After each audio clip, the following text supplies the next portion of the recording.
Young Master Chen Xiao has awakened the memories of his past life. In his previous existence, he revered his parents and cared for his siblings, yet failed to warm the hearts of his family.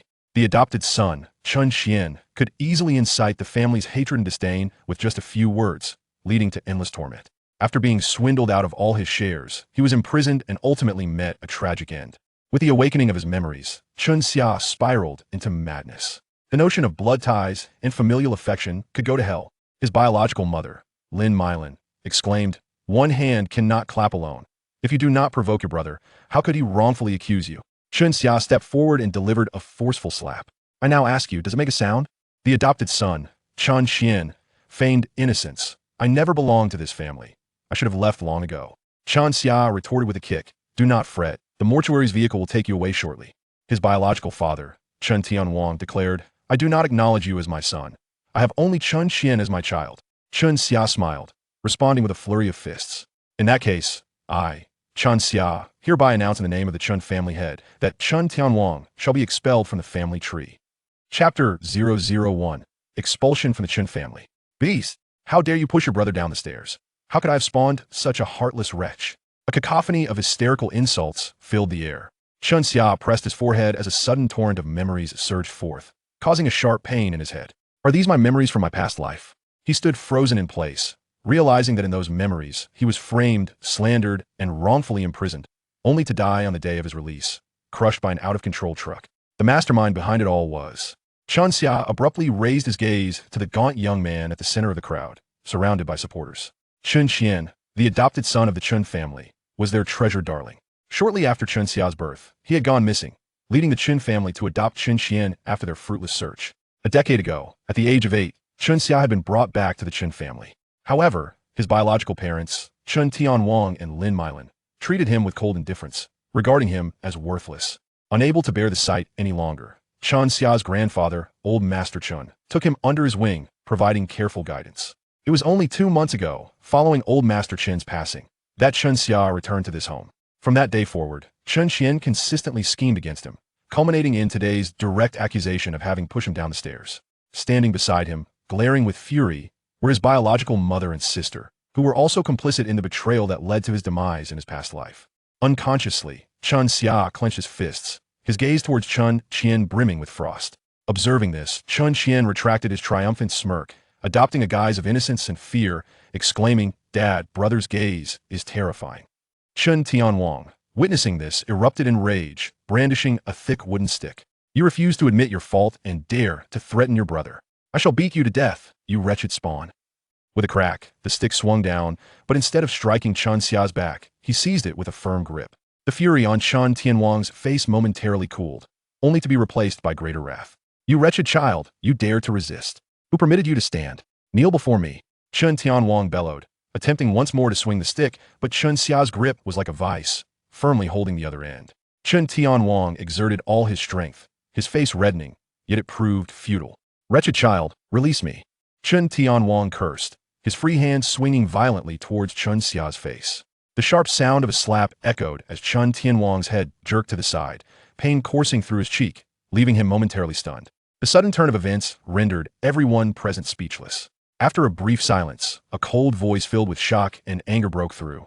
"Chen Xiao, have you lost your mind? You dare to strike father." Chen Xiao turned to his older sister, Chen Wanqing, who trembled involuntarily at the icy glare he cast her way. "What is happening? Why does he seem so different? You scoundrel! How dare you strike me? You are defying the heavens." Chen Tianwang, recovering from a shock, exploded with rage, gripping the stick tightly and drawing it back. "Let go. I will not rest until you are dead." Chen Xiao, hearing this, released his grip, causing Chen Tianwang to stumble, falling awkwardly to the ground. "Dad! Dad! Tianwang!" Several cries of alarm erupted as Lin Meilan and Chen Wanqing rushed forward to assist him, their eyes filled with fury directed at Chen Xiao. "You ungrateful wretch, daring to strike your own father. Are you even human?" Lin Meilan's eyes were red-rimmed as she pointed an accusatory finger at Chen Xiao, her voice sharp and piercing. "I was born of a mother, but raised without one. Whose fault is that, Ms. Lin Meilan?" Chen Xiao couldn't help but smirk, countering her accusation.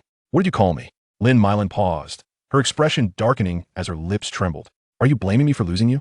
I have borne the guilt for over a decade. Is that not enough?" "I do not blame you at all. On the contrary, I am grateful. Had I spent those years by your side, I likely would not have survived to this day, having been ground to dust by your family. Thus, I sincerely thank you for losing me." Upon hearing this, Lin Meilan broke down in tears. "How can you say such things? You are my own son. You are piercing my heart." Chen Qian, observing this, limped over with a sorrowful expression. "Dad, Mom, brother, let us not let this incident cause discord. This is all my fault. I should not have exaggerated the situation. My brother did not push me down the stairs intentionally. If I had just endured a little longer and not cried out in pain, none of this would have happened. I never belonged to this family. I should have left long ago." As he spoke, Chen Qian's eyes glistened with tears, and he attempted to hobble towards the door. "My son!" Seeing this, Lin Meilan's heart shattered as she cried out, rushing to embrace Chen Qian, tears streaming down her face. "How can you say you do not belong to this family? You are a member of the Chen family, my own son, and no one can cast you out." With that, Lin Meilan wiped her tears and glared furiously at Chen Xiao. "Your brother is so considerate, even willing to take the blame for you, while you not only push him down the stairs, but also refuse to admit it, unwilling to apologize." "I push him down the stairs? Huh?" Observing the mere scrape on Chen Qian's knee, Chen Xiao couldn't suppress a laugh. Falling from several stories and emerging unscathed, only with a scraped knee. Were these people blind, heartless, or simply lacking in common sense? For a moment, he found it hard to distinguish the truth. "So, you still refuse to admit your guilt? I see now that I must have gone too easy on you." With that, Chen Tianwang began searching for a stick anew. "I confess, it was I who pushed him." Suddenly, Chen Xiao announced, altering his previous stance of denial. Chen Tianwang and Lin Meilan were taken aback. Then with stern faces, they replied, "Since you admit it, quickly apologize to your brother, then kneel at the door for 3 hours, and this matter will be settled." "I have not finished my words," Chen Xiao interjected. "Yes, I pushed him, but not just now." As he spoke, Chen Xiao stepped forward, seizing Chen Qian by the collar and dragging him toward the staircase. "Wretched child, what are you doing? Let go of your brother." Chen Tianwang, alarmed, lunged for Chen Xiao's shoulder. Without hesitation, Chen Xiao kicked Chen Tianwang in the stomach, sending him flying several meters to land on the coffee table. "Scoundrel, are you insane?" Lin Meilan, furious and frightened, glared at Chen Xiao and raised her hand to strike him. Chen Xiao caught her wrist and without a moment's hesitation, retaliated with a slap, sending Lin Meilan crashing to the ground, clutching her stinging cheek, momentarily stunned. "Chen Xiao, are you rebelling? How can you lay hands on your parents?" Chen Xiao's second sister, Chen Yaxin, rushed forward, her eyes wide with fury as she pointed at Chen Xiao. With a swift motion, Chen Xiao retaliated with a slap, sending her sprawling to the ground beside Lin Meilan. His cold gaze looked down upon her. "I did not strike you, did I?" Chen Wanqing and Chen Ruoqiu, witnessing this, halted their advance, instead helping Lin Meilan and Chen Yaxin to their feet. "Dad, Mom, elder sister, second sister, third sister, save me." Chen Qian, still being dragged by Chen Xiao, struggled fiercely, his voice tinged with tears. Chen Xiao coldly surveyed the silent onlookers, dragging Chen Qian like a lifeless dog to the staircase, ascending to the second floor. "Behold, it was I who pushed him." With that, Chen Xiao lifted Chen Qian and shoved him down the stairs, his piercing screams echoing through the air. "Son, little Qian." The onlookers gasped in horror at the unfolding scene, rushing forward in alarm. At this moment, Chen Qian lay on the ground, groaning in agony, blood trickling down from his forehead, staining the staircase, his clothing in disarray, and his limbs marked with bruises, clearly indicating he had suffered considerable injuries. "Have you seen clearly? Do you require me to demonstrate once more?" Chen Xiao questioned, his voice dripping with disdain. "Are you intent on killing Xiao Qian?" Sister Chen Ruoqiu exclaimed loudly at Chen Xiao. "You all accuse me of pushing him down the stairs, and now that I have fulfilled your wishes, why are you not elated?" Chen Xiao slowly descended the staircase, a faint smile gracing his lips. "Xiao Qian would never deliberately malign you. Even if you were not the one who pushed him, he must have been dazed from the fall, leading him to mistakenly believe you were responsible. Would it not suffice to clarify this? Is it truly necessary to push him once again? Why not take his place?" Chen Xiao sneered, directing his gaze towards Chen Ruoqiu, who immediately trembled, her complexion paling. Chen Zhao's sharp eyes swept over the assembly. "Clarify? Has anyone ever afforded me the opportunity to explain? There is surveillance at the staircase. Has even one of you proposed checking the footage?" Chen Zhao's words resonated with authority, rendering the crowd speechless, their hearts filled with resentment, yet unable to voice a retort. "We were merely distressed by seeing Xiao Qian injured, hence we." Chen Ruoqiu's face turned ashen as she attempted to reason. "He merely scraped his knee, yet you are all in such a frenzy. I am the one who has been battered and bloodied. Did any of you ever express concern for me?" The moment these words escaped his lips, the expressions of the crowd darkened further. It was then that Lin Meilan noticed the blood oozing from the wound on Chen Xiao's forehead, inflicted by Chen Tianwang, and the back of his pristine white shirt was stained with blood. Instantly, Lin Meilan was overcome with tears, confronting Chen Tianwang furiously. Have you lost your mind? How could you strike him so mercilessly? Xiao's our son as well. Chen Tianwang, who had already been incensed after being kicked to the ground by Chen Xiao, now found his fury further ignited by Lin Meilan's outburst. Enough!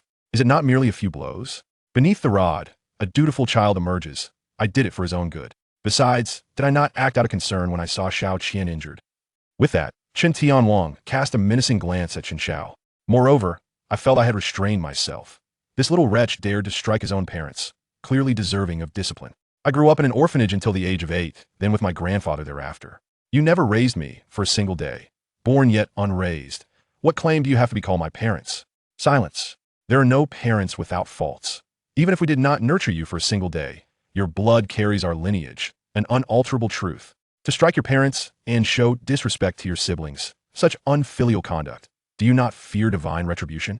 If unfilial behavior invites divine wrath, you will be the first to be struck by lightning. Chen Xiao's demeanor immediately turned frigid. Dare you claim that grandfather's death has nothing to do with you? In an instant, Chen Tianwang's expression shifted dramatically. You little wretch, if you utter another word of nonsense, I shall tear your mouth apart.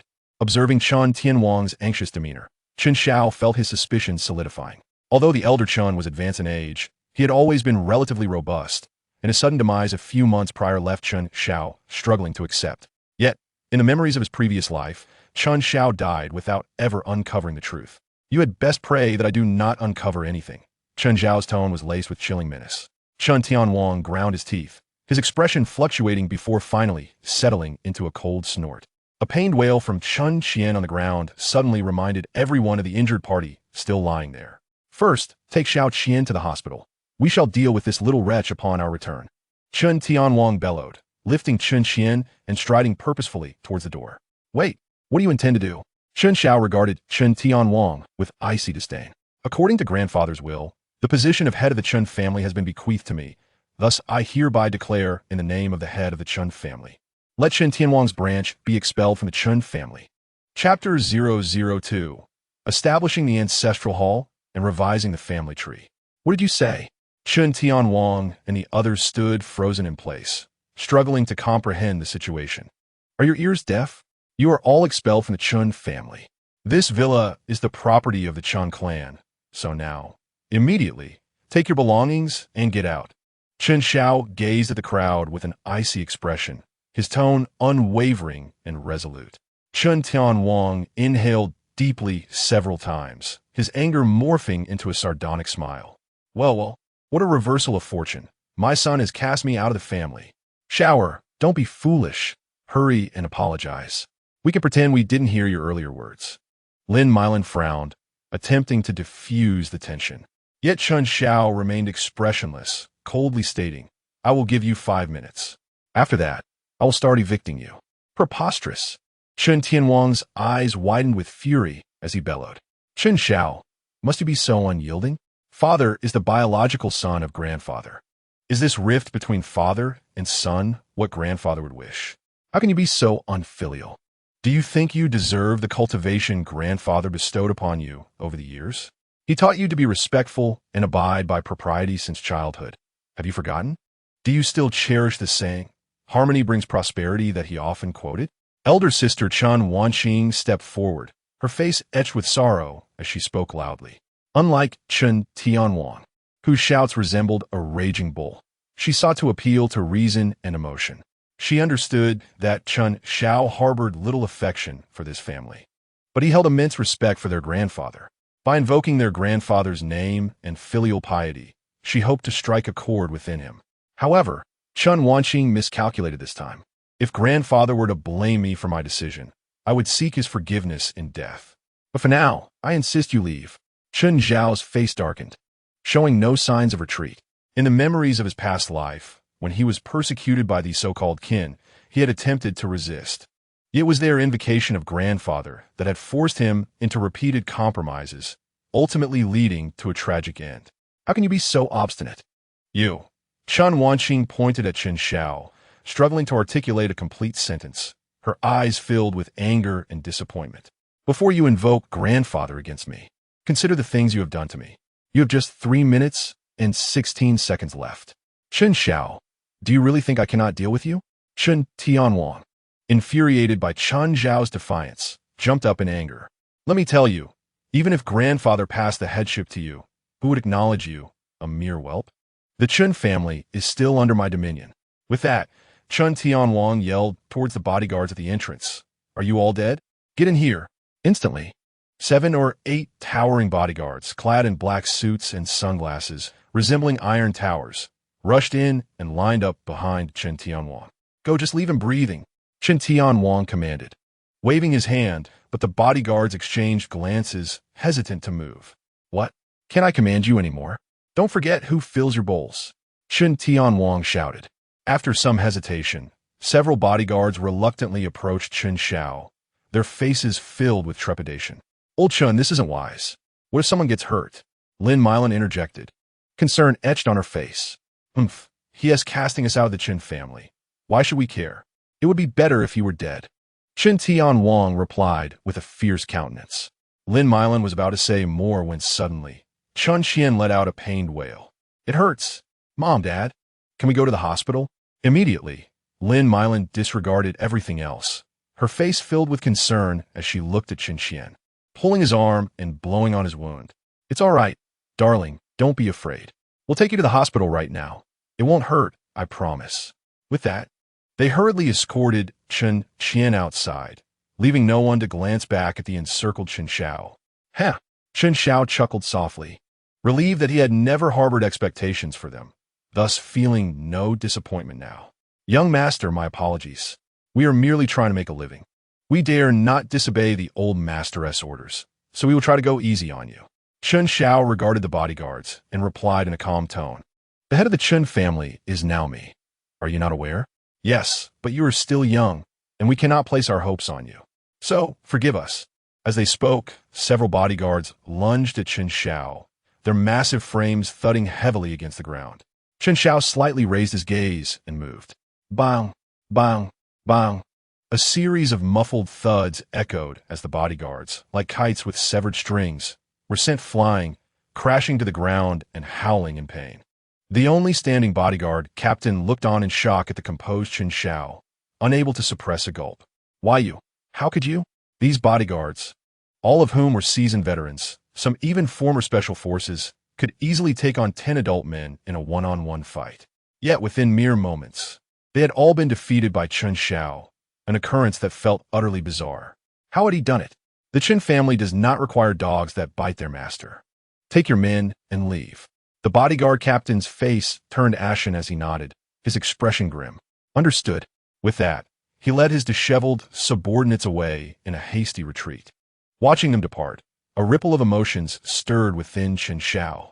In the memories he had awakened, not only were there the recollections of the past life, as Chen Xiao, but also numerous memories from other reincarnations. In each of those lives, he too was named Chen Xiao, yet his identities varied vastly.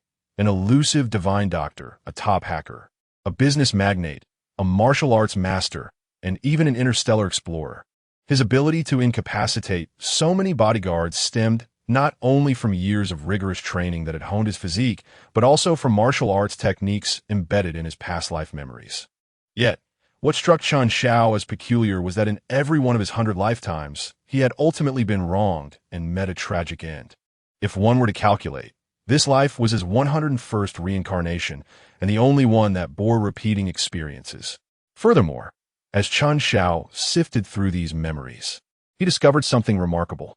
Today was not the first time he had awakened his reincarnation memories in this life.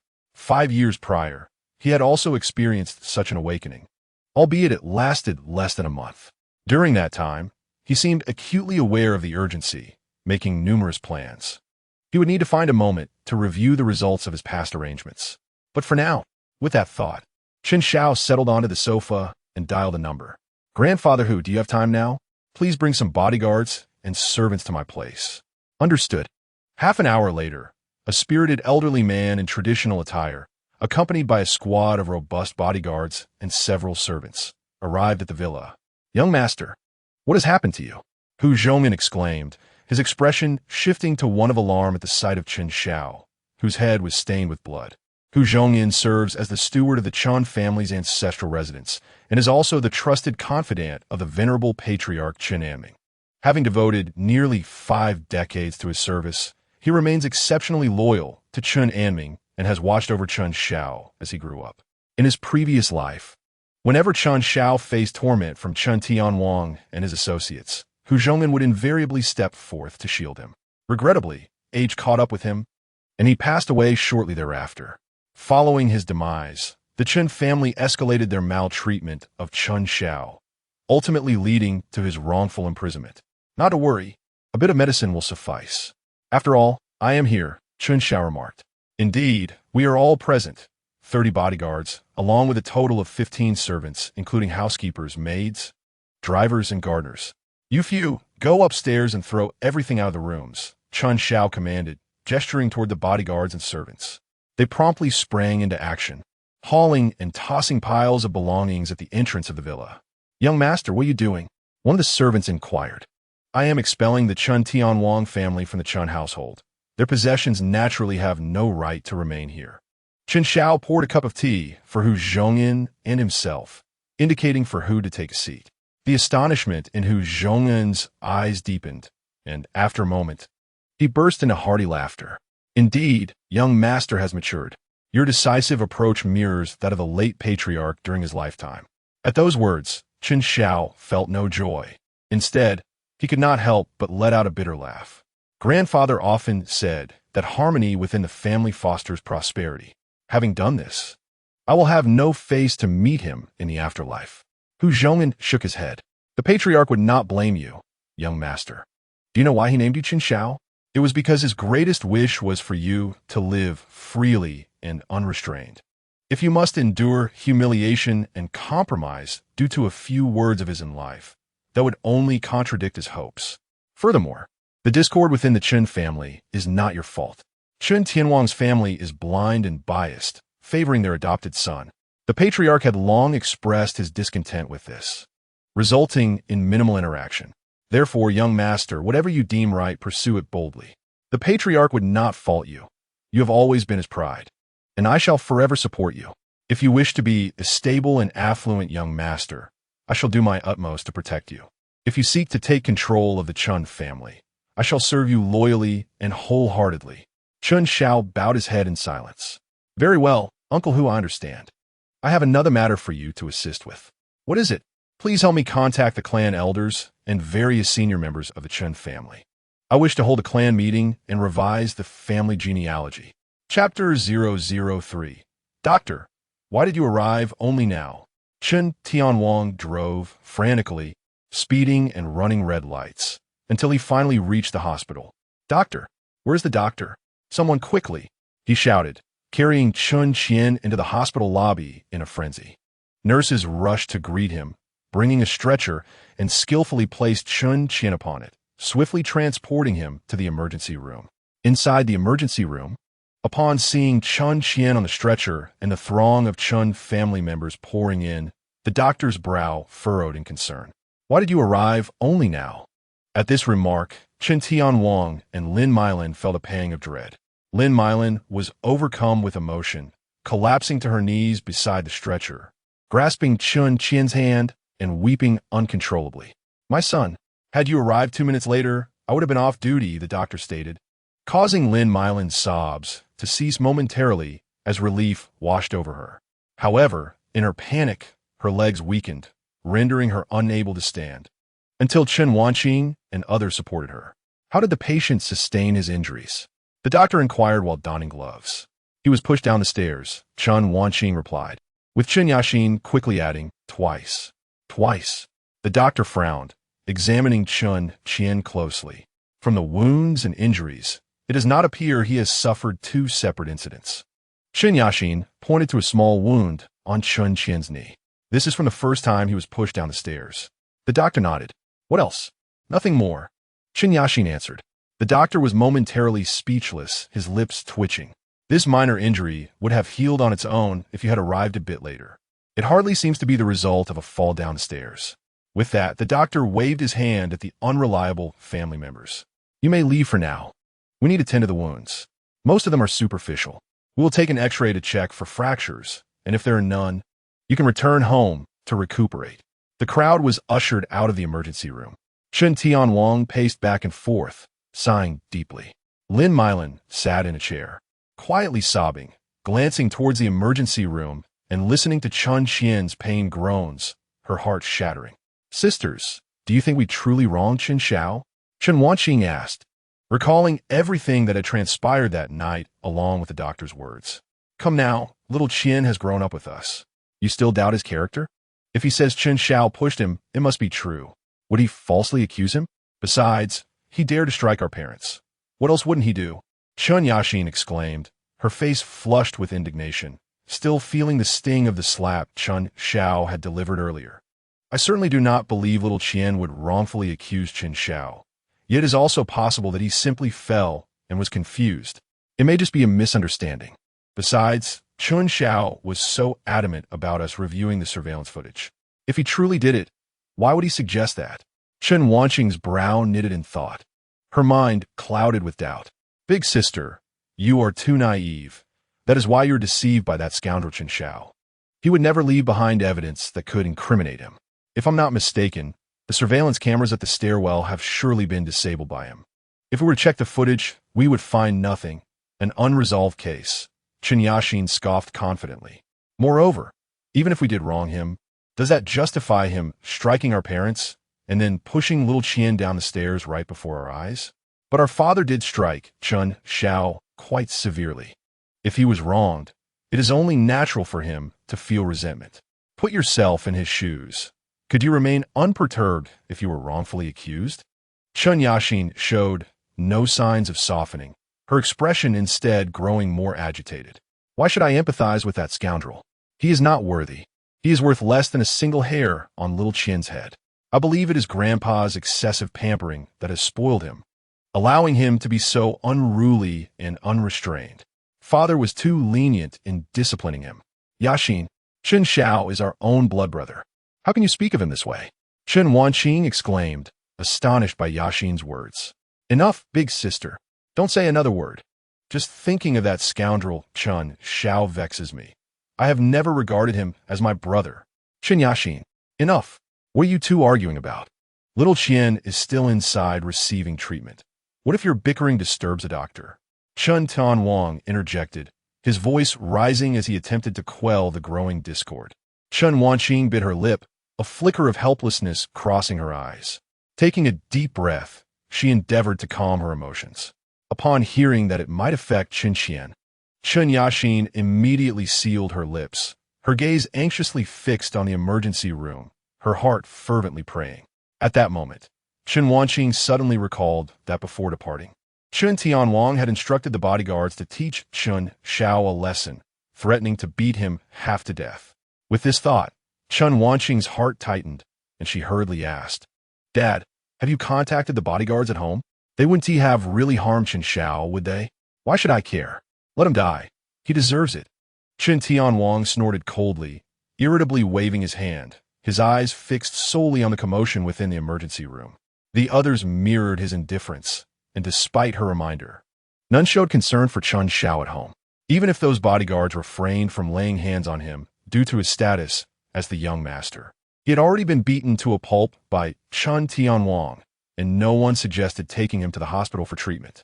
Chen Wanqing fell into a heavy silence, a tumult of emotions surging within her. Chen Xiao was undeniably part of this family. Why did no one care about him? After the doctor's treatment, Chen Qian's injuries were no longer serious. The x-rays confirmed no fractures, just some superficial wounds. Around 9 in the evening, the Chen family, relieved, left the hospital and found a high-end restaurant to enjoy a lavish dinner. Hello, could you please pack another steak, a portion of pasta, and a bowl of yam and rib soup? Just before settling the bill, Chen Wanqing informed the waiter, to which Chen Ruoqiu beside her looked somewhat astonished. Elder sister, aren't you full? Why do you still want to take food home? It's for Chen Xiao. Today, we were supposed to celebrate Xiao Qian's achievement of ranking in the top 50 in his monthly exam, so I let the household staff take the day off. Chen Xiao must still be hungry. At her words, The expressions of everyone present instantly darkened. Sister, why bring up that ingrate during a joyful occasion? It's such bad luck. Chen Qian frowned, visibly displeased. Let that scoundrel starve. Why should we feed him? What if he gets the strength to defy his parents? Chen Tianwang slammed the table, his anger palpable. Dad, please calm down. Isn't there anything we can't work through as a family? Once we return, let us sit down and discuss this peacefully. There must be some misunderstanding. What misunderstanding is there? Is it a misunderstanding that he struck his own parents? Or that he seeks to expel our entire family? Chen Tianwang erupted, rising in fury and storming out. The others cast Chen Wanqing sharp glances before following suit, leaving her with a bittersweet smile, her heart heavy with resignation and sorrow. After a while, Chen Wanqing exited the restaurant with the packed meals, only to find no trace of her family outside. The 2 cars that had driven them there had already departed, having not considered waiting for her. In that moment, Chen Wanqing felt a glimmer of understanding towards Chen Xiao. Chapter 004, Giving Face Without Respect. At the entrance of the Chen family villa, 3 large black garbage bins stood conspicuously, filled to the brim with extravagant clothing, jewelry, handbags, and cosmetics. The value of even a single bin exceeded 10 million. Chen Tianwang and the others parked their cars at the entrance and, upon witnessing this scene, were instantly enraged. My limited edition LV handbag, my Patek Philippe watch, my signed album. Seeing their cherished possessions discarded like rags into the filthy dumpsters, they felt as if their hearts were bleeding, their anger surging uncontrollably. Who did this? Chen Tianwang's face turned ashen as he bellowed, preparing to charge into the villa. Stop! Suddenly, 2 bodyguards in black raised their hands to block his path, their expressions as impassive as stone. How dare you? Have you lost your senses? You dare obstruct me? Chen Tianwang glared at the 2 bodyguards, his voice booming. However, they remained unmoved, their arms like iron columns. No matter how Chen Tianwang pushed or pulled, he could not budge them an inch. Are you mad? I, Chen Tianwang. This is my home. You dare stop me. You have been expelled from the Chen family and are not permitted to set foot here. This is your final warning. Leave immediately, or we will retaliate, the bodyguards replied coldly, their tone devoid of any room for negotiation. Chen Tianwang stood frozen, as if struck by lightning, disbelief flooding his eyes. Only then did he notice that these bodyguards were not the usual ones. You are from the old residence. A wave of dread washed over Chen Tianwang as he comprehended that Chen Xiao had not been jesting. He had truly severed ties with them. Bring out that scoundrel Chen Xiao. I want to know if he still recognizes his parents. Chen Tianwang's voice echoed through the empty courtyard. The 2 bodyguards' expressions darkened as they advanced to push Chen Tianwang, but the villa door swung open unexpectedly. Chen Xiao's stern figure appeared, his gaze cutting through the crowd like a blade. Young master, the bodyguards immediately halted their advance, bowing respectfully to Chen Xiao. You little wretch, you finally dare to show yourself. Throw out our belongings. Who gave you the audacity? Chen Tianwang pointed an accusatory finger at Chen Xiao. Chen Xiao's expression remained unchanged, his eyes dark and stormy. What are you barking about? What did you say? Chen Tianwang trembled with rage, his finger quivering as he pointed at Chen Xiao. If you're deaf, go get it checked. I have no time to help you with your hearing. After saying this, Chen Xiao turned to the 2 bodyguards. If he continues to disturb my rest, you may pack your things and leave. Yes, young master. The 2 nodded earnestly, and one of them swiftly executed a chokehold on Chen Tianwang, nearly rendering him breathless and unable to utter a sound.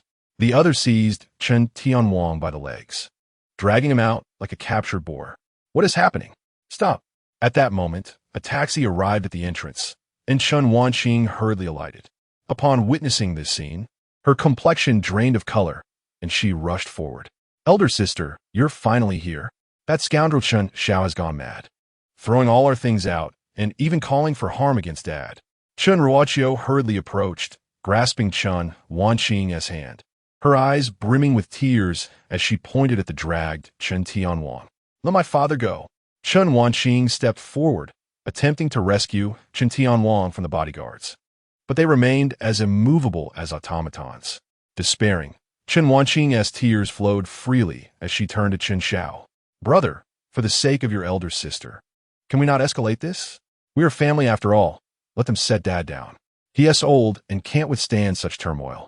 Very well. Then you take his place, Chen Xiao replied calmly, his gaze sharp as a blade. Chen Wanqing was taken aback, tears brimming in her eyes. For the first time, she realized how obstinate and domineering Chen Xiao could be. Ah Xiao, isn't it foolish for a father and son to harbor grievances overnight? Dad is actually soft-hearted beneath his harsh words. On the way back, he was remorseful about hitting you today and wanted to apologize properly. He was also worried you might be hungry at home, so I brought you some packed food. Knowing that a hard approach would not work, Chen Wanqing softened her tone. Lin Meilan, genre offensive. Look, steak, pasta, and yam rib soup, your favorites. Holding several takeout boxes in her hands, Chen Wanqing forced a faint smile upon her face. Chen Xiao approached her slowly, maintaining a silence that was both heavy and profound. A flicker of joy surged within Chen Wanqing's heart. It seemed that Chen Xiao preferred gentleness over harshness. As he took the meticulously packed meals from her hands, a smile graced his lips as he admired the exquisite dishes. Suddenly, with a sharp crack, one of the food containers fell to the ground, splattering soup everywhere, while a piece of steak landed squarely on Chen Qian's face. The steak was a favorite of Chen Qian's. With another resounding crash, the box of pasta was violently hurled at Chen Qian. Pasta, too, was something she cherished. Finally, with a triumphant exclamation, he declared, "The yam and rib soup is your favorite, yet I am allergic to yam." The scalding hot broth splattered against her calf, causing Chen Wanqing's tears to spill forth, a blend of pain and heartache overwhelming her. How could she, as an elder sister, be so oblivious to her own brother's preferences, let alone such a crucial detail as his allergy to yam? The enormity of her failure as an older sibling weighed heavily upon her. Chen Xiao, is this truly necessary? We acknowledge that we have overlooked you at times, but must you escalate this to such lengths, throwing our things away and hurling food at us? Does it bring you satisfaction? Chen Yashin's voice was laced with indignation. Oh, it certainly does, Chen Xiao replied without hesitation, his tone unapologetic. You, Chen Yashin seethed with anger, pointing an accusing finger at him, rendered momentarily speechless. I have no time for your incessant prattling. Get out, and I shall give you 3 seconds. 3. Chen Xiao stood his ground, unyielding. I am right here. What do you intend to do? With hands firmly planted on her hips, Chen Yashin glared defiantly at him. 2. Chen Xiao continued counting, while Chen Yashin maintained her furious stare. The others exchanged glances, sensing a shift in the atmosphere, and Chen Tianwang fainted from the tension. Second sister, don't strain yourself. Let us leave. I refuse to go. I want to see what he can do. Chen Yashin insisted stubbornly. Chen Xiao completed his countdown. 1. You've lost your chance. With a dismissive wave, he turned and strode into the villa. Instantly, over 20 bodyguards emerged from the courtyard, their imposing presence radiating an air of authority. Chen Yashin and the others exchanged apprehensive glances, finally grasping the gravity of the situation. Let us go. We must leave at once. Chen Wanqing exclaimed, her expression fraught with panic as she hurried everyone back to the car, ready to flee. Chen Yashin hesitated for a moment, lagging behind. In that very instant, a bodyguard lunged forward, his iron grip seizing her shoulder and effortlessly lifting her above his head before casting her aside without mercy. Weighing barely 100 pounds, she was tossed several meters away, landing heavily on the ground, gasping for breath. The others, witnessing this, dared not linger and hastily started their vehicles, pulling her into the car as they sped away. Chen Xiao stood at the villa's entrance, watching the vehicles hastily retreat before averting his gaze. How audacious, he muttered to himself. Chapter 005. The scheme of 5 years ago, the Emperor of Jiangnan's underworld. In the presidential suite of a 5-star hotel, Chen Tianwang sat on the sofa, his face twisted with rage as he chain-smoked one cigarette after another. This wretched child. Had I known he would grow up so twisted, I should have drowned him in the toilet the moment he was born. He abruptly extinguished a cigarette, a flicker of regret passing through his eyes, quickly overshadowed by a deeper resentment. How dare you say that? In the 10 years since Xiao returned, have you ever shown him any concern? Especially in recent months since he moved back in. How many times have you disciplined him? Lin Meilan's eyes were red-rimmed as she reproached Chen Tianwang. And now you blame me. I never saw you stop me when I enforced discipline. Besides, if he hadn't bullied Chen, would I have needed to resort to that? Too much leniency breeds trouble. This good-for-nothing Chen Xiao is the product of your indulgence. As their parents bickered, Chen Wanqing sat quietly to the side, her expression laced with melancholy, feeling a tumult of emotions. In the current predicament, she was at a loss as to whom to blame. It seemed that every individual bore faults, yet each was also justifiable in their own way. Dad, Mom, ultimately, it is my fault. Your son, my brother, has suffered greatly in exile, while I, a mere wild child unaware of my true lineage, have enjoyed all that was rightfully his, your affection, the opulence of the Chen family. All that belonged to my brother has been squandered on me for so long. I owe him an unimaginable debt. Chen Qian, having slightly recovered, returned to his forte in the realm of emotional manipulation. Struggling to sit up, his eyes glistening with unshed tears, he choked on his words. Mom and Dad, perhaps you should cast me out of the Chen family. As long as I leave, you can go back and sincerely apologize to my brother and vow never to associate with me again. I am certain he would forgive you without holding a grudge, and you could return to the Grand Villa. Upon hearing this, Chen Tianwang and Lin Meilan were struck with anguish. My dear son, what nonsense are you speaking? We could never cast you away. You are your mother's most cherished child. To do so would be akin to taking my life. Don't worry, Qian. It's just a villa, worth merely a few tens of millions. What does it matter if that little wretch keeps it? Tomorrow, your father and I will take you to buy a new villa, one even grander and more luxurious than the last, and we will put your name on it. You are our most beloved son. Chen Tianwang gently stroked Chen Qian's head, his tone resolute yet tender, eyes brimming with affection. Indeed, little Qian, you must never utter such words again. Our family together is worth more than anything. Precisely.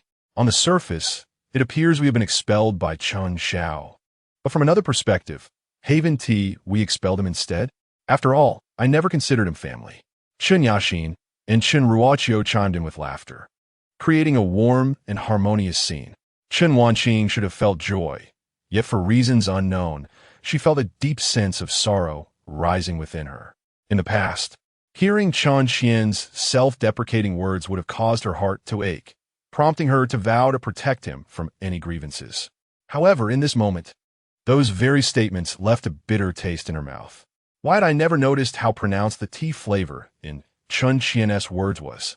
Since we were to view houses tomorrow, it would be prudent to retire early. Chen Wanqing sighed softly, rising to her room, her heart heavy with conflicting emotions. Eldest sister, could you assist me with some ointment? That bodyguard was truly ruthless. He threw me quite hard. Let the third sister tend to you. I am exhausted. With that, Chen Wanqing entered her room, shutting the door with a sharp clap. What is the eldest sister doing? Is she putting on a show for whom? Chen Tianwang grumbled. Enough. Speak less. Wanqing was doused in scalding soup by Chen Xiao. She must be feeling quite distressed. She brought it upon herself, eagerly delivering meals. Does she think he cares? Chen Tianwang deliberately raised his voice. Leaning against the door, Chen Wanqing was engulfed by a torrent of emotions, her expression one of indescribable despondency. Tiangong Club. The Tian Palace Club, the most opulent private establishment in Pingjiang and indeed the entire Jiangnan region, caters exclusively to the affluent and the elite. Despite the late hour, the club remains ablaze with lights and teeming with guests, engaged in discussions about colossal business deals worth billions. On the top floor of the Tian Palace Club, a robust figure with a serious demeanor, Shun Yonglong, strides purposefully toward his office. Along his path, the staff bow their heads in deference, their eyes reflecting a profound respect. This man is not only the proprietor of the Tian Palace Club, but also the undisputed underground emperor of Jiangnan Province, a title he has never openly acknowledged. Upon reaching the office door and noticing it slightly ajar, Xinyang's expression shifts dramatically. He forcefully pushes the door open, his gaze landing on a figure seated in the office chair, leaning against the door. Xinyang's eyes flicker. his hand instinctively moving toward his waist as he approaches with a cold inquiry. Who are you? How did you get in here? I've been sitting in this office for 15 minutes, yet I noticed nothing amiss until your arrival. Ayong, you remain as heedless as ever, a familiar youthful voice replies. Upon hearing the somewhat recognizable tone, Chen Qian furrows his brow. The mention of Ayong sends his heart racing, and he rushes to the desk, exclaiming, "Big brother!" Tears stream down his face as he gazes upon the familiar handsome visage in the chair, his lips quivering with emotion, rendering him speechless. Ultimately, all his overwhelming feelings culminate in a profound act of reverence as he kneels. "Big brother, it's been 5 years. You finally come to see me." The underground emperor of Jiangnan kneels at Chen Xiao's feet, weeping inconsolably like a 200-pound child, utterly devoid of the regal demeanor expected of him. "Enough, enough, look at you. You've become even more tearful than when I first met you," Chen Xiao remarks with a hint of disdain as he brushes Xinyang's arms aside, though a glimmer of warmth resides in his eyes.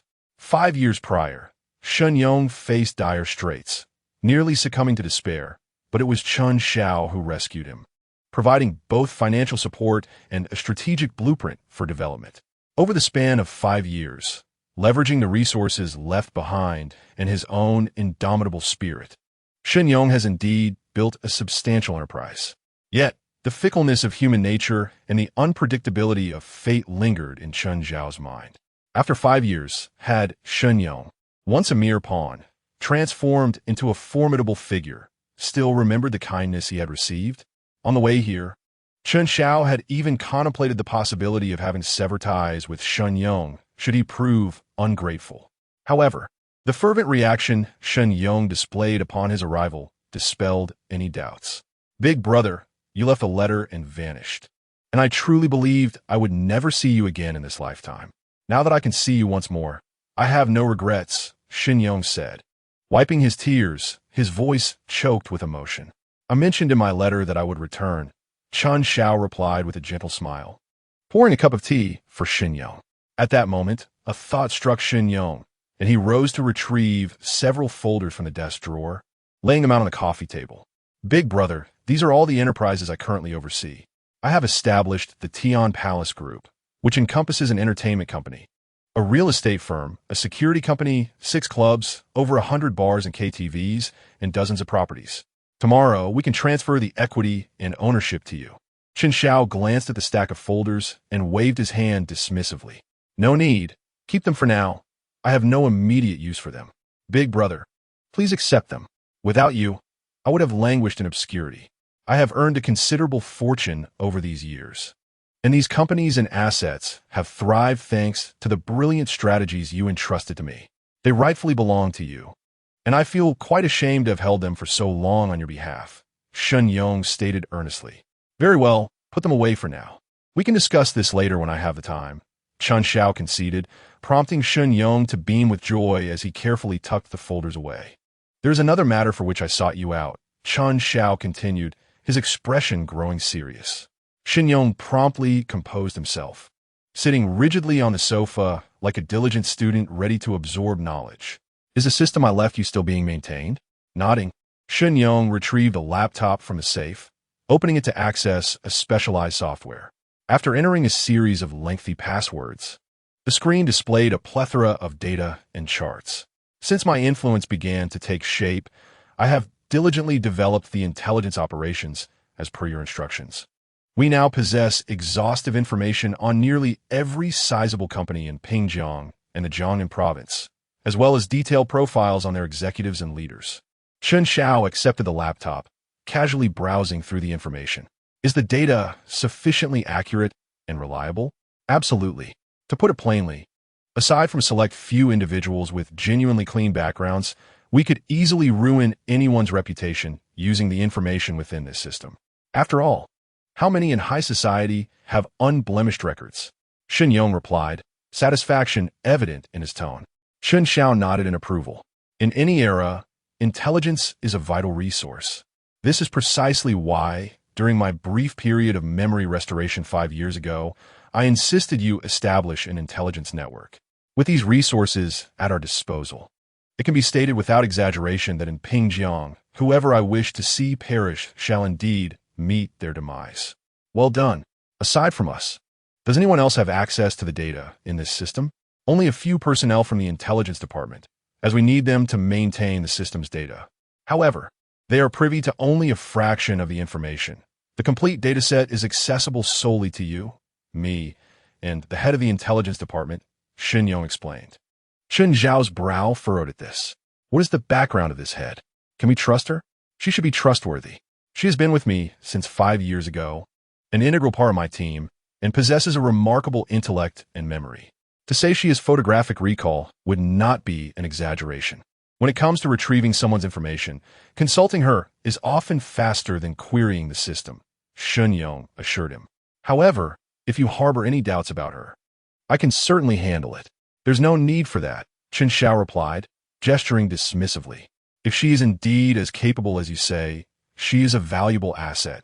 Furthermore, loyalty is often dictated by the stakes of betrayal. As long as we offer sufficient incentives, she will not easily turn against us. A clever person like her should understand that exposing this information would lead to her own ruin. Chen Qian nodded, feeling somewhat relieved. Had Chen Xiao truly doubted the head of the department, Chen Qian would have acted decisively to eliminate her, though he would have felt a pang of regret. Knock, knock. Knock. Mr. Shan, may I come in? A soft female voice floated in from outside the door. Chen Qian was momentarily taken aback before glancing at Chen Xiao. Speak of the devil, big brother. May I let her in? A woman? Chen Xiao furrowed his brow, surprised to discover that the talent mentioned by Chen Qian was indeed a woman, despite Chen Qian being referred to as the underground emperor of Jiangnan. Many still regarded his dealings in the underworld with disdain. Furthermore, women were particularly scarce in this line of work, especially one who had ascended to the pivotal role of head of the intelligence department. Should I let her leave? Noticing Chen Xiao's peculiar expression, Chen Qian immediately grew anxious and said, "Let her come in." Chen Qian nodded and called out to the door, inviting her in. Moments later, the door swung open to reveal a tall woman clad in a white blazer and a sleek black pencil skirt. Her legs elegantly adorned with black stockings and poised atop black stilettos. With stunning beauty, her chestnut hair cascaded in soft waves, her complexion flawless, and her features exquisitely defined. An air of astuteness and capability emanated from her, complemented by a poised smile that exuded the charm of a mature woman. Chen Xiao couldn't help but stare, his gaze directed at Chen Qian with a hint of ambiguity. Sensing the unusual implication in Chen Xiao's eyes, Chen Yang's expression shifted dramatically as he hurriedly clarified, "Brother, please don't misconstrue this. I have always regarded Mei Yun as a daughter. If I recall correctly, you're merely 38 this year, and yet you claim to see her as a daughter. Do you expect me to believe that?" Chen Xiao cast a sidelong glance at Chen Yang, a smirk playing at the corners of his mouth. Indeed, there seems to be a misunderstanding regarding Shenzong. While I may appear mature, I have only just turned 18, and I have always considered Shenzong as a father figure, Huang Meiyun said, gracefully stepping closer to the two men and slightly bowing, her voice soft and melodious. Just turned 18?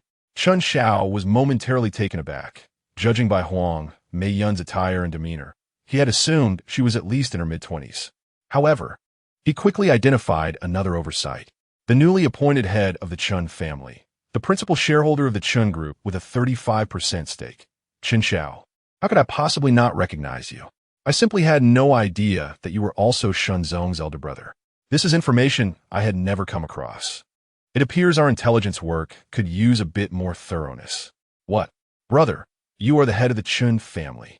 Xin Yong exclaimed, his eyes wide with astonishment. Reflecting on it, he realized he knew little about Chen Xiao. They had only met briefly 5 years prior, and he had not even known Chen Xiao's name. Yong is indeed correct. You are indeed a remarkable talent, and your intelligence department's work is commendable, as you have even uncovered my status as the new head of the Chen family, Chen Xiao remarked with a faint smile. For the sake of stability in the company's stock price, the public FAA of the Chen family's leadership had been maintained by Chen Tianwang. Chen Xiao, the young master of the Chen family, was not particularly active in public affairs. Many knew of his existence, but could not accurately identify his visage. Yet, Huang Meiyun had recognized him at first glance, demonstrating her skill. As for her claim about the inadequacy of their intelligence work, it was indeed a case of excessive modesty. Prior to the awakening of his memories today, he had no knowledge of Shen Yong being his subordinate, and Shen Yong was equally unaware of his status as the young master of the Chen family. If Huang Meiyun had uncovered that, it would have truly been a shocking turn of events. Chapter 007. The Law-Abiding Underground Emperor. Enough with the shock. Close your mouth before you drool all over yourself. Chen Xiao instructed Shen Yong, then shifted his gaze to the documents in Huang Meiyun's hands. What do you have there? Huang Meiyun looked toward Shen Yong, who wiped his mouth and said, Brother is the true owner of Tianwang Group. Any matters concerning Tianwang should be reported to him first. Understood. Huang Meiyun handed the documents to Chen Xiao. There are 3 files here. The first pertains to the records of how you expelled your parents and siblings from the Chen family today. Upon hearing this, Shen Yong sprayed his drink in shock, his eyes widening in disbelief. Brother, you are quite formidable. According to the records, Chen Xiao had been lost shortly after birth and spent 8 years in an orphanage. Upon returning to the Chen family, he lived with the elderly patriarch until the latter's passing a few months ago, after which he returned to his parents' home. However, his parents had adopted a son named Chen Qian, whom they favored over their biological children, resulting in a rather unfavorable domestic environment for Chen Xiao. Huang Meiyun recounted Chen Xiao's experiences with meticulous detail. Shen Yong's expression darkened, his anger palpable as he slammed his hand on the coffee table. What is wrong with this family? They neglect their own son in favor of an adopted child. Have they lost their minds? Huang Meiyun stifled a smile, relieved to see Chen Xiao remain unfazed. Feel free to curse more. I find it quite enjoyable, Chen Xiao replied as he perused the documents. Having snapped back to reality after his outburst, Shen Yong was momentarily startled, believing Chen Xiao might be angry. However, upon hearing Chen Xiao's response, he felt reassured and began to unleash a torrent of colorful language he had accumulated over the past 30 years. These foolish idiots will never know the taste of fine cuisine. They mistreat their biological son and won't hesitate to invite misfortune upon themselves. When they lie bedridden in their old age, dependent on their adopted son to pull the life support plug, perhaps then they will feel joy. In this moment of unrestrained expression, Shen Yong savored the catharsis of his words. In addition to your file, there's an upcoming land auction in a week, featuring 2 plots of land in the western and southern parts of the city. The investment department suggests we focus on acquiring the southern land to develop a commercial street, as the center of urban development may shift in that direction. As for the western land, we might consider bidding below 500 million, but anything beyond that would yield minimal profit. As Chen Xiao reviewed the land information, a fragment of memory from his past life resurfaced. No, we should prioritize the western land. How much capital do we have available for bidding? Huang Meiyun hesitated. We have 2.3 billion. But the western land isn't highly regarded, and it extends into another province. All decisions will follow brother's lead. Shen Yong waved his hand, his expression resolute. Within half a month, there will be an announcement regarding a new subway line connecting Pingjiang to the neighboring Tuzhong city. Huang Meiyun was taken aback. Where did you obtain this information? If what you say is accurate, the western area will undoubtedly attract a significant influx of people, and the land is expansive enough for both commercial and residential development. Roughly estimating, we could earn at least 300 billion. Ha ha! Brother truly is remarkable. With a single move, he's looking at a 300 billion profit.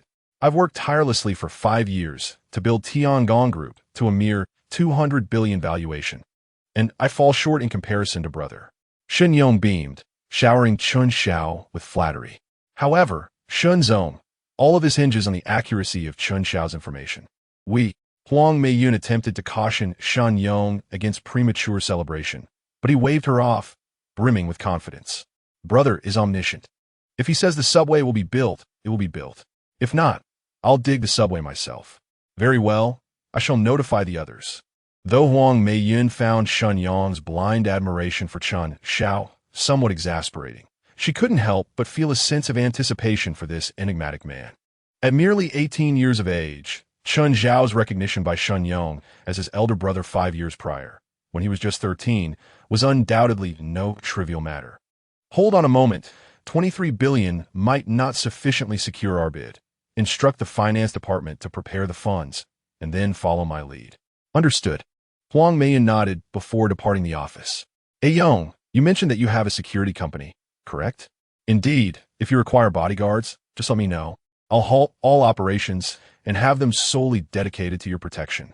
There is no need for such extravagance. Just send me around 10 individuals to work in shifts and keep watch. Additionally, have the intelligence department meticulously monitor the Chen Tianwang family, compiling daily reports on their activities and conversations without missing a single detail. No problem, I've got it covered, Xin Yong assured, thumping his chest. Well then, it's getting late. I should head back. You're leaving so soon, big brother? It's quite late. Why not stay here and rest? I can summon a few charming ladies. Before he could finish, Xin Yong fell silent, struck by Chen Xiao's icy gaze, his heart racing. I assure you, this establishment is entirely above board, with no illicit activities whatsoever. Watching Xin Yong raise 3 fingers in a nervous oath, Chen Xiao stepped forward to adjust his collar. Remember, Yong, in our endeavors, we must first and foremost be true to our conscience. We should be mindful of what we can and cannot do. I understand, big brother. Your teachings from years past are etched in my heart. While I may have engaged in some questionable actions in the pursuit of growth, ever since setting on the right path, I have adhered strictly to the law. Even as an underground emperor, my hands are cleaner than many legitimate business owners. Good. Just keep that in mind. A path walked in darkness cannot last. Make time to read a copy of the criminal law, even when forced into difficult decisions. Always consider your exit strategy and never cross the red line. In essence, maintain a clean operation. After a pause, Chen Xiao added, and I mean that in every conceivable sense. As Chen Xiao exited the establishment, a custom Rolls-Royce Phantom, bearing the license plate of 5/8, glided to a halt. Flanked by 2 Maybachs, a cadre of bodyguards emerged, respectfully saluting Chen Xiao, while one opened the door for him to enter the luxurious vehicle. Home. Upon returning to the villa, 2 formidable bodyguards stood at attention, their demeanor impeccable, saluting upon his arrival. Entering the vast, empty expanse of the villa, Chen Xiao sank into the sofa, a frown creasing his brow as he sighed softly. I shouldn't have driven them away. He glanced at his palms, feeling an itch for action with no outlet. Never mind. I'll let it slide for now. I'll collect when we meet again. The following morning, as Chen Xiao prepared to leave, an unexpected visitor appeared at the villa's entrance. Chapter 008. The kind-hearted Chen Qian and the bully Chen Xiao. What brings you here? Chen Xiao was taken aback to see Huang Meiyan, clad in a white t-shirt and denim shorts, her ponytail giving her the appearance of a fresh-faced high school girl. Yesterday, she had donned a professional OL outfit, complete with meticulous makeup, exuding the allure of a mature woman, making it hard for Chen Xiao to believe she was only 18.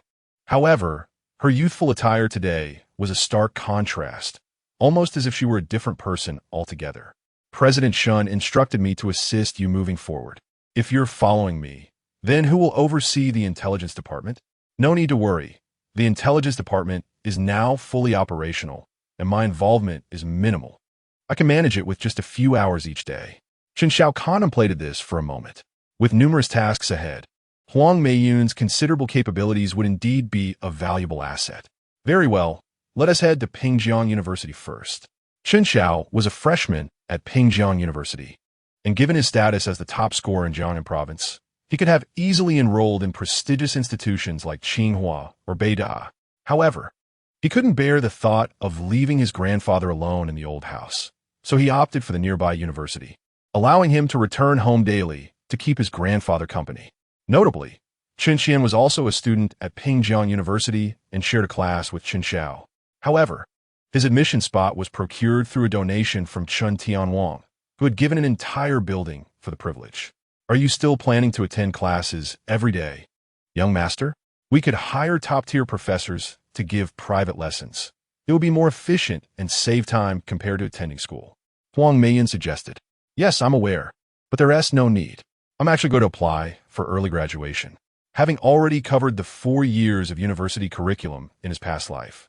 Chen Xiao saw no reason to waste time in classes again. Meanwhile, in a hotel presidential suite, Chen, you're still injured. You should rest today and skip school. Lin Meilan, watching Chen Qian limp toward the door with his backpack, felt a pang of anxiety well up in her chest, her eyes glistening. Mifine, Mom. I didn't perform well in the college entrance exam due to food poisoning, which is why Dad had to donate a building for this hard-earned opportunity. I must cherish it and not miss a single day of class. I couldn't bear to let you down. Chen Qian's determination left Lin Meilan both touched and helpless. She understood her son's stubbornness and refrained from further persuasion, silently praying for his swift recovery. All right, I'll have your second sister take you to school. Upon hearing this, Chen Qian's lips twitched slightly, a hint of embarrassment flashing in his eyes. No, you should convince me otherwise. I really don't want to go to that school. Fine, Mom. I'll take Xiao Qian to school. I don't have anything else planned today, so I'll accompany him. If you need anything, just let me know, Chen Yaxin declared. Chen Qian froze, inwardly lamenting. Oh no, I was hoping to find an opportunity to skip class and go out to have some fun. Why are you following me, second sister? If you're bored, go play with a lighter or something. No need for the trouble. I have plenty of good friends at school who can help me. Classmates are outsiders. It's not right to keep bothering them. It's better for your second sister to accompany you. Seeing Chen Yaxin grab the car keys and prepare to leave with him, Chen Qian's expression darkened, beads of sweat forming on his forehead.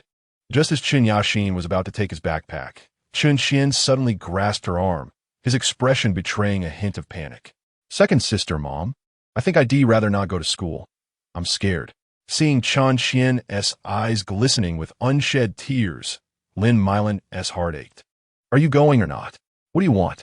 On the sofa, the eldest sister, Chen Wanqing, frowned, her tone somewhat brusque as she questioned him. Startled, Chen Qian trembled slightly, lowering his head, his voice tinged with grievance. I'm sorry, eldest sister. I'll go to school. I'm just afraid of being bullied by my brother. Bullied? The moment those words left his lips, the atmosphere shifted dramatically, Chen Yaxin's brows furrowing. What do you mean by bullied? Did Chen Xiao bully you at school? Chen Qian seemed to recall something, a flicker of fear passing through his eyes as he murmured. My elder brother often scolded me as a fool at school, even going so far as to isolate me from my classmates. On several occasions, he locked me in the restroom until school was over. I managed to endure those incidents. They were nothing significant. However, yesterday, I mistakenly accused my brother, which led to him being punished by our father. I fear that he might still be angry. If I encounter him at school today, what will happen? Chen Qian hesitated, his words trailing off, causing the hearts of those present to tighten in concern. Chen Tianwang, filled with rage, slammed his teacup onto the floor, shattering it into countless shards. Lin Meilan, overcome with emotion, burst into tears and rushed to embrace Chen Qian. My child, you have endured such great injustice. Why did you not confide in us? My heart is breaking, she lamented. Chen Xiao is utterly outrageous. How can one be so malicious? He should never have been nurtured in our family's presence. Chen Tianwang exclaimed furiously. Chen Qian, when did your brother scold you, isolate you, or lock you in the restroom? Do you have any evidence? At that moment, Chen Wanqing interjected, her furrowed brow indicating her skepticism towards Chen Qian's words. Chen Qian's expression shifted to one of panic. I'm sorry, elder sister. Perhaps I misunderstood my brother. Those incidents may have been caused by others. Please don't scold me. Em frightened. Upon seeing Chen Qian's pitiful demeanor, the others felt their hearts ache, their pent-up anger now directed towards Chen Wanqing. Elder sister, do you doubt that Xiao Qian is lying? After all these years, do you not know his character? How can you cast suspicion upon him? I am not doubting Xiao Qian's honesty. I merely wish to ensure he is not deceived. Perhaps he has misunderstood Chen Xiao, she retorted.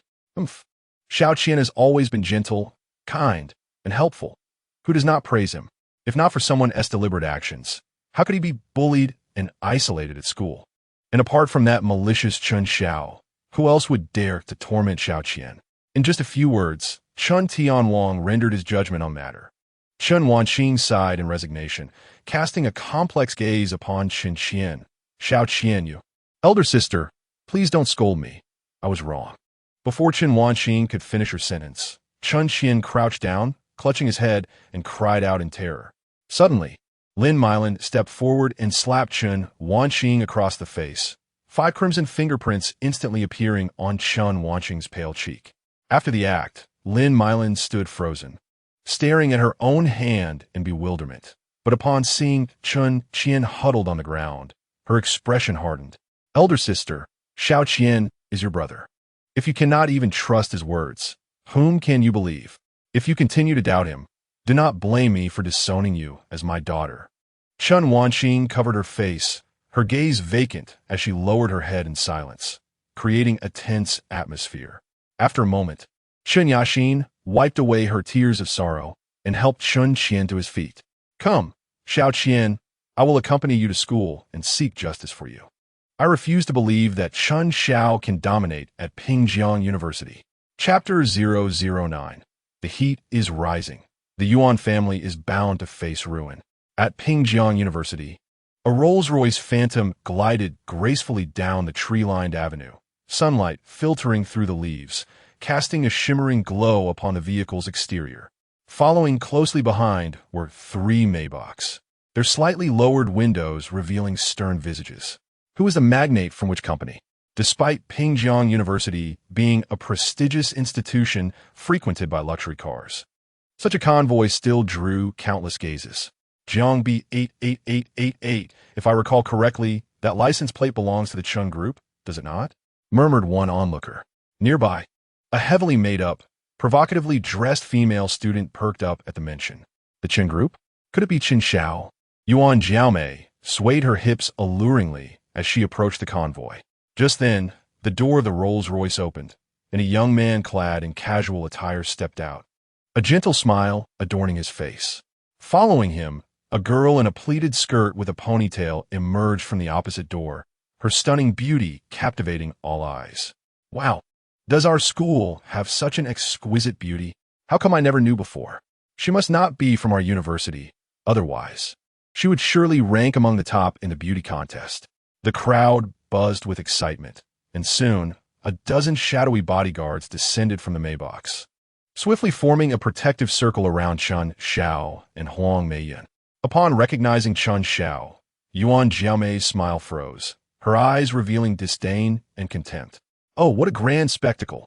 One might mistake it for a leader descending to experience the sentiments of the populace. Yuan Jiaomei stood at a distance, her tone dripping with sarcasm as she crossed her arms, exuding arrogance and scorn. Chen Xiao glanced briefly at Yuan Jiaomei, recalling her as someone who had fawned over Chen Qian. Ever since she learned that Chen Qian was the favored scion of the Chen family, she had eagerly attempted to ingratiate herself, hoping to ascend into the realm of the affluent. To Chen Xiao, who had been targeted by Chen Qian, she became the perfect outlet for her allegiance, launching veiled jabs and spreading slander against him. Such individuals, like Yuan Jiaomei, are akin to toads that cling to your leg without biting but are exceedingly irritating.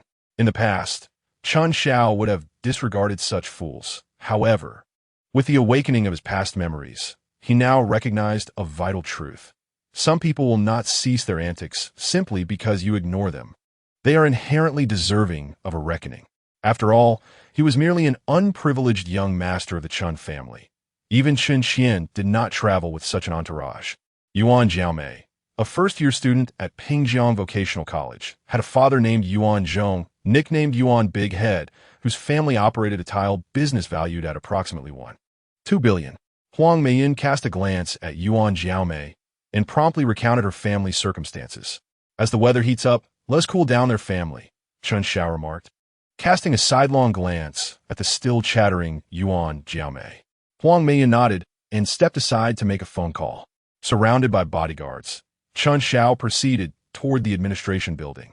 As he passed Yuan Jiaomei, he overheard her incessant taunts. Inferior people are always inferior. Even upon entering the upper echelons, they cannot shed that air of poverty. It is terrifying how the impoverished become wealthy. They must be constantly worried that others covet their meager possessions, losing sleep over it. Just as Yuan Jiaomei let out a derisive laugh, a resounding slap landed on her face, distorting her nose and rendering her momentarily stunned. "My apologies, my hand slipped. I mistook you for a rabid dog," one of Chen Xiao's bodyguards stated impassively, retracting his hand, his expression devoid of remorse. Yuan Jiaomei clutched her face, fury igniting within her, ready to explode, but upon seeing the towering figure of the bodyguard, she ultimately refrained from saying too much. "Chen Xiao, you are finished. I will report you for allowing your bodyguard to strike me. I will ensure you end up behind bars." Unable to vent her anger on the bodyguard, Yuan Jiaomei turned to glare at Chen Xiao, her voice shrill and grating, enough to induce a visceral discomfort. As she spoke, she fumbled for her phone, preparing to call the authorities. At that moment, an urgent phone ring echoed, and upon seeing the caller ID displaying her father's name, Yuan Jiaomei quickly answered, her tone shifting to one of feigned sorrow. "Father, I have been bullied. You must avenge me. Let the bull demon's great rewards commence. What on earth did you provoke? Now, all the suppliers have ceased their deliveries, clients are canceling collaborations, and the bank is demanding repayments. The Yuan family is on the brink of bankruptcy. Damn it." Yuan Jiaomei's complexion turned ashen in an instant. Her phone slipped from her grasp, her eyes filled with terror. Trembling uncontrollably, cold sweat covering her body in the sweltering heat, her hands and feet icy. At that moment, Lin Meilan approached, respectfully addressing Chen Xiao. "Young Master Chen, the Yuan family has been dealt with. Their declaration of bankruptcy will be finalized within the hour." Upon hearing Lin Meilan's words, Yuan Jiaomei whipped around, her expression one of horror as she gazed at Chen Xiao. "It was you, wasn't it? Why would you do this? Give my family back to me." Still in a state of agitation, it seems the temperature has not yet dropped sufficiently. "Let us send their entire family to Antarctica to mine for diamonds." With that, Chen Xiao departed without a backward glance, leaving Yuan Jiaomei, who had gone mad, to be restrained by the bodyguard who had slapped her. Just when it seemed this matter had concluded, a girl dressed in the latest fashion, exuding an air of arrogance, blocked Chen Xiao's path, arms crossed and nose elevated, her expression one of displeasure. "Chen Xiao, what has gotten into you these past 2 days? Yesterday, you injured brother Chen Qian severely by pushing him down the stairs. And today, over a few careless words from Yuan Jiaomei, you've driven her entire family to ruin. When did you become so overbearing? I do not like this version of you." The girl, full of self-importance, was named Zhuo Qingqing. The Zhuo family was considered a second-tier family in Pingjiang City and was also a vassal of the Chen family. Zhuo Qingqing's father, Zhuo Buxin, had always dreamed of an alliance between their families, hoping it would elevate the Zhuo family to first-tier status in Pingjiang City. Having grown up together as childhood friends with Chen Qian, Zhuo Qingqing had initially cherished her bond with him. However, once the Chen family reclaimed Chen Xiao, the family's elder began to show particular favor towards him, causing Zhuo Buxin to waver between the two young men. As an important pawn in her father's plans, Zhuo Qingqing treated both Chen Qian and Chen Xiao as fish in her pond, selecting the one with the greater value to further her interests. Previously, the elder of the Chen family had also expressed a desire for an alliance with the Zhuo family, so when Chen Xiao first met Zhuo Qingqing, the elder jokingly referred to her as his future bride. At that time, Chen Xiao was merely 9 years old, newly returned to the Chen family, and he took every word of the elder to heart, resulting in him treating Zhuo Qingqing as a fiancée in the following years, showering her with affection and care. He even became what one might call a devoted admirer, naively believing in a bright future with her. However, rather than winning Zhuo Qingqing's heart, Chen Xiao's affection led her to view him as nothing more than a devoted lackey, prompting her to invest her affections in Chen Qian instead. In her mind, she had already secured her hold over Chen Xiao, while simultaneously keeping Chen Qian close, ensuring that regardless of who inherited the Chen family, she would be the mistress of the household. Chapter 010. Cleanse your mind before stepping out.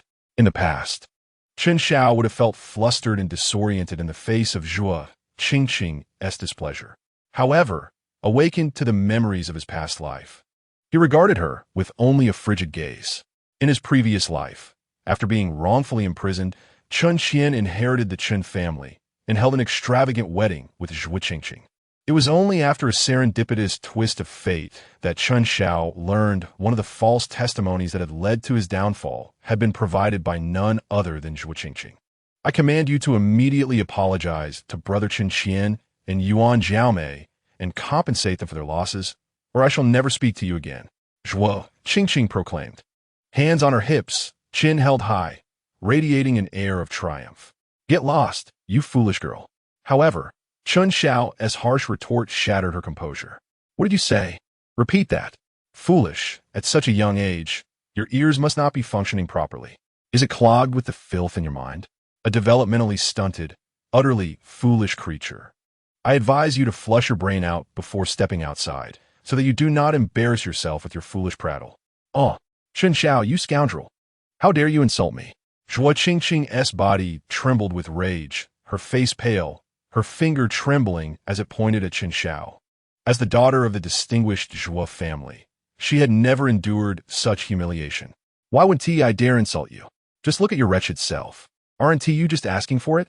What does Chen Qian's situation have to do with you? What does Yuan Jiaomei's plight concern you? You jumped out seeking insult. Am I supposed to satisfy you? Chen Xiao could not help but scoff, each word landing like a resounding slap across Zhuo Qingqing's face. Her pride crumbled in an instant, tears welling in her eyes, yet she stubbornly held them back.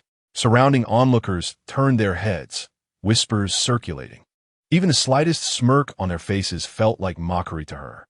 For the first time in her life, she felt her dignity shattered. I will never acknowledge you again, nor will I speak to you again. Regret it if you wish. Ah, such audacity. I must celebrate this occasion with 2 firecrackers. But mark my words, no backing out. If you fail to uphold your end, do not blame me for slapping you. Zhuo Qingqing declared angrily. Smack! Chen Xiao, known for his adherence to his words, delivered a resounding slap, sending Zhuo Qingqing spinning before she fell to the ground. Clutching her face, she gazed at Chen Xiao in disbelief. You dare strike me? Smack! Another crisp slap followed. Chen Xiao seized Zhuo Qingqing from the ground, raising his hand once more, delivering a heavy blow that left her cheeks perfectly symmetrical from the impact. You!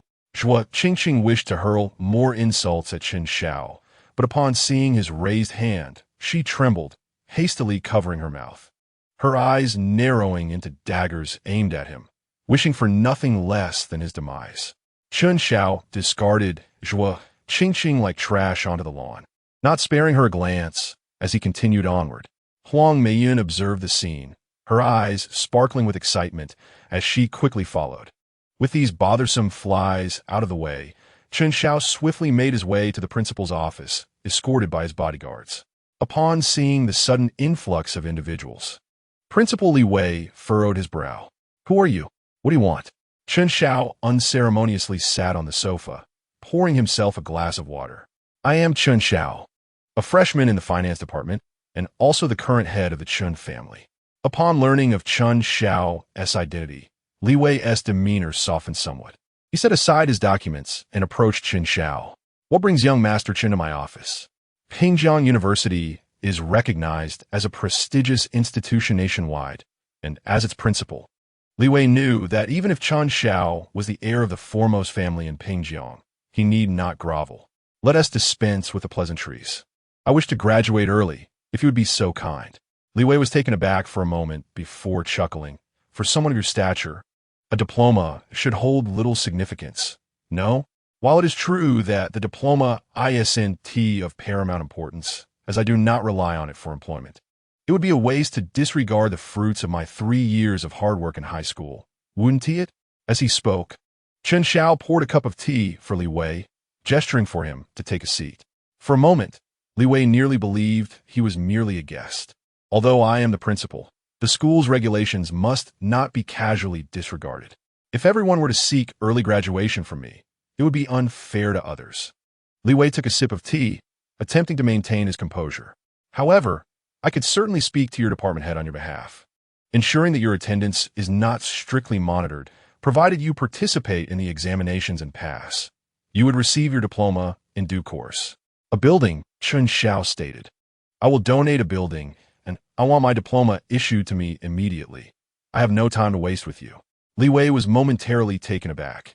Accustomed as he was to the insincere exchanges among the elite, and Chen Xiao's bluntness left him somewhat flustered. This matter transcends the mere issue of a building. There has never been a precedent for such a request. 2 buildings. Li Wei's eyes suddenly brightened, caught between temptation and hesitation. If I feigned difficulty, might he offer yet another building? As he pondered this, Chen Xiao spoke again.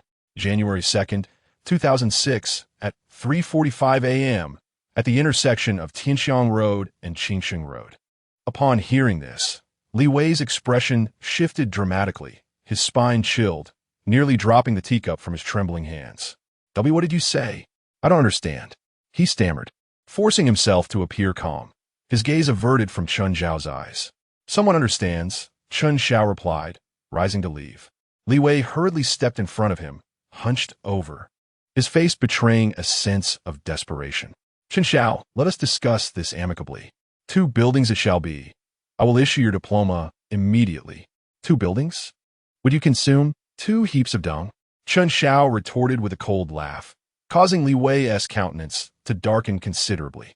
After a moment of contemplation, Li Wei finally gritted his teeth and lowered his head. "Chen Xiao, I no longer require the buildings. I implore you to show mercy. I will issue your diploma right away. Should you ever need my assistance in the future, I shall be at your service." "You have 5 minutes," Chen Xiao replied, raising his eyelids as he seated himself back on the sofa. Observing Li Wei's dejected return to his desk, he could not suppress a derisive chuckle. How ungrateful! Li Wei clearly heard this remark, his steps faltering momentarily as he bit his lip, filled with regret. He had intended to leverage the situation for greater gain, only to discover that Chen Xiao possessed leverage over him. Truly, a case of losing the hen while trying to steal the eggs. Yet, how could Chen Xiao possibly know about this matter after all these years? Li Wei's expression darkened, filled with trepidation, fearing he would not sleep soundly for a long time to come. Chapter 011, Filial Piety. Chen Xiao left the principal's office, satisfied with his diploma in hand. At that moment, a black Porsche pulled into the parking lot, and Chen Qian and Chen Yaxin emerged from a vehicle. "Second sister, perhaps we should reconsider. I do not wish for you and brother to have any discord because of me. Moreover, brother was quite fierce yesterday, and I fear for your safety." "He dares." Chen Yaxin's brows furrowed in defiance, instinctively responding. Yet, recalling the slaps Chen Xiao had delivered the previous day, her cheeks involuntarily tingled with pain. "Fear not. We are at school, in plain view of many, and our cause is just. I refuse to believe he would dare act so brazenly. Today, second sister will take charge." With that, Chen Yaxin grasped Chen Qian's hand and headed toward the teaching building. Just then, a heavily made-up woman dressed provocatively rushed in front of them, her face etched with panic, and she seized Chen Xiao's arm. "Chen Xiao, please, I beg you to save me. Our family is bankrupt." Yuan Jiaomei's voice trembled, laced with tears. Chen Qian frowned, thinking to himself that her family's bankruptcy was of no concern to him. After all, he had merely shared a few fleeting moments with her. However, mindful of Chen Yaxin's presence, he maintained a facade of kindness. "Yuan Jiaomei, please calm down and explain the situation to me. I will certainly do my utmost to help if I can." "Is that bastard Chen Xiao?" Yuan Jiaomei seethed through clenched teeth. "I merely mocked him a bit, and he retaliated by suppressing our family's business. Now, all our partners are withdrawing, and the bank is demanding payment. We truly cannot hold on any longer." "What? How could he do such a thing?" Chen Qian exclaimed. "Our parents taught us not to abuse our family status to bully others. His actions are utterly outrageous." Upon realizing that the matter was connected to Chen Xiao, Chen Qian took on a more insincere demeanor, speaking with an exaggerated tone. "This Chen Xiao is simply insane. I must teach him a lesson today." Chen Yaxin, filled with righteous indignation, could hardly contain her fury. "Chen Xiao, you must help me. I only acted on your instructions to provoke Chen Xiao. You cannot abandon me now." Yuan Jiaomei, fearing Chen Qian's indifference, hastily grasped his hand and added, "Chen Xiao, I am at your mercy. I will do as you say." Chen Qian's expression shifted upon hearing her words, But noticing that Chen Qian remained consumed by her anger towards Chen Xiao, he breathed a slight sigh of relief. Casting a dark gaze upon Yuan Jiaomei, he whispered ominously, "If you wish for my assistance, mind your tongue. Otherwise, prepare for dire consequences." Yuan Jiaomei shivered at his words, hurriedly nodding in agreement, relieved that she had quelled his ire. She understood that Chen Qian was favored more than Chen Xiao within their family. The troubles her family faced hinged solely on the Chen group. If Chen Qian were willing to intervene, all their issues would be swiftly resolved. "Ungrateful daughter, I will make you pay dearly today." Just then, a furious roar erupted from behind. Chen Qian and Chen Qian turned to see a short, balding middle-aged man charging towards them, brandishing a belt. Without a moment's hesitation, he swung it viciously at Yuan Jiaomei. "What kind of powerful figure have you offended? I have spent my life building this legacy, and you have ruined it in one fell swoop. Had I known you would grow up to be such a disgrace, I would have cast you aside long ago. Father, I was wrong. Please don't hit me. Chen Xiao has already agreed to help us. Our family will not go bankrupt." Yuan Jiaomei cried out, cowering to protect herself from the blows. Yuan Zhong, in a fit of rage, barely registered her words, delivering several more lashes until a bystander intervened, compelling him to halt. Gasping for breath, Yuan Zhong asked, "What did you just say about Chen Xiao helping us?" "Chen Xiao is this Chen Qian, the young master of the Chen group," Yuan Jiaomei replied, pointing at Chen Qian, her body marked with the redness from the lashes. Upon hearing the mention of the Chen group, Yuan Zhong's demeanor shifted instantly, discarding the belt and rushing to Chen Qian, bowing and scraping. "Chen Xiao, I apologize for the inconvenience. I hope you can forgive our family's plight." Chen Qian frowned slightly. "Rest assured, Mr. Yuan, I will certainly assist your family in overcoming this crisis. I must also apologize. It was my brother Chen Xiao who instigated your family's troubles. He has a rather volatile temperament, and after a few sharp words were exchanged with Yuan Jiaomei, he acted most cruelly. I truly regret this situation." Yuan Zhong froze momentarily, then shot an infuriated glare at Yuan Jiaomei. "Look at the mess you've created. You've offended the Chen family. If you wish to endanger yourself, do not drag the rest of us down with you." Yuan Jiaomei remained silent, her eyes silently seething with resentment as she glared at him from a place hidden from Yuan Zhong's view.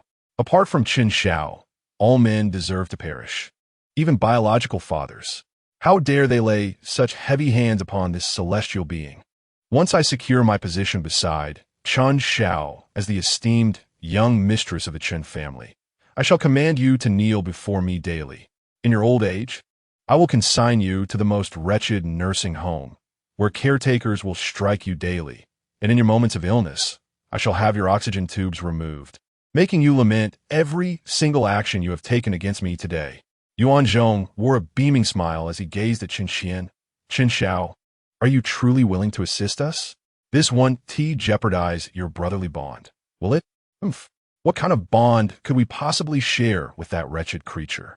Beside him, Chen Qian crossed her arms and snorted coldly, her face a mask of fury. "This is my second sister, Chen Qian.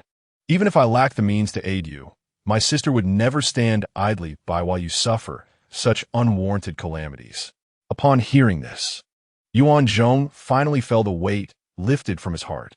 He had previously worried that both Chen Xiao and Chen Qian, being young masters of the Chen family, would be unable to resist Chen Xiao. However, with the second young lady of the Chen family present, even a 2-to-1 situation should suffice to overpower Chen Xiao. It was then that Yuan Jiaomei noticed Chen Xiao approaching from a distance, gasping in surprise. Realizing she had Chen Qian and Chen Qian backing her, her courage surged, and she straightened her posture, running towards Chen Xiao. "You bastard!" Before she could utter another word, a bodyguard in front of Chen Xiao stepped forward and delivered a swift kick. Bang! Yuan Jiaomei was sent flying several meters, crashing to the ground, her head spinning, blood trickling from her mouth, pain rendering her almost speechless. The sudden turn of events left Chen Qian and the others dumbfounded. They had not anticipated Yuan Jiaomei's reckless charge, nor the bodyguard's decisive action. Regaining her composure, Chen Qian erupted in fury, pointing at Chen Xiao and rebuking him loudly. Chen Xiao, have you lost your mind? How dare you commit such violence in broad daylight? Are you out of your wits? Chapter 012. Do you believe I lack the capability to annihilate your Zhuo family? It is not a question, but a statement of certainty. Chen Xiao regarded Chen Yaxin with a stern expression. This woman charged at me with the intent to harm. My bodyguard acted to ensure my safety. Entirely reasonable and lawful. You're talking nonsense. Yuan Jiaomei is but a frail girl. How could she possibly harm you? Was it necessary to strike her so severely? At that moment, Huang Meiyan swiftly stepped forward and, before Chen Yaxin could react, delivered 2 resounding slaps across her face. You struck me. Chen Yaxin covered her face, momentarily stunned. What of it? I am but a fragile woman. How could I possibly hurt you? Huang Meiyan smiled slightly at Chen Yaxin before returning to Chen Xiao's side. You. Chen Yaxin pointed at Huang Meiyan, anger rendering her speechless. What is the matter? Constipated? Should I fetch you some laxatives? Huang Meiyan sneered, her gaze dripping with disdain, further inciting Chen Yaxin's ire. Yuan Zhong observed this scene, his expression darkening as a sense of foreboding washed over him. He felt he had overestimated Chen Yaxin's influence. I must rely on myself. Yuan Zhong composed himself and jogged towards Chen Xiao with a forced smile, but was halted by a bodyguard as he approached. Chen Xiao, I am Yuan Zhong, the father of Yuan Jiaomei. My wayward daughter has acted thoughtlessly towards you, and I come to apologize on her behalf. I implore you to show mercy and grant the Yuan family a path to survival. I will acquiesce to any form of compensation you desire. Yuan Zhong's demeanor was utterly subservient. Chen Xiao regarded him coldly, his tone indifferent. The bankruptcy of your Yuan family would be the finest form of compensation for me. Upon hearing this, Yuan Zhong's face drained of color, and without hesitation, he fell to his knees, weeping profusely. Chen Xiao, even if our Yuan family must perish, we still have over 100 employees. Behind each of them are living families. Even if you harbor resentment towards the Yuan family, those employees are innocent. I beg you, grant them a chance to survive. Yuan Zhong's voice rang loud, drawing a crowd of onlookers. Witnessing Yuan Zhong's pitiable state, the uninformed crowd began to murmur disapprovingly towards Chen Xiao. Seeing this, Chen Qian stepped forward, his face a mask of sympathy. Brother, heed my advice and relent. You are causing countless people to lose their livelihoods. Does your conscience not ache? With such a conscience, perhaps you should support them yourself? What pretense of virtue is this? Fool! Chen Xiao's gaze was as sharp as a blade, locking onto Chen Qian. Then a thought crossed his mind. Wait, who permitted you to bark like a dog in my presence? At Chen Xiao's command, a bodyguard immediately understood and stepped forward, delivering a series of resounding slaps to Chen Qian's face, eliciting cries of pain from him. Xiao Qian, Chen Yaxin rushed forward, attempting to pull the bodyguard away, only to be effortlessly restrained by another bodyguard. Deprived of Chen Qian's protests, Chen Xiao turned his attention back to Yuan Zhong. So you wish to play the moral high ground, do you? Yuan Zhong was drenched in cold sweat, feeling a heavy weight in his chest. Chen Xiao, though merely a youth, exuded an unexplainable aura of pressure. Yet you have indeed wagered correctly. I am a person of high morals. A flicker of hope crossed Yuan Zhong's eyes. I have conducted my research. Your company employs a total of 135 individuals, based on a severance compensation standard of 100,000 per person. That amounts to 13.5 million. Therefore, I have preemptively frozen this amount in your account. Rest assured, your employees will receive their severance pay to seek new employment, while you, on the other hand, can expect to rot in prison for every penny owed to the bank.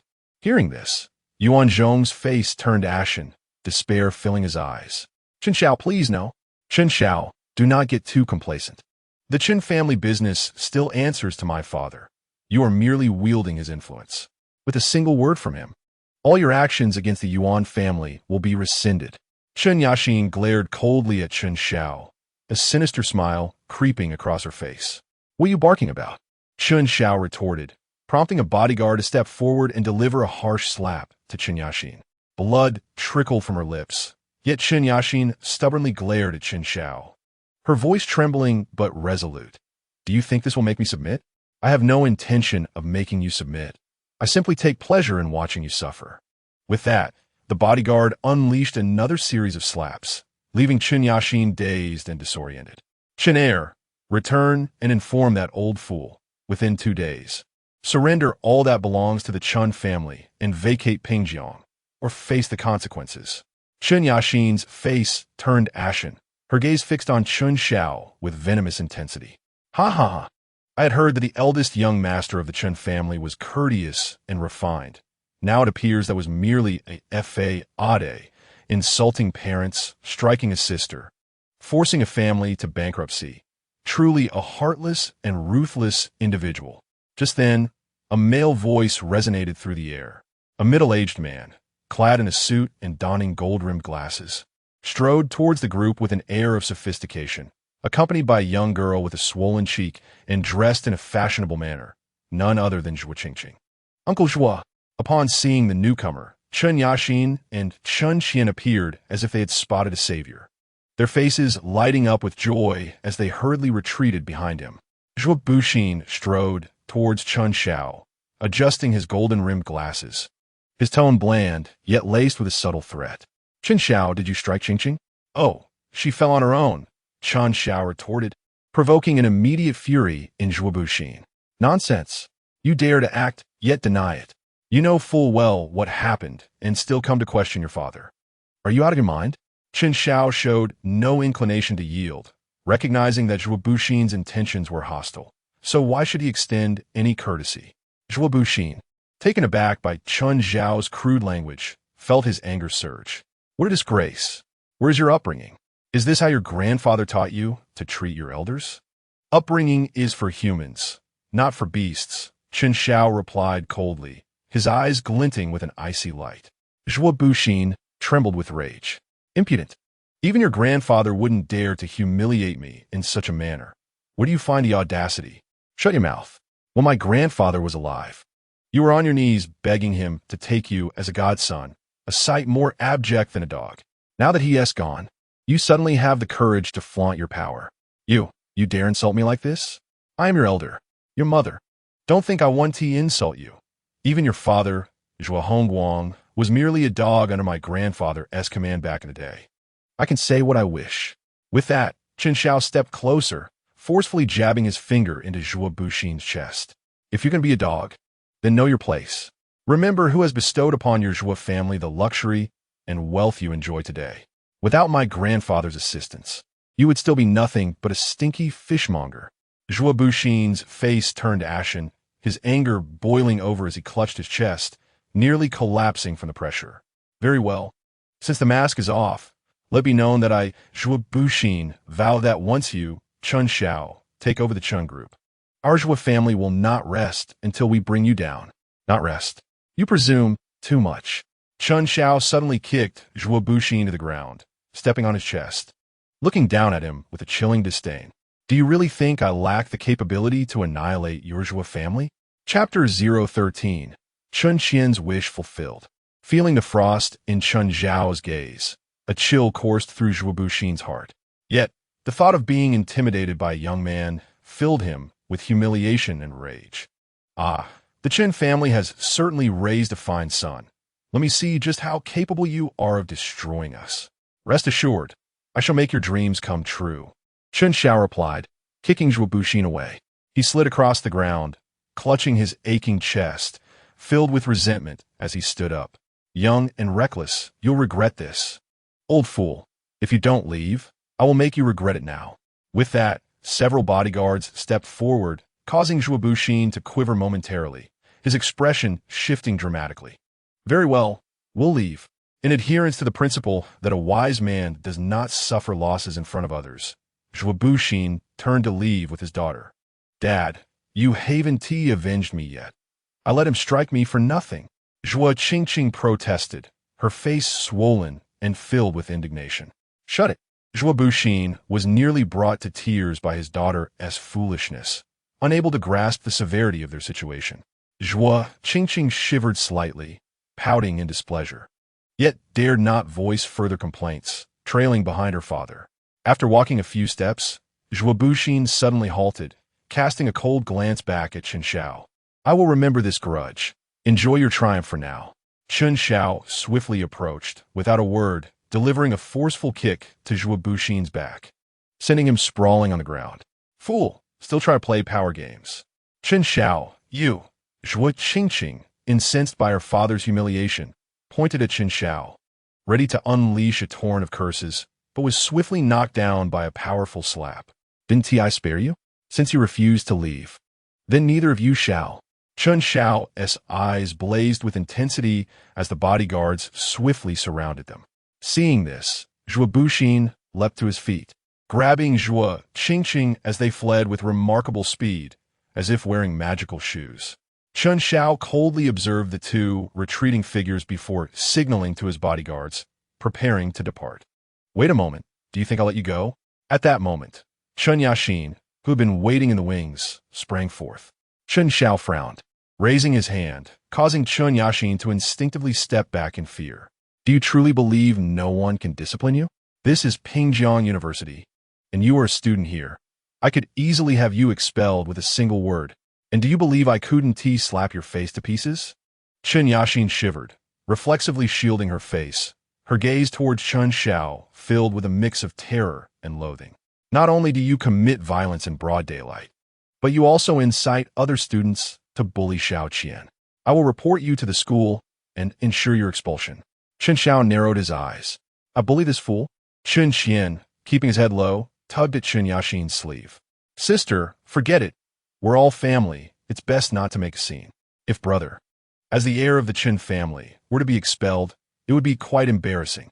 Hearing this, Chen Yaxin's eyes brightened, feeling as though she had found a chink in Chen Xiao's armor, crossing her arms with a smug expression. I intend to escalate this matter and have this scoundrel expelled. He will regret bullying you. Don't worry, little Qian, I will stand up for you. With no hesitation, Chen Xiao delivered a resounding slap. Terori amused bichen yaxinis navet. What authority do you possess to defend this fool?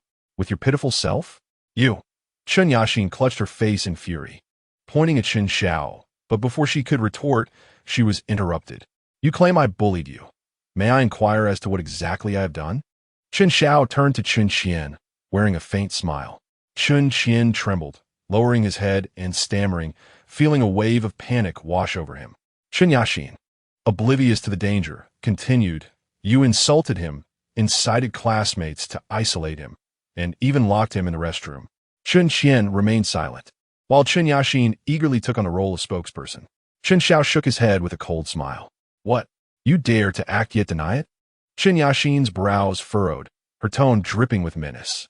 Chen Qian trembled involuntarily, sensing a familiar sensation rising within him. Admit it? Why should I? Chen Xiao chuckled, then turned to his bodyguards. You all heard what Chen Heir said earlier.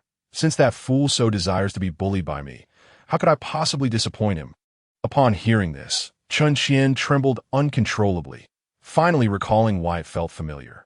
Just yesterday, in the villa, after he falsely accused Chen Xiao of pushing him down the stairs, Chen Xiao had also admitted to it, and the result was Chen Qian's face turned pale, his pupils dilating as he watched the two burly bodyguards stride towards him. Don't come any closer, Chen Qian screamed, turning to flee, but one bodyguard swiftly stepped forward, grabbing his shoulder and lifting him like a small chick, dragging him back. Chen Xiao, what are you planning to do? Chen Yaxin's face was awash with terror. She had not anticipated that Chen Xiao would possess such audacity to act in front of a multitude. Had Chen Qian been privy to Yaxin's thoughts, he would undoubtedly have vociferously condemned her as a fool. If Chen Xiao dared to publicly assault Zhuo Buxin, the head of the Zhuo family and chairman of the billion-dollar Yang fan group, why would he hesitate to lay hands on someone as insignificant as herself? What was he doing? Naturally, he was facilitating the realization of his dreams. Chen Xiao regarded Chen Qian with a cold stare, a smirk of derision playing upon his lips. Since he had indulged in the fantasy of being bullied by me, how could I not grant him his wish? With that, two bodyguards seized Chen Qian and dragged him towards the nearest restroom. His cries echoed down the corridor. Chen Yaxin's complexion flushed crimson. She attempted to intervene, but was thwarted by the bodyguards.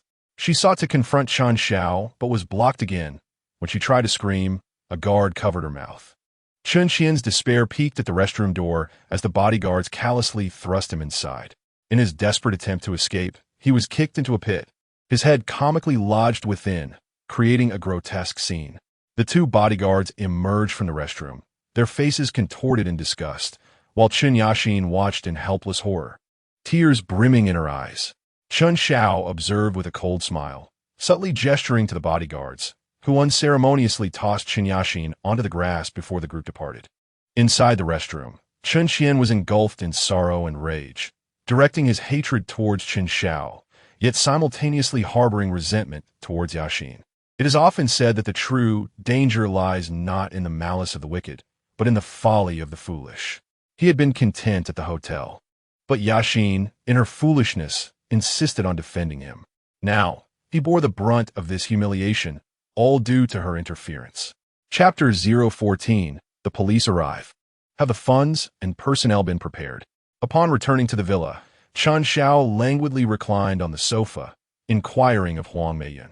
15 billion in funds is ready, along with 50 professional traders fully positioned. According to the stock codes I previously provided, we shall enter the market promptly at 10:30, gradually accumulating shares. Upon reaching the predetermined price for each stock, we will liquidate immediately, ensuring that our holdings do not exceed 200 million for any single stock, and sell all before the market closes. The Tianwang Group needs to bid on 2 plots of land in the West and South districts, and currently, the group's liquid assets amount to only 23 billion, which is insufficient for security. Chen Xiao had previously articulated the necessity of resolving the funding issue, and the stock market offered the most viable avenue for generating substantial returns in a short time frame.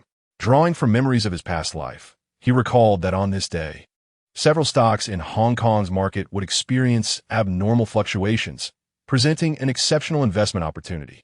Moreover, with no restrictions on price limits, rapid capital appreciation could be achieved. Understood. I will ensure they adhere strictly to the plan.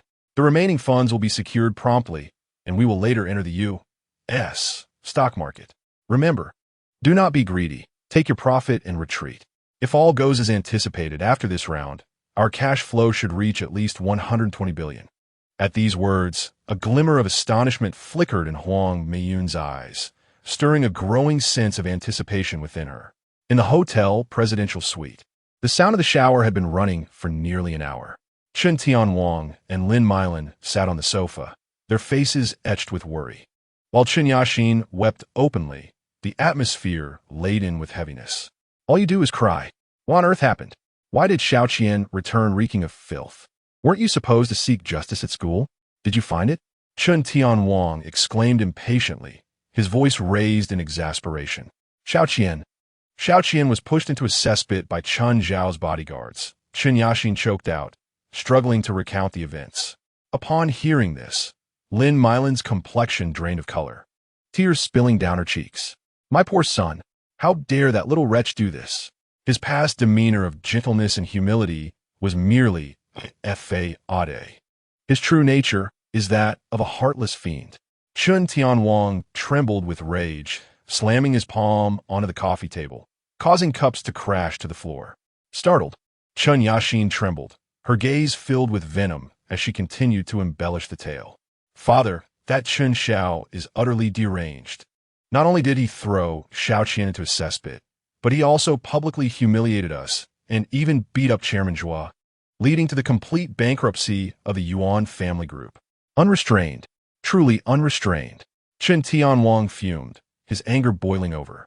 The position of chairman of the Chen family had yet to be formally transferred to him, and if Chen Xiao dared to act so recklessly before he even held power, what might he do with greater authority? Speaking of which, I just remembered, Father, Chen Xiao said that in 2 days, you must hand over everything belonging to the Chen family and leave Pingjiang, or face the consequences.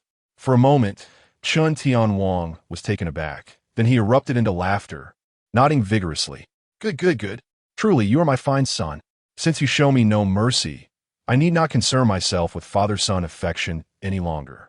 With a cold chuckle, Chen Tianwang rose and departed the hotel suite. Half an hour later, at a tea house, Chen Tianwang met with Zhuo Buxin. Chen Dong, You have come to see me. Could it be that you are here to plead for your son? Let me be clear, do not even think about it. My enmity with Chen Xiao is now firmly established, and no one can intervene. Zhuo Buxin slammed his hand on the table, wincing from the pain of his injuries. My dear brother Zhuo, you misunderstand, Chen Tianwang replied with a smile, pouring tea for Zhuo Buxin. You wish for that little wretch to pay the price. And I desire the same. That little wretch, raised in an orphanage, has no proper upbringing. After returning to the Chen family, he was coddled by the old master, who lacked the knowledge to guide him, resulting in his lawless character. And I must confess, as amusing as it is, even I, his biological father, am not spared from his threats. He openly declares that if I do not transfer the company's shares to him, I shall suffer the consequences. Brother Zhuo, is that not laughable? Zhuo Buxin shook his head, a sardonic smile gracing his lips. It seems I misjudged him. I once thought he was bold due to the Chen family's influence, but now it appears that the old master's excessive pampering has truly deranged him. Without the Chen family's backing, he is but a mere child. Indeed, without the Chen family, he is nothing. Zhuo Buxin took a sip of tea, his gaze flickering as he regarded Chen Tianwang. Therefore, Chen Dong, since you are not here to plead for Chen Xiao, what is your purpose in seeking my assistance? I hope Brother Zhuo will assist me in teaching this lawless little wretch a lesson. A slight smile crossed Chen Tianwang's face, causing Zhuo Buxin's brow to furrow instantly. What kind of lesson do you wish for me to impart? Shall I find someone to give him a beating? We are law-abiding citizens. How could we engage in such acts? Chen Tianwang smiled slightly. We must learn to wield the weapon of the law, ensuring that the assailant pays the appropriate price. Of course, to express my gratitude for Brother Zhuo's assistance in educating my son, I will offer an additional discount on the Chen Zhuo collaboration project. Zhuo Buxin's furrowed brow swiftly unfurled, a somewhat sinister smile gracing his face as he cast a glance at Chen Tianwang, his eyes now imbued with a hint of amusement. How intriguing. I shall observe how you all engage in a dog-eat-dog scenario. With this thought, Zhuo Buxin readily acquiesced, smiling as he retrieved his mobile phone to make a call. Hello, officer. I would like to report an incident. A single day is ample time for a woman to develop an intense admiration for a man. Young Master Chen, you are simply extraordinary. In just one day, you have quadrupled our investment. Huang Meiyan gazed in disbelief at the data presented by the Financial Investment Department, her eyes filled with astonishment as they met Chen Xiao's. After a day of maneuvering, the funds Chen Xiao directed into the Hong Kong stock market had indeed quadrupled, soaring from 1.5 billion to 6 billion. Chen Xiao smiled slightly. It's not over yet.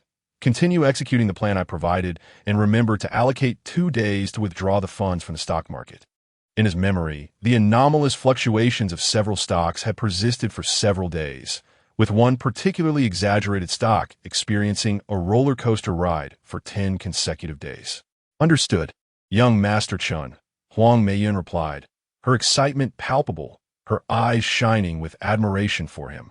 At school, she was resolute and unyielding, refusing to suffer any grievances. In the stock market, he commanded respect, accurately predicting market trends and executing operations with precision at every critical juncture, revealing an astonishing investment acumen.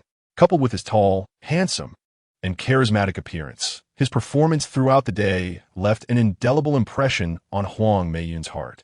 Just then, a cacophony erupted outside the villa.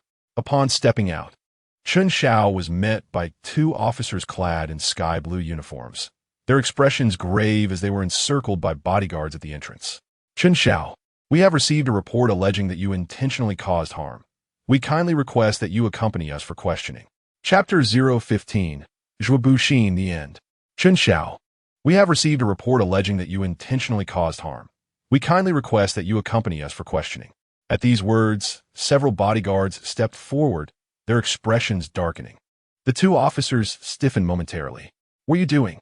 Do you intend to assault an officer? Stand down. We are law-abiding citizens, and assisting the police is our civic duty.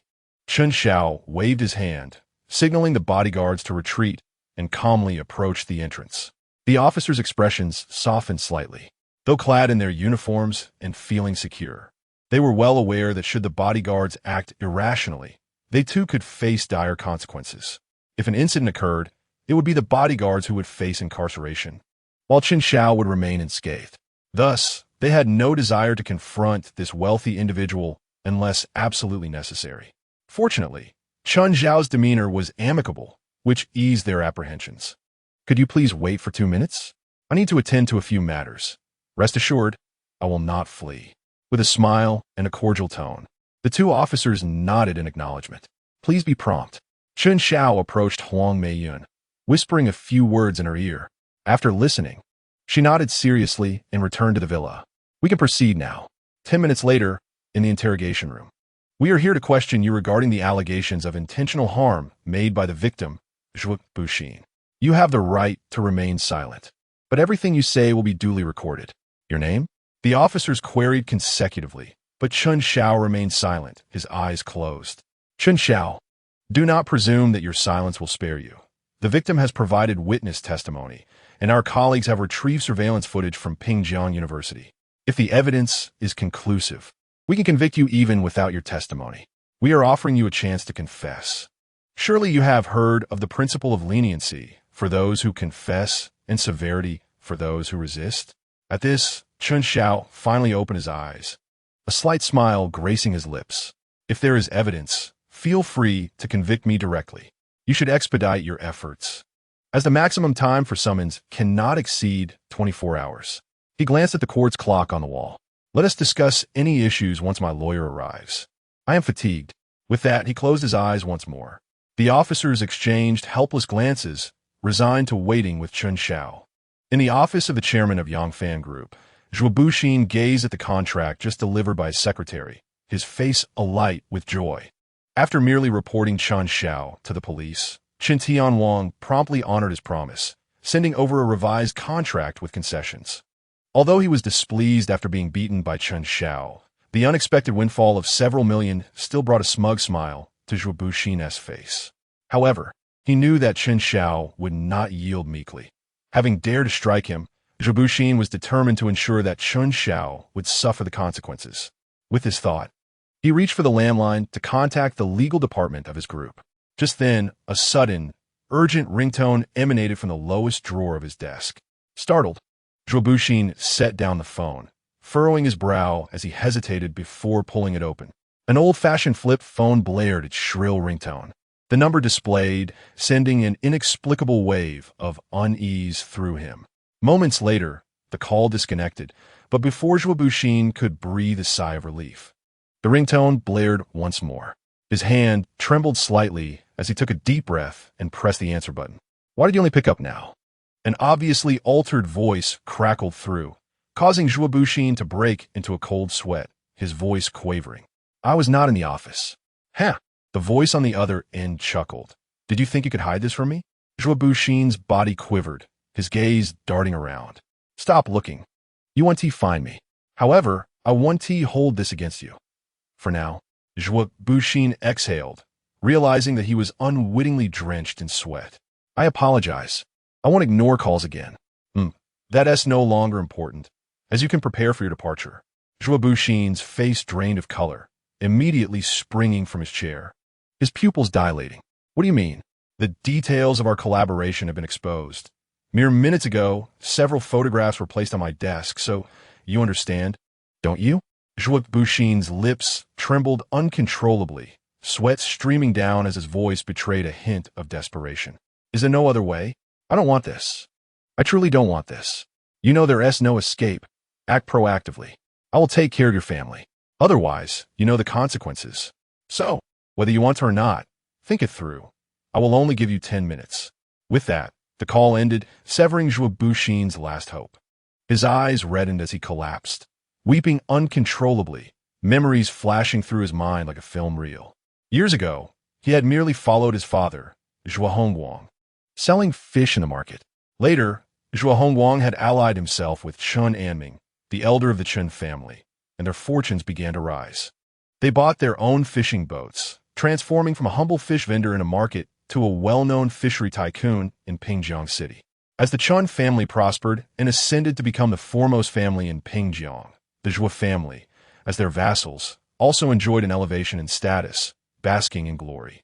Their humble beginnings, with merely a few fishing boats, blossomed into the flourishing Yangfan Group, which seized control of a substantial portion of Pingjiang's docks and harbored thriving overseas trade. However, it was precisely this success that drew the attention of those with nefarious intentions towards Zhuo's maritime channels. Initially, Zhuo Buxin merely sought to recoup some losses for the rapidly expanding company, but he found himself ensnared in a web of increasingly serious criminal activities, evolving from the transportation of minor contraband to large-scale smuggling, and eventually to the abhorrent trade of organs and human trafficking. By the time Zhuo Buxin recognized the gravity of his predicament, he was mired in an inextricable quagmire. With no option but to forge ahead on a treacherous path, he managed to escape unscathed over the years, thanks to a protective umbrella. Yet, the very person who had just called him was that very protector. Zhuo Buxin realized he had become a pawn, who was responsible for the photographs. He roared in fury, believing that had it not been for the emergence of photographic evidence, he would not have fallen from grace. This individual, possessing incriminating evidence, chose not to present it directly to the authorities, but instead placed it conspicuously on another's desk, seemingly to compel that person to abandon him. Was it directed at me? After years of navigating the treacherous waters of society, Zhuo Buxin knew he was no fool. Otherwise, he would not have ascended to the chairmanship of a publicly listed conglomerate. In that fleeting moment, the faces of numerous adversaries flitted through his mind, finally resting on the image of a young man. Chen Xiao. It was Chen Xiao. Just after he had reported Chen Xiao to the authorities, the photographs appeared on that person's desk. Zhuo Buxin could hardly believe the sheer coincidence. Overcome with despair, he slumped in his chair, his gaze vacant, filled with regret and resentment. Minutes later, he approached the window, sent a text message to his daughter Zhuo Qingqing, and then leaped from the window, leaving Pingjiang behind with a warning to avoid provoking Chen Xiao. Chapter 016. An autopsy without injury examination. At 6:30 in the evening, the door of the interrogation room was knocked upon, and a middle-aged man with black-rimmed glasses and an air of refinement stood at the entrance, holding a briefcase. "Good evening, officer. I am Mr. Chen Xiao's attorney, Luo Wei."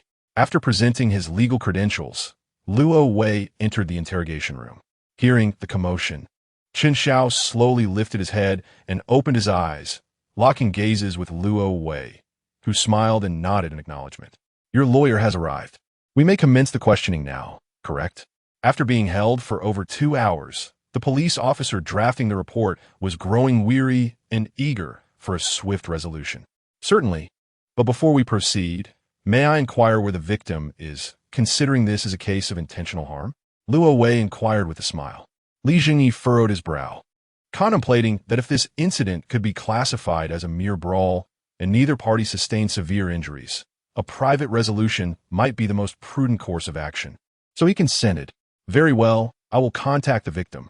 However, before he could exit the room, a colleague rushed in, his expression grave as he whispered urgently in Li Jingyi's ear while casting a concerned glance at Chen Xiao, who remained composed in the interrogation chair. Instantly, Li Jingyi's expression shifted, and he turned sharply to face the unfazed Chen Xiao, his brow furrowing. "What is the matter, Officer Li? Is it inconvenient to contact the victim?" In truth, they did not recognize the injury report provided by the victim, prompting them to seek reevaluation by a professional institution. Luo Wei maintained his courteous smile. Li Jingyi inhaled deeply and spoke gravely. "There has been a complication. The victim is unable to cooperate with the injury examination. If we cannot examine the injuries, can we conduct an autopsy instead?" Chen Xiao suddenly interjected, his tone calm, yet laced with an icy undertone. Li Jingyi felt a jolt of realization. His piercing gaze fixed on Chen Xiao. "It's you, Officer Li. I'm unclear as to what you are insinuating. I have been here for 2.5 hours, all under your watchful eye, have I not?" Li Jingyi's chest heaved with agitation as he acknowledged he had underestimated the 18-year-old. He had initially perceived Chen Xiao as merely a child, yet he proved to be remarkably astute and ruthless. At first, Chen Xiao had cooperated humbly, leading Li Jingyi to believe he was accommodating, but clearly, the offspring of affluent families were far from naive. "Officer Li, Regarding Zhuo Buxin's accusation of intentional harm, I contend that such claims are entirely unfounded and a mere slander. You may summon Zhuo Buxin for a face-to-face confrontation with me, or present any witnesses or evidence you may have. Should there be even a shred of proof, I will confess and accept my fate. Chen Xiao reclined languidly in the interrogation chair, his hands crossed, a faint smile playing at the corners of his mouth. Li Jingyi felt a wave of frustration swell within him. It was not that he harbored animosity toward the wealthy or sought to imprison Chen Xiao. Rather, Chen Xiao's provocations were intolerable. Reports from his colleagues who retrieved surveillance footage from Pingjiang University indicated that the cameras malfunctioned during the critical time frame of the incident. What a farce. The footage before and after the event was preserved flawlessly, yet that particular timeline was inexplicably compromised. Furthermore, subsequent inquiries revealed witnesses who could not recall any details. The most absurd of all was Zhuo Buxin himself. If it came to recording his testimony, they might as well seek out the king of hell. As for Luo Wei's insistence on an injury examination, it was utterly impractical. The coroner was still occupied with Zhuo Buxin's corpse. Taking a deep breath, Li Jingyi closed his eyes and hoarsely commanded, "Release him." "Thank you, officer. I knew you would not wrongfully accuse an innocent man," Chen Xiao remarked as he approached Li Jingyi with a smile. "We will not overlook any wrongdoers." Li Jingyi's eyes widened, fixated on Chen Xiao, attempting to detect any trace of panic or unease upon his countenance. Alas, his efforts were in vain. Chen Xiao remained as composed as ever, his gaze clear as crystal. "You cannot apprehend me, for I am a law-abiding citizen." Exiting the police station, a Rolls-Royce Phantom awaited at the entrance. Several bodyguards swiftly surrounded the vehicle as the door opened, allowing Chen Xiao to elegantly enter. The matter was handled adeptly. Chen Xiao received the garments handed to him by Lin Meilan while discarding his soiled shirt to the side. His 8 meticulously defined abdominal muscles were exposed to the air, rising and falling with each breath, every contour brimming with strength. His robust pectorals sculpted a powerful silhouette, casting deep shadows at the intersections with his collarbone, forming a rugged mountain range. As his shoulder blades spread, the triangular shadow of his back emerged, and his triceps bulged with fullness as he raised his arms. Lin Meilan's eyes widened in awe, her gaze fixated as she instinctively reached out to touch the sculpted physique before her. "Wipe your drool," Chen Xiao quipped suddenly, jolting Lin Meilan back to reality. She instinctively wiped her mouth, a blush creeping onto her cheeks as she offered an awkward smile. "I apologize, I was lost in thought." "Oh, and what were you contemplating?" "The doctor advised me that my sleep is poor, and I should rest my head on 8-pack abs." As she spoke, Lin Meilan's gaze fell upon Chen Xiao's abdomen. Though he was already dressed, her eyes seemed to possess a piercing quality, fixating intently on him, a smile involuntarily curling at the corners of her mouth. "Drive," Chen Xiao replied with a shake of his head, realizing that not only men could be lecherous. Women, too, could harbor such inclinations. "Aren't you going to change your pants?" Lin Meilan inquired, holding up his trousers, her expression tinged with disappointment. Chen Xiao twitched his lips. Merely a glimpse of his abs had left Lin Meilan drooling. What would happen if she were to discover something more enticing? Would she succumb to hunger and take a bite? "I'll change when I get home," he said. "Hey, don't. Who are you trying to guard against?" "I ask you, who are you guarding against?" The car swiftly returned to the Chen family villa. Before they even entered the courtyard, they spotted Hu Zhongyan, leaning on a cane, anxiously pacing at the gate. Upon seeing Chen Xiao emerge from the car unscathed, he let out a sigh of relief and hurried over. "Young master, are you all right?" "Don't worry, Grandpa Hu. I'm perfectly fine. I heard from the bodyguards that you were arrested by the police. I was terribly worried and sought many connections to help. But upon learning that the involved party was Zhuo Buxin, none were willing to assist. How quickly people forget. These individuals once benefited from your grandfather's kindness. It's only been a few months since he passed, and already they..." Hu Zhongmin's head hung low, a look of sorrow etched on his face. "It's fine. Grandpa Hu, I managed to come out on my own, didn't I?" Chen Xiao chuckled, supporting Hu Zhongmin as they entered the villa. "By the way, could you provide me with a list of those people you contacted? I'd like to pay them a visit when I have the time. After all, Some relationships must be nurtured. Of course, no problem. Young master, you've truly matured, Hu Zhongyan said, a look of satisfaction on his face, believing that Chen Xiao sought the list to strengthen his connections. By the way, who is this young lady? Hu Zhongyan inquired, noticing Huang Meilan beside Chen Xiao. Tall and youthful, with striking beauty, she had caught his eye the moment they exited the car, but he had been too preoccupied with Chen Xiao's situation to ask. A friend, Chen Xiao replied, offering a slight smile without elaborating further. After all, the matter concerning Xinyong was rather complex and involved numerous secrets. He was uncertain how to explain it to Hu Zhongyan. Hu Zhongyan, possessing a keen understanding of human nature, nodded and refrained from pressing further. Chen Xiao's willingness to share was his choice, and he understood that having his own secrets was acceptable. He would unconditionally support all of Chen Xiao's decisions. By the way, young master, you previously asked me to contact the clan elders of the Chen family. Their news. Chapter 017. Almost forgot. You have indeed just lost your father. I still haven't discussed your preparations for establishing the ancestral hall and revising the family tree. I merely mentioned your desire to meet them. But not a single one agreed to it, and some even uttered harsh words. Upon seeing Hu Zhongyan's furrowed brow and dismal expression, Chen Xiao immediately grasped that matters were not progressing smoothly. He remained composed, fully aware that things would not unfold easily. Although he was the next appointed head of the Chen family as designated by his grandfather, the elderly members of the family, relying on their seniority, would hardly regard him, a mere 18-year-old, with any respect. His title as head of the family was, in essence, a hollow one. In fact, these old-timers were likely conspiring to oust him from his position. Which individuals specifically? What did they say? Chen Xiao poured Hu Zhongyan a cup of tea. Accepting the cup, Hu Zhongyan replied gravely, the first ones I contacted were the second and third elders. However, upon hearing that you wished to meet them, they dismissed you as a mere child yet to mature, stating that if you truly wish to meet, you should come in person to plead. The second and third elders mentioned by Hu Zhongyan were Chen Zhao's grandfather Chen Tianwang's two younger brothers, Chen Gongming and Chen Pingming, were indeed siblings. Chen Xiao smiled faintly, a glimmer of coldness flashing in his eyes. It seems they still do not take me seriously. If that is the case, I shall not be courteous.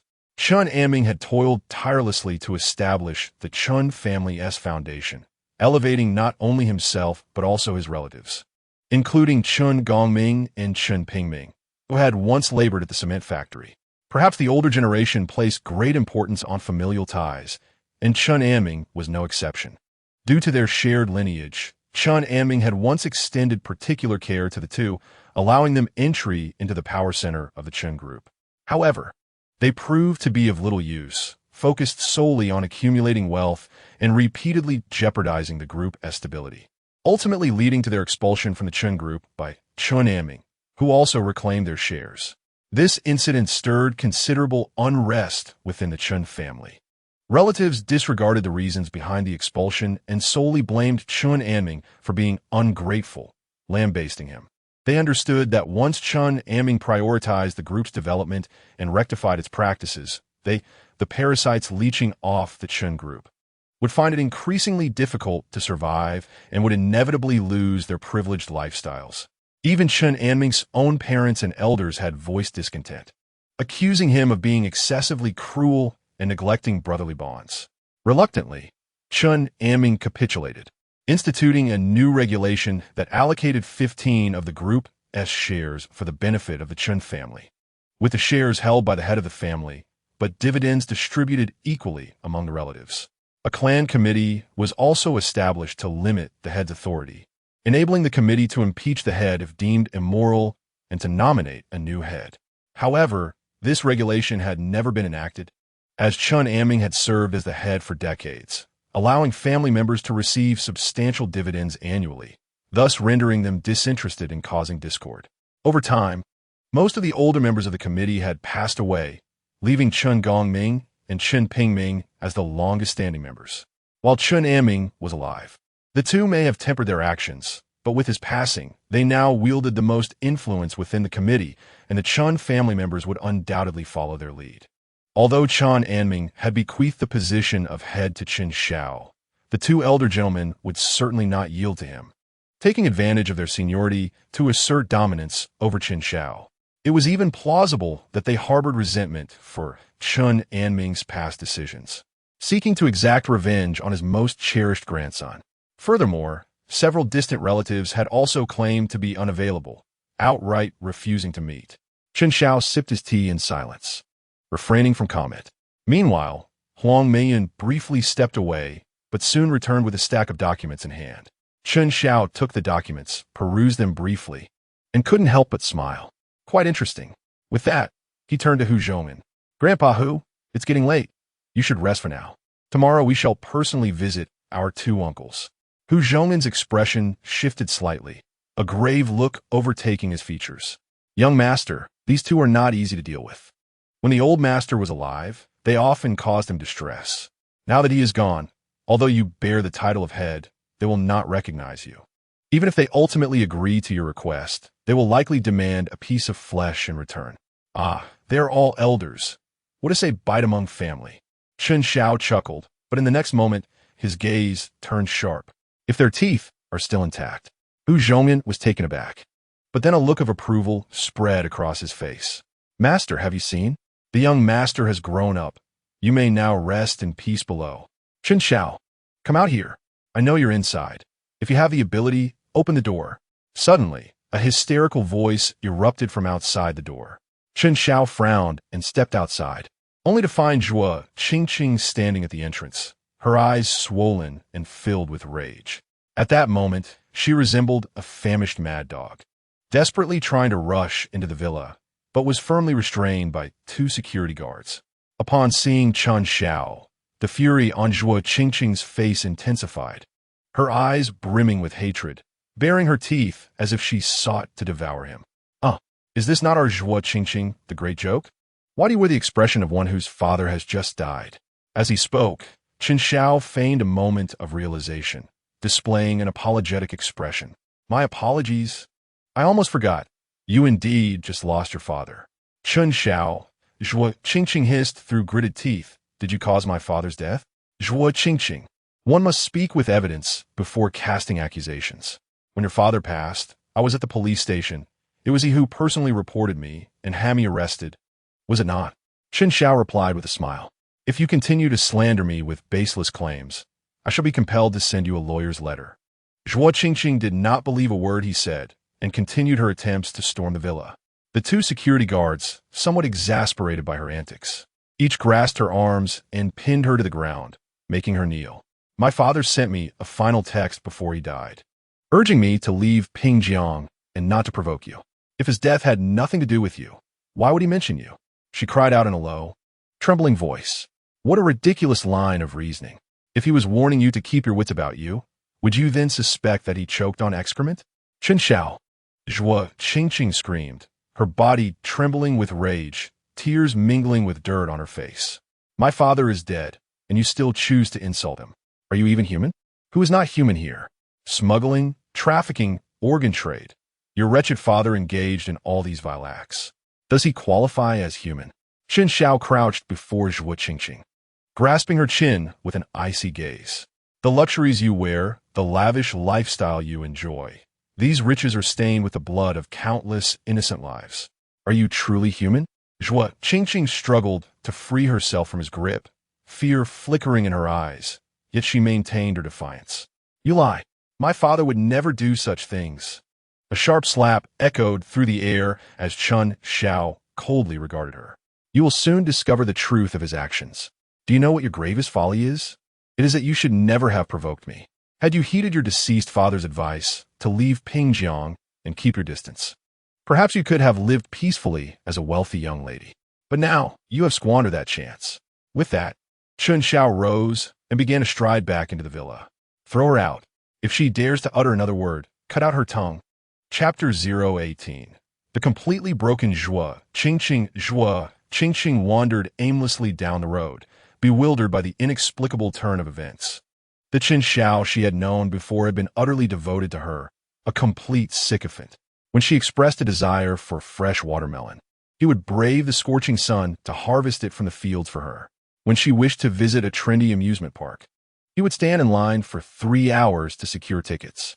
When she fell ill, he attended to her tirelessly, sacrificing his own rest, no matter how unreasonable her demands. Chen Xiao always endeavored to fulfill them. In hindsight, he had been remarkably considerate, attending to her every need. But why had he transformed into this monstrous version of himself? Was it her flirtation with Chen Qian that drove this change? Yet, she had merely aspired to be the young mistress of the Chen family and did not wish to miss any opportunity. What fault lay with her? Why could Chen Xiao not comprehend her intentions? Did his love not imply that she must reciprocate and could not simultaneously engage with other men? Isn't true love about selfless devotion without expectation of return? Why must he impose conditions upon his affection?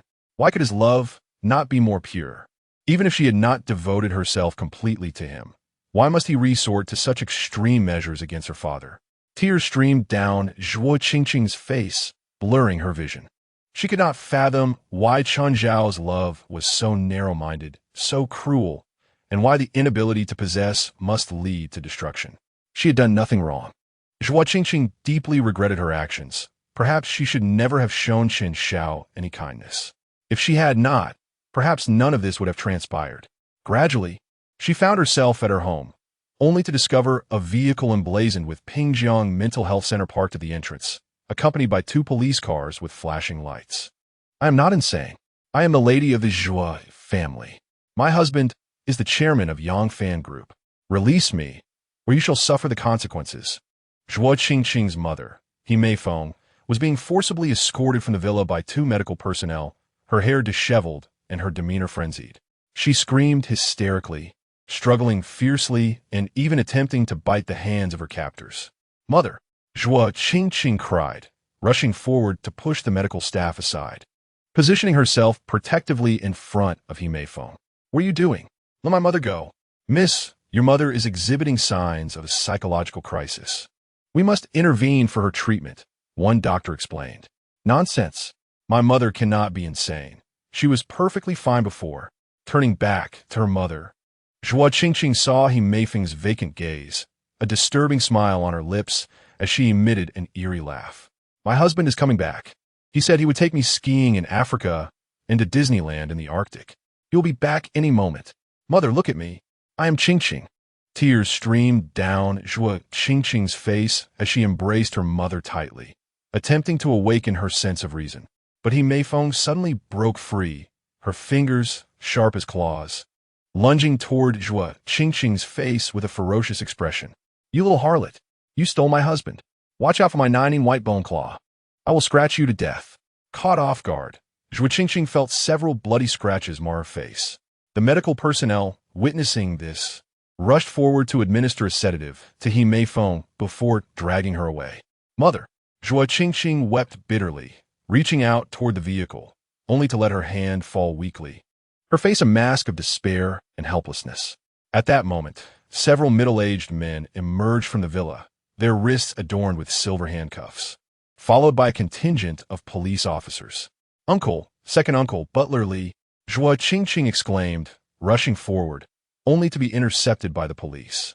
The Yangfan Group is under investigation for smuggling prohibited goods, human trafficking, and organ trade. These individuals from the company's leadership must accompany us for questioning. May I ask what your relationship is with them? Zhuo Buxiang bowed his head, speaking somberly. She is the daughter of Chairman Zhuo Buxin, but she does not participate in any decision-making within the group, so she is not implicated in any matters. The police nodded, disregarding Zhuo Qingqing, proceeding to seal the entrance of the Zhuo family villa.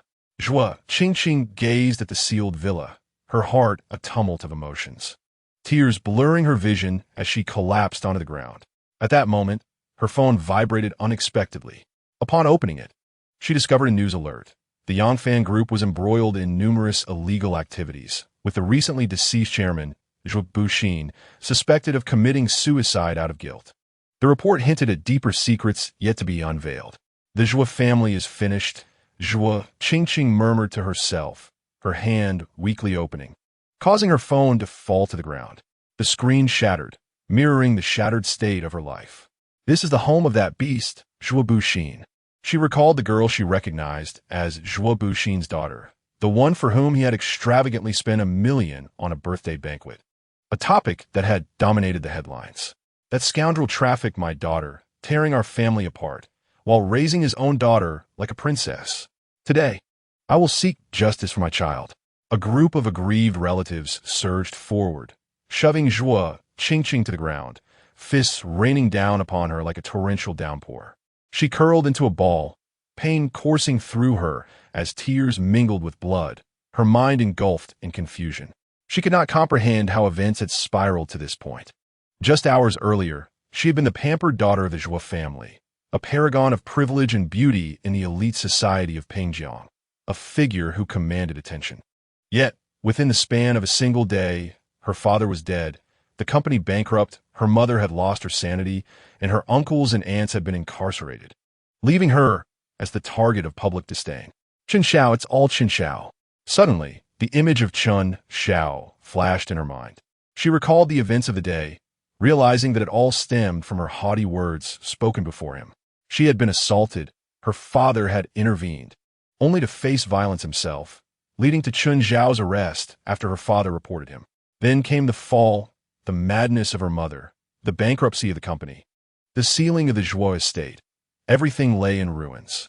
Chen Xiao, it's all because of him. Hatred filled Zhuo Qingqing's eyes as she vowed to take vengeance on Chen Xiao, determined to ensure he lived with regret for eternity.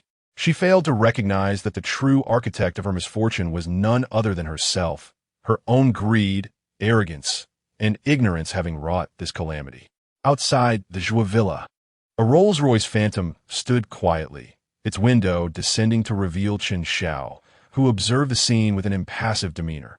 Young Master Chen, do you harbor some deep-seated grudge against Zhuo Qingqing? Huang Meiyan inquired, having researched their relationship, noting that Chen Xiao had once been infatuated with Zhuo Qingqing. Yet, she had treated him as a mere pawn while pursuing Chen Qian. Huang Meiyan speculated that Zhuo Qingqing's duplicity had incited Chen Xiao's wrath.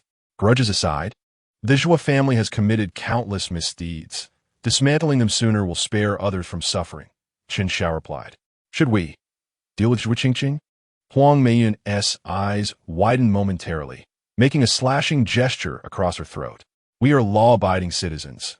We must refrain from resorting to violence, Chen Xiao replied calmly. Besides, she is still so young, with a bright future ahead.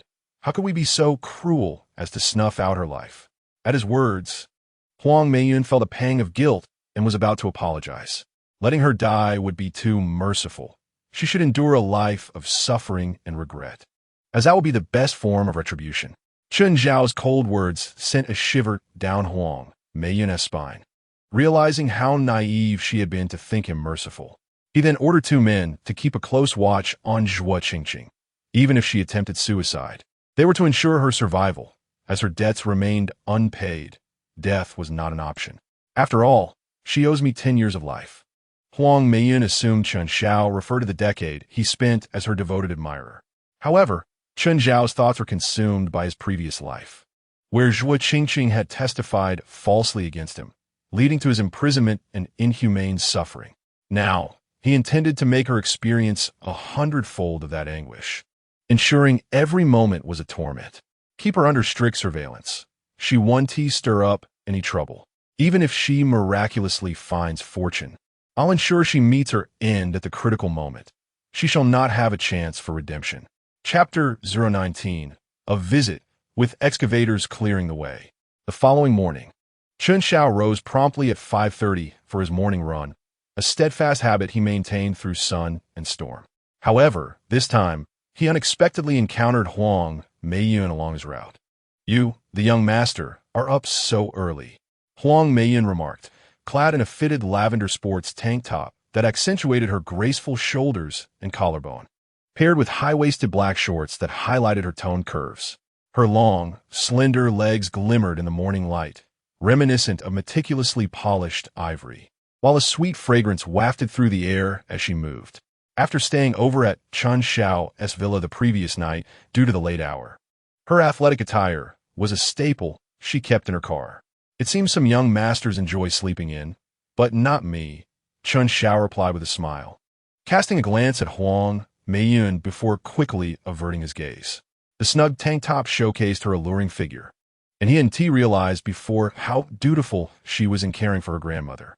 It was early, and with youthful blood coursing through him, he thought that lingering too long in the abyss might jeopardize his morning run. Huang Meiyan seemed to sense his discomfort, a playful smile gracing her lips. "Oh, you're blushing. Is it from the exertion? It's a bit warm. I assent it, is it?" "Yes, it does feel a bit warm," Chen Xiao replied, taking a deep breath as he quickened his pace. Huang Meiyan returned to the villa to find Chen Xiao already seated at the dining table, enjoying breakfast alongside Hu Zhongnan, who had arrived early. "Go wash up and join us for breakfast. We'll be heading out soon," he instructed. "All right." Before long, Huang Meiyan emerged, having changed into professional attire after her wash. Following breakfast, they set off for the home of Chen Xiao's great-uncle, Chen Gongming, in a convoy of Rolls-Royce Phantoms and several Maybachs. Although the Chen family possessed an ancestral home, it was typically inhabited only by the head of the family, with gatherings occurring solely during festivals or ancestral rites. Each branch had its own residence. Upon arriving at Chen Gongming's villa, 2 bodyguards stood vigil at the entrance. The grand gate was closed as Chen Xiao stepped out of the car. "Please inform him that his nephew, Chen Xiao, has come to pay a visit," he said with a warm smile, exuding politeness. Upon hearing the name Chen Xiao, the bodyguards exchanged glances, a flicker of surprise passing through their eyes. With a stern expression, one of them said in a low, rumbling voice, "You all wait here. The old master is resting and has ordered that no one disturb him." Chen Xiao maintained an unbroken smile on his face. "May I inquire how long we must wait?" "I do not know. It could be as little as an hour or as long as an entire day." "Oh, resting for such an extended period? Is he perhaps deceased within?" Chen Xiao remarked with a chuckle, causing the expressions of the 2 bodyguards to shift dramatically as they pointed angrily at him. "You dare insult the old master." Immediately, several bodyguards emerged behind Chen Xiao, seizing the outstretched finger of one of the guards and forcefully bending it until it snapped. "Ah!" The 2 men emitted desperate shrieks akin to a slaughtered pig, and Chen Xiao's bodyguards swiftly subdued them, covering their mouths. "Do you know? There exists a quicker way to see the master aside from waiting. For instance, barging in," Chen Xiao declared, producing a walkie-talkie. "Come over here." Subsequently, under the horrified gaze of the 2 bodyguards, a bulldozer emerged from around the corner, slowly advancing towards them, its tracks thundering against the ground. "Wah!" The 2 bodyguards were struck with terror, hastily calling out, but their mouths were tightly covered by Chen Xiao's guards, leaving them to emit incomprehensible whimpers. The bulldozer reached the villa's entrance, raised its bucket high, and then crashed it down with tremendous force, instantly twisting and deforming the iron gate, accompanied by a deafening, metallic tearing sound. "Continue," Chen Xiao commanded coldly, and the bulldozer roared to life again, mercilessly smashing against the villa's entrance. After 3 strikes, a thunderous crash echoed as the gate collapsed in an instant.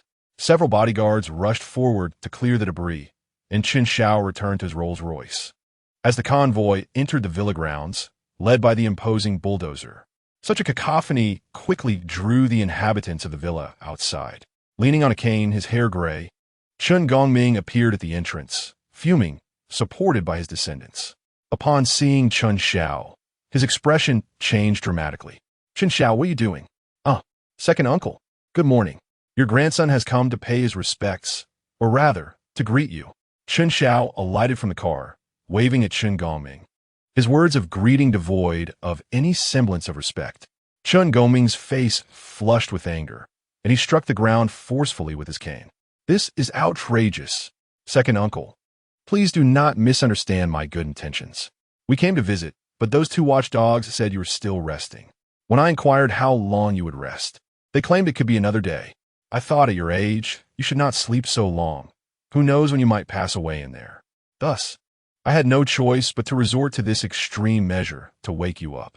Fortunately, it seems effective. Otherwise, I would have had to burn some incense for you."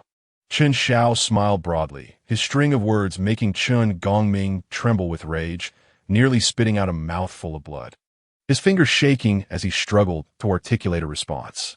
"Oh dear, what is wrong? A stroke? Do not worry. Your grandson is here." Last time, that old Chen Tianwang exhibited the same symptoms, and I cured him with just a few slaps. Just bear with me, second uncle. As he spoke, Chen Xiao raised his hand and charged at Chen Gongming, his palm poised high. Seeing this, Chen Gongming's son, Chen Tianwang, immediately stepped forward, his face alight with fury. Chen Xiao, you stop. Slap. A fierce slap landed, and before he could finish his sentence, Chen Tianwang was knocked to the ground, a tooth flying out as his left cheek swelled instantly. Oh dear, second uncle, what are you doing? I am merely treating your father. Why are you stopping me? Do you wish for your father to die so you can inherit his trifling possessions? Chapter 20. Open your eyes and see who is in charge now.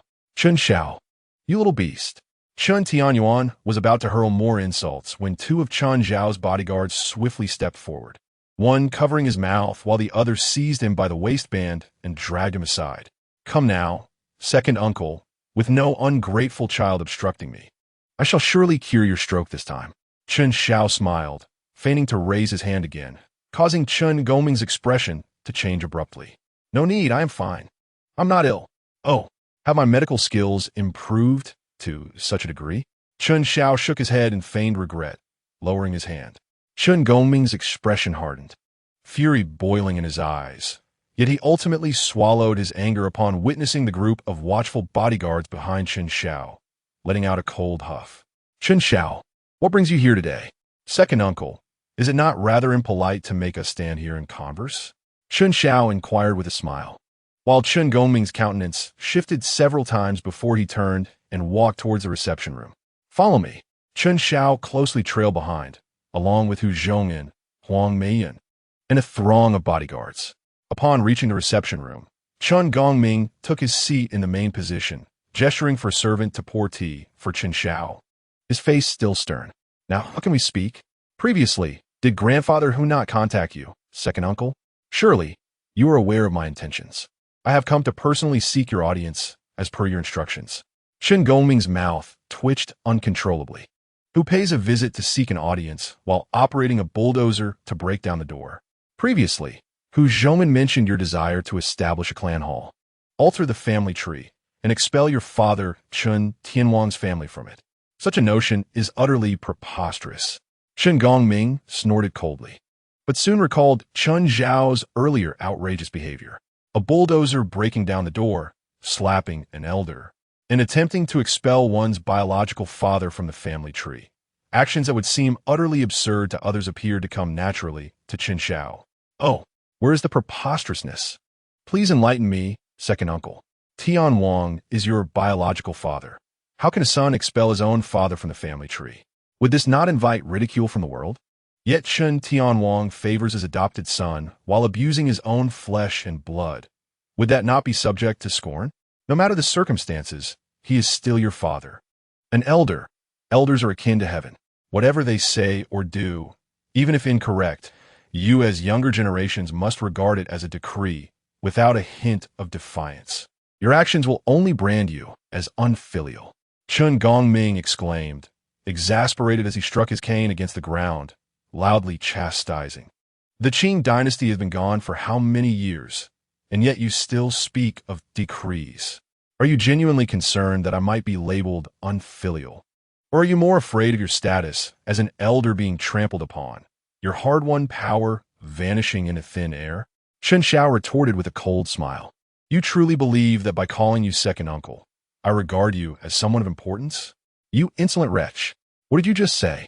Chen Gongming's face turned crimson with rage, and he immediately rose, pointing an accusatory finger at Chen Xiao, who, refusing to relent, stood up and delivered a resounding slap, forcing Chen Gongming back into his seat. Smack! Chen Gongming clutched his face, still momentarily stunned. My grandfather, valuing familial bonds and constrained by the pressures of elder relatives, indulged you in every way. However, I do not possess my grandfather's patience. You should ponder your contributions to the Chen family and the Chen group, all while assuming the airs of an elder. Do you truly believe I am unaware? Yesterday, Chen Tianwang contacted you, did he not?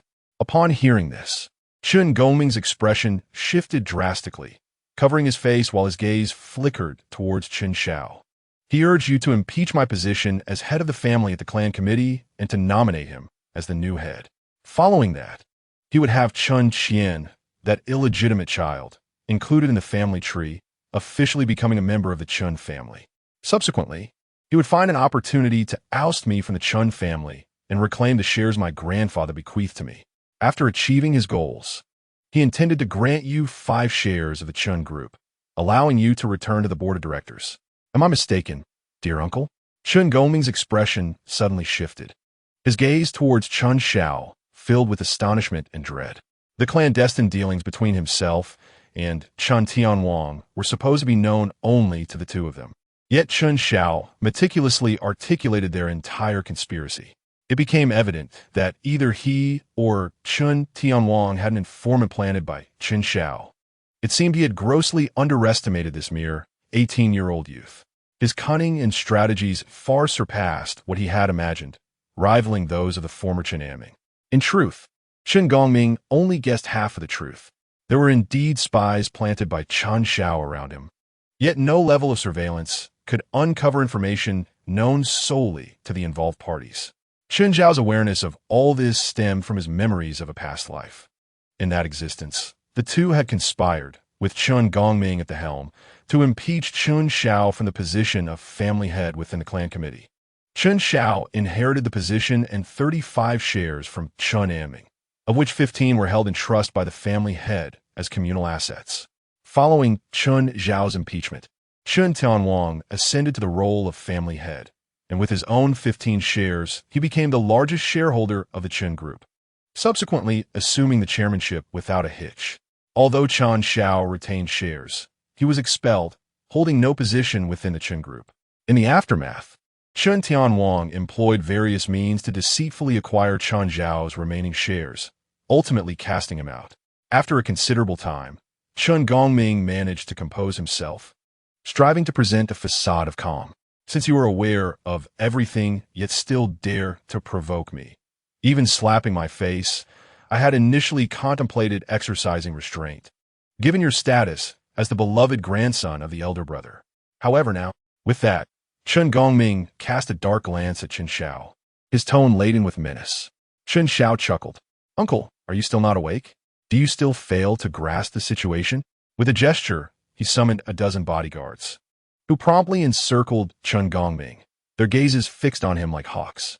Despite his advanced age and experience, Chen Gongming maintained a semblance of composure.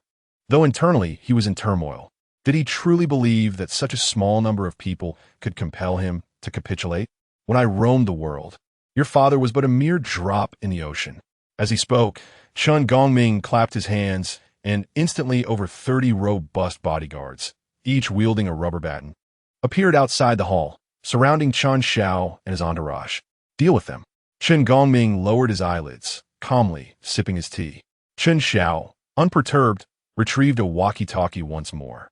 Proceed. Let the old man witness the truth. In an instant, a cacophony of drums and shouts erupted from outside. The bodyguards of Chen Gongming, taken aback, turned to see over 100 figures clad in black rushing towards them. They immediately prepared to counterattack. Yet within the hall, Chen Xiao's guards struck simultaneously, leading to a swift and decisive skirmish that left many sprawled on the ground within mere minutes. Now, dear uncle, open your eyes and behold, who truly holds the power? Chen Gongming stared, aghast at the unfolding scene, his hands slackening as the teacup slipped from his grasp, shattering into a multitude of porcelain shards. How is this possible? Uncle, do you not consider that I am aware of your and Chen Tianwang's clandestine dealings? Surely, I must know how many security personnel are stationed at your villa? Chen Xiao approached Chen Gongming, leaning down to pat his aged face. Chen Gongming regained his senses, his inner turmoil intensifying, yet he feigned the dignity of an elder. Chen Xiao, do not overstep your bounds. I remain the vice chairman of the clan committee, and my words still carry weight within the Chen family. Depart now, and I shall overlook today as events otherwise. Slap. Chen Xiao delivered a resounding blow to his face, seizing Chen Gongming's chin. Still posturing? You claim your words carry weight? Perhaps I should sever your tongue and weigh it to ascertain its true measure? Upon hearing this, Chen Gongming's complexion shifted dramatically, instinctively sensing that Chen Xiao was indeed capable of such brutality. Observing the terror etched on Chen Gongming's face, Chen Xiao chuckled, gently rubbing the half-red skin from the slap. "Look at how frightened you are. I would never resort to such barbarity." With a sigh of relief, Chen Gongming relaxed slightly. "By the way, I recall my grandfather mentioning that during your childhood, there was little to play with. You would simply find a piece of land and play with mud. After all these years, you must long to relive those innocent joys, wouldn't you?" With that, Chen Xiao stood and waved his hand. "Cool, mate. Let's take dear uncle out to play in the mud." Chapter 021. Fear is not the most effective means of subjugation. Chen Gongming was escorted by 2 bodyguards out of the reception hall and into the courtyard at the entrance. Originally, there were 2 flower beds flanking the entrance, adorned with a plethora of exquisite flora. However, one side lay in utter disarray, trampled and destroyed. A large pit approximately 2 meters wide and 1.5 meters deep now marred its center. Upon seeing the pit, Chen Gongming's face drained of color, as he grasped Chen Xiao's intentions. As anticipated, the 2 bodyguards unceremoniously tossed him into the pit. A hole of 1.5 meters deep would be trivial for a young adult to climb out of, but Chen Gongming, being frail and aged, found even lifting his limbs a Herculean task, let alone escaping the depth of the pit. "Chen Xiao, what are you planning?" "What am I planning?" "Why?" "To help dear uncle fully relive his childhood memories." Chen Xiao replied with a smile, gesturing for an excavator to spring to life. As the soil previously unearthed was methodically refilled into the pit. Chen Gongming could not suppress his screams as dirt cascaded over him. "Look how delighted our dear uncle is." "Continue." "Chen Xiao, cease. Stop immediately, or someone will die." The earth quickly enveloped Chen Gongming's waist, and he thrashed more violently, his complexion paling as he gasped for breath, only to have his mouth filled with soil. "Fear not, dear uncle. My mentor graduated from Lin Meilan. He is quite the professional. In all his years of filling pits, only 2 individuals have perished, but he has only filled 2 graves." Lin Meilan interjected at the opportune moment.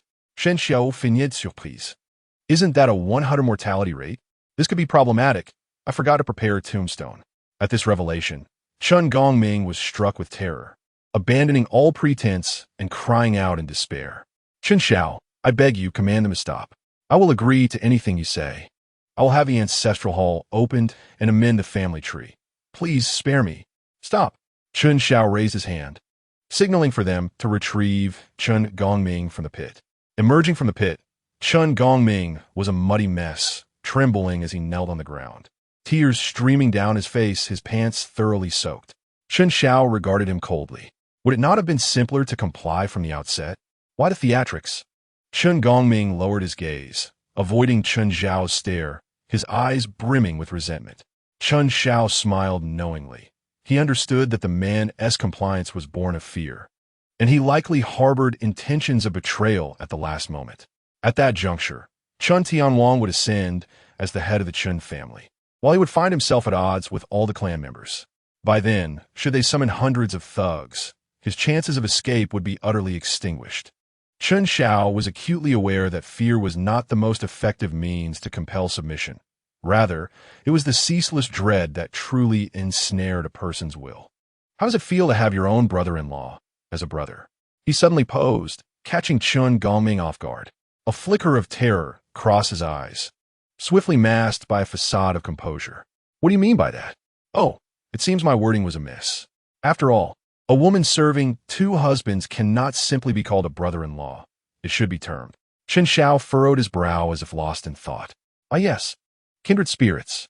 Instantly, Chen Gongming's pupils dilated, an unprecedented fear surging within him.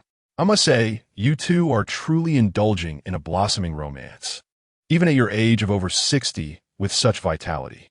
Your third uncle's mistress, visiting him on Mondays, Wednesdays, and Fridays, while you go on Tuesdays, Thursdays, and Saturdays. What a resourceful arrangement. Though, to your credit, you grant her a day of respite each week. What nonsense are you spouting?" Chen Gongming's complexion shifted dramatically. "Slander.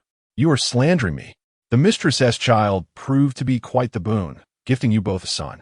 Your third uncle, having only one daughter, was elated to have a son in his twilight years.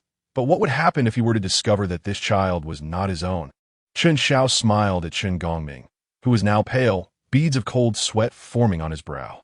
Though you and your third uncle share the same blood, DNA does reveal differences. If your third uncle were to realize that the child bears an uncanny resemblance to him, yet the DNA does not match, might he suspect that the child is yours? In an instant, Chen Gongming collapsed to the ground, drenched in perspiration despite the summer heat, trembling uncontrollably, his lips quivering in silence. Furthermore, if I were to disclose your dealings with Chen Tianwang to the other elders of the Chen family, do you believe they would continue to regard you with reverence? You have manipulated them for your own gain, yet while every individual contributed, you alone reaped the rewards. Would anyone still be inclined to heed your counsel? As the vice president of the clan committee, can you continue to hold that position? Chen Xiao chuckled softly, patting Chen Gongming's cheek, then straightened and strode towards the exit. Since the second uncle remains steadfast and unyielding, it would be unkind of me to press him further. Instead, I shall seek the support of the third uncle. I believe you will find my offerings quite intriguing. No, Chen Xiao, please. Chen Gongming scrambled before him, tears streaming down his face as he pleaded, I was wrong, I concede. I will support you, establishing the ancestral hall, revising the family tree. I will back you in all endeavors. Please, grant me a path to survival. I'm already 69, with little time left. Consider my earlier indiscretions as the folly of old age. From now on, I promise to follow your lead. If you direct me east, I shall not venture west. Chen Xiao smiled, his gaze upon Chen Gongming laced with a hint of disdain. Indeed, most individuals are creatures that do not recognize their own lack of propriety.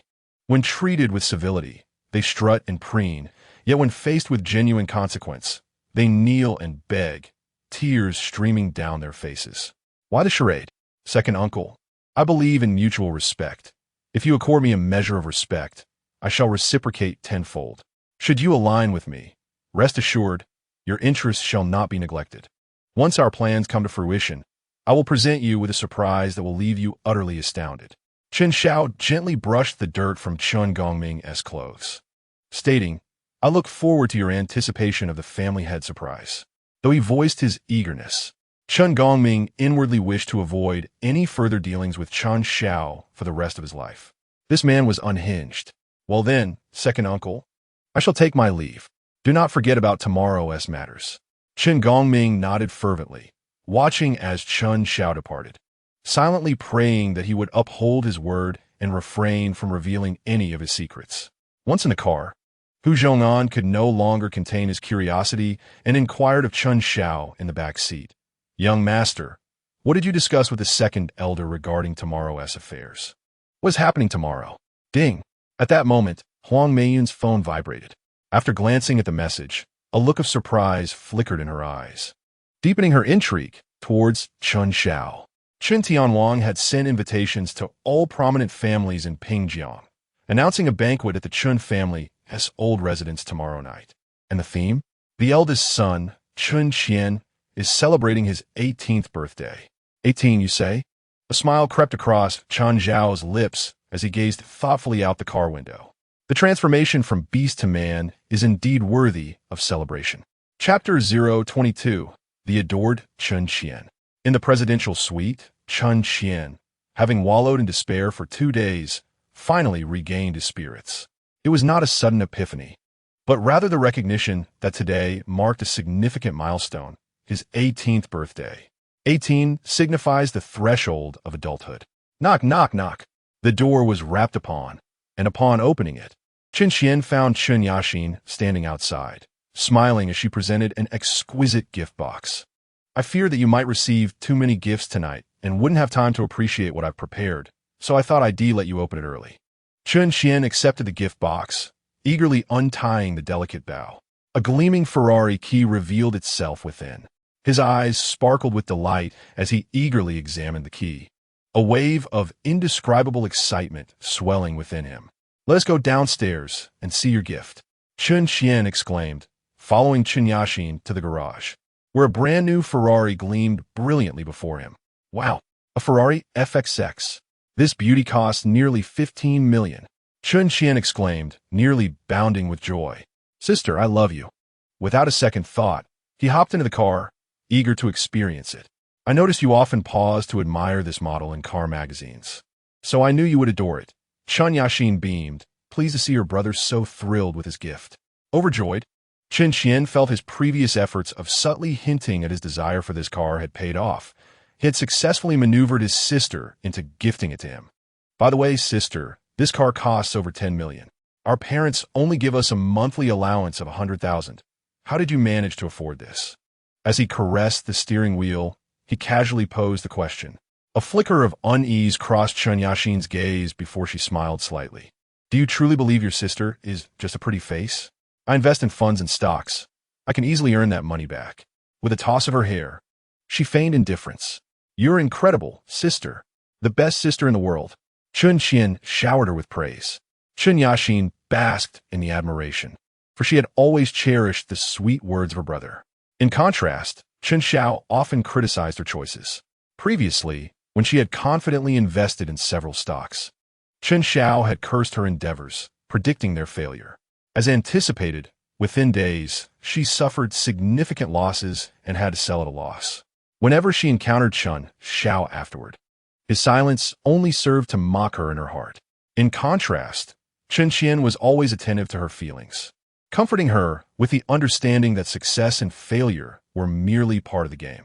Chen Xiao's arrogance and self-importance failed to provide her with the emotional support she craved, while Chen Qian consistently brought her joy. The comparison was stark and undeniable. Her favoritism towards Chen Qian was quite understandable. All right, Xiao Qian, let us ascend, she said. I am certain that Mom and Dad have prepared lavish gifts for you. Yes, indeed. Chen Qian reluctantly exited the vehicle. Were it not for the ever-watchful Chen Qian lingering beside him, he would have surely taken the car for a joyful spin rather than merely lingering outside. Xiao Qian, although the car has been gifted to you, you do not yet possess a driver's license. You must wait until you obtain it in a few days before you can drive. Chen Qian reminded him pointedly, yet Chen Qian appeared indifferent, considering her words an unwarranted intrusion. Happy birthday, Xiao Qian. Upon entering the suite, his third sister, Chen Qiao, immediately approached him, cradling an exquisitely wrapped gift box, her face beaming with joy. This is a special gift I prepared just for you. Chen Qian opened it to reveal a watch worth over 300,000. A flicker of dissatisfaction crossed his eyes, yet he feigned exuberance. Thank you, third sister. I have long admired this watch. In comparison to Chen Qian's gift, it felt as if he were receiving a mere trinket for such a significant milestone. Xiao Qian, please tidy up. It's time to head out with Mom and Dad. Called Chen Tianwang and Lin Meilan, their faces alight with delight as they approached Chen Qian. What surprise do you have in store for Xiao Qian? Chen Qian inquired eagerly, her excitement surpassing even that of Chen Qian. It's not quite a surprise. We've been staying at hotels for several days, and that isn't sustainable. Coincidentally, with Xiao Qian's 18th birthday upon us, we decided to purchase a villa to place in his name as a birthday gift. That's wonderful. I adore you both, Chen Qian exclaimed, embracing his parents, though a sense of annoyance brewed within him. Did this imply that the family would reside in the villa together? Why should they share his space? Subsequently, Chen Tianwang drove, carrying Lin Meilan, Chen Qian, Chen Qian, and Chen Qiao to the sales office of Ufu Tiangong. Ufu Tiangong is the most prestigious villa district in Pingjiang City, characterized by its elegant surroundings, prime location, and comprehensive amenities, housing only the most elite families. Here, the acquisition of a villa is dictated more by one's status than by financial means. Upon sighting the impeccably dressed Chen Tianwang family, the sales consultants promptly flocked to them, offering tea and patiently elaborating on the properties. However, the sales manager's expression shifted subtly upon noticing the group, and he discreetly excused himself. Hello, Miss Wang. This is Zhang, the manager at the Ufu Tiangong sales office. I've spotted the individuals you asked me to keep an eye on. It appears they are here to purchase a villa. Upon receiving the call, Huang Meiyan turned to Chen Xiao. The Chen family is buying a villa at Ufu Tiangong as a birthday gift for Chen Qian. Should we proceed with the sale? Chen Xiao smiled. Why not seize the opportunity? Not only should we sell, but we must reserve the finest and most expensive for them. After all, such lucrative clients are rare. Huang Meilan couldn't help but chuckle, providing the sales manager with a few instructions. Father, we need not select anything overly grand for the villa. A smaller one would feel cozier for our family. Gazing at the miniature models of opulent mansions on the display, Chen Qian felt his spirits lifted, yet he maintained a facade of maturity in his suggestions. That simply won't do. While you may celebrate many birthdays, your coming-of-age ceremony is singular, and thus, the gift must not be of lesser quality. If we are to purchase, we shall acquire the finest, Chen Tianwang declared, gesturing grandly. The sales manager, Zhang Tsong, immediately approached, eagerly grasping Chen Tianwang's hand. Mr. Chen, your presence at our sales office is a great honor. Please forgive our inadequate reception. Chen Tianwang was taken aback. You know me? Of course, Mr. Chen, chairman of the Chen Group. How could I not know you? You are a prominent figure in Pingjiang City. Even if I were to forget my own parents, I could never overlook you. No one enjoys flattery more than Chen Tianwang. Zhang Tsong's compliments caused him to swell with pride, a smile unbidden on his lips, particularly at the mention of his title as the chairman of the Chen Group. In truth, he was merely the acting chairman, yet such a designation flattered his ego immensely. I hear you're looking to purchase a villa? Indeed, I am buying a villa for my son as a birthday gift for his 18th. And this must be the young master? Quite the distinguished young man, though still youthful. He embodies much of your esteemed presence, Mr. Chen. Truly, a tiger begets no dog. Zhang Tsong, perceptive as ever, adeptly flattered both Chen Tianwang and Chen Qian, leaving them grinning from ear to ear. Indeed, he is my son. How could he not resemble me? Chen Tianwang chuckled.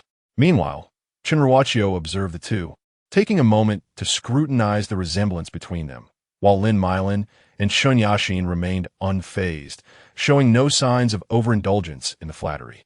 Mr. Chen, have you found any properties that catch your eye? I can personally escort you for a viewing. We are still browsing. Could you provide us with some recommendations? If I may suggest, let us not be choosy. Let us select this crown jewel. Zhang Tsong pointed to the largest villa on the model display. You see, Master Chen's 18th birthday is a once-in-a-lifetime occasion, so we must treat it with the utmost reverence. Moreover, the Chen Group stands as the leader in Pingjiang City, and you, as its figurehead, are indeed a person of utmost distinction. Who else in Pingjiang City is worthy of such a magnificent villa?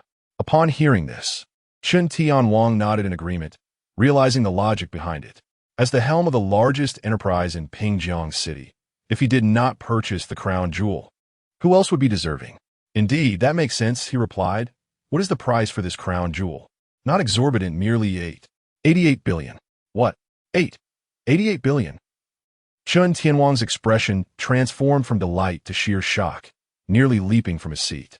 Other villas are only a few million to a billion. How could this one be so exorbitantly priced? As you might expect, this is the crown jewel. It cannot be compared to those ordinary villas. The location has likely been vetted by a feng shui master, designed to attract wealth and prosperity. Living here will undoubtedly ensure the flourishing of both family and enterprise. The 88 billion is but a trivial sum, and given your financial capacity, Mr. Chen, it is hardly a burden. Chen Tianwang inhaled deeply, his expression fluctuating as he wrestled with indecision. He felt as though he had fallen into Zhang Tsong's trap. The elaborate preamble had elevated him to this point, and to now admit he could not afford it or was unwilling to spend would be a significant embarrassment.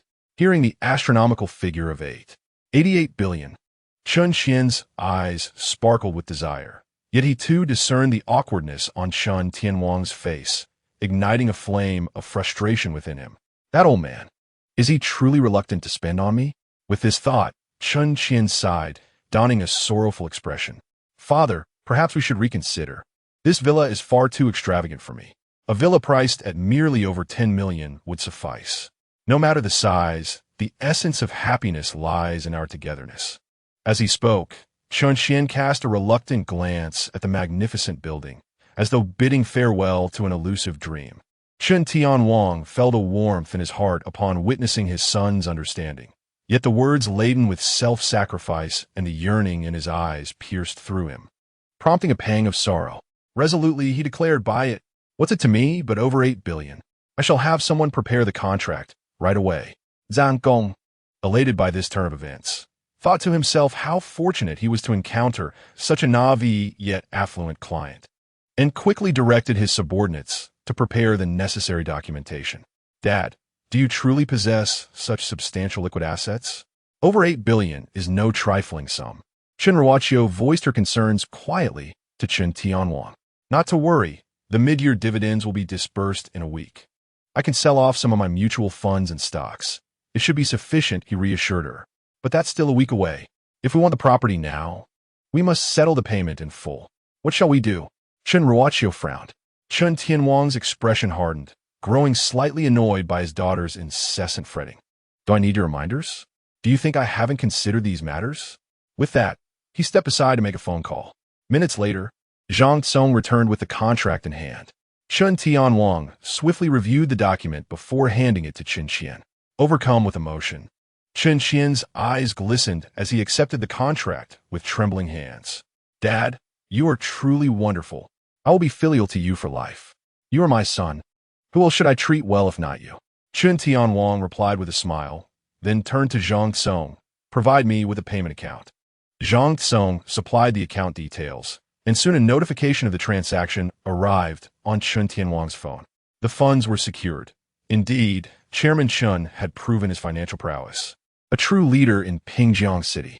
"Should you have further property needs, do not hesitate to reach out to me. I assure you the finest service," Zhang Tsong promised. Chen Tianwang accepted the business card offered by Zhang Tsong, this time unaffected by his flattering words. Truthfully, his heart still ached. The nearly 9 billion price tag meant he could have erected several buildings with that sum. Yet here he was purchasing merely a so-called king of buildings. Upon reflection, Chen Tianwang felt as though he may have acted impulsively. However, seeing the delight on Chen Qian's face, he deemed the expense worthwhile. Soon, the Chen family departed from the sales office, greeted by the admiring gazes of the staff, who looked upon Zhang Tsong with envy. "Manager Zhang, you are truly remarkable. You've sold the king of buildings. Your commission must be around 20 million. That's not all. Internally, we valued this property at only 2.88 billion. When manager Zhang quoted 8.88 billion, I nearly had a heart attack. Yet, Chairman Chen truly bought it without haggling. It's nothing short of a miracle. How else would I be worthy of my managerial position?" Zhang Tsong beamed with pride, and I must confess, this was all at the behest of our higher-ups. Selling it for less was simply out of the question. "Manager, you are incredible. Compared to you, my cat that could do backflips seems trivial. I actually wanted to invite you over for dinner tonight," one of the staff remarked. Zhang Tsong's eyes lit up. That could be arranged.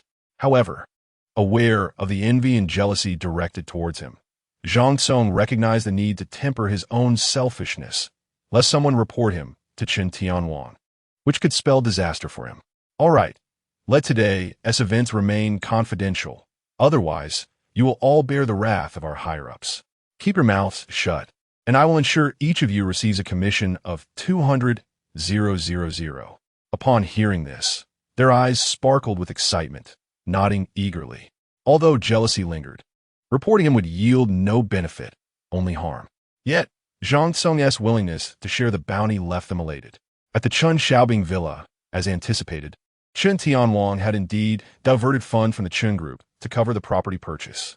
Chen Xiaobing swirled his glass of red wine, a faint smile gracing his lips. "Chen Tianwang has handed me the knife. If I do not use it, would that not be disrespectful?" His actions were tantamount to digging his own grave. Lin Meilan also chuckled, "But tell me, is misappropriation of company funds a family heirloom? Why do they all indulge in such practices?" What do you mean?" Chapter 024. Chen Wanqing's interrogation. The Chen family returned to their hotel presidential suite, brimming with joy. As they entered and turned on the lights, they were greeted by the sight of Chen Wanqing, sitting on the sofa like a statue. Eldest sister, you nearly scared me to death. Why is it so dark?" Chen Yashin exclaimed, unable to contain her shock. Chen Wanqing turned her gaze towards the beaming figures before her. Where have you been? We want to buy a house for Xiao Qian. Today is his birthday. Birthday? Chen Wanqing paused for a moment. Then her expression turned icy as she rose and approached Chen Yaxin, her gaze piercing. What's wrong? Chen Yaxin felt a tightening in her chest, sensing impending doom. Yaxin, I ask you, why is there a shortfall of 15 million in the company's accounts? Chen Yaxin's face hardened at the mention of the company, which was not the Chen Group, but her own venture, Tianwang Fashion. After graduating from university, seeking to prove herself, she chose to establish her own company rather than joining the Chen Group. Chen Tianwang had invested 10 million in her startup, combined with the 5 million Chen Wanqing had saved over the years, allowing the company to flourish from its inception. With Chen Yaxin's background, the business thrived, and eventually, she joined as the finance director. Meanwhile, Chen Qiao, a fashion design graduate, also joined Tianwang Fashion as the design director, and together, the three sisters propelled the company into the limelight. However, today, while Chen Wanqing was processing payments for suppliers, she was informed of insufficient funds in the account. Upon investigation, she discovered that Chen Yaxin had secretly siphoned off the money. Hearing the figure of 15 million, Chen Yaxin let out a sigh of relief and casually remarked, I took it to buy Xiao Qian a car. What did you say? Chen Wanqing was momentarily stunned, feeling as though she had heard the most absurd statement. You took it to buy Xiao Qian a car? A Ferrari supercar, 15 million. This time, Chen Yaxin's voice rose significantly, ensuring even the hard of hearing could comprehend. Have you lost your mind?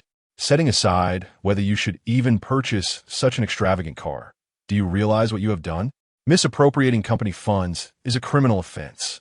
Did your university professors not teach you this? Chen Wanqing's face turned pale with anger, her finger trembling as she pointed at Chen Yaxin. Disappointment etched across her features. Intimidated by Chen Wanqing's fury, Chen Yaxin retorted, How is this misappropriation? The shareholders of the company are just Dad and us three sisters. There are no outsiders involved. I merely borrowed the funds temporarily to manage some cash flow. Once dividends are distributed, I will replenish the account. Is there really a need to escalate this? Are you truly considering reporting me? Seeing Chen Yaxin remain unrepentant, defiantly arguing back, Chen Wanqing's eyes brimmed with tears of anger, her body trembling. She poised to strike, yet hesitated midair. What? Do you intend to hit me? Eldest sister, what are you doing? Put your hand down. Is this how a family should behave? Lin Meilan, witnessing the escalating tension, hastily interjected herself between the two sisters, grasping Chen Wanqing's hand and pressing it down. Do you not realize that this sum is intended for the supplier's payment? If we fail to meet our financial obligations now, what will become of our company's reputation? After all the effort we have invested to develop the company to its current standing, do you wish to see it ruined? Chen Yaxin merely scoffed, her demeanor unapologetic. Is it really such a grave matter? It's Xiao Qian's 18th birthday, a momentous occasion. What is wrong with wanting to buy him a decent gift? Besides, it's not as if I won't repay the money. It can simply be deducted from my future bonuses. And what do you expect me to use to settle the supplier's payment right now? Chen Wanqing retorted with fury. Seeing the conflict unfold, Chen Qian stepped forward. A look of distress etched across his face as he tugged at Chen Yaxin's sleeve. Sister, I'm sorry. It's my fault. If it weren't for wanting to buy me a gift, you wouldn't have misappropriated company funds and face the brunt of big sister's wrath. Perhaps you should return the car and reimburse her. I refuse, Chen Yaxin declared resolutely, her gaze unwavering as it locked onto Chen Wanqing's. That car is a limited edition, a hard-won purchase. Xiao Qian loves it, and, as his elder sister, I must fulfill his wishes. Big sister, ever since you walked in, it's been nothing but money. Money, money. I never realized how mercenary you truly are, fixated solely on profit. Today is Xiao Qian's 18th birthday. Tell me, where's the gift you prepared? I am discussing the payment for goods. I'm talking about Xiao Qian's birthday. The two sisters stood at an impasse, their heated gazes locked, the atmosphere thick with tension. Enough. It's not as serious as you make it out to be. Today is Xiao Qian's special day. What is all this fuss about? It's merely 15 million. I shall inject capital into your company right now. Chen Tianwang interjected, waving his hand dismissively to conclude the farce. Chen Qian let out a cold huff, crossing her arms defiantly. Dad, consider this money a loan from you. I'll repay you monthly to avoid anyone claiming I'm taking advantage of the family. Chen Wanqing, her eyes brimming with tears of frustration, clenched her fists, struggling to find her voice. Now that the payment issue is settled, I must ask, what about the birthday gift for Xiao Qian? Chen Qian fixed her gaze on Chen Wanqing, a mocking smile curling her lips. I doubt you prepared anything at all. After all, in the eyes of some, money trumps familial bonds. Chen Qian, am I mistaken in my assertion? As the sisters prepared for yet another confrontation, Chen Qian stepped in as a peacemaker. Let us not quarrel over something trivial, big sister or second sister. Even if there is no gift, it's the thought that counts. The fact that everyone is here is what matters. That is unacceptable. Chen Qian persisted, refusing to relent. If you can forget such an important milestone as your coming-of-age ceremony, then clearly, she doesn't regard you as family. How disheartening that you still call her big sister. Is a lack of a gift sufficient grounds to dismiss someone as family? Tell me, what date is Xiao's birthday? What gift did you, as his sister, prepare for his coming-of-age celebration? Chen Wanqing countered with a cold laugh. Chen Qian, caught off guard by the inquiry, faltered, her expression shifting as her lips twitched. Why should I care about that scoundrel? I've never considered him my brother. Chen Wanqing managed a bitter smile, casting her gaze around the room before landing on a photo album in Chen Qian's hands. The villa is from Yuefu Tiangong, right?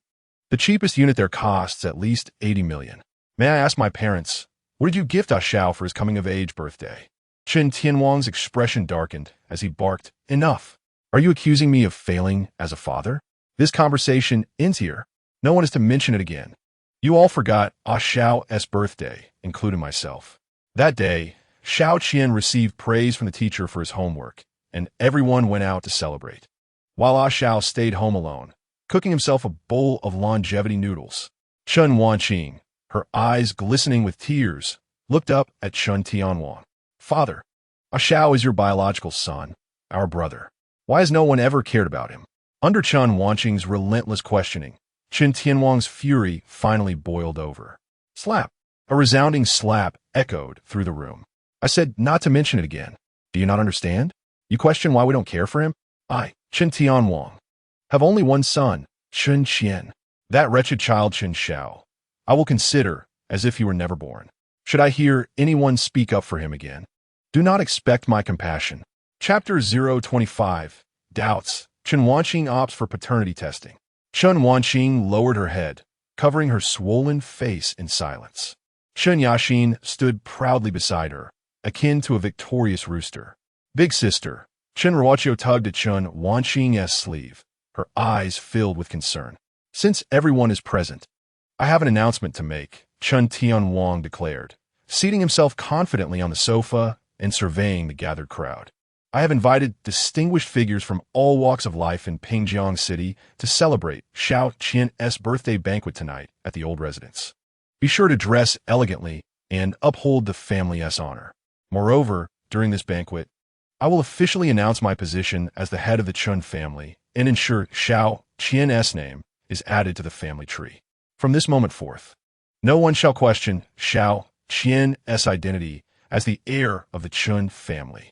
Though Chen Qian was nominally the son of Chen Tianwang and his wife, and the heir of the Chen family, his name had never been included in the family tree since his adoption. Every time Chen Tianwang broached the subject, his father, the elder Chen Anming, would vehemently refuse. The two had quarreled over this matter many times, always parting on bitter terms. Gradually, Chen Tianwang ceased to press for it. Yet the resentment within him only deepened. Now, with Chen Anming's passing, no one could restrain him any longer. Tonight, he would secure the position of head of the Chen family, and adding Chen Qian to the family tree would be merely a matter of his command. Is it true? How wonderful! Xiao Qian and I will finally be listed on the same family tree, Chen Qian exclaimed with glee. By the way, Dad, I think you should simply remove Chen Xiao from the family tree altogether. After all, he doesn't regard us as family. And he even proclaimed he would expel us from the family tree. I would relish seeing him reap the consequences of his actions. A glint of malice flashed in Chen Xiao's eyes as she spoke insidiously, her words striking a chord with Chen Tianwang, who nodded slightly, a cold smile creeping across his lips. This brings me to my second point. Once I officially become the head of the Chen family, in addition to adding Xiao Qian's name to the family tree, I shall also expel that wretched Chen Xiao from it. Without the identity of a Chen family member, I wonder how he shall continue to act with such arrogance. Upon hearing this, Chen Wanqing's heart tightened, and she couldn't help but glance at Chen Tianwang.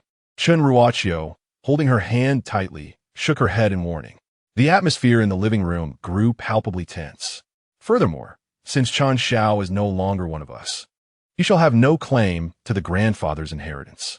I will reclaim all of his shares in the Chen group and transfer 10% to Xiao Qian. As this declaration echoed in the room, Chen Wanqing's eyes widened in disbelief, unable to contain herself any longer. I oppose this. Chen Wanqing exclaimed loudly, "Father, we sisters are also your children. For all these years, you have never mentioned distributing even a mere one of the shares to us. Why then should you grant Xiao Qian such a substantial 10 just because he has recently come of age? Oh, how predictably greedy you are! The moment you heard that father intends to give Xiao Qian shares, you immediately leapt to your feet, revealing that your motives are purely self-serving." Chen Xiao seized the opportunity to hurl more scornful barbs, then turned to express her loyalty to Chen Tianwang. "Father, I wholeheartedly support your decision to allocate 10 of the shares to Xiao Qian. I'm not particularly interested in any shares myself. In my view, no amount of money can compare to the joy of having family together. I certainly do not wish to be like certain individuals." With that, she cast a derisive glance at Chen Wanqing. Chen Tianwang silently regarded the fuming Chen Wanqing, his expression dark and brooding. Observing the atmosphere, Chen Qian promptly stepped forward to perform. "Father, I believe second sister is correct. The most important thing is for our family to be together and happy. I don't need any shares since, after all, I'm not your biological son. Your actions will surely wound eldest sister's heart." He then turned his gaze towards Chen Wanqing. "Eldest sister, please do not be angry with father. As for the shares, if you ever need them, I could transfer them to you later. Honestly, I do not care much for them." Upon hearing this, Chen Tianwang felt a surge of emotion, but his gaze, sharp as a blade, swept over Chen Wanqing as he snorted coldly. "It's a shame you are the eldest sister, yet you lack even half of Xiao Qian's understanding. Cold-hearted and narrow-minded, you fail to realize that the shares you hold so dear are utterly trivial in Xiao Qian's eyes. Xiao Qian, rest assured, what belongs to you will ultimately be yours. This 10 is merely the first step. I will arrange for you to join the Chen group, and I will mentor you personally to become a qualified successor. In the future, the Chen group will be handed over to you." Chen Tianwang said, patting Chen Qian's shoulder earnestly. Chen Qian felt an overwhelming joy inside, though he maintained an outward appearance of humility. "It is my duty as your son to alleviate your burdens by joining the company. As for being a successor, let us not entertain that notion. I lack the capability to lead a group of this magnitude. I believe eldest sister is more suited for the role." The contrast between Chen Qian's calm demeanor and Chen Wanqing's sharpness was stark, prompting Chen Tianwang to cast a fierce glare at Chen Wanqing, further solidifying his intention for Chen Qian to inherit the Chen family. Chen Wanqing gritted her teeth, a flicker of unwillingness flashing in her eyes. Yet she ultimately refrained from speaking further. She understood that any rebuttal at this moment would only render her position more precarious. "All right, everyone, please freshen up. Later, we will return to the ancestral home together. Remember, tonight's banquet will be attended by luminaries from all walks of life. If anyone fails to meet my expectations, do not blame me for being ruthless." With that, Chen Tianwang and Lin Meilan retreated to their room, while Chen Xiao cast a cold huff at Chen Wanqing before departing as well. "Eldest sister, do not let father upset you. It is not beneficial for you." Chen Ruoqiu softly consoled from the side. "I'm fine," Chen Wanqing replied, forcing a smile as she shook her head. "The gift I prepared for Xiao Qian has arrived. I'll go retrieve it." With that, Chen Wanqing exited the suite. On the way, Chen Wanqing found herself lost in thought. She reflected on the experiences of the past years, the events of recent days, and Chen Tianwang's excessive indulgence towards Chen Qian. Indeed, Chen Qian had grown up in the Chen family, spending 18 years with them, and it was natural for Chen Tianwang to dote on him. Even her sisters regarded him as a biological brother. However, regardless of these sentiments, he was ultimately an adopted son, lacking any blood ties to the Chen family. In prominent families, lineage is held in the highest regard, at least among the affluent families Chen Wanqing was familiar with. There had never been a case where family assets were bequeathed to an adopted child. During Chen Tianwang's lifetime, he had resolutely opposed allowing Chen Qian into the family registry, fully aware of the implications. For once Chen was inscribed, it would signify his formal inclusion as a member of the Chen family, granting him the right to partake in the family's benefits. In a family of Chen's stature, annual dividends for members could easily amount to tens of millions, which would otherwise fall into the hands of outsiders. Moreover, Chen Qian would be entering the family registry as Chen Tianwang's son, thus belonging to the direct line of the Chen family, potentially qualifying him to inherit the family leadership in the future. The more Chen Wanqing contemplated, the more uneasy she became, sensing that Chen Tianwang could not possibly overlook this fact, unless a chilling realization gripped her heart. However, if that speculation proved true, then all the inconsistencies would suddenly make sense. With this thought, a glimmer of determination flickered in Chen Wanqing's eyes. Under the pretext of delivering a gift to Chen Qian, Chen Wanqing entered his room and discreetly concealed a strand of hair from his bed before driving to the nearest testing facility. I want a paternity test. Chapter 026. The banquet commences. Oh, Chen Wanqing went to the testing facility for a paternity test? Within moments of her arrival, Chen Xiao received the news. Indeed, she had brought hair samples from both herself and Chen Qian for the analysis. What? Chen Xiao was momentarily taken aback, his brows furrowing. Is this woman not in her right mind? If the result shows a familial connection, then fine.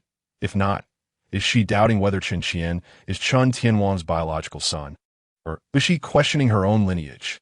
Such a futile endeavor. Chen Xiao shook his head in exasperation. All right, let us tidy up. We're preparing to leave. Chen Xiao instructed Huang Meiyun, having already donned a crisp white suit that accentuated his tall figure.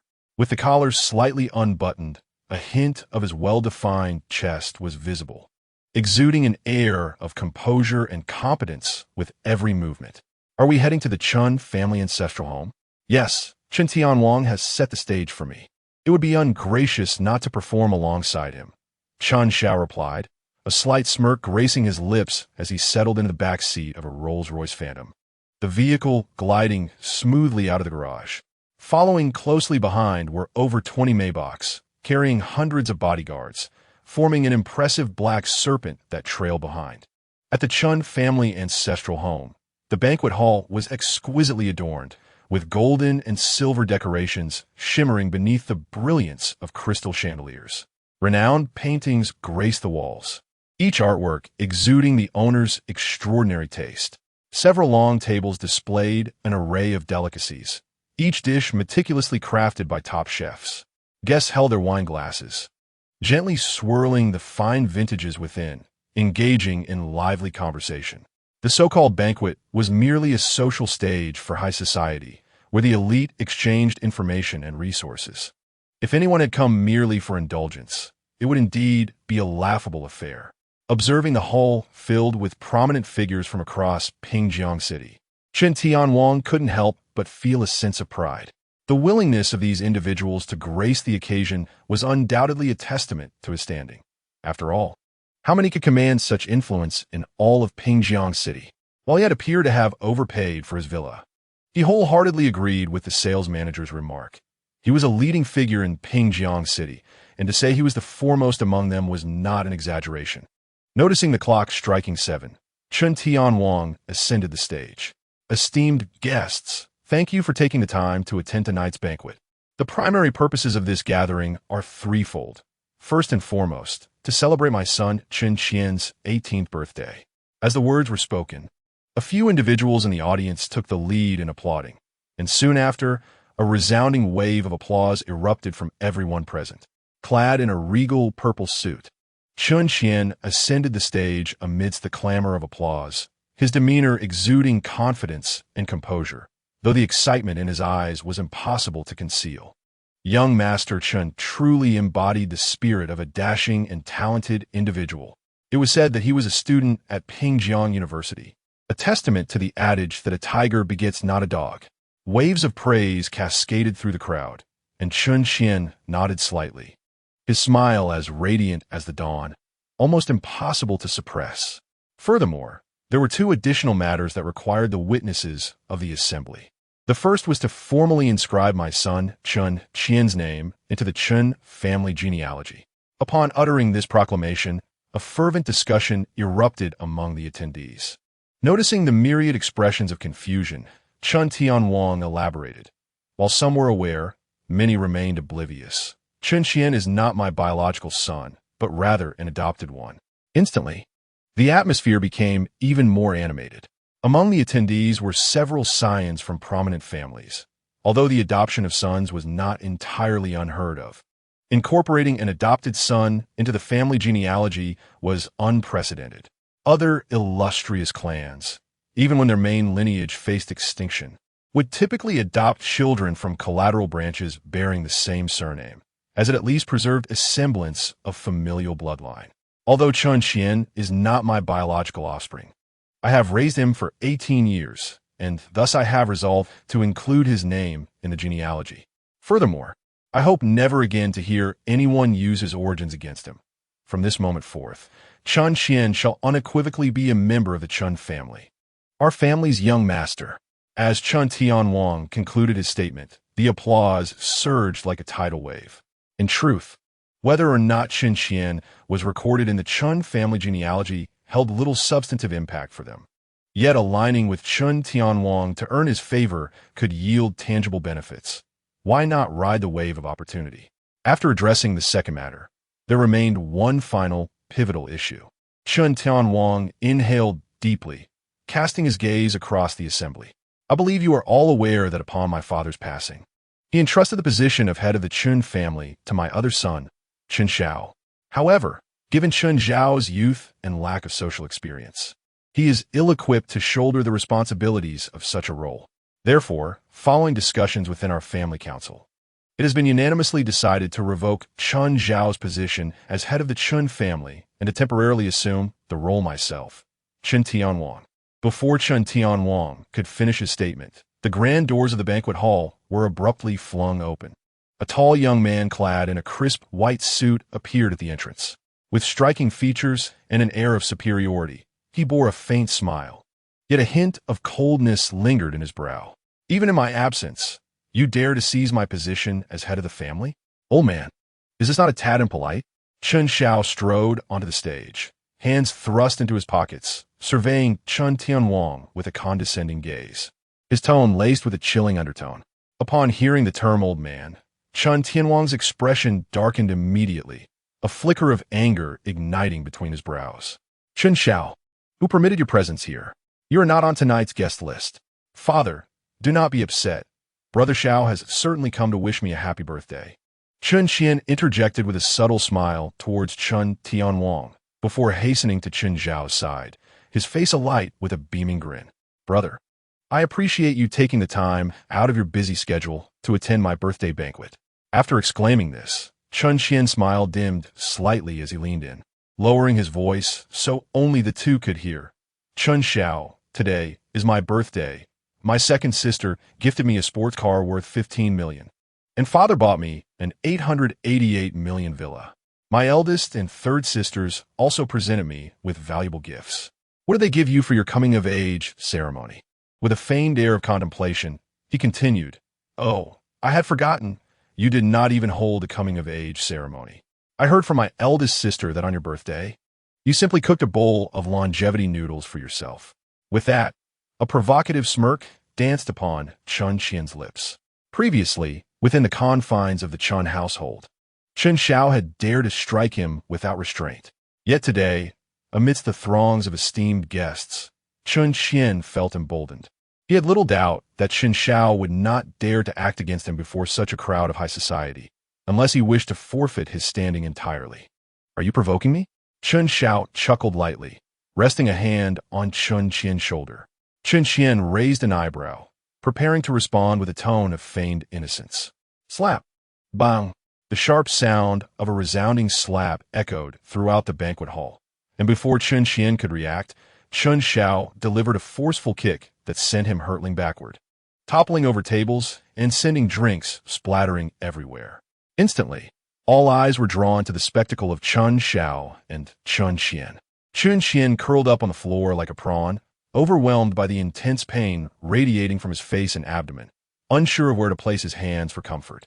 Looking down at the disheveled and pained Chen Qian, Chen Xiao's eyes brimmed with disdain.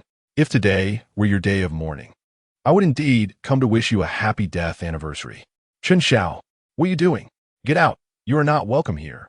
Upon witnessing Chen Qian sprawled on the ground, Chen Tianwang's expression shifted dramatically, rushing over to assist Chen Qian while pointing an accusatory finger at Chen Xiao. At these words, Chen Xiao appeared to find immense amusement, a mocking smile spreading across his face. Oh, you want me to leave? Old man, did you flush your brain while using the restroom? Chen Xiao shot a cold glare at Chen Tianwang. This is the Chen family estate, and I am the head of the Chen family. You dare to expel me from my own territory? Chen Tianwang, are you out of your mind? Chen Xiao raised his hand, rhythmically slapping it against Chen Tianwang's face. The force was not great, yet it was profoundly provocative, especially under the watchful eyes of so many elite guests. Instantly, Chen Tianwang's complexion shifted from red to purple, his anger boiling over. Enough! Slap! Chen Xiao stepped forward and delivered a stinging slap that left Chen Tianwang momentarily stunned. The room erupted in a cacophony of gasps. Whispers had circulated that Chen Tianwang favored his adopted son while harboring a poor relationship with his biological child. Yet no one anticipated the situation could devolve to such a degree. Before an assembly of esteemed guests, Chen Xiao first struck his adopted brother, and then he slapped his own father. It was no wonder Chen Tianwang had orchestrated such a grand scheme to strip Chen Xiao of his position before all of Pingjiang's elite. Tonight, it seemed, a dramatic spectacle was unfolding. Chapter 027, Severing Ties, Removal from the Genealogy. Hearing the commotion of the guests below, Chen Tianwang regained his senses and looked at Chen Xiao in disbelief, covering his face. You dare to hit me? Slap. Another crisp slap landed on Chen Tianwang's face. Perfectly symmetrical. Yes, I hit you. And what of it? Chen Xiao, do not push your luck. Chen Tianwang shouted, clutching his face. This is the Chen family. I am the head of the Chen family, and you are merely a discarded child of the clan.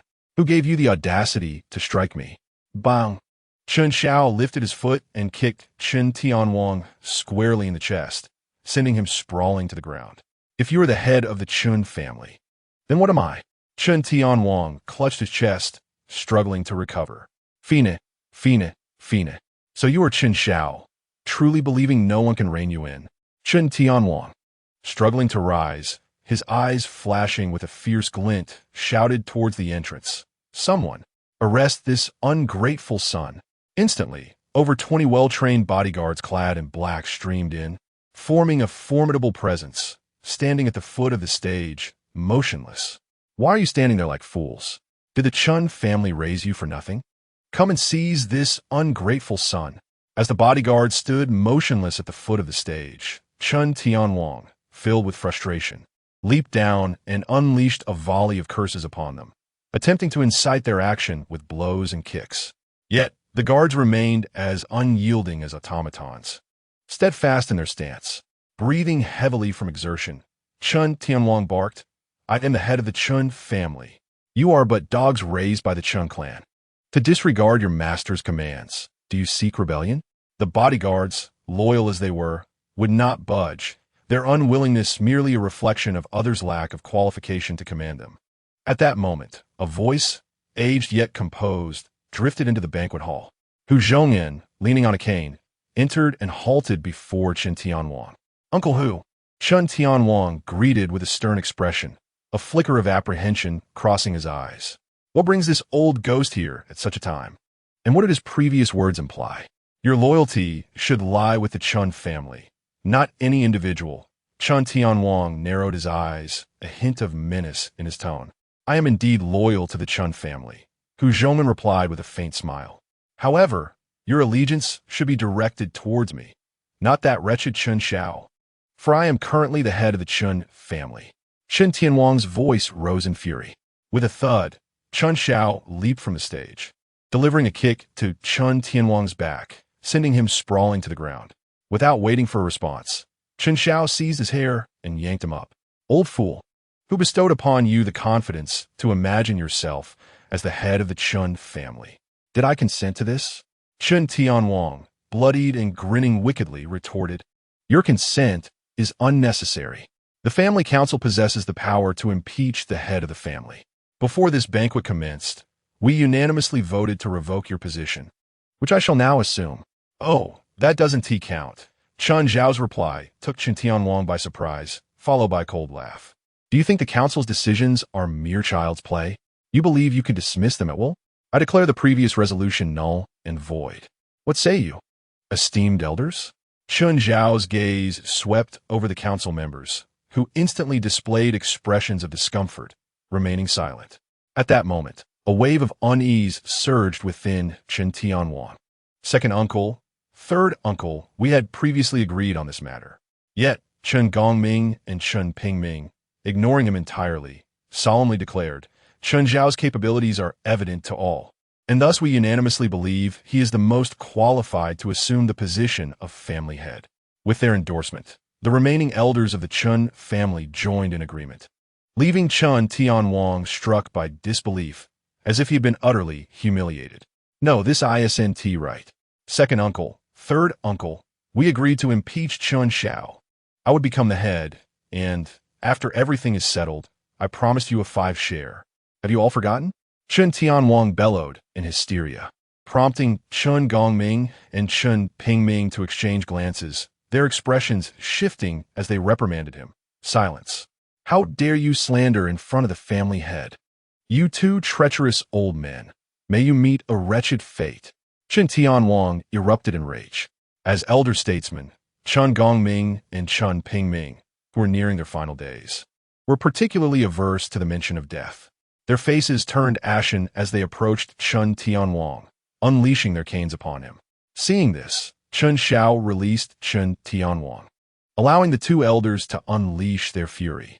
The atmosphere grew tumultuous as onlookers observed the farce unfold. Regardless of the banquet's outcome, Chen Tianwang had already lost face, becoming the subject of ridicule for many moons to come. Uncle, if you wish to strike, direct your blows at me, not my father. As the two elders grew increasingly weary, Chen Qian stepped forth, protectively positioning himself before Chen Tianwang. Chen Tianwang was deeply moved by this gesture. However, Chen Gongming and Chen Pingming were instantly furious. You, who does not even know your own parents, dare to call us uncle? How dare you? Leave. Chen Gongming's icy glare fixed upon Chen Qian as he admonished. Infuriated by the term bastard, Chen Tianwang shoved aside Chen Qian and lunged at Chen Gongming like a rabid dog. Old fool, who are you calling a bastard? Today, I shall teach you a lesson. Caught off guard, Chen Gongming was toppled to the ground, and the scuffle grew increasingly chaotic. Just then, Lin Meilan, adorned in an exquisite evening gown, exuding elegance, gracefully entered the hall, accompanied by the stunning 3 sisters. Tianwang. Upon entering the banquet hall, Lin Meilan was taken aback at the sight of Chen Tianwang grappling with Chen Gongming. She hurried forward, attempting to separate the two. Yet, as a sheltered woman of privilege, she lacked the strength and was easily pushed down by an unknown assailant. Chen Xiao, is this your doing? Chen Yaxin glared at him, her face contorted with disdain and disgust. Chen Xiao shot her a cold look. Are you barking again? Chen Yaxin shuddered, recalling the earlier encounter with Chen Xiao, but still clenched her teeth defiantly. Chen Xiao gestured for the bodyguards to separate the two combatants. Chen Tianwang, still unwilling to concede, was restrained by 2 bodyguards while attempting to kick Chen Gongming, shouting in outrage until a swift slap silenced him. As the chaos subsided, Chen Xiao ascended the stage, This farcical display has surely entertained you all.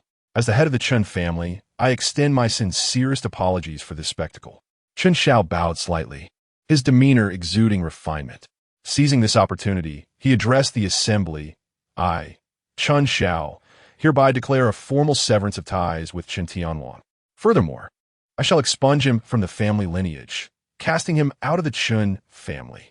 The proclamation sent ripples through the crowd, igniting a fervor of murmurs and astonishment. Chen Tianwang, held by the bodyguards, momentarily froze, his face turning a deep shade of fury as he clenched his fists. Chen Xiao, you scoundrel! Have you lost your mind? Do you even comprehend the gravity of your words? After a brief moment of shock, Chen Yaxin erupted, stepping forward to chastise Chen Xiao. In response, Chen Xiao cast a cold glance her way, prompting a bodyguard to swiftly deliver 2 resounding slaps, leaving her cheeks swollen. Foolish child, you truly have short memory, don't you? Chen Xiao narrowed his eyes and waved his hand dismissively. Chen Yaxin, realizing her predicament, attempted to continue her tirade, but 2 burly bodyguards swiftly restrained her and expelled her from the venue. Chen Xiao, how could you treat your own sister in such a manner?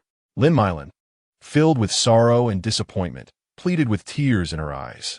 Madam Chen, the ties have already been severed. She is no longer my sister. Please, do not attempt to impose familial connections upon me. Chen Xiao spoke coldly, causing Lin Meilan's heart to lurch. Her eyes dimmed, tears swirled in their sockets, yet she resolutely stifled them from falling. I refuse to sever ties. You are a piece of flesh that fell from my mother. Did you think I was soliciting your opinions? Mrs. Chen, one must possess self-awareness and not be overly presumptuous. After all, we are your biological parents. Are you not afraid of others speaking ill of you for severing ties with us? Chen Xiao let out a cold laugh, his gaze sharp. For 18 years, you have not cared for me even a single day. You fear for your adopted son's feelings and bar me, your biological child, from entering the home. With but a few slanders, you resort to violence against me. You engage in such despicable actions without fear of judgment. Yet I should tremble? His voice bore no warmth, and the guests around them frowned, casting scornful glances at Chen Tianwang and his wife. Lin Meilan trembled, and a tear finally escaped her control. Mother, I admit that in the past, we have indeed handled matters unfairly. However, you have scolded and beaten me. Can we not let bygones be bygones? Let us live harmoniously as a family. I assure you that I will treat you and Xiao Qian equally from now on. Can't you both just be good brothers? Lin Meilan's voice quivered, filled with pleading. I am my grandfather's only grandson. Where do I find this so-called brother? Chen Xiao scoffed and stepped down from the platform, seizing Chen Qian by the collar and slowly advancing towards Lin Meilan. Brother, let go of me. I can hardly breathe. Chen Qian struggled desperately, bewildered by Chen Xiao's strength. Despite writhing like a worm, he could not break free from Chen Xiao's grip, his face turning crimson with fear. Bang! Chen Xiao slammed Chen Qian onto the ground, causing him to curl up in pain, blood trickling from his mouth. Lin Meilan instantly cried out in anguish. Son? She hurriedly crouched down to help Chen Qian up, meticulously checking for any injuries. Are you all right? If anything hurts, you must tell me. Do not endure it silently. Is he made of porcelain, that he would be injured from a fall? Chen Xiao sneered, and upon hearing this, Lin Meilan immediately shot him an angry glare. Xiao Qian has been frail since childhood. Do you think he's accustomed to hardship like you, who grew up in an orphanage? Chen Xiao's eyes narrowed, a cold smirk gracing his lips. Is this what you, Mrs. Chen, refer to as treating equally? Lin Meilan was momentarily taken aback, her complexion darkening. Particularly when she sensed the peculiar gazes from others, her inner turmoil deepened. Enough! I tire of your prattling. With that, Chen Xiao clapped his hands, commanding, bring it forth. Soon, 2 servants swiftly entered the hall, bearing trays. One tray held several sheets of paper inscribed with the words severing ties. The other tray contained a somewhat antiquated booklet, its pages slightly yellowed, clearly aged, representing the Chen family genealogy. Without a moment's hesitation, Chen Xiao took the severing ties document, signed his name, and pressed a seal. instructing for it to be presented to Lin Meilan. Sign it. Once you do, we shall be entirely severed. You need not pretend to be loving anymore, and I shall no longer perform the foolish act of a devoted son. Upon seeing Chen Xiao's signature on the document, Lin Meilan snatched it up in fury and tore it to shreds. You can forget it. I shall never sign. To sever ties, it will be over my dead body. Bang! No sooner had Lin Meilan spoken than Chen Xiao kicked Chen Qian to the ground, coldly stating, fearing you might be lonely on the road to the underworld. I shall send your precious son to accompany you. With that, under Lin Meilan's shocked gaze, Chen Xiao seized Chen Qian from the ground and began to rain down blows upon his face. Bang! The first punch sent Chen Qian reeling, blood filling his mouth. Bang! The second punch crushed his nose. Bang! The third punch caused Chen Qian's eyes to roll back, consciousness fading. Chen Qian's anguished screams echoed throughout the hall, leaving the guests feeling nauseated and horrified. Lin Meilan's heart twisted in pain, her vision blurring with tears. Lin Meilan, you foolish woman. Are you seriously going to sign for that wretched spawn? Do you wish to see our beloved son perish? Chen Tianwang, held tightly by bodyguards, struggled fiercely, his eyes bloodshot with rage. He glared venomously at Chen Xiao, yearning to charge at him if not for the guard's restraint. Chen Xiao, I command you to release Qian. Otherwise, I will not rest until one of us is dead. Not rest until one of us is dead. Chen Xiao tilted his head, sneering. You think you're worthy of that? With that, he delivered another punch to Chen Qian's abdomen. Chen Qian's body convulsed violently before he fell unconscious. Devoid of any further sound, Lin Meilan collapsed to the ground, weeping and pleading. I will sign, I will sign. With a cold snort, Chen Xiao ceased his assault, took a handkerchief from the servant, wiped the blood from his fists, and commanded for another severing ties document to be brought forth. This time, Lin Meilan did not hesitate long. She quickly signed her name and pressed her seal. After completing the act, she rushed to Chen Qian's side to check on his injuries, finally releasing a sigh of relief upon ensuring he was still alive. However, her gaze towards Chen Xiao was now filled with animosity and hatred. Subsequently, Chen Wanqing and Chen Ruoqiu also signed without hesitation. Despite some inner conflict, Chen Wanqing, upon witnessing Chen Xiao's indifferent gaze, ultimately abandoned her attempts at persuasion and complied. Then the bodyguards brought Chen Yaxin forward. Naturally, she would not oppose severing ties with Chen Xiao and signed immediately. However, upon seeing Chen Qian nearly lifeless from the beating, an intense fury surged within her. Just as she opened her mouth to berate Chen Xiao, a nearby bodyguard swiftly struck her, leaving her dazed, and then unceremoniously ejected her from the hall. Now it is just you left. Chen Xiao approached Chen Tianwang, regarding him coldly. Chen Tianwang's eyes were bloodshot. Teeth gritted as he glared at Chen Xiao. The bodyguard released Chen Tianwang's arm, and he lunged at Chen Xiao, only to be knocked down with a swift kick. Chen Xiao then threw the severing ties document at his face. My patience is limited. As Chen Tianwang picked up the severing ties document, his head bowed. A cruel smile suddenly crept across his lips. Chen Xiao, despite our myriad grievances, we are still your biological parents. Do you not fear the world's scorn for forcing us to sever ties?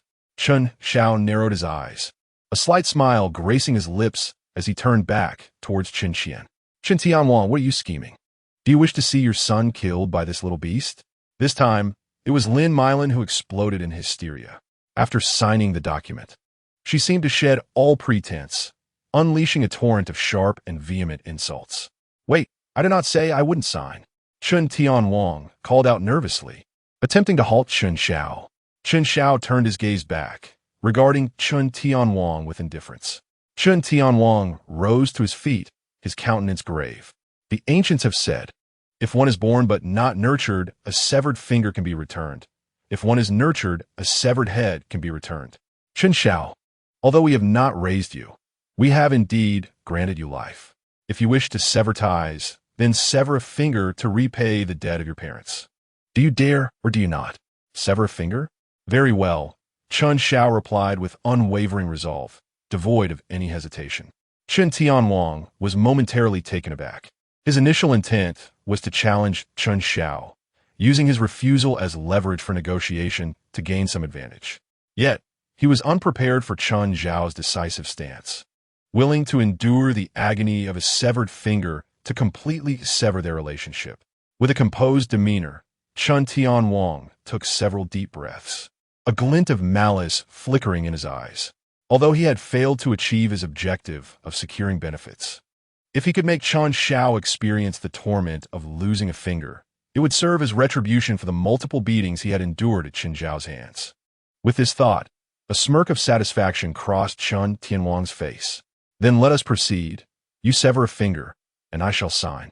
Chen Xiao remained expressionless as he drew a butterfly knife from the waist of a nearby bodyguard. Instantly, the air thickened, and everyone present held their breath, as if time had come to a standstill. Hu Zhongyan, visibly anxious, attempted to intervene, but, upon witnessing the seriousness etched on Chen Xiao's face, ultimately bit his tongue and remained silent. Chen Tianwang and Lin Meilan wore expressions of venomous hatred, while Chen Wanqing and Chen Ruoqiu shielded their eyes, trembling in fear. Chen Xiao unsheathed the butterfly knife, gripping its handle firmly, and under Chen Tianwang's watchful gaze, advanced toward Chen Qian. Huh? Chen Tianwang faltered for a moment, then seemed to grasp the implication, his expression shifting dramatically. Chen Xiao, what do you intend to do? Sever a finger. Is that not what you proposed? Chen Xiao's lips curled into a slight smirk as he seized Chen Qian from the ground and pressed his right hand onto the dining table. Little beast, what are you doing? Release Qian. Chen Tianwang and Lin Meilan cried out in alarm, rushing toward Chen Xiao. Lin Meilan, being the closest, was the first to reach him, but was swiftly sent flying by a kick from Chen Xiao, clutching her abdomen in pain on the ground. Chen Tianwang was halted by a bodyguard before he could reach Chen Xiao, pinned to the ground and rendered immobile. Chen Xiao, stop. I command you to halt. I will sign the severance document immediately. I want nothing more, just spare the finger. Chen Tianwang screamed hoarsely, his eyes wide with terror and panic. At that moment, the unconscious Chen Qian began to stir, dazedly observing the chaos around him, only to notice the glinting blade in Chen Xiao's hand and his own right hand pinned to the table, paralyzing him with fear. Please, don't come any closer. Chen Xiao, I beg you, I will kneel and bow to you. Spare Qian. We were wrong. We truly understand our mistakes. Lin Meilan pleaded, her forehead striking the ground repeatedly, blood trickling down as her voice resonated with despair. Chen Xiao surveyed the room with a piercing gaze, noting the guest's palpable fear and trepidation. Haha, I was merely jesting to lighten the mood. No need to be so tense. Severing fingers is a criminal act, and as a law-abiding citizen, how could I possibly commit such an atrocity? Suddenly, Chen Xiao's tone shifted as he tossed the butterfly knife aside, releasing Chen Qian and replacing his serious demeanor with a radiant smile. The crowd collectively exhaled, believing they had narrowly escaped witnessing a gruesome spectacle. Chen Qian, relieved to have evaded disaster, felt a warm trickle below, but remained indifferent, reveling in the joy of surviving. Just as everyone thought the ordeal had concluded, a bodyguard unexpectedly lunged forward, seizing the butterfly knife off the ground. Swish! The room was engulfed in a cold flash, and a splatter of blood erupted as Chen Qian's right index finger was severed, falling to the floor. Chen Qian's anguished scream pierced the silence, plunging the restaurant into a state of shock, everyone dumbfounded by the unfolding horror, save for Chen Xiao, who wore a faint smile. Yet the ordeal was not over. The bodyguard hoisted the nearly unconscious Chen Qian from the ground and began to rain down powerful blows to his face, causing blood to gush forth. Chen Xiao, I will kill you. Chen Tianwang bellowed in rage, struggling against the bodyguard's grip to reach Chen Xiao, but found himself utterly restrained. Lin Meilan, overwhelmed by grief, fainted on the spot. Chen Wanqing and Chen Ruoqiu trembled in horror, unable to fathom the depths of Chen Xiao's newfound ruthlessness. Chen Xiao, you have severed Qian's finger. I will not let this go unpunished. I will ensure you have no place to hide. Chen Tianwang's eyes blazed with fury as he glared at Chen Xiao. His teeth clenched in rage. One may indulge in reckless eating, but not in reckless words. Everyone witnessed it. It was my bodyguard who severed Chen Qian's finger. And I bear no responsibility, Chen Xiao replied, feigning innocence. You lie. It was clearly your command. This bodyguard bears no grudge against Qian. How could he dare to act without your orders? Anyone can spread rumors. I could just as easily claim that Chen Qian brought this upon himself through his misdeeds. If you assert that I commanded it, you must provide evidence. Otherwise, I shall sue you for slander. Furthermore, it was you who proposed severing the finger. Why are you unhappy now that it has come to pass? Chen Tianwang trembled with rage, his teeth grinding as he glared at Chen Xiao, wishing he could devour him whole. Father, stop with the idle chatter. The immediate concern is to get Qian to the hospital. If we hurry, there may still be a chance to reattach his finger. Chen Wanqing urged urgently. Chen Tianwang snapped back to reality, struggling to break free from the grip of the bodyguard, and hastily lifted Chen Qian from the ground, intent on fleeing. Did you think I would let you go? However, after only a few steps, at Chen Zhao's command, a dozen burly bodyguards surrounded them, leaving no avenue for escape. Chen Xiao, what do you intend to do? Have you lost your mind? Sever ties, amend the family tree, and you wish to leave without completing a single task? Chen Zhao's icy gaze fixed on Chen Tianwang, his tone imbued with undeniable authority. At that moment, Chen Tianwang was consumed by regret, realizing he should have simply signed the severance document without complicating matters. Now he had gained nothing, and Chen Qian had lost a finger. Should it prove irreparable, his life would be irrevocably altered. I will sign the severance document now. I shall comply with whatever changes you desire to the family tree. Our family shall sever all ties with the Chen clan. I beg you, let us leave quickly. Qian's condition is critical. To plead for mercy requires a humble attitude. Chen Zhao's expression remained indifferent, his voice cold. Chen Tianwang's heart sank as he contemplated his options. After several changes in expression, he finally succumbed, kneeling before Chen Xiao. I implore you, let us go. Speak up, haven't you eaten? I implore you, let us go free. Why are you shouting so loudly? Chen Tianwang's expression froze, his countenance becoming exceedingly grim. Chen Xiao, do not push your limits. Push my limits? Chen Xiao scoffed, gazing down at the kneeling Chen Tianwang with a flicker of disdain in his eyes. I am the one who has crossed the line. What can you possibly do about it? Chen Tianwang clenched his teeth, the muscles at the corners of his mouth twitching violently. After a moment of mental fortitude, he ultimately bowed his proud head and struck it heavily against the ground. I beseech you, let us go free. I beg you, let us go free. Chen Tianwang repeatedly hit his forehead against the earth, blood seeping forth, yet his actions showed no sign of hesitation. Chen Xiao observed the scene before him with indifference, his heart devoid of emotion. The cause of his past life has led to the consequences of this life. Chen Tianwang, this is merely the beginning. Sign the document and be gone. Upon hearing Chen Zhao's words, Chen Tianwang felt a wave of relief wash over him. Trembling, he accepted the pen and the severance agreement, tears blurring his vision, but he dared not linger. After signing, he hastily scooped up Chen Qian and stumbled toward the exit. As for his removal from the family lineage, in this moment, it paled in importance compared to Chen Qian's well-being. Chapter 030. I am a lunatic with a doctor's certificate. After Chen Tianwang departed, Chen Xiao continued with the ensuing matters. In the presence of numerous guests, he retrieved the Chen family genealogy and methodically erased the names of Chen Tianwang's branch, leaving only his own.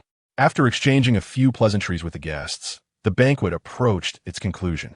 However, the attendees felt their journey worthwhile, having witnessed such an intriguing spectacle. Head of the family, unless there are other matters, we old fellows shall take our leave. After the guests exited, his uncles, Chen Gongming and Chen Pingming, approached Chen Xiao to bid farewell. Their expressions were rather unsightly, and one could discern a hint of fear in their eyes. Please do not rush away, esteemed uncles. When I visited your homes earlier, I mentioned that once my plans were realized, I would present you with a surprise. I am a man of my word. Chen Xiao wore a gentle smile akin to a spring breeze, yet to the two men, it carried an air of terror. Having experienced the events of the previous day, they fully grasped Chen Zhao's erratic nature. He was indeed a smiling tiger, a pair of ominous sharks. They could not fathom what kind of surprise he had in store, merely hoping it wouldn't be something frightful. Let's start with the second uncle. Chen Xiao gestured, and Lin Meilan swiftly approached, presenting a document. Second uncle, while you still possess a modicum of reproductive capability, I suggest you make an effort to secure your lineage, lest your branch be utterly extinguished. Chen Gongming was momentarily taken aback, his complexion shifting drastically. What do you mean? Chen Gongming had a son. Not to mention that Chen Pingming had recently fathered another child with a mistress. Could it be that Chen Xiao intended to harm his two sons? However, after perusing the document Chen Xiao had handed him, his face turned a shade resembling that of liver. While Chen Gongming was preoccupied with the document, Chen Xiao presented another set of papers to Chen Pingming. The third uncle, on the other hand, still has a son to inherit the family business. And with a stroke of luck, he might even inherit from both sides. Chen Pingming's aged form trembled, his pupils constricting as he hurriedly took the document to examine it. After only a few glances, cold sweat began to pour from him. Initially, Chen Gongming harbored some doubts after reading his document, but upon witnessing Chen Pingming's anxious demeanor, he was convinced, and his wrath surged uncontrollably. Second brother, tell me this isn't true. Did you sleep with your sister-in-law? Is Tianwang your son? Chen Gongming and Chen Pingming were blood brothers. Chen Gongming's sister-in-law was his own wife, Hou Guifan, while Chen Tianwang was ostensibly Chen Gongming's son. Brother, let me explain. It was an accident. That night, I was in my room reading an adult novel when your wife, without any clothing, rushed in and turned off the light. I lost control for a moment, and after I turned on the light, I regretted it. The guilty Chen Pingming hastily defended himself, his voice quivering, sweat pouring from his brow. By the ancestors! Chen Gongming's fury ignited, and he landed a punch squarely on Chen Pingming's eye, instantly bruising it. This provoked Chen Pingming, disregarding their brotherly bond, retaliated with a kick to Chen Gongming's abdomen. You think I'm the one at fault? You're the one who has no right to complain. Chen Pingming shouted, his eyes ablaze with indignation. And I may be unfaithful, but you weren't faithful to me either. If it weren't for Zhao's documents, I wouldn't have known that the mistress I support is being used by you more than I am. Chen Pingming roared, filled with rage. Mistress? Yes, and Lily. She bore me a son. How could I possibly have no heir? Chen Gongming clung to this as if it were a lifeline, hastily flipping through the remaining documents. However, upon encountering a paternity test that stated Chen Xiao had no genetic relation to him, he felt as though he had been struck by lightning. Beside him, Chen Pingming also glimpsed the report and erupted into maniacal laughter. Ha ha ha, Chen Gongming, you should check whether you're even capable of fathering children. In the end, both of your sons belong to me. As Chen Pingming spoke, he reviewed the latter pages of his own documents, and his expression shifted dramatically. Chen Xiao has no genetic relation to Chen Pingming. What? Chen Pingming seethed with rage. How many more mistresses does that wretched woman have behind my back? He cursed, flipping through the pages until the next report sent chills down his spine. Lu Lily, HIV positive. What? Chen Pingming's expression faltered, and he collapsed onto the ground, his face ashen and devoid of color. Chen Gongming was startled and continued flipping through the documents, only to discover a matching report. It's all over.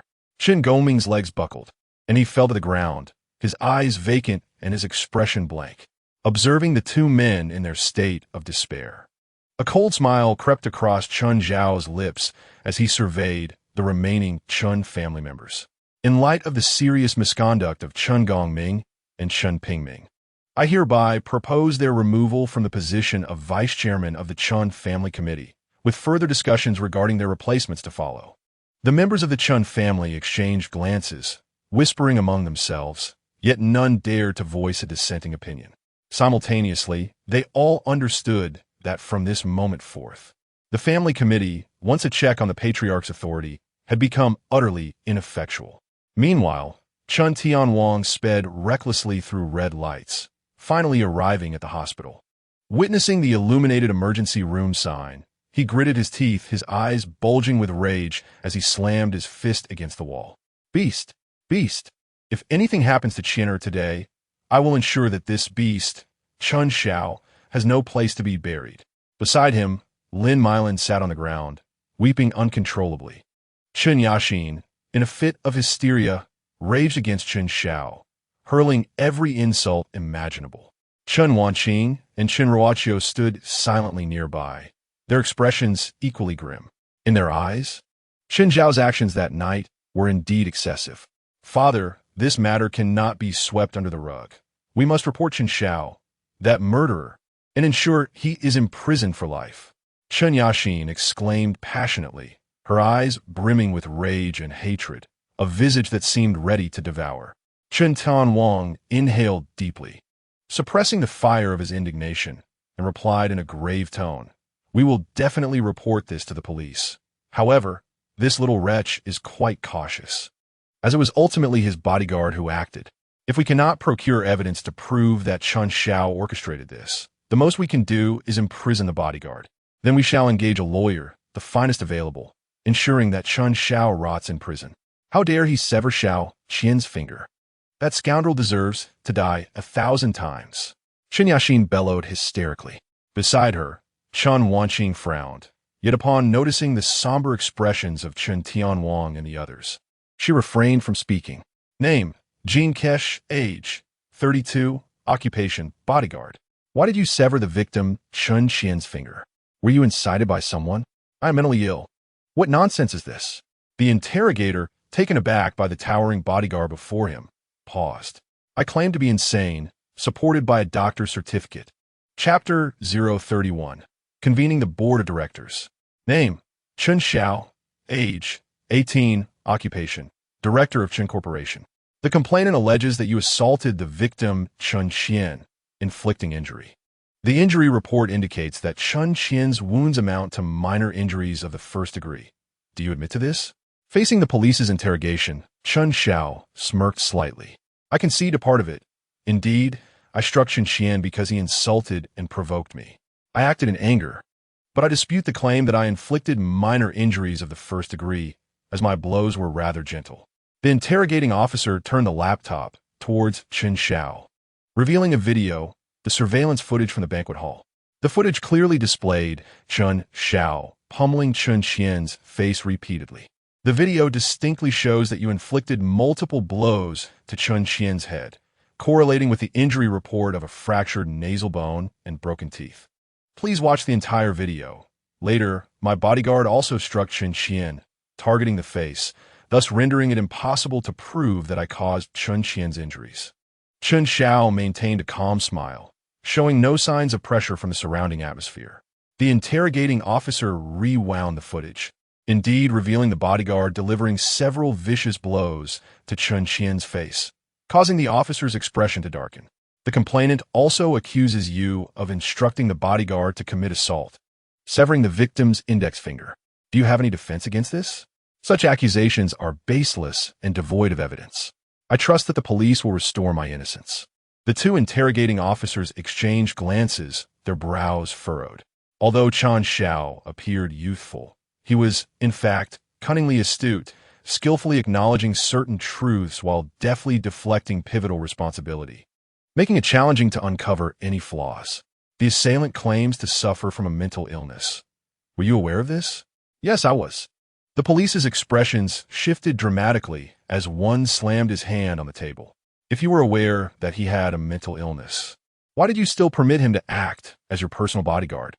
Was it merely to exploit him as a scapegoat in dire situations to evade legal repercussions? Chen Xiao remained composed, his demeanor unruffled.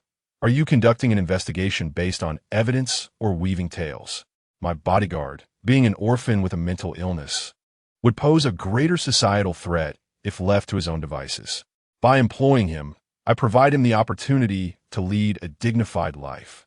I should be commended for my social responsibility.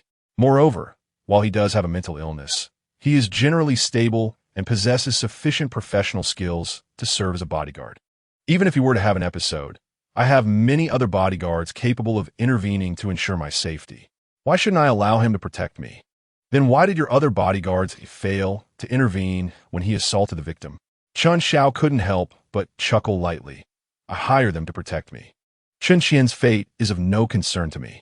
Why should my other bodyguards intervene? You enough, officer. If these are the sorts of trivial and nonsensical inquiries you wish to pursue, I must decline further engagement. I am weary. Let us discuss this when my lawyer arrives. With that, Chen Xiao crossed his arms on the table and began to rest his eyes. The interrogating officers exchanged glances, laden with resignation. They too wished to employ more intensive investigative techniques, but Chen Xiao's status was not that of an ordinary individual. The following morning, Chen Xiao was released on bail by his lawyer, as the current evidence was insufficient to convict him. As for bodyguard Jean Kesh, he was temporarily detained. However, with the existence of mental health documentation and a cadre of top-tier lawyers, it was unlikely he would face severe consequences. Upon returning to the villa, Hu Zhongyan, who had anxiously awaited all night, rushed forward. "Young master, are you unscathed?" "Rest assured, Grandpa Hu. Chen Tianwang is far from capable of harming me." Chen Xiao replied with a slight smile, a hint of disdain evident in his gaze. "Young master, the events of last night have spread like wildfire through the circles of Pingjiang City, and with Chen Tianwang maligning you from behind, you are now perceived as heartless and ruthless. I fear this may adversely affect your future leadership of Chen Corporation." Hu Zhongyan's brow furrowed, his expression troubled. "No matter. Reputation is worthless in the face of substantial profit. They are merely a bunch of self-serving merchants. Have they not engaged in similar dealings before? As long as the stakes are high enough, familial ties become irrelevant to them." Chen Xiao's expression remained composed. He refrained from mentioning the multitude of compromising materials he held against these upper-class individuals. As long as they did not provoke him, all would remain in harmony. Yet, should anyone dare to infringe upon his boundaries, Chen Xiao would not hesitate to ensure they met the same fate as the Zhu family. "By the way, Grandpa Hu, please assist me in contacting the shareholders of Chen Corporation. I intend to convene a board meeting." Upon hearing this, Hu Zhongyan's eyes lit up. "Young master, are you preparing to seize control?" "It is indeed time to reclaim what is rightfully mine," Chen Xiao responded, a cold glimmer illuminating his gaze. Before his grandfather passed, he had bequeathed the position of head of the Chen family to Chen Xiao. However, due to Chen Xiao's tender age, a will was established appointing Chen Tianwang as the acting chairman until Chen Xiao was capable of standing on his own. Yet, it was evident that Chen Tianwang would be unwilling to relinquish his grasp on power. According to his original plan, Chen Tianwang intended to first usurp the position of head of the Chen family, and then, with his 15 share, plus the additional 15 held in trust by the family head, he would seize complete control of Chen Corporation, simultaneously shedding the acting title to become the official head. He had also planned to gradually erode the remaining 20 share held by Chen Xiao, ultimately discarding him once he lost his utility. However, Chen Tianwang's initial endeavor to usurp the family head position had failed, throwing all of his schemes into disarray. In the hospital, Chen Tianwang slumbered by Chen Qian's bedside, snoring loudly. Last night, after an intense medical intervention, Chen Qian's finger was successfully reattached. However, the doctor cautioned that, barring a miraculous recovery, Chen Qian's right index finger would likely serve as nothing more than an ornament for the remainder of his life, rendered utterly unusable. This news ignited a tempest of anger and anguish in Chen Tianwang and Lin Meilan, with Lin Meilan collapsing in a faint on the spot. The shrill ring of a phone abruptly roused Chen Tianwang from his restless slumber. Groggy and irritable, he picked up his phone, his face etched with impatience. "Speak quickly." On the other end, Chen Tianwang's assistant felt a jolt of apprehension. He had heard about the events at the Chen family banquet the previous evening and understood his boss's foul mood.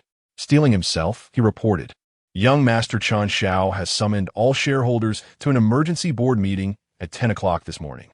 It is imperative that everyone attends." Upon hearing Chen Xiao's name, Chen Tianwang was instantly alert, his eyes wide with fury, a shadow of resentment flickering within them. "That wretched brat has been released so soon." His voice, laced with astonishment and ire, resonated with the injustice he felt. How could his beloved son, Chen Qian, lie half dead in a hospital bed while Chen Xiao faced no repercussions? The police had informed him that the existing evidence did not warrant prolonged detention for Chen Xiao, and furthermore, he had enlisted Luo Wei to act as his legal counsel. Luo Wei? Chen Tianwang furrowed his brow. He recognized the name as a prominent figure in criminal litigation, famed for even imprisoning judges in his past triumphs. Yet, he was puzzled as to how Chen Xiao had managed to forge an alliance with Luo Wei. Was this another card left behind by that old man? That old man, who should have favored me as his son, instead bequeathed valuable connections to this ungrateful scoundrel. It was infuriating.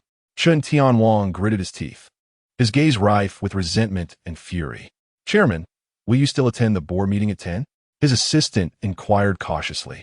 To hell with it, Chen Tianwang roared. What gives that little wretch the right to call a board meeting? I shall not issue a statement, and I shall see who dares to show up.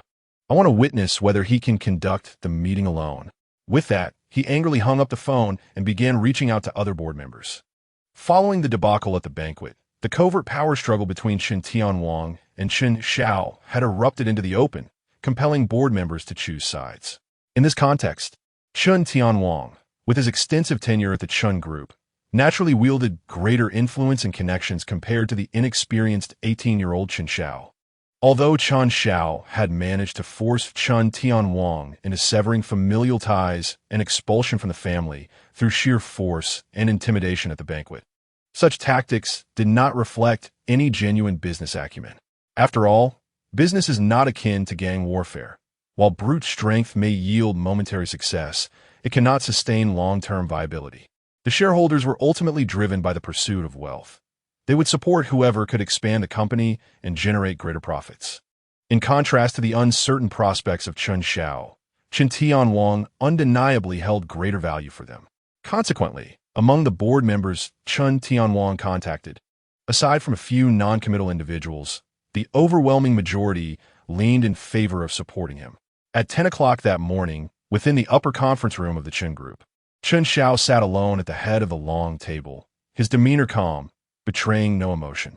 On either side of the table, only 2 chairs were occupied. One was by Hu Zhongyan, the family's steward, who had served Chen Tianwang for decades and was regarded as a brother, holding a 2 stake in the company. The other was occupied by Hao Yuqian, a once prominent family from Pingjiang whose fortunes had declined. In search of stability, he had invested in the Chen Group stock when it was newly issued, not anticipating the company's meteoric rise, gradually increasing his holdings. He ultimately became one of the major shareholders, possessing 6 of the shares, though he typically refrained from participating in company matters, content to await dividends each year. Young chairman, shall we proceed with this meeting? Hao Yuqian, a short and stout middle-aged man, inquired with a smile, exuding an air of amiability. Chen Xiao glanced at his watch. It was already 10:02. Should they not arrive by 10:10, they would never return. A chill swept across his expression, his eyes devoid of warmth. Hao Yuqian had anticipated a dismissal of the meeting, but was suddenly struck by an unsettling coldness in Chen Xiao's voice. Why did he seem more terrifying than old Chen? As seconds ticked by, at 10:09, Chen Xiao quietly peeled an apple with a small knife. Suddenly, the door swung open, and Chen Tianwang strode in, flanked by 7 or 8 impeccably dressed individuals, all exuding arrogance and confidence. Apologies for the delay. Traffic was congested. I trust our young chairman won't mind. Chen Tianwang boldly took his seat at the opposite end of the table, his entourage settling in on either side of him. At that moment, the seating arrangement placed Chen Tianwang and Chen Xiao at opposing ends of the long table, a clear display of their rivalry. Chen Tianwang was flanked by 4 directors on either side, while Hu Zhongyan sat to Chen Xiao's left, and Hao Yuqian occupied a central position to his right. No worries. I don't mind at all. After all, I'm still young and have plenty of time to waste. Unlike certain elderly individuals who must burn incense and pray for every additional day of life, Chen Xiao remarked nonchalantly. Chen Tianwang's expression shifted dramatically. It was evident that Chen Xiao's words were a thinly veiled curse directed at him. You, Chen Tianwang began, but Chen Xiao interjected. Let's not be too agitated, Chairman. I was referring not only to you, but also to those aged individuals beside you. A slight smile graced Chen Xiao's lips, inciting fury among Chen Tianwang and his companions. How dare you, you insolent child! I, as an elder, shall teach you a lesson today, shouted a bald middle-aged man beside Chen Tianwang, rising in anger. At that moment, a bodyguard rushed in from outside, delivering a swift slap that sent the man back to his seat. Mr. Yang, you truly enjoy playing the role of a teacher. Chen Xiao observed with a benign smile directed at Yang Weinan. Why have you returned to your seat? Aren't you going to teach me how to conduct myself? Yang Weinan, clutching his reddened face, grimaced in pain as he glanced up at the towering bodyguard, fear flickering in his eyes. He swallowed his anger, muttering, no teaching. He understood the wisdom of avoiding immediate conflict. If any other directors have insights to share, please do so now, as my bodyguards could use a break from their frequent entrances and exits. Chen Xiao surveyed the directors, whose faces were tinged with anger, a sardonic smile gracing his lips, exuding an undeniable authority. Though Chen Tianwang and the others ground their teeth in frustration, none dared to speak up. Instead, they quietly lowered their heads, retrieving their phones to contact their own bodyguards. Let you revel in this moment for now, they thought, their gazes coldly fixed on Chen Xiao. Upon witnessing the unfolding events, Chen Xiao could not help but smirk inwardly, maintaining an impassive facade as he gestured for the bodyguards to exit. He then spoke slowly. Since there are no more pleasantries to exchange, let us commence with the agenda of today's meeting. Hold on. Chen Tianwang's icy voice abruptly interrupted him. Rising with a sinister grin, he produced a dossier, placing it upon the table and forcefully sliding it across to Chen Xiao. Before we proceed, I suggest you peruse this document first. The title read, Agreement of Concerted Action. As Chen Xiao examined the contents, he discerned that it detailed a consensus reached among Chen Tianwang, Yang Weinan, Fu Yinjia, Lu Saikai, and a total of 9 shareholders to jointly exercise voting rights and make unified decisions. Among them, Chen Tianwang held 15 of the shares, while Yang Weinan and the others collectively possessed 27, totaling 42. Chen Xiao, I am well aware of your intentions in convening this board meeting. Your aim is to oust me from my position as acting chairman, subsequently assuming the role for yourself. However, your calculations are flawed, Chen Tianwang proclaimed confidently, a triumphant smirk gracing his lips. You are merely an inexperienced youth. No shareholder believes you possess the capability to lead the Chen Group to greater heights. My ascension to the chairmanship is the will of the majority. Indeed, I support Chairman Chen Tianwang. One board member declared loudly, followed by others echoing their support. Do you truly believe you have me cornered? Chen Xiao retorted, a cold smile playing at the corners of his mouth. Sensing the movements of the bodyguards outside, Chen Tianwang felt a pang of anxiety. However, he quickly regained his composure, reassured by the imminent arrival of his reinforcements. Is that not the case? Or do you intend to resort to violence to coerce us into supporting your claim to the chairmanship? Let me inform you, Chen Xiao. Business is not akin to gang warfare. It is not merely a matter of who wields the greater fist. Even if you force our hands, the shareholders will not back you, nor will the partners of the Chen Group recognize your authority. The Chen Group will inevitably meet its demise under your stewardship. In a bid to prevent Chen Xiao from resorting to desperate measures, Chen Tianwang hastily invoked the specter of potential bankruptcy as a threat.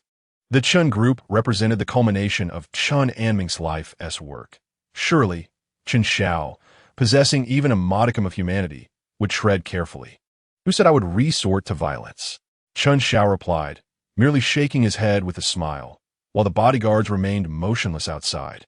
Chen Tianwang exhaled in relief.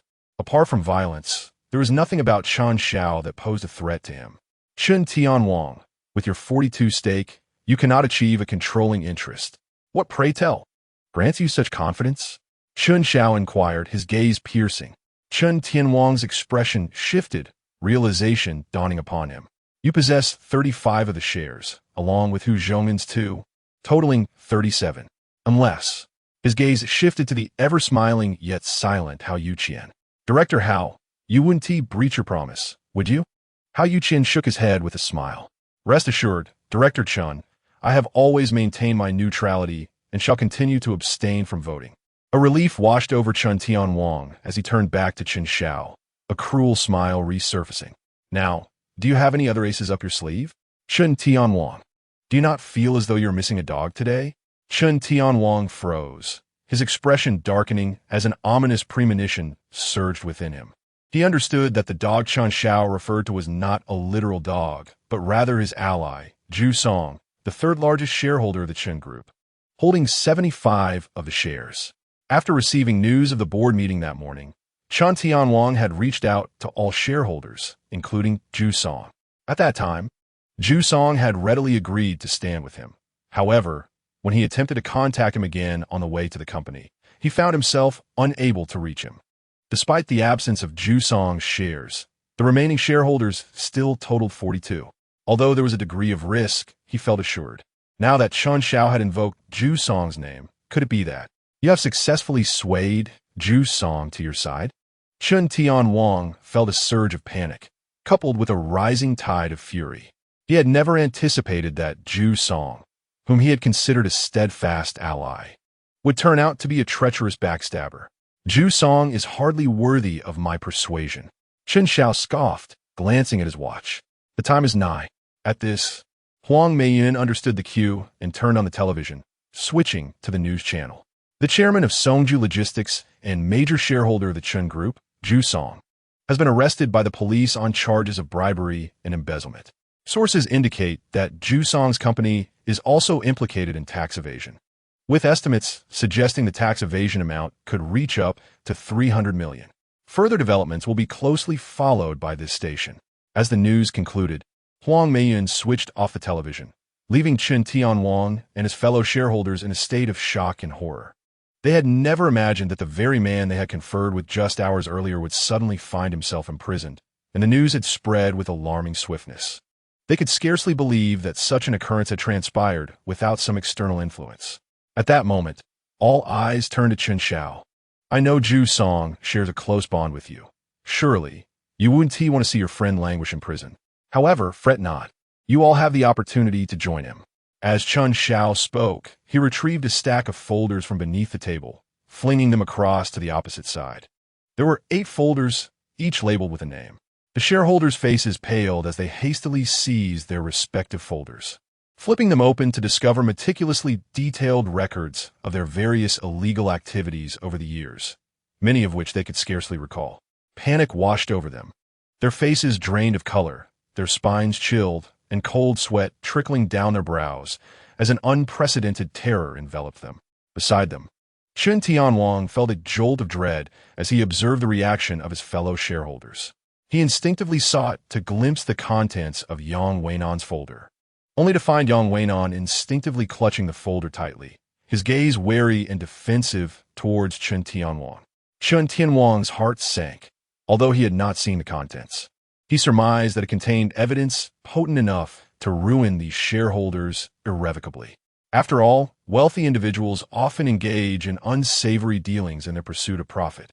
The shareholders bowed their heads, their expressions shifting between fear and despair. Yang Weinan, gritting his teeth, sprinted to Chen Xiao and fell to his knees, trembling. Mr. Chen, I was wrong. I truly see the error of my ways. I beseech you, spare me. It was all Chen Tianwang's influence. I never intended to oppose you. Chen Xiao leaned slightly forward, resting his arms on his knees, his smile fading as his cold gaze fixed upon Yang Weinan. You do not comprehend your error. You grasp the reality of your impending doom. Do you believe these pieces of evidence will merely result in a few years in prison?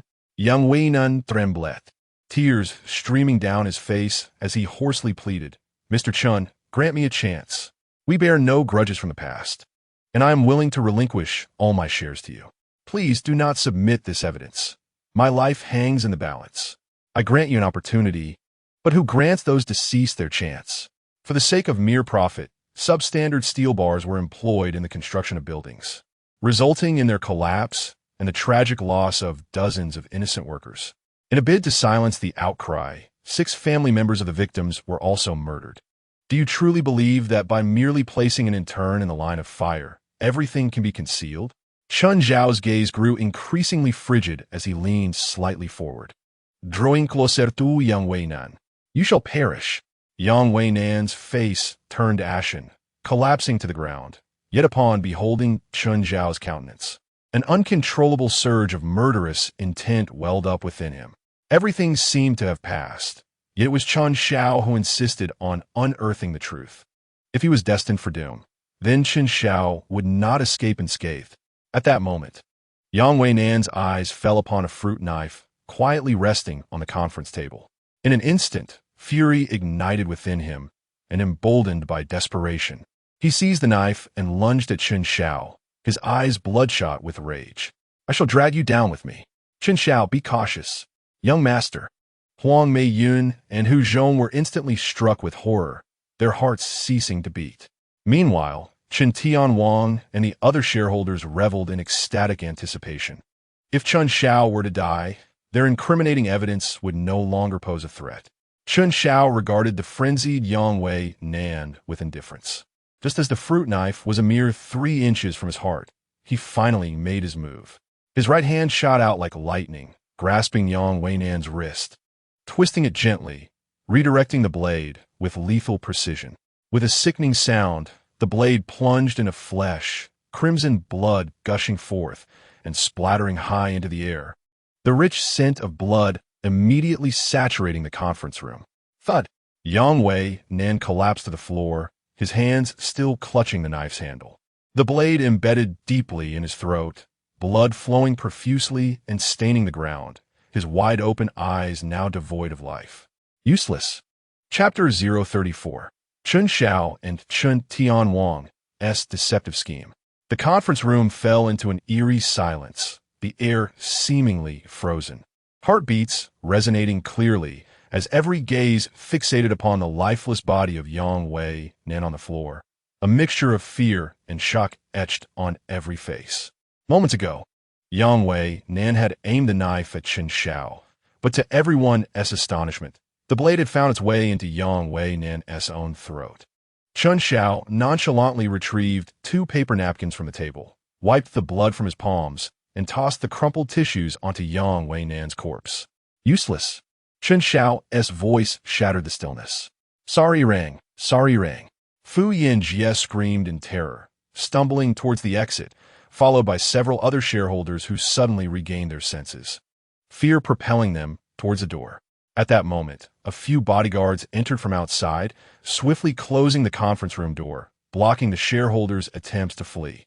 The shareholders, accustomed to privilege, found themselves no match for the trained bodyguards.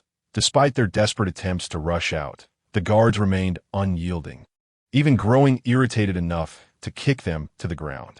Is this shareholders' meeting not yet concluded? Chen Xiao's calm voice rang out, but to the shareholders, it sounded like a death knell from the depths of hell, sending shivers down their spines and causing their teeth to chatter with cold sweat. Young Director Chen, I was wrong. I am willing to support you and sever ties with Chen Tianwang. Please spare my life. One shareholder pleaded from the ground, his voice laced with desperation, prompting the others to follow suit, kneeling and bowing, tears streaming down their faces. I am no bloodthirsty maniac. It was Yang Wei-Nan who sought to kill me, and I merely acted in self-defense. If you do not believe me, the conference room has surveillance. Chen Xiao smiled, his demeanor unruffled, displaying none of the tension or panic one might expect after committing such an act, as if he had grown accustomed to such occurrences. What kind of individuals have I entangled myself with? The shareholders lamented inwardly, regretting their opposition to Chen Xiao. Young Director Chen, we are all willing to support you as chairman. Please, can you show mercy and let us go? Lu Saikai knelt, his expression tense. Let you go? Do you truly believe that is feasible? Chen Xiao scoffed. For even before your arrival, I had already instructed someone to alert the authorities. The transgressions you have committed are sufficient to see you imprisoned for a lifetime. None of you shall escape today. The shareholders' faces turned ashen at his words, despairing tears welling in their eyes as they cried out and bowed in supplication. Director Chen, grant us mercy. We have no grievances with you. We have all been misled by that wretched Chen Tianwang. If so many of us end up in prison, the Chen Group's stock will plummet, which serves you no benefit. Indeed, what benefit would your imprisonment bring me? After all, I have not signed any agreement for concerted action with you. Chen Xiao casually remarked. Upon hearing this, the shareholders felt a chill run down their spines, sensing the air of conspiracy. "It's you." Suddenly, Lu Saikai turned sharply to face Chen Tianwang, who stood at the back of the room. They had signed a concerted action agreement, granting Chen Tianwang voting rights over their shares. Should they be incarcerated, he would maintain control over their stakes. Furthermore, Chen Xiao had presented evidence against all of them, yet conspicuously omitted Chen Tianwang's. They found it hard to believe that Chen Tianwang had remained entirely innocent of any wrongdoing. In retrospect, the apparent conflict between Chen Xiao and Chen Tianwang seemed a carefully orchestrated ruse meant to lull them into complacency. The objective had become glaringly obvious. "Wretched scoundrel, you have betrayed me. You conspired with your son against us. What nonsense about severing ties and being cast out. I see you have been after our shares from the very beginning."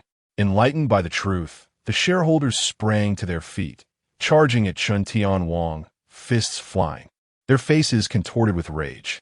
They now deeply regretted their alliance with him, having viewed Chen Tianwang as an ally, while he had regarded them as mere pawns. "Stop. Cease this at once.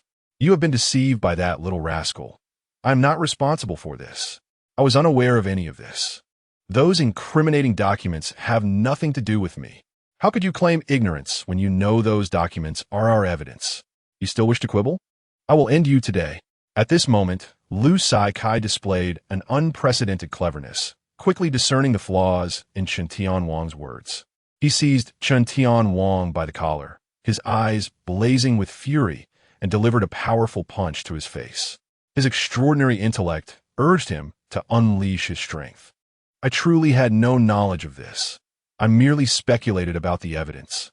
Chen Tianwang's nose bled profusely, his voice tinged with anguish, but no amount of explanation sufficed. Chen Xiao lounged casually in his chair, observing the unfolding spectacle with amusement. Chen Tianwang, battered and pleading for mercy, cried out, "Ah, Chen Xiao, do explain to them that I am not involved in this." Clearly, Chen Tianwang had become somewhat disoriented from the beating. He truly was unaware. But the crowd's fury had not abated. Yet, to Chen Tianwang's surprise, Chen Xiao indeed stood to clarify the matter, but even after his explanation, the situation remained unchanged, and the shareholders only grew increasingly violent. "You claim you are not in cahoots, yet why does Chen Xiao speak on your behalf? I will not rest until I have vanquished you, you wretched creature." Chen Tianwang writhed on the ground, his lamentations echoing through the air, while the shareholders' fury intensified. Suddenly, a sharp, melodious siren blared from downstairs, jolting Lu Saikai, Fu Yinjia, and the other shareholders back to reality. In their fervor to vent their anger, they had completely forgotten that Chen Xiao had already alerted the authorities. What to do? The police were on their way. Fu Yinjia's countenance shifted dramatically as she hastily released her grip, and the other shareholders ceased their actions, their gazes converging on Lu Saikai. Lu Saikai's expression morphed wildly as he observed the composed Chen Xiao. He understood that beseeching Chen Xiao for mercy was futile. This young upstart was far more resolute than anyone could imagine. At that moment, Lu Saikai's attention was drawn to the bloodied and barely conscious Chen Tianwang on the ground, and a flicker of hope surged within him. He seized Chen Tianwang, pulling him up, and produced a keychain from his pocket, from which dangled a small Swiss Army knife. With swift precision, Lu Saikai brandished the knife, its blade glinting ominously as it pressed against Chen Tianwang's throat. His face twisted with malice as he glared at Chen Xiao, coldly declaring, "Chen Xiao, if you dare hand over our incriminating evidence, I shall ensure that Chen Tianwang meets his demise right here." Unable to suppress a derisive scoff, Chen Xiao raised his hand nonchalantly. "Be my guest." "Chen Xiao," Lu Saikai bellowed, "do not feign indifference, believing it will sway me into releasing him. I, Lu Saikai, am no fool." With that, as if to prove his ruthless nature, Lu Saikai plunged the Swiss Army knife viciously into Chen Tianwang's lower back. A sickening sound echoed as Chen Tianwang emitted a heart-wrenching scream, blood gushing forth from the wound. "Why are you threatening me? You should stab him instead," Chen Tianwang lamented, his voice thick with despair. Lu Saikai paid no heed to Chen Tianwang's cries, his gaze fixed fiercely on Chen Xiao, attempting to discern any flicker of uncertainty on his face. He succeeded. Indeed, Chen Xiao's expression changed. A triumphant smirk spread across Lu Saikai's face. Then, to everyone's astonishment, Chen Xiao rose from his chair, approached a bodyguard, and retrieved a butterfly knife from his waist, tossing it carelessly at Lu Saikai's feet. Your knife is too small. It lacks potency. Exchange it for a larger blade. Lu Saikai stood frozen, his previously confident smirk now faltering. Chen Xiao, do not force my hand. Do you truly believe I am incapable of murder? Then kill me. Chen Xiao roared, and in that instant, the already tense Lu Saikai crumbled, his hand trembling, causing the knife to clatter to the ground. Seizing the moment, Chen Tianwang summoned every ounce of strength and lunged at Lu Saikai. Reacting swiftly, Lu Saikai grasped Chen Tianwang by the collar, yanking him to the floor while simultaneously snatching the butterfly knife from the ground. His mind clouded with rage as he aimed the blade menacingly at Chen Tianwang's throat. Bang! In a harrowing moment, a gunshot shattered the tension, the bullet piercing Lu Saikai's wrist, forcing the butterfly knife to drop. The police poured in, swiftly apprehending Lu Saikai. Another worthless fool. Chapter 035, Embezzlement, Maximum Life Sentence. Another worthless fool. Chen Xiao remarked with disdain, a hint of disappointment flickering in his eyes. Soon, the officers observed the lifeless body of Yang Weinan on the floor, their expressions shifting to alarm as they drew their weapons, eyeing the assembly with caution. What is going on here? Who did this? Shouted the lead officer, Li Wei. It was I, Chen Xiao declared, raising his hands. This man attempted to kill me, and I acted in self-defense, resulting in his demise. The surveillance cameras in the conference room captured the entire incident. Li Wei scrutinized Chen Xiao with a solemn expression, his inner wariness escalating. Chen Xiao's demeanor was unsettlingly calm, far from what one would expect from someone who had just taken a life. It was known that even in self-defense, the loss of a life would deeply affect a normal person. Chen Xiao's apparent composure suggested either an extraordinarily strong heart or a history of violence. Having grown accustomed to it, as Li Wei pondered, he gestured to an officer, who promptly departed to review the surveillance footage. We received a report indicating that criminal activity was occurring here. Who among you made the call? Li Wei scanned the room, his voice low and commanding. It was I. Chen Xiao again raised his hand. The criminals are these individuals. The folders on the table contain evidence of their offenses. At this revelation, several shareholders turned pale, their faces drained of color. Some, overcome with fear, collapsed onto the floor, unable to control their bodily functions, a foul odor spreading through the air. Li Wei frowned as he flipped through the folders on the table, his expression shifting dramatically as his teeth clenched in fury, a glint of coldness flashing in his eyes. Arrest them all. With that command, the officers swiftly moved to handcuff the shareholders. Chen Tianwang, Chen Xiao, you two beasts wait for me. As long as I draw breath, I will ensure your demise. As two officers escorted Lu Saikai out, he struggled against their grip, casting a venomous glare at Chen Xiao, his eyes filled with resentment and unwillingness. On the ground, Chen Tianwang wore a mournful expression, the pain of his injury contorting his features, a tempest of rage and grievance swirling within him. He had done nothing wrong, yet he had been ruthlessly assaulted, stabbed, and nearly lost his life, only to be targeted again by Lu Saikai. What sin had he committed to deserve this fate? At that moment, an officer returned from reviewing the surveillance footage and whispered something to Li Wei, who paused, his expression shifting to one of astonishment as he regarded Chen Xiao with newfound respect before nodding. Mr. Chen Xiao, after reviewing the footage, we preliminarily conclude that your actions indeed fall within the realm of self-defense. However, we require your cooperation to return to the station for a statement. Of course, cooperating with the police is the duty of every citizen, Chen Xiao replied, nodding with a faint smile. Is there anyone who can help me? I am dying.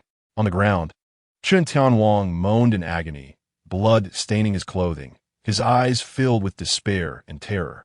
Two officers assisted him to his feet, one on either side, leading him outside. Wait! Suddenly, Chen Xiao called out to the officers, stepping in front of Chen Tianwang. What do you want now? Chen Tianwang managed to ask, his voice weak from pain. I have not revealed your crimes. You do not truly believe your hands are clean, do you? Chen Xiao whispered into Chen Tianwang's ear, watching as his expression shifted to one of alarm, his voice trembling with anxiety. What do you mean? I, Chen Tianwang, am upright in my dealings.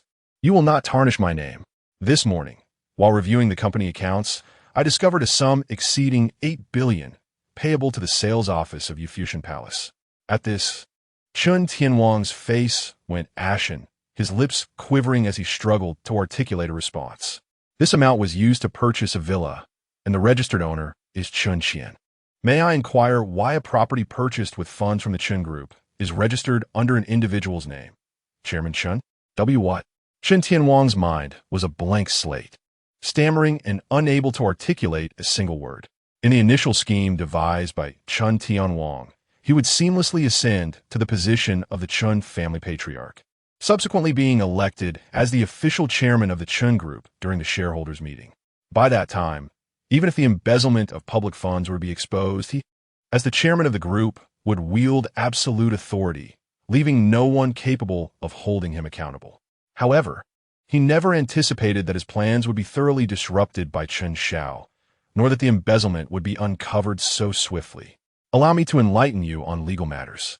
Embezzling over 800 million yuan constitutes an extraordinarily large sum, warranting a prison sentence of over 10 years, or even life imprisonment, though not death penalty. So you may yet salvage your life, Chen Xiao said with a smile, while Chen Tianwang hung his head, trembling uncontrollably, beads of sweat cascading down his face. What must I do to be spared? Chen Tianwang raised his head, his voice feeble, a glimmer of pleading in his eyes. Of course, I can spare you. Within 24 hours, you must return double the amount you misappropriated from the group, and I shall temporarily refrain from pursuing your culpability. What? Double?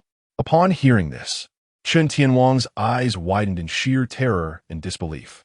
If you decline, it won't matter. You and your dear associates can enjoy a nice stay in prison together. After all, you are all co-conspirators, are you not? Over the years, you have certainly offended many in the business world. If you were to end up behind bars, do you not think they would be inclined to ensure you receive a warm welcome? With that, Chen Xiao flashed a slight smile and turned to leave. Chen Tianwang was instantly struck with dread. The walls have ears, and he had indeed made numerous enemies over the years. In a place as tumultuous as prison, he could hardly expect to live in peace. The thought sent waves of intense terror coursing through him. Wait, I agree.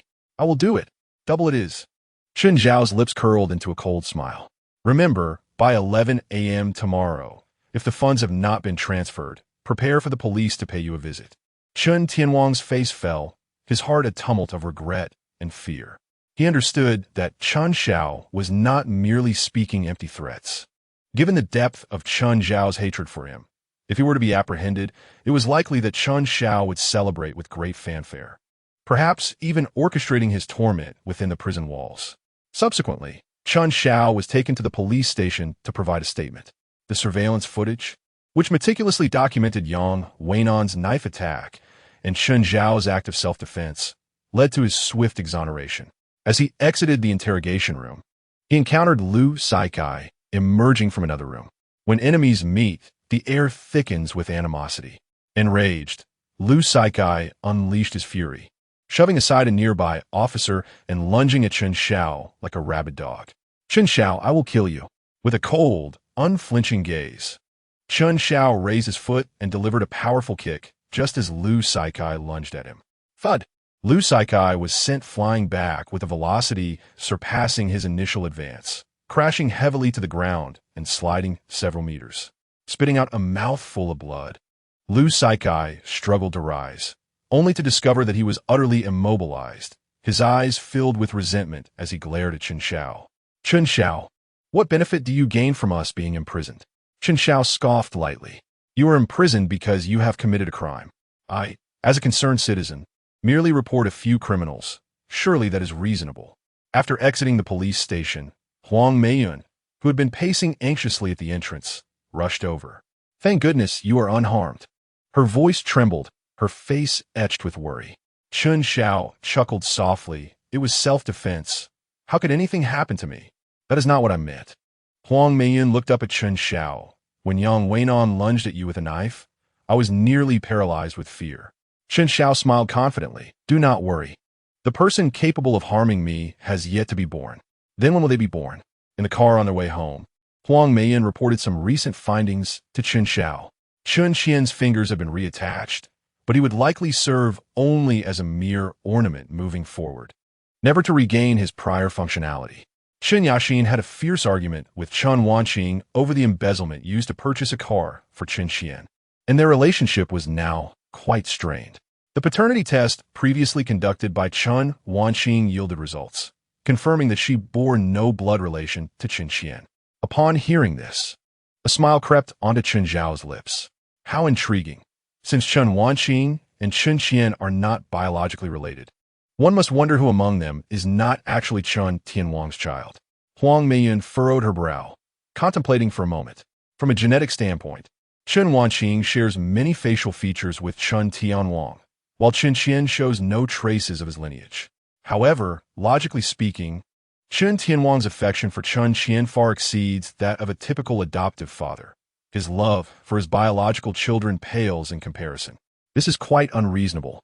If Chen Qian is not Chen Tianwang's illegitimate son, then it must be that Chen Tianwang has lost his mind. Lin Meilan analyzed. Yet, we have overlooked one individual. Chen Xiao interjected, Lin Meilan, whose fondness for Chen Qian rivals that of Chen Tianwang. I cannot shake the feeling that there is something more to this than we know. Lin Meilan nodded, a flicker of doubt in her eyes. Lin Meilan's actions are indeed peculiar. I will instruct our investigators to keep a closer watch on her. By the way, what is Chen Tianwang up to now? He went to the hospital for a simple treatment and is now scouring the world for funds. However, since we had preemptively informed several banks, he has not managed to borrow a single penny.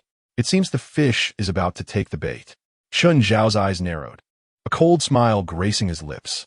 Young Master Chen, I have a question, Lin Meilan said, a look of confusion on her face.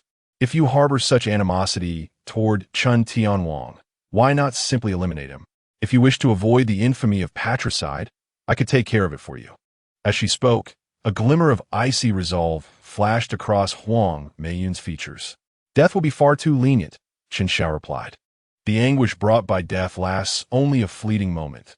The true torment lies in losing all that one holds dear, experiencing the harrowing descent from paradise to the depths of despair, living like a rat in the gutter, trampled by those once looked down upon.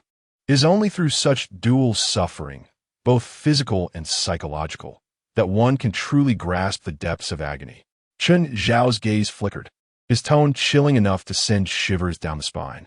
Having endured a decade of torment in prison in his past life, he felt that unless those who had conspired against him tasted the same suffering, he could never find solace for the pain he had endured. Meanwhile, Chen Tianwang sat on a bench in the hospital, anxiously dialing one number after another. The bank presidents who usually groveled before him, pleading for loans, today seemed to have taken some strange medicine. They either refused his calls or engaged in verbal gymnastics, unwilling to lend him any money. Chen Tianwang's agitation grew. If he could not secure funds, Chen Xiao would indeed report him to the authorities, and the suffering of prison was something he could not bear. Director Chen, it is not that I am unwilling to lend you money. It is simply that our bank is under significant financial strain. You are asking for a staggering one, 7 billion yuan, which we simply cannot provide. Listening to the head of Pingjiang Bank rebuffing him, Chen Tianwang's face turned ashen, yet he forced a smile. President Zhang, please assist me. Lend me whatever you can, and if it falls short, I will seek help elsewhere. On the other end of the line, President Zhang hesitated for a moment before stating, I can lend you a maximum of 5 million. What? 5 million? Upon hearing this, Chen Tianwang was engulfed by a surge of fury. This was nothing short of an affront. After all, he allocated more than 5 million as pocket money for Chen Qian every year. Such a paltry sum was hardly sufficient to fill the cracks of his financial woes. Mr. Chen, please do not take offense, but given your current circumstances, I will be frank with you. You have been expelled from the Chen family, and this morning, A substantial number of the shareholders of the Chen Group were apprehended by the police, leading to a halt in the stock price. Your rating across our major banks has plummeted to the lowest tier, leaving us with no choice but to refrain from lending you money. Chen Tianwang was momentarily rendered speechless, his hand trembling around the phone, unable to articulate a response. Mr. Chen, if you are indeed in urgent need of funds, there's another avenue you might consider. Just as despair threatened to overwhelm him, President Zhang's words ignited a flicker of hope. What avenue? The loan companies, President Zhang replied. Currently, the only entities willing to lend you money are loan companies, though the interest rates may be somewhat elevated. A slightly higher rate is acceptable. I merely need to tide over for a few days. Once my funds are replenished, I can repay immediately. Chen Tianwang had a plan. In a few days, it would be time for the mid-year dividends, and with some of his fund stocks liquidated, he could gather enough to settle the loan. However, I'm looking to borrow a staggering 1.7 billion. Which loan company possesses such vast resources? Tiangong Financial Technology Company, Limited. What? Tiangong Financial? Upon hearing this name, Chen Tianwang's expression shifted dramatically. Is it affiliated with Tiangong Group? Indeed. Besides Tiangong Group, who else in Pingjiang can muster such liquidity at once? Taking a deep breath, Chen Tianwang's countenance fluctuated wildly as he weighed his options internally. Renowned as the cash king of Pingjiang, it seemed that Tiangong Group was indeed the only entity capable of providing such funds. Yet, Chen Tianwang was reluctant to engage with them unless absolutely necessary, for the group's background was complex. Its founder, Shen Qian, had once been entrenched in the underworld. Though he had since reformed into a legitimate businessman, Chen Tianwang harbored doubts about the absence of any illicit dealings in his empire. If he were unable to repay a bank loan, he could negotiate and potentially face mere litigation or imprisonment. However, failing to repay a loan from Tiangong Group could pose a far graver threat to his very existence. Mr. Chen, have you given it some thought? If you're certain about borrowing the money, I can facilitate an introduction. Otherwise, you will need to consider alternative solutions. The urgency in President Zhang's tone further frayed Chen Tianwang's nerves. After a tumultuous internal struggle, he finally made his decision, gritting his teeth and replying, "Very well. I will borrow." Chapter 037. Chen Tianwang, the greatest fool of his time. That night, at the Tiangong Club, although Chen Tianwang frequently visited this establishment to host partners, it was his first time entering the top-floor general manager's office. He sat on the sofa, trembling with trepidation, his hands unconsciously clenched, his heart racing, and his complexion pale, whether from fear or the pangs of anxiety. Opposite him sat Shen Qian, casually reclining with his feet on the coffee table, a cigar in hand, his gaze sharp as a blade, piercing into Chen Tianwang.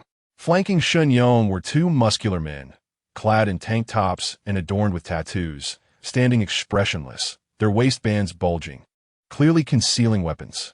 The atmosphere was thick with tension. Chen Tianwang mustered a forced smile, attempting to mask his inner turmoil. He regretted coming to this meeting. Despite having once presided over a trillion-yuan conglomerate, the aura emanating from Shen Qian, a figure reminiscent of a mafia don, was suffocating. I prefer straightforwardness. President Zhang mentioned that you are seeking a loan? Shen Qian's voice was deep and resonant, though his tone seemed casual, each word laced with an icy undertone. Chen Tianwang watched as Shen Qian deftly clipped the end of his cigar, a wave of inexplicable anxiety washing over him. He instinctively pressed his fingers against the cigar's body, fully aware that should he fail to repay, a mere glance from Shen Qian could seal his fate. Yet, at this juncture, all he could do was cling to the hope of his ability to repay. The more pressing threat was the looming police report from Chen Xiao. Taking a deep breath, Chen Tianwang spoke. "Yes, Mr. Shen, our company is facing some liquidity issues and urgently requires 1.7 billion. His voice quivered as he anxiously regarded Shen Qian. While Shen Qian's Tiangong Group was indeed dubbed the cash king of Pingjiang, 1.7 billion was no trifling sum. Firstly, it was uncertain whether the other party possessed such funds, and secondly, even if they did, would they truly be willing to lend it to him? Shen Qian arched an eyebrow, slowly exhaling a plume of smoke. his gaze deepening amidst the swirling mist. 7 billion, I can lend. At this, Chen Tianwang breathed a sigh of relief. However, you must provide collateral. Of course, I can offer a 5 stake in the Chen Group as collateral. I will repay the loan in a week. If I fail to do so, the shares will be yours. The only asset of worth in his possession was indeed the stake in the Chen Group. Beyond that, neither movable nor immovable properties that could amount to even a fraction of 7 billion. Ha! Mr. Chen, are you foolish? Or do you take me for a fool? Shen Yong's tones suddenly turned frigid, a glint of coldness flashing in his eyes as he bellowed. Chen Tianwang trembled, nearly dropping his teacup. Mr. Shen, why do you say that? I have no intention of mocking you. You think you can deceive me with a mere 5 stake to obtain 7 billion in cold, hard cash, and you say you're not toying with me? Chen Tianwang's expression turned desolate. Indeed, negotiating business with someone like Shen Yong was akin to trying to skin a tiger. Mr. Shen, I would never dare to toy with you, Chen Tianwang replied, forcing a smile.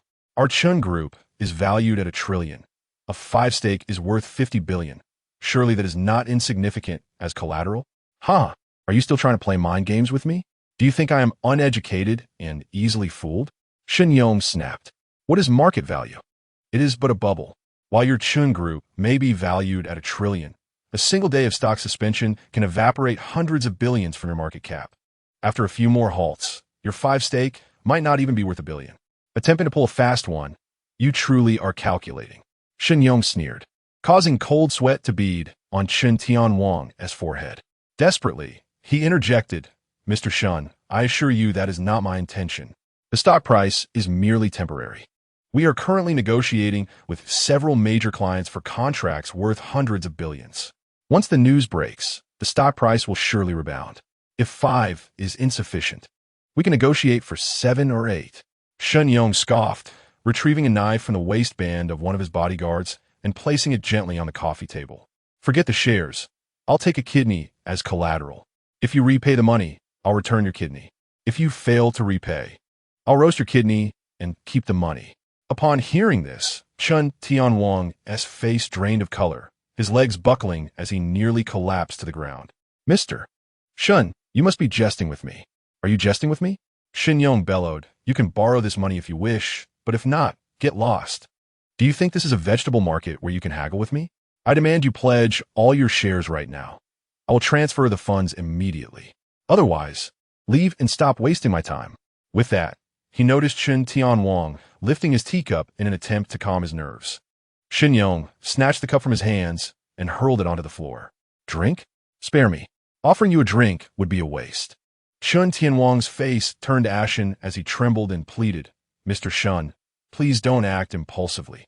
Let's discuss this further. I can't possibly pledge all my shares. Seeing Shen Yong's expression darken, Chen Tianwang ultimately fell silent, refraining from further protest. After a moment of hesitation, he finally resolved to relent, gritting his teeth. All right, Mr. Shen, I agree. I possess 15 of Chen Group's shares, and I will pledge them all. I hope you can expedite the transfer. Should have done this sooner. Shen Yong's hostility dissipated, replaced by a smile. Chen Tianwang's expression soured as he inwardly cursed the chameleon. Yet he dared not express his dissatisfaction and could only force a smile. Soon, Shen Yong presented the loan contract. The loan amounted to 7 billion, with a maximum term of 7 days and a daily interest rate of 0.5, translating to 5 million per day. This interest rate was exorbitant, but considering it was merely a temporary measure until dividends could be distributed and investments liquidated, he begrudgingly accepted it. The funds will be directly deposited into Chen Group's corporate account, correct? Indeed, Mr. Shen. Please arrange the transfer at your earliest convenience, Chen Tianwang replied. After securing the contract, Shen Yong pulled out his phone and sent several messages. Then, with a cold demeanor, he stated, the money has been transferred. Remember to repay on time, otherwise, those shares will belong to me. Chen Tianwang quickly messaged the finance department for confirmation. Once he received an affirmative response, he breathed a sigh of relief, grateful to have navigated this precarious financial crisis. However, feeling so humiliated, he was determined that this debt would not go unaddressed. With a solemn expression, Chen Tianwang began plotting his strategy against Chen Xiao. Has the money arrived? It has. Thank you, Mr. Shun. A pleasure to collaborate. Indeed, a pleasure. They exchanged pleasantries before Chen Tianwang rose to leave. As soon as Chen Tianwang exited the office, Shun Yang's smile vanished, replaced by a look of derision. Chen Tianwang, you truly are the greatest fool of our time. Not long after Chen Tianwang departed, Chen Xiao and Huang Meilan entered Chen Yang's office. The previously composed and domineering Chen Yang transformed into a picture of cordiality, even displaying a hint of obsequiousness upon seeing Chen Xiao. Big brother, please have a seat. Chen Yang hastily offered Chen Xiao his chair and poured him a cup of tea, signaling for his subordinates to leave. You all can take a seat as well.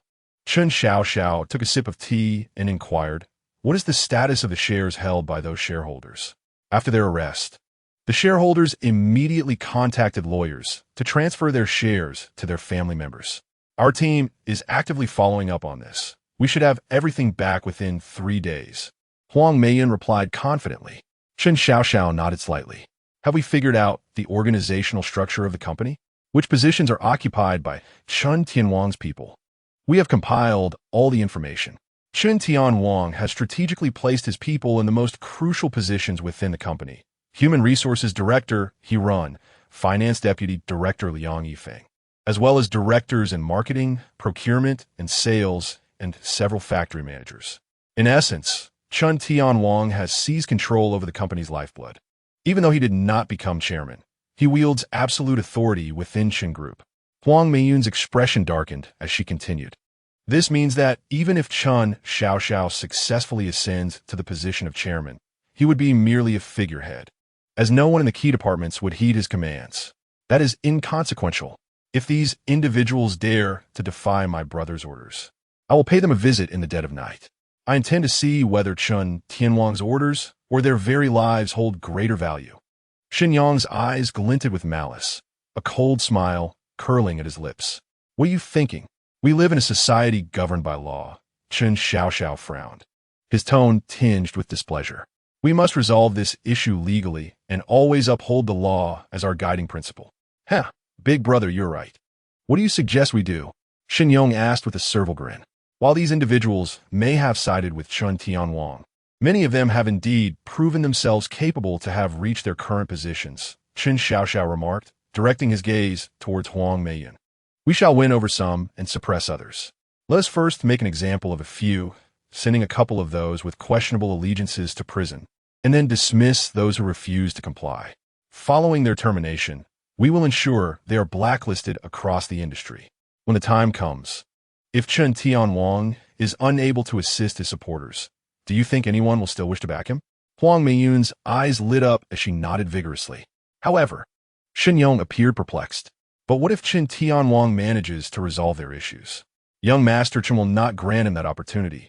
Huang Meilan chuckled. If I am correct, in the coming days, Chen Tianwang will be overwhelmed with chaos, leaving him no time to handle other matters.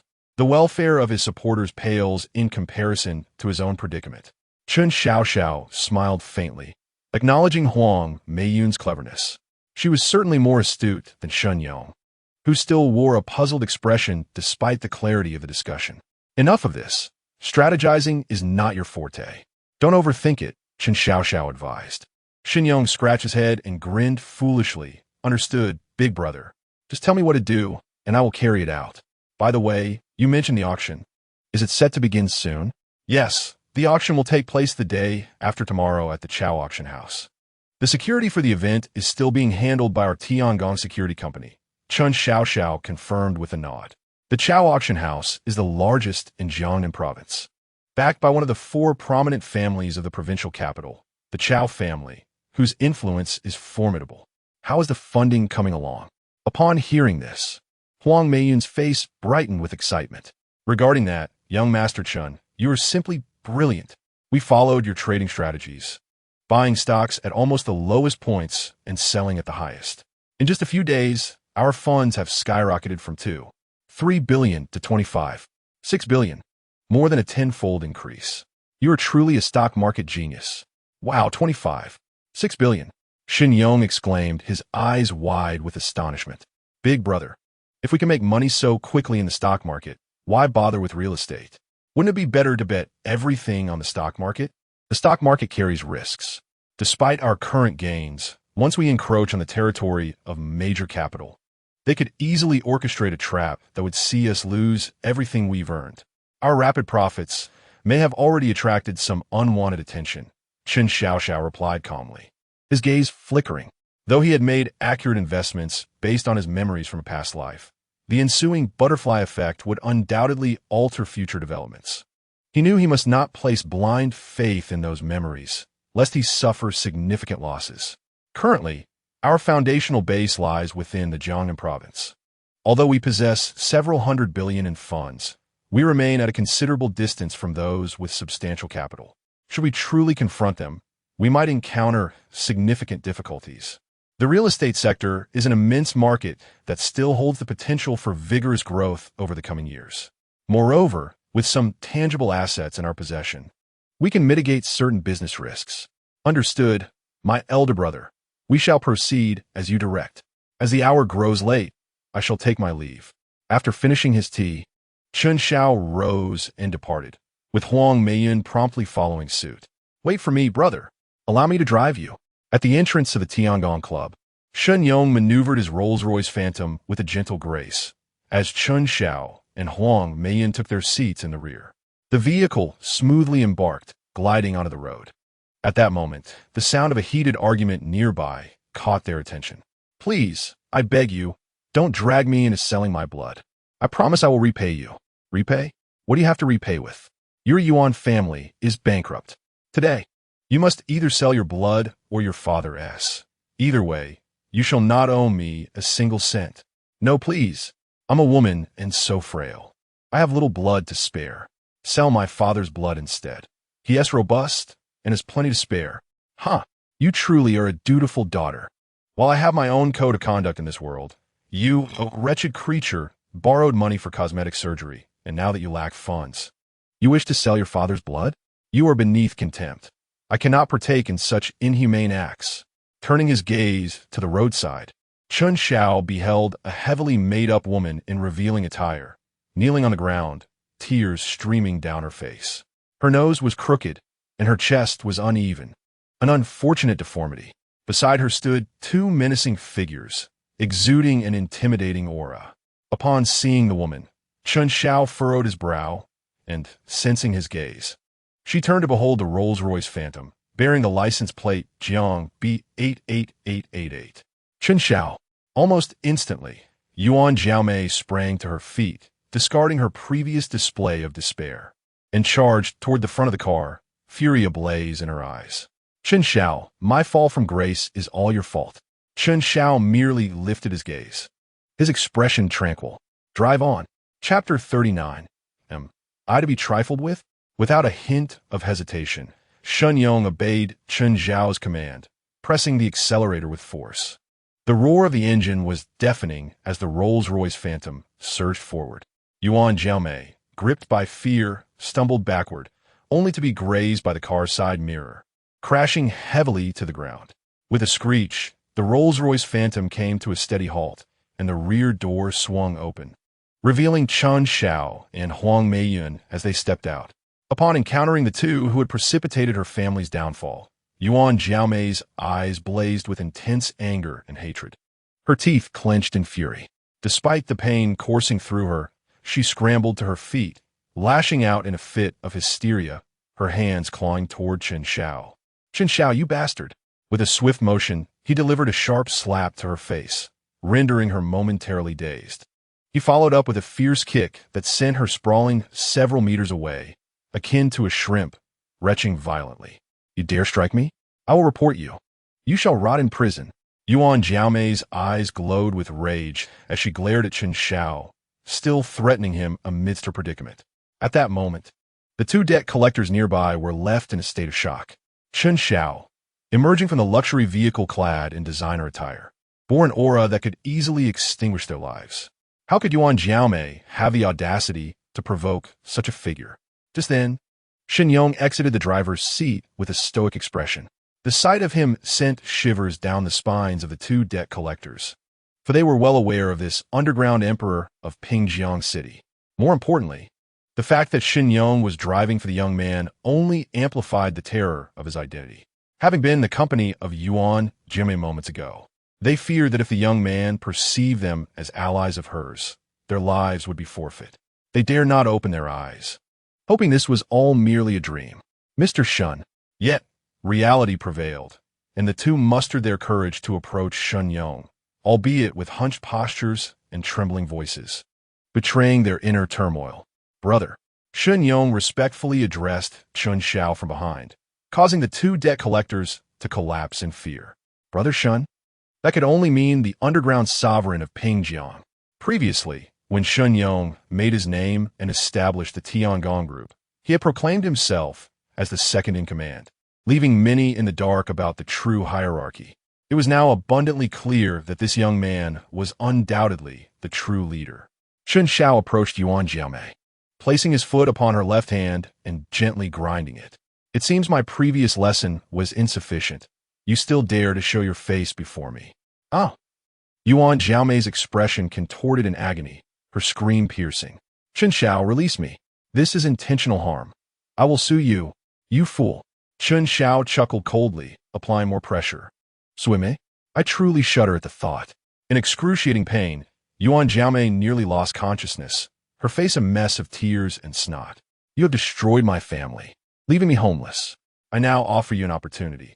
If you wish to avoid imprisonment, compensate me with 1 billion, no, 10 billion.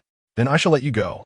Chen Xiao was nearly amused to the point of laughter by this brainless woman, who seemed to have silicon clouding her mind, unaware that her previous statement was a mere contradiction. Huh!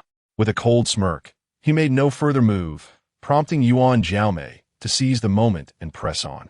Though you're the true heir of the Chen family, you lack favor. It is Chen Qian who is the favored son.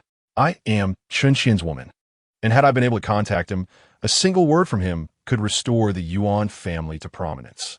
By demanding compensation from you, I am granting you an opportunity. I shall speak favorably of you to Chen Qian, and you might receive the benevolence of the Chen patriarch and matriarch. Rejoice in that. To hell with you. Before Chen Xiao could react, Xin Yong, unable to restrain himself, delivered a kick to Yuan Jiamei's face, sending her already crooked nose soaring skyward. You bastard! How dare you strike me? You are merely Chen Xiao's underling. You will regret this. One word from Chen Qian, and you shall face annihilation. Yuan Jiamei cried out in pain, clutching her nose, yet still screaming in a fit of rage, her eyes filled with resentment and defiance. At that moment, she turned to the two debt collectors. You two, go beat up Chen Xiao, that fat piece of filth, and this wretched woman. I shall repay you double for the debt. Chen Xiao and Shun Yong cast cold looks back at the two debt collectors, whose faces drained of color, trembling like leaves in the wind. To hell with you. If you seek death, do not drag us down with you. The two then approached, each delivering a kick to Yuan Jiamei, causing her to spew forth bile. The foul-mouthed scoundrel, blinded by ignorance, dared to insult Shen Yi, the underground emperor of the entire Jiangnan province. In order to deal with those insignificant trifles for your sake, have you lost your sanity? The two men, furious and seething, hastily distanced themselves from Yuan Jiamei, fearing that Shun Yong might set his sights on them. In their hearts, they had already cursed Yuan Jiamei's ancestors for 8 generations. For them to confront Xin Yong was as absurd as asking a mere mortal to vanquish the revered Tang Song and his disciples. Even after their outburst, their anger unabated, they kicked Yuan Jiamei a few more times, cursing, "You blind fool! How dare you disturb the peace of the mighty?" Cowering on the ground, Yuan Jiamei's lips bled, her face a mask of terror, yet her gaze towards Chen Xiao was filled with venomous hatred. Chen Xiao looked down upon her with indifference.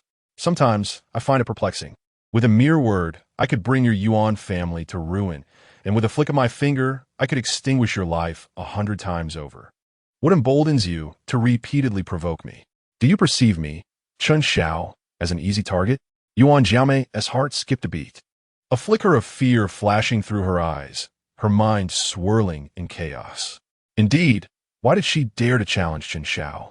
Faced with two petty debt collectors, she would cower and beg for mercy. Yet these ruffians trembled at the thought of Chen Qian, who in turn revered Chen Xiao. As a mere pawn at the bottom of the food chain, what audacity did she possess to provoke one at the pinnacle? Reality is not a game of chess. Mice do not feast upon elephants. However, when it came to Chen Xiao, an inexplicable sense of superiority coursed through her veins, as if she could easily torment him without fear of retaliation. Reflecting on this superiority, she pondered its origin. It seemed to stem from Chen Xiao himself. In the past, trailing behind Chen Qian, she would frequently mock and insult Chen Xiao, who always bore it in silence, never retaliating. This had granted her an unprecedented sense of confidence, making her feel perpetually superior to him, leading to her increasingly severe mistreatment of him. Yet, she seemed to have forgotten that Chen Xiao was no longer the same vulnerable target he once was. He had transformed into a formidable force capable of obliterating the Yuan family with a single word. Raising her head, she found Chen Xiao's icy gaze piercing her heart like a blade, illuminating her past arrogance and ignorance as foolish acts that had dug her own grave. Yet, even at this juncture, Yuan Jiaomei still refused to acknowledge her culpability. Damn, Chen Xiao. If only he had resisted sooner, I would never have escalated my behavior, and the Yuan family would not have fallen to such depths. It is all because of you and your relentless indulgence. The resentment within Yuan Jiaomei spread like a venomous serpent, her eyes fixed on Chen Xiao, brimming with intense hatred. Chen Xiao sensed this animosity and could not help but chuckle coldly. How much do you owe them? He inquired, glancing at the two ruffians, who immediately shivered, their lips trembling. 50,000. It is a matter of principle to repay one's debts. If you lack the funds, then relinquish something of value. Do not disappoint me. With that, Chen Xiao turned to leave, and Chen Qian, exchanging glances with the two men, followed closely behind. Encouraged by the presence of Chen Xiao and Chen Qian, the two ruffians stood straighter, their confidence bolstered. In that moment, they transformed into envoys bearing the emperor's decree, advancing menacingly towards Yuan Jiaomei. Chapter 040. The young master of the provincial city, Dulei. The following morning, after completing his morning run and returning to the villa, Chen Xiao began to pack his belongings after breakfast. Following the death of Chen Tianwang, he had moved into this villa, partly to live with family and partly for the convenience of attending school, as the Chen family's ancestral home was somewhat distant from Pingjiang University. However, now that he had severed ties with the Chen Tianwang family and graduated from Pingjiang University, it seemed unnecessary to continue residing here. The ancestral home was closer to the Chen Group's office building. By around 8 o'clock, having finished packing, Chen Xiao descended the stairs, just as Huang Meiyan entered, pulling a suitcase behind her. Today, Huang Meiyan was dressed in a chic OL business suit. Her tall, 1.75-meter figure was elegantly enveloped in a well-tailored ash gray ensemble. The pristine silk blouse, with 2 crystal buttons undone, revealed a hint of her collarbone, and with each breath, one could catch glimpses of her flawless skin. The fitted skirt accentuated her alluring curves. Each step she took seemed to carve a dangerous arc, while her long legs, clad in black stockings, appeared even more enticing. The 8-centimeter stiletto heels clicked against the marble floor, producing a crisp sound. Huang Meiyan, already stunningly beautiful, appeared even more seductive and alluring in this ensemble, igniting a fire within those who beheld her. Are you planning to move into the ancestral home with me? Of course, Huang Meiyan replied, a charming smile gracing her lips as she sauntered closer to Chen Xiao, now acting as his personal secretary, naturally by his side around the clock.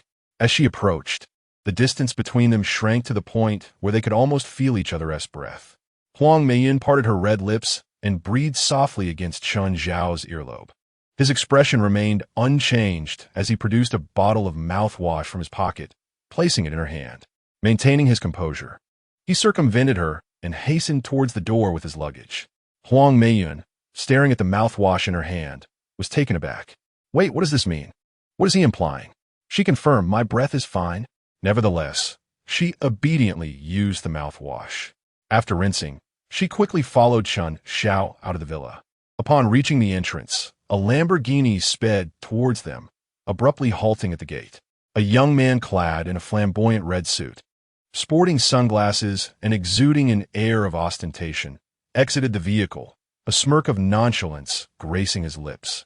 The young man glanced at the villa's door number, confirmed it, and strode inside, only to be halted by 2 guards stationed at the entrance.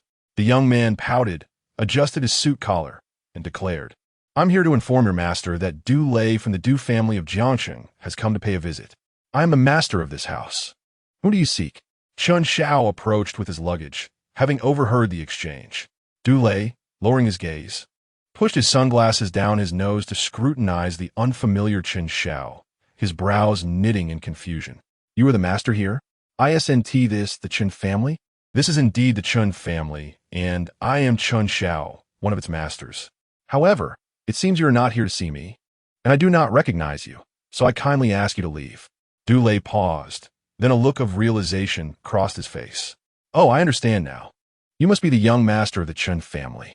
Hello, I'm Du Lei, a friend of your older sister, Chen Wanqing."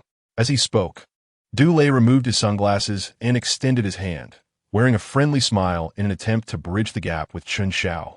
Chen Xiao frowned, refusing to shake his hand, his tone icy. "Our family has no one by the name of Chen Wanqing. You have the wrong place. Please leave now, or I shall instruct my guards to escort you out." Since the individual claimed to be a friend of Chen Wanqing, it seemed unlikely they could forge a friendship. Thus no need for Chen Xiao to extend any courtesy. Du Lei's smile froze instantly. As the young master of the prominent Du family in Jiangsheng, he had never been treated with such disdain. Just as Du Lei was retracting his hand, preparing to unleash his frustration, Huang Meiyun emerged from the villa, her sultry figure immediately capturing Du Lei's attention, leaving him momentarily spellbound. Chen Xiao narrowed his eyes slightly and stepped forward, positioning himself in front of Du Lei, effectively obstructing his line of sight. "Leave." This time, Chen Xiao's tone was no longer indifferent, but rather frigidly resolute. Du Lei suddenly snapped to attention, his expression darkening in an instant. "Kid, you better show me some respect. I am Du Lei from the Du family of Jiangsheng, Du Lei. Understand? So what? Do you want me to present you with an award, Mr. Condom?" Du Lei was momentarily taken aback, but quickly realized that as Du Lei, I assenti it? No difference. If you don't leave now, I'll make sure you become Du Lei dead. Chen Xiao's voice turned chillingly sinister, causing an inexplicable shiver to run down Du Lei's spine, his complexion alternating between green and pale, evidently intimidated by Chen Xiao's unwavering demeanor. However, Du Lei, the illustrious heir of Jiangsheng, a man of eagle-like stature, was accustomed to having others cower before him. When had he ever faced such intimidation? The thought of being frightened away by a mere utterance from someone else would tarnish his reputation irreparably. With this in mind, Du Lei straightened up, puffed out his chest, and spoke with a feigned nonchalance. "Kid, I'm not leaving today. Let us see what you can do." Before Du Lei could finish his sentence, Chen Xiao frowned impatiently and waved his hand dismissively. Immediately, 2 bodyguards approached, one on either side, seizing Du Lei and unceremoniously dragging him away. Du Lei's expression shifted dramatically, and he struggled, yelling, "Let go of me. Are you insane? I'm Du Lei from the Du family. Don't you fear retaliation from the Du family? Get lost." One of the bodyguards, irked by Du Lei's incessant shouting, slapped him into silence before continuing to haul him toward the garbage room. After surveying the area, they unceremoniously tossed Du Lei into a hazardous waste bin. Ugh! Du Lei found himself sprawled with his limbs flailing, landing heavily at the bottom of the bin, utterly disheveled, unable to suppress an expletive in frustration. He desperately struggled to climb out, but his efforts proved futile. Realizing he had left his phone in the car, he faced a terrifying realization. He seemed to be truly trapped. "Let me out! Let me out!" Du Lei's voice echoed in the empty garbage room, sounding particularly forlorn. As Chen Xiao's vehicle passed by, the window slowly descended. "Don't worry, garbage trucks come to collect waste every morning and evening. If luck is on your side, you might just survive. Son of a..." Du Lei shouted, only for a black shadow to fall from above, striking his face. It was a garbage bag. Struggling to push it away, he was overwhelmed by the stench, nearly choking, as a sticky liquid trickled down his cheek and into his mouth. Yuck! What the hell? Dulé spat out the foul liquid, and upon realizing the source of his torment, he retched violently, but being in a supine position, whatever he expelled only flowed back, leaving him with a mouthful of a nauseating odor. What is that noise? Nearby, a short, stout, middle-aged man, having just discarded his own garbage, was startled by the strange sounds emanating from the bin, but after a moment of silence, he relaxed. Looks like I need to be more restrained. 3 is definitely too many. I've been hearing things. Chapter 041. Chen Tianwang's panic in Villa 888 of Yuli Mansion. Chen Tianwang dragged his weary body out of bed, his dark circles deep and his expression somber, burdened by heavy thoughts. Ever since being expelled from the villa by Chen Xiao, he had lost count of the restless nights. Last night had been particularly unsettling. Although he had resolved the crisis of misappropriated funds, the position of chairman remained elusive, and Chen Xiao still posed a significant challenge. While he had a consensus agreement with other shareholders prior to their arrests, they had all suspected him of colluding with Chen Xiao, harboring resentment towards him. There was a real possibility that they might soon propose to revoke the agreement, leaving him without any advantage in shares. At that moment, Lin Meilan entered, carrying a cup of milk. Noticing Chen Tianwang's furrowed brow and distressed demeanor, she gently inquired, "Tianwang, another sleepless night? Honestly, if it's too much, why don't we just let it go? We still receive dividends every year and can live comfortably." Such a narrow-minded view. Chen Tianwang retorted angrily. "Are you suggesting I wave the white flag to that little wretch? I merely let my guard down, and he managed to outmaneuver me. If it comes to a real contest, how could a mere child compete with me?" Lin Meilan sighed, a flicker of helplessness in her eyes as she softly replied.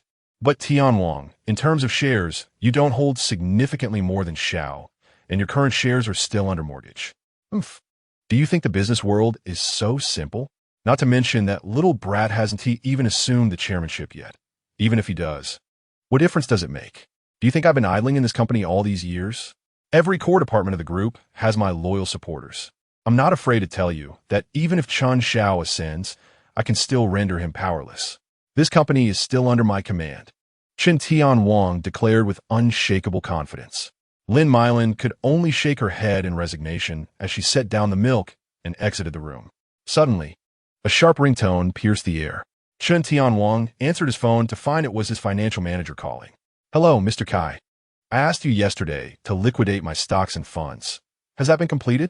"Mr. Chen, there has been a problem." Kai Song's anxious voice came through the line, instantly awakening Chen Tianwang, his expression darkening. "What on earth is happening?" "The stocks and funds you purchased plummeted right at market open this morning. The funds are manageable. I've applied for liquidation, and while we incurred significant losses, the fund company will transfer the money by tomorrow. However, the stocks hit a trading halt, and we can't sell them at all." "What do you mean can't sell? Didn't I ask you to allocate me over a dozen stocks? Not a single one can be sold. None can be sold. The companies behind those stocks have been hit by a barrage of negative news this morning, causing panic selling among investors, and there are no buyers. Based on my experience, it will take at least 5 days before any recovery might happen." 5 days. Chen Tianwang's face turned ashen, his heart sinking. With the weekend factored in, and considering the time it takes for the funds to clear after selling, there was no way he could meet the deadline to repay Shenyang. Moreover, if the stocks continued to plummet for 5 consecutive days, their value would be halved, leaving him insufficient to cover the 1.7 billion debt, even if he sold everything. What to do? What to do?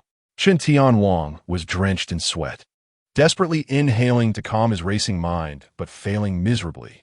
"Whatever it takes, you must liquidate my stocks as soon as possible, or you will bear the consequences."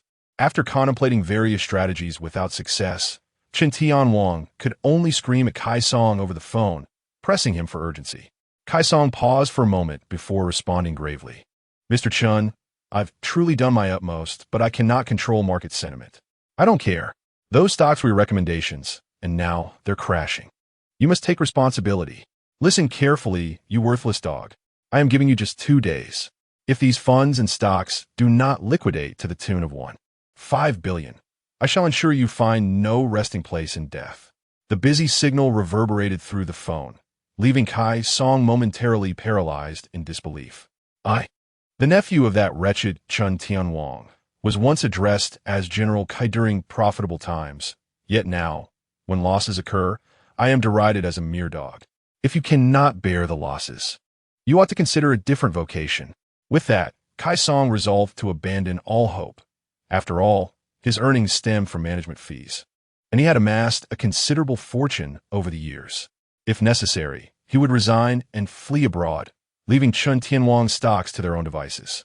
On the other end, Chen Tianwang, having hung up in fury, wore a grave expression as he calculated his next move.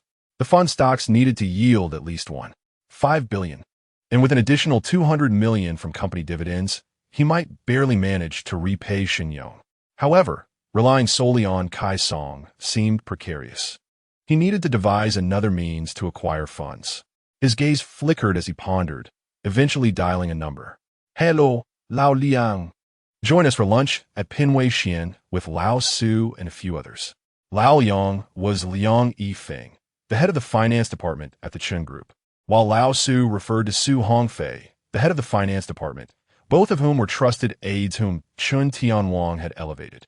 In the past, when Chen Anming held the title of chairman, Chen Tianwang, merely an executive vice president, had collaborated with Liang Yifeng and Su Hongfei to siphon substantial benefits from the company, a scheme that had gone unnoticed for years. Even Chen Xiao's investigation had only uncovered his misappropriation of funds during a villa purchase. Now, reflecting on past decisions, Chen Tianwang was filled with regret. He had been overly confident, believing the positions of family head and chairman were firmly in place, which led to a lapse in caution. Had he initially purchased the villa under the company's name and later transferred it to Chen Qian through other means, he could have avoided this predicament. Currently, in desperate need of funds, he realized that if he wished to raise a significant amount quickly, he would have to resort to the Chen Group. After all, such schemes were not unprecedented for them, though this time the stakes were considerably higher. "Hello, Lao Liang." "Hello." The phone remained silent, prompting Chen Tianwang to call out several times. It seems he won't be dining at Pinwei Xian, but perhaps you can share a meal in the prison at Talankio." The familiar voice sent a jolt through Chen Tianwang, and his expression shifted dramatically. "Chen Xiao, what have you done to Liang Yifeng?" "Director Chen, save me." "Director Chen." Liang Yifeng's frantic cries echoed from the other end, causing Chen Tianwang to break into a cold sweat. "What do you mean, Chen Xiao?" Chen Tianwang's voice was low and tense, his fists clenched, palms slick with perspiration. "Today, I came to the company to audit the accounts and discovered that, due to failed investments, the company had incurred losses of tens of millions each year. Is it not normal to experience both gains and losses in investments? You cannot simply detain the finance minister over this. Your actions are utterly lawless." "Chen Tianwang, I have not finished speaking. Why the agitation?" Chen Xiao retorted with a cold laugh. Chen Tianwang's complexion paled slightly. "I am not agitated.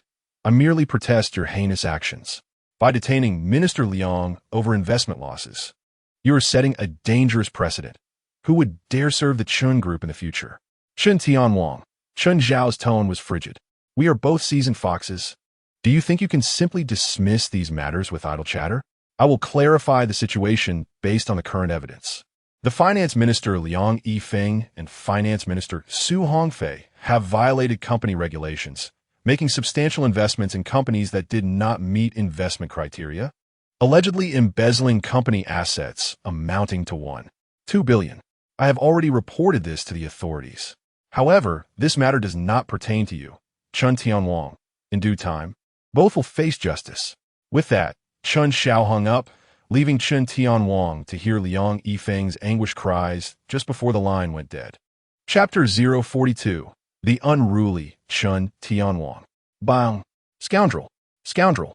Scoundrel!" Chen Tianwang hurled his phone to the ground, rage igniting in his eyes, his fists clenched, veins bulging as he screamed in fury. "That little bastard Chen Xiao is driving me to the brink. I had planned to employ the same old tricks, relying on fictitious investment projects to extract some funds from a group. Yet, Chen Xiao has come to uproot me, apprehending Liang Yifeng and Su Hongfei. These two were his most trusted aides, serving in the core departments of the group. Their removal would undoubtedly cripple Chen Tianwang. However, once the initial fury subsided, a wave of dread washed over him. Thankfully, he had exercised caution in the past. Although he was the mastermind behind the embezzlement, Liang Yifeng and Su Hongfei were the executors. Thus, even if the scheme were exposed, only they would be apprehended, with no concrete evidence linking him to the affair. Simultaneously, Chen Tianwang felt a flicker of relief that Chen Xiao had acted swiftly, apprehending the two before he could execute his next money-making scheme. Had Chen Xiao delayed a few days, he might have been caught red-handed, leaving him with no avenue for denial. However, Liang Yifeng and Su Hongfei possessed damaging information about him. He needed to devise a means to ensure they would either remain silent or never have the opportunity to speak. With that thought, a glint of ruthlessness flashed in Chen Tianwang's eyes. After a moment's hesitation, he retrieved his phone from the ground, relieved that only the screen was cracked and it remained functional. He scrolled through his contacts and eventually dialed Shenyang's number. "Hello, Mr. Shun. I have a business proposition I wish to discuss with you." Meanwhile, in the office of the chairman of the Chen Group, though he had not been formally appointed, Chen Xiao had already taken residence in the office, which had been stripped of Chen Tianwang's belongings and relegated to storage. Seated behind the expansive desk, a smile graced Chen Xiao's face as he toyed with a fountain pen. "Now, tell me, how much evidence do you hold against Chen Tianwang?" After exchanging glances, Liang Yifeng and Su Hongfei trembled as they spoke. "Young Director Chen, we were misguided and committed acts of embezzlement, which have nothing to do with Director Chen." "Oh, your loyalty is commendable. Indeed, you are two loyal hounds." Chen Xiao scoffed, retrieving his phone to play an audio clip. "Mr. Shun, I hope you can assist me in dealing with two individuals." The voices of Liang Yifeng and Su Hongfei were unmistakable to Chen Xiao, and upon hearing the mention of those two individuals, an unsettling premonition surged within them. "Oh, who are they?" "Two traitors, one named Liang Yifeng and the other Su Hongfei." In that moment, Liang Yifeng and Su Hongfei's faces drained of color, collapsing weakly to the ground. These two were my trusted confidants, whom I regarded as brothers. Yet now, they seek to betray me, and I hope you can help me eliminate them. Liang Yifeng and Su Hongfei's eyes were swollen with tears, their hearts engulfed by an overwhelming sense of despair and betrayal. They were still endeavoring to shoulder the blame for Chen Tianwang, hoping he could devise a means to extricate them from their predicament. Little did they anticipate that the first solution he would contemplate was to eliminate them. Indeed, from Chen Tianwang's perspective, if the two were rendered utterly silent, his safety would be assured. "What do you mean by eliminate them?" "I simply wish for them to cease speaking, whether that entails a literal silencing or threatening their families to ensure their compliance. I trust that Mr. Shun is far more acquainted with such methods than I am." "I am familiar with your nonsense. I am a law-abiding citizen, not some criminal organization. I warn you, this is incitement to murder. Do you believe I won't report you with a simple phone call?" "What? Mr. Shun, are you jesting?" "I assure you, I am not jesting." With that, Shenyang's recording abruptly ceased. Chen Xiao wore a mocking smile as he gazed at the two despondent figures across from him. "Mr. Chen, if we present evidence of Chen Tianwang's crimes, would you be willing to sign a letter of understanding to help us reduce our sentences?" Liang Yifeng gritted his teeth. His countenance darkened as he regarded Chen Xiao. Upon learning of Chen Tianwang's merciless nature, their hopes for him were utterly dashed. "Of course not," Chen Xiao retorted with a cold laugh, causing Liang Yifeng's expression to falter. "You still wish for me to sign a letter of understanding? You are indeed dreaming. You have siphoned off so many benefits from the company, and you expect me to show you mercy? You parasites, I would relish the thought of you suffering even more." My request for evidence against Chen Tianwang was merely to witness a farcical spectacle of dogs biting dogs. Do you truly believe I need it? I could easily uncover evidence of your embezzlement of company assets. Do you think I cannot deal with a mere Chen Tianwang? Upon hearing this, Liang Yifeng and Su Hongfei's faces drained of color, the last flicker of hope extinguished, replaced by a profound fear. Chen Xiao was far more terrifying than Chen Tianwang, even more so than the venerable chairman Chen Anming had ever made them feel. What powers did this 18-year-old possess, and what forces lay behind him. Although the two had colluded with Chen Tianwang to pilfer from the company, their scheme was not flawless. It had been executed with a meticulousness that would evade the scrutiny of ordinary individuals. Yet, before Chen Xiao, nothing was concealed. Enough of this futile chatter. The police have arrived. You shall spend the remainder of your lives in repentance for your past transgressions, in Lin Xiao. As he spoke, several police officers entered, led by Captain Li Yue, who had appeared the previous day. Mr. Chen, I was wrong. I truly understand my mistakes. We are willing to repay and compensate the company for its losses. Please, Mr. Chen, spare us this once. We have toiled for the company over the years. We may not have achievements, but we have endured hardships. Each individual must bear the consequences of their actions. I hope you utilize your time in reform to strive for an early release before you meet your end. Chen Xiao regarded them with a smile that bore no trace of compassion. The arrest of Liang Yifeng and Su Hongfei, two senior officials, was akin to a seismic upheaval for the Chen group. Those with even a modicum of intelligence understood that these two were Chen Tianwang's confidants, and Chen Xiao's decision to send them to jail was not solely a power grab. It was also a demonstration to deter others. In a moment, the executives aligned with Chen Tianwang began to feel a sense of unease. Although they might not have been on par with Liang Yifeng and Su Hongfei in terms of embezzling vast company assets, their own foundations were hardly pristine. As senior leaders, they had certainly engaged in bribery and corruption. They were uncertain how far Chen Xiao would go. Should he seek total annihilation, none would escape unscathed. As these executives deliberated whether to remain loyal to Chen Tianwang or switch allegiance to Chen Xiao, a rumor quietly circulated within the company. Chen Tianwang was plotting to hire an assassin to eliminate Liang Yifeng and Su Hongfei. The moment this news broke, those supporting Chen Tianwang could no longer remain still. After everything we've done for you, you dare play mind games?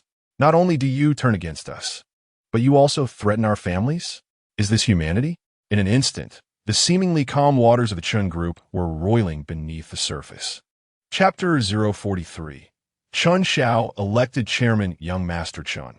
Aside from few executives who remain hesitant, the majority of the department heads are demonstrating varying degrees of allegiance. Huang Meilan reported to Chen Xiao in the office. After the arrest of Liang Yifeng and Su Hongfei, Chen Xiao, with a decisive hand, dismissed several executives who had severely violated company regulations, thereby bolstering the morale of the general staff while instilling fear in the upper echelons. At that moment, no one dared to underestimate Chen Xiao due to his youth, particularly after discerning Chen Tianwang's true nature. An increasing number of executives felt that aligning with Chen Xiao offered greater benefits. It was merely a fade of prosperity. My current display of strength surpasses Chen Tianwang's, and thus they naturally feel compelled to pledge their loyalty to me. However, should the day arise when Chen Tianwang regains his strength, they would undoubtedly revert to him without hesitation. Chen Xiao remained unperturbed, not allowing himself to revel in the executive's defection. Will that day ever come? Huang Meilan inquired softly. It will not, Chen Xiao replied with confidence. According to the previous plan, I will cultivate a cadre of talent and gradually replace these senior executives. What I need are individuals who will maintain absolute loyalty to me at all times. Understood, I will follow up on that. Moreover, since these individuals have voluntarily pledged their allegiance, we should not waste resources. Let us have them demonstrate their sincerity, Chen Xiao continued. We will implement an employee voting initiative across the company, centered on the election of the chairman, to be completed before the end of the workday. Isn't the chairman's election typically conducted through a shareholders' meeting? This seems a bit irregular, Huang Meilan responded, momentarily taken aback. Then I shall amend the regulations once I am elected chairman. Huang Meilan chuckled at his words, admiring his cleverness in shooting the arrow first and drawing the target later. However, should Chen Xiao's unconventional election process succeed, it would indirectly affirm his absolute authority within the group. All right, I will make the arrangements immediately. Huang Meilan's execution was swift. Within 10 minutes of Chen Xiao's directive, the voting began in the company chat. In less than half an hour, 98 of the employees had participated in the voting, many of whom were urgently called back from their vacations to cast their votes. All department heads fervently expressed their loyalty to Chen Xiao. The candidates for chairman included not only Chen Xiao, but also Chen Tianwang, Hao Qian, and Hu Zhongyan, the remaining active shareholders in the group. The others were either deceased or imprisoned, thus ineligible to participate in the election. Chen Xiao, with an overwhelming support rate of 9,999, topped the poll, while Hao Qian and Hu Zhongyan received 0 votes. Chen Tianwang garnered only 2 votes, one from himself and another cast using Lin Meilan's phone. Lin Meilan, as a nominal deputy director of finance, was also considered an employee of the Chen Group. At 3 o'clock in the afternoon, the voting concluded. At precisely 3:01 p.m., the news of Chen Xiao ascending to the position of chairman of the Chen Group reverberated throughout the corporation, swiftly disseminating across the internet. Damn it! Damn it! Damn it! In the opulent Villa 888 of Yueli Tian Palace, Chen Tianwang raged hysterically, smashing everything within reach. This Chen Xiao had the audacity to orchestrate such a maneuver, allowing employees to vote for his chairmanship. This was utterly against the regulations. I refused to accept it. Chen Tianwang's furious tirade continued, while Lin Meilan, standing nearby, wore a complex expression torn between concern and helplessness. She desired to offer words of comfort, yet found herself at a loss for how to begin. Ding! At that moment, Chen Tianwang's phone chimed, and Lin Meilan picked it up to discover an internal notice from the company. The gist of the message revealed that an investigation had uncovered numerous high-ranking executives involved in embezzlement and misappropriation of company assets, prompting a month-long financial audit and the cancellation of this year's mid-year dividends. Old Chen, there's been a disaster. The mid-year dividends have been canceled, Lin Meilan exclaimed, her voice tinged with panic. Chen Tianwang felt a jolt in his chest and swiftly grabbed the phone to verify the news. Upon reading it, his face turned a deep shade of purple, and he spewed a mouthful of blood. Chen Xiao, damn you! Seething with rage, Chen Tianwang's trembling fingers nearly crushed the device. According to his original plan, he had anticipated selling his stock funds for a maximum of 1.5 billion, and with the company's over 200 million in mid-year dividends, he would have just enough to repay Shenyang's debts. Now, with Chen Xiao's cancellation of the dividends, relying solely on the stock funds would leave him woefully short of settling his debts, especially with the stocks plummeting so drastically. In an instant, Chen Tianwang felt his blood pressure surge, his mind swirling as if the very earth beneath him were collapsing, his vision darkening as he nearly collapsed. Lin Meilan rushed to support him. Old Chen, are you all right? Don't scare me. It's over, it's all over. The shares are gone, he lamented. Old Chen, we should sell this villa first to repay the debts, Lin Meilan suggested, her brow furrowed in concern. Chen Tianwang furrowed his brow in contemplation. On any other day, he would vehemently oppose the idea of selling the villa, a precious gift he had bestowed upon his beloved son, Chen Qian, as a rite of passage. However, faced with the imminent threat of losing all his shares in the Chen Group, worth hundreds of billions, he hesitated. Let us discuss this with Qian. After all, the villa is in his name. Chen Tianwang sighed, ultimately entertaining the notion of selling the villa. Yet, the thought of parting with it filled him with regret. His downfall had stemmed from purchasing this villa, and now, after only 3 days of residence, he was forced to sell it. A hasty sale would inevitably result in losses, meaning Chen Tianwang would end up losing over 1 billion after merely staying at the villa for 3 days. As this realization struck him, his face flushed crimson, nearly prompting another bout of blood to spew forth. Observing his distress, Lin Meilan gently urged, Old Chen, as long as we still have the shares, we need not fear. We can accumulate dividends over the next few years and eventually buy the villa back. Alas, it seems that is our only option, Chen Tianwang sighed, rising alongside Lin Meilan as they made their way to the door. Their son, Chen Qian, still lay in a hospital bed. Such a significant matter was best addressed in person. Ding dong. Suddenly, the doorbell echoed through the villa. The couple exchanged puzzled glances, wondering who might be visiting at this hour. Upon opening the door, they were greeted by a flamboyantly dressed man in sunglasses and a purple suit, holding several boxes of high-end nutritional supplements. Who are you? Chen Tianwang asked, his brow furrowed in confusion. "Hello, is this the residence of Chen Wanqing?" The stranger inquired. "Wanqing is our eldest daughter. She isn't home right now," Lin Meilan replied. Upon hearing the name, the flamboyant Du Lei, dressed like a purple sweet potato, beamed with delight. "Uncle and auntie, greetings. I am a friend of Wanqing's, Du Lei from the Du family in Jiangcheng." Chapter 044. Lin Meilan pregnant? Jiangcheng Du family. Upon hearing Du Lei introduce himself, Chen Tianwang and his wife were momentarily taken aback, their expressions brightening with recognition. Yes, this was the reaction they had anticipated. Du Lei is at suad. The couple's response was precisely how any respectable person should react upon hearing the name of the Du family. Previously, Chen Xiao had been utterly ignorant, tossing the esteemed young master of the Du family into a garbage bin. Such folly would not go unpunished. "Young Master Du, please come in," Chen Tianwang said, his face alight with a smile, momentarily forgetting about the hospital visit. He discreetly signaled Lin Meilan to prepare tea while ushering Du Lei inside. "Uncle and auntie, you are too kind. You may call me Du Lei or Little Du. Referring to me as young Master Du feels too formal. My father and I are of similar age. If it doesn't bother you, I would prefer to call you my esteemed relatives." Du Lei replied with a slight smile as he followed Chen Tianwang inside.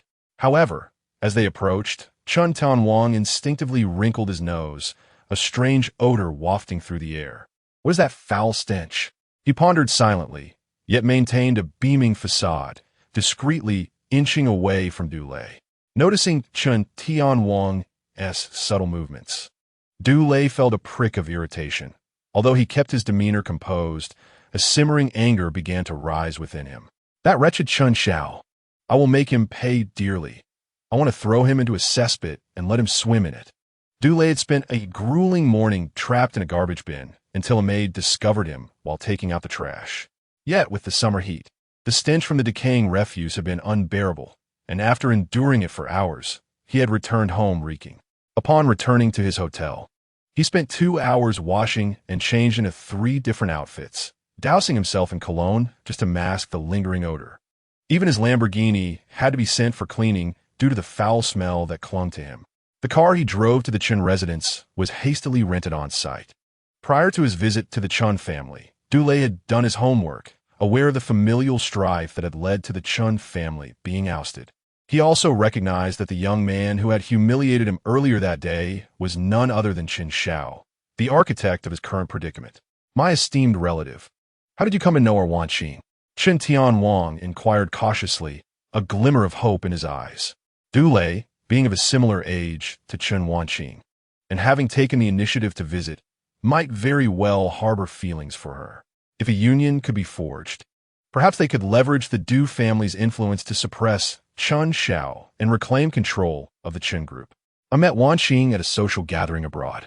I was studying overseas at the time, and she was an exchange student at my university for a year," Du Lei said, a shy smile gracing his lips, which sent Chen Tianwang into a state of joyous excitement. "Come, Little Du, let's have some tea." Just then, Lin Meilan approached with a tea tray, gently placing a cup in front of Du Lei. However, as she caught a whiff of the complex scent of cologne mingled with an unpleasant odor, she couldn't help but gag. "Ugh!" Du Lei's expression darkened instantly, his fists clenching slightly as his resentment toward Chen Xiao intensified. Observing this, Chen Tianwang's countenance shifted to one of concern, prompting him to quickly pull Lin Meilan away. "That foolish woman," suppressing a curse under his breath. Chen Tianwang moved closer to Du Lei, only to be assailed by a complex aroma that assaulted his nostrils, leaving him slightly dazed and nearly rolling his eyes back. He hastily held his breath to alleviate the overwhelming sensation. "Nephew, my apologies, but my wife is experiencing," Chen Tianwang gasped, his voice taking on an unusual timbre as his mind raced to concoct a less awkward excuse for Du Lei. Yet, perhaps due to the oxygen deprivation from holding his breath, he blurted out, "My wife is pregnant. She is experiencing morning sickness." At that moment, both Lin Meilan and Du Lei were taken aback. "Pregnant? Me?" Lin Meilan exclaimed, incredulity etched across her face. "At over 50, can one still conceive?" Your body is remarkable, Du Lei remarked, his eyebrows raised in surprise. Upon uttering this, Chen Tianwang immediately realized his blunder, regretting it so intensely that he wished he could slap himself. Why did he have to choose such a ludicrous excuse? Now, any attempt to salvage the situation seemed futile. Ah, uncle and aunt, you truly are in excellent health. Du Lei chuckled awkwardly, taking a sip of water, while Lin Meilan's face flushed crimson as she sank back into the sofa, lowering her gaze in silence. Although nearing 50, Lin Meilan, being a lady of high standing, had maintained her appearance remarkably well. Her skin was fair, her figure curvaceous yet not unwieldy, and at a glance, one might estimate her age to be no more than 37 or 38. In this moment, with her flushed cheeks and demure demeanor, she inadvertently captivated Du Lei's attention, leaving him momentarily entranced. Nephew, Chen Tianwang poured a cup of tea for Du Lei, lifting his head to speak, only to catch Du Lei staring intently at Lin Meilan, causing a tightening sensation in his chest. He hastily cleared his throat, snapping back to reality. Du Lei, though his face betrayed no signs of embarrassment, replied, "Uncle, please continue." Despite feeling somewhat irked by Du Lei's earlier gaffe, Chen Tianwang suppressed his displeasure, forcing a smile. "Nephew, I am curious about your current relationship with our Wanqing." Du Lei blinked in surprise before responding with a smile. "Wanqing and I are good friends." "Is that so? Just good friends?" Chen Tianwang mused aloud. "Over the years, I have scarcely seen Wanqing with many friends. You are indeed her first male companion, and at nearly 30. She has yet to enter a romantic relationship. I often worry she might face a lonely future." Upon hearing this, Du Lei's heart swelled with joy. Wanqing was beautiful and capable, with rumors of her thriving clothing company making waves in the industry. Surely, the line of suitors vying for her affection could stretch all the way to France.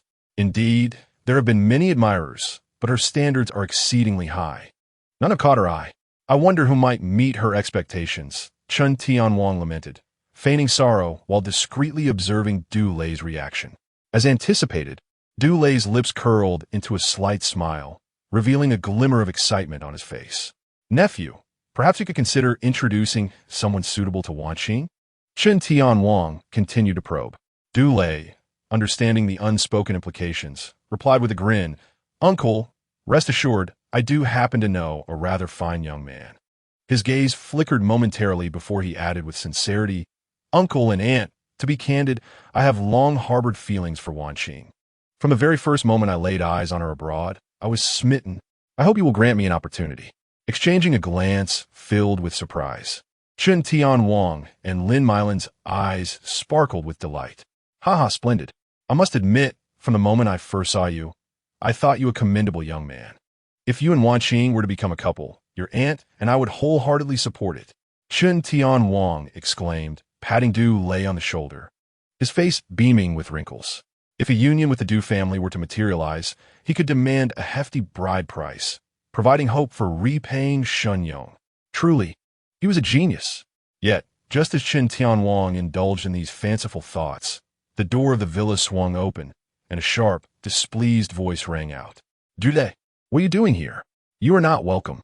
Chapter 045, The Unwelcome Return of Du Lei. A voice laced with hostility pierced the air, causing everyone to turn toward the source. There stood Chen Wanqing, her expression cold as ice. "Wanqing, it has been a while." Du Lei attempted a smile he believed to be appropriate, aiming to ease the tension, but the sharpness of Chen Wanqing's gaze remained unwavering, devoid of any warmth. "Boss, what are you doing? Du Lei is a guest. Is this how you treat your guests? Where's your upbringing?" Chen Tianwang interjected, his voice rising as he chastised Chen Wanqing. Du Lei was Chen Tianwang's lifeline, the hope for a union that could resolve his financial predicaments. He could not afford to let Chen Wanqing offend him. However, from Chen Wanqing's demeanor towards Du Lei, it was clear that the so-called friendship Du Lei spoke of was nothing but a fabrication. The likelihood of them being adversaries seemed far more plausible. Yet, viewing it from another perspective, Chen Wanqing's animosity towards Du Lei only suggested that he was utterly infatuated with her, which could strengthen Chen Tianwang's proposal for a union. With this thought in mind, Chen Tianwang couldn't help but let out a quiet hum of satisfaction. Uncle, please do not be upset. Wanqing and I had a minor misunderstanding, and her anger towards me is understandable. I have no misunderstandings with you. I want you to leave my home this instant. Chen Wanqing's eyes blazed as she glared at Du Lei, her tone resolute and filled with disdain. During her time as an exchange student abroad, she had formed 2 close friendships, only to see both friends betrayed by Du Lei around the same time. When they uncovered the truth, they confronted him, only to learn that his pursuit of them was merely a ruse to get closer to Chen Wanqing. Unable to accept this absurdity, they lashed out at him. But Du Lei retaliated violently, leaving them severely injured before fleeing the scene in a car. One friend died on the spot, while the other was left paralyzed, and tragically, she had been pregnant with Du Lei's child. Due to the lack of surveillance footage at the incident location, Du Lei was acquitted after being charged. But he had irrevocably shattered the lives of Chen Wanqing's friends. Yet, despite all this, Du Lei shamelessly continued to harass Chen Wanqing, attempting to court her, and even resorted to a violent ambush that nearly resulted in assault, only to be saved by passing police officers. Eventually, Chen Wanqing, overwhelmed, returned home without completing her studies as an exchange student, believing she would never have to encounter him again. It was utterly shocking to find Du Lei daring to step into her family home, as memories of her friend's tragic fates surged forth. Chen Wanqing was consumed by a tempest of rage and hatred. "Get out now. You're not welcome here," she shouted, pointing towards the door. Du Lei's expression darkened, his eyes flickering with displeasure. "Enough. Chen Wanqing, I am still alive, and this home is not yours to command. If you wish to leave, then go," Chen Tianwang barked, his frustration boiling over. Regardless of the animosity between Chen Wanqing and Du Lei, his singular focus was on the prospect of a union with the Du family to resolve his financial troubles. As for Du Lei's character and whether he was a suitable match, those considerations were far from his mind. After raising Chen Wanqing for over 20 years and providing her with a life of luxury, it was now her turn to give back to the family. "Fine. I will leave. I'm leaving right now." Chen Wanqing's eyes brimmed with tears as she turned and rushed out the door, her disappointment in Chen Tianwang weighing heavily on her heart. She increasingly grasped the profound pain of being misunderstood and unsupported by one's own parents. Once, Chen Xiao endured numerous misunderstandings and brutal beatings from his family, resulting in both physical and psychological scars that transformed him into a person estranged from kin. In this moment, Chen Wanqing found herself unexpectedly empathizing with him. However, it was too late to voice these sentiments. The water had been spilled, and the shattered mirror could not be restored. The damage inflicted upon Chen Xiao was irreparable. This ungrateful daughter. Inside the villa, Chen Tianwang slammed his palm against the coffee table. His complexion darkened, and his gaze ablaze with fury. A Chen Xiao, already estranged from family, was enough to give him a headache. Who would have thought that the once obedient and understanding Chen Wanqing had now metamorphosed into this rebellious figure? Simultaneously, Chen Tianwang's resolve to marry Chen Wanqing off for a substantial bride price grew ever stronger. He envisioned passing down all his shares in the company founded by Chen Wanqing to Chen Qian. Yet now, as Chen Wanqing became increasingly unmanageable, it was evident she would be reluctant to relinquish the company she had nurtured. Perhaps the most prudent course of action would be to wed her off, transforming her into a dutiful housewife and extinguishing her aspirations as a career woman. "Uncle, I apologize for causing a rift between you and your daughter. Had I known, I would not have come to visit," Du Lei said with a sincere expression of regret. "It's no trouble, dear nephew. I won't beat around the bush. Would you be willing to marry Wanqing?" Chen Tianwang asked directly, urgency flickering in his gaze. Du Lei's eyes brightened at this proposition. He had long been captivated by Chen Wanqing, his yearning growing insatiable. He was the type who, once he set his sights on something, would stop at nothing to possess it, lest it haunt him for a lifetime. Initially, he had contemplated using forceful methods to win her over, but considering the domestic climate was far more stringent than abroad, and the Chen family was not one to be trifled with, he had been searching for a suitable opportunity.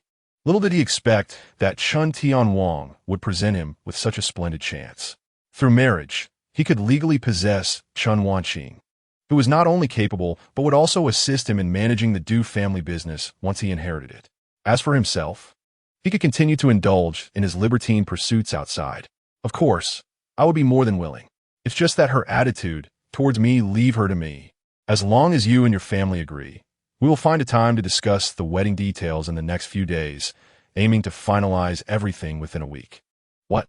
So soon? Du Lei was taken aback. For ordinary families, the process from engagement to marriage was not so swift, let alone for affluent families burdened with numerous customs. Complex negotiations regarding premarital assets and arrangements for dowries. For a moment, he was almost led to suspect that Chen Wanqing might be carrying another man's child. Prompting this hasty arrangement, given Chen Tianwang's impatient demeanor. Lately, unfortunate events have been rampant. I thought a swift marriage might bring some auspiciousness to our family. Chen Tianwang casually provided a rationale. Dad, I'm back. What as for dinner?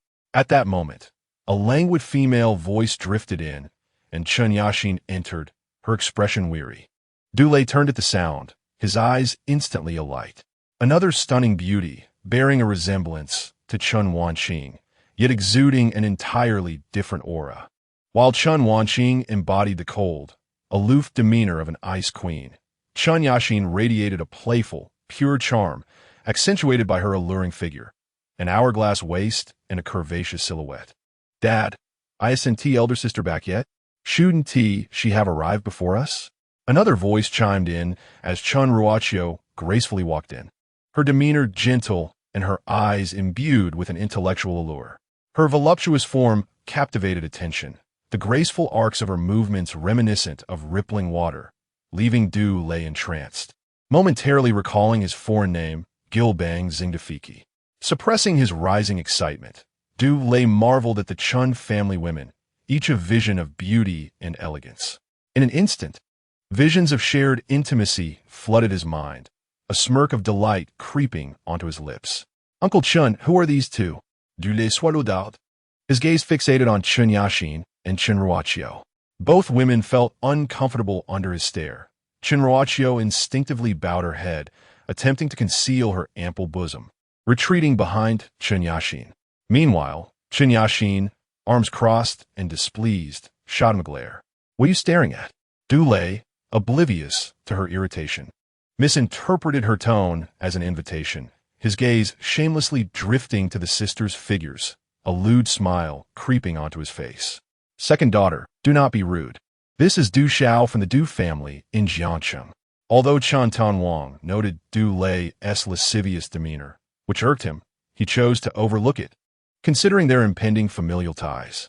Ugh, disgusting man, truly insufferable. Chen Qian rolled her eyes, muttering a disdainful remark before dragging Chen Ruoqiu away. Du Lei watched them leave, his gaze lingering until they disappeared from sight. They're my second daughter, Chen Qian, and my third daughter, Chen Ruoqiu.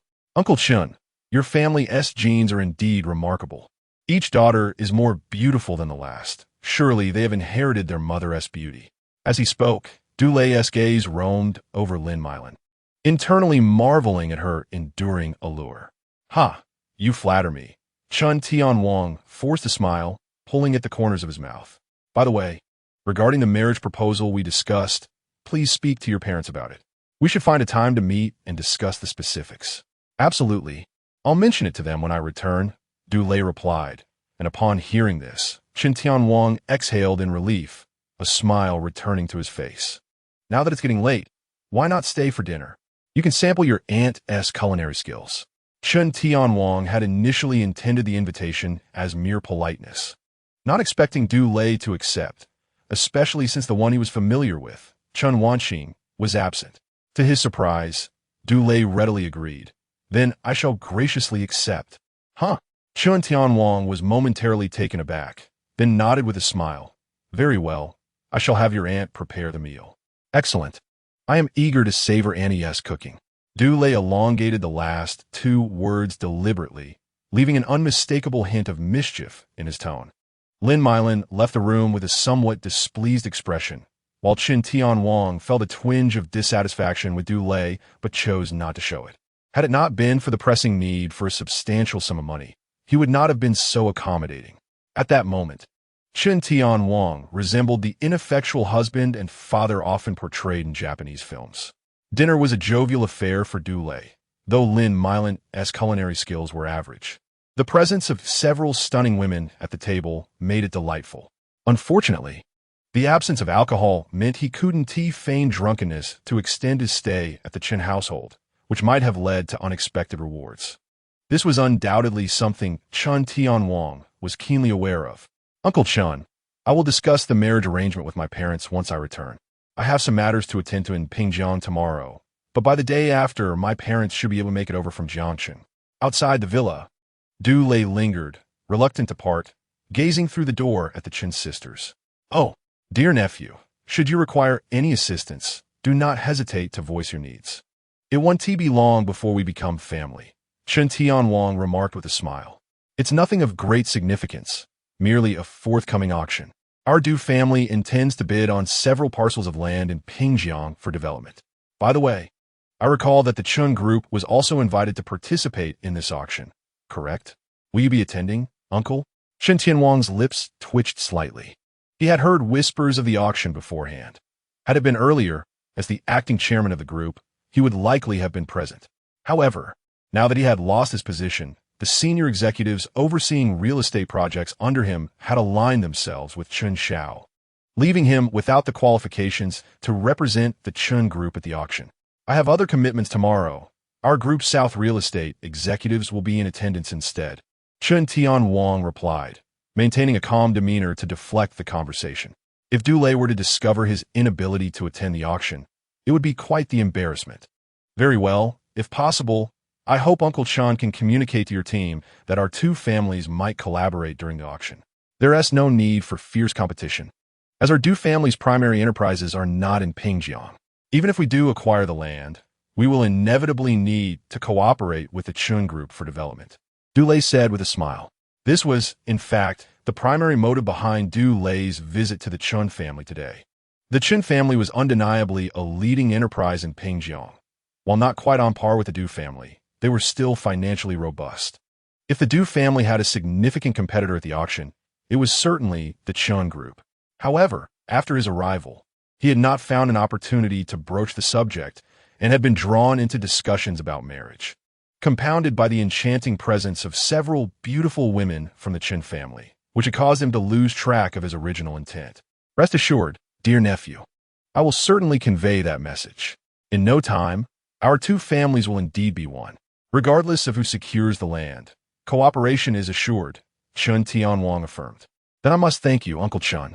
Please take care. I must be on my way, Du Lei responded. Be cautious on your drive. They exchanged warm farewells before Du Lei slowly departed the villa area. Chen Tianwang watched as the car's silhouette faded from view, and once it was completely out of sight, the smile on his face abruptly vanished. What a naive fool. Once Wanqing and Du Lei wed, I must limit our interactions with them. Meanwhile, Du Lei, after driving away from the villa area, felt his expression darken. That old man is so eager to marry Chen Wanqing off to me. Could he be calculating on having me take over? It seemed he would need to conduct a thorough investigation into Chen Wanqing. As he drove, he recalled the alluring and distinctively beautiful daughters of the Chen family, a wicked grin creeping onto his face. However, even if he were to take over, it was not entirely unacceptable. After all, Chen Wanqing and her two sisters were all exceptionally attractive. Perhaps he could leverage this scandal to blackmail the old man, Chen Tianwang, and he might even offer up his other two daughters willingly. And let us not forget Chen Tianwang's wife. Du Lei narrowed his eyes, a lewd glint crossing his features. Ah, Chen Tianwang, you may have underestimated the situation. Chapter 047, Du Léger Capture. Upon returning to the hotel, Du Lei dialed his family's number. Hello, Dad. I hope you Haven T retired for the night. I have something significant to discuss with you. You rascal, what could possibly be so important? I hope it isn't another mess that requires my intervention, Du Heng replied, his tone laced with affection and mild reproach. The Du family had a tradition of passing their lineage through only one son, and Du Heng had welcomed Du Lei into the world in his 40s. leading to his indulgent parenting. Dad, I assure you I have not caused any trouble. On the contrary, I intend to settle down. I want to get married. Married. Du Hong was taken aback, his voice rising an octave, a mix of surprise and joy, but predominantly disbelief. He was well aware of his son's proclivities, which often led him to flit from one romantic entanglement to another. Now, nearing 30, Du Lei had brushed off his father's previous urgings for marriage time, and again with a cavalier attitude. However, Du Hong had gradually resigned himself to this reality, not out of acceptance, but because Du Lei's notorious reputation had become infamous throughout Jiangnan province, making it nearly impossible for any respectable young woman's family to consider an alliance with theirs. Yet today, Du Lei claimed he wished to marry, which left Du Hong both astonished and elated. Which young lady are you speaking of? Pray tell. The eldest daughter of the Chen family in Pingjiang, Chen Wanqing. The Chen family of Pingjiang? The one associated with the Chen group? Du Hong's brows furrowed in concern. Indeed, that very one. Chen Wanqing and I were classmates while studying abroad. I fell in love with her at first sight and have cherished her ever since. Today, while discussing cooperation with the Chen family, her father was exceedingly enthusiastic and insisted on marrying her to me. Is the Chen Wanqing you refer to the daughter of Chen Tianwang? That is correct. Do you know him? Du Eng is depend. If I recall correctly, Chen Tianwang and his family were recently ousted by the new head of the Chen family, and the latest news indicates he has stepped down from his position as the acting chairman of the Chen group. The new chairman is Chen Xiao, the new head of the Chen family. My son, the Chen Tianwang family is no longer a prominent family, and an alliance with them offers us no advantage. They may even harbor intentions of leveraging our Du family's influence to reclaim power within the Chen group. Despite his father's cautionary words, Du Lei remained resolute. Dad, I am not concerned with those matters. I simply know that I love Chen Wanqing, and I wish to marry her. Is that truly love, or merely lust for her physical form? I hesitate to confront you outright. I know well enough your character. You have always been a libertine, excessively enamored with sensual pleasures. Although I have yet to meet Chen Wanqing, I can only surmise she must be extraordinarily beautiful to have captivated you for so long. While I may look down upon Chen Tianwang as financial standing, perhaps this marriage could prove beneficial. Dad, please agree to this. Chen Wanqing is quite accomplished. She founded her own company, which has grown to a valuation exceeding 100 million in just a few years. You know I have little interest in managing a conglomerate. After we marry, I can let Chen Wanqing oversee the company while I continue my extravagant lifestyle. Wouldn't that be delightful? You impudent child. I knew you wouldn't be so easily tamed, Du Hong retorted, exasperated by his son's audacity. Yet what could he do? After all, this was his own flesh and blood. With a resigned sigh, he relented. Very well, as long as you are happy. Once I wrap up my current affairs, I will head to Pingjiang to discuss your marriage. Just behave in Pingjiang over these next few days. Furthermore, regarding tomorrow's auction, you must secure those 2 parcels of land. This is vital for the future development of our Du family. I have placed immense pressure on you by assigning this responsibility. Do not let me down. Rest assured, it's merely a contest of financial strength. Local companies in Pingjiang cannot possibly compete with the financial might of our Du family from the provincial capital. Good. As long as you are confident. It's getting late. I need to rest now. As Du Hong prepared to end the call, Du Lei interrupted with urgency. Wait, Dad. One more thing. Could you arrange to send more bodyguards from the provincial capital? I have need of them. Upon hearing this, Du Hong's expression darkened immediately. You rascal. So this is your true motive. You've only been in Pingjiang for a day, and you're already stirring up trouble. Are you courting danger? Du Hong places immense importance on the safety of his beloved son, Du Lei. He is acutely aware of Du Lei's troublesome nature and penchant for causing chaos. Although the formidable Du family serves as a substantial shield, typically only the most reckless individuals would dare provoke him. Yet, there are always those who, undeterred by consequences, might challenge Du Lei directly. Du Hong has consistently advised Du Lei to ensure he is accompanied by bodyguards for his protection. But Du Lei harbors the belief that these guards are merely agents of surveillance sent by Du Hong to control him, leading him to concoct excuses to evade their presence. While he occasionally encounters minor troubles, He insists that he is not the instigator. Rather, he is the victim of another's aggression. The arrogance of his adversary has reached intolerable heights, to the extent that he recounts a humiliating incident where he was unceremoniously discarded into a trash bin. This revelation ignites Du Heng's fury, causing his blood pressure to soar. Tomorrow, I will dispatch 20 bodyguards to exact a swift and severe revenge. How dare anyone humiliate the son of Du Heng in Jiangnan province?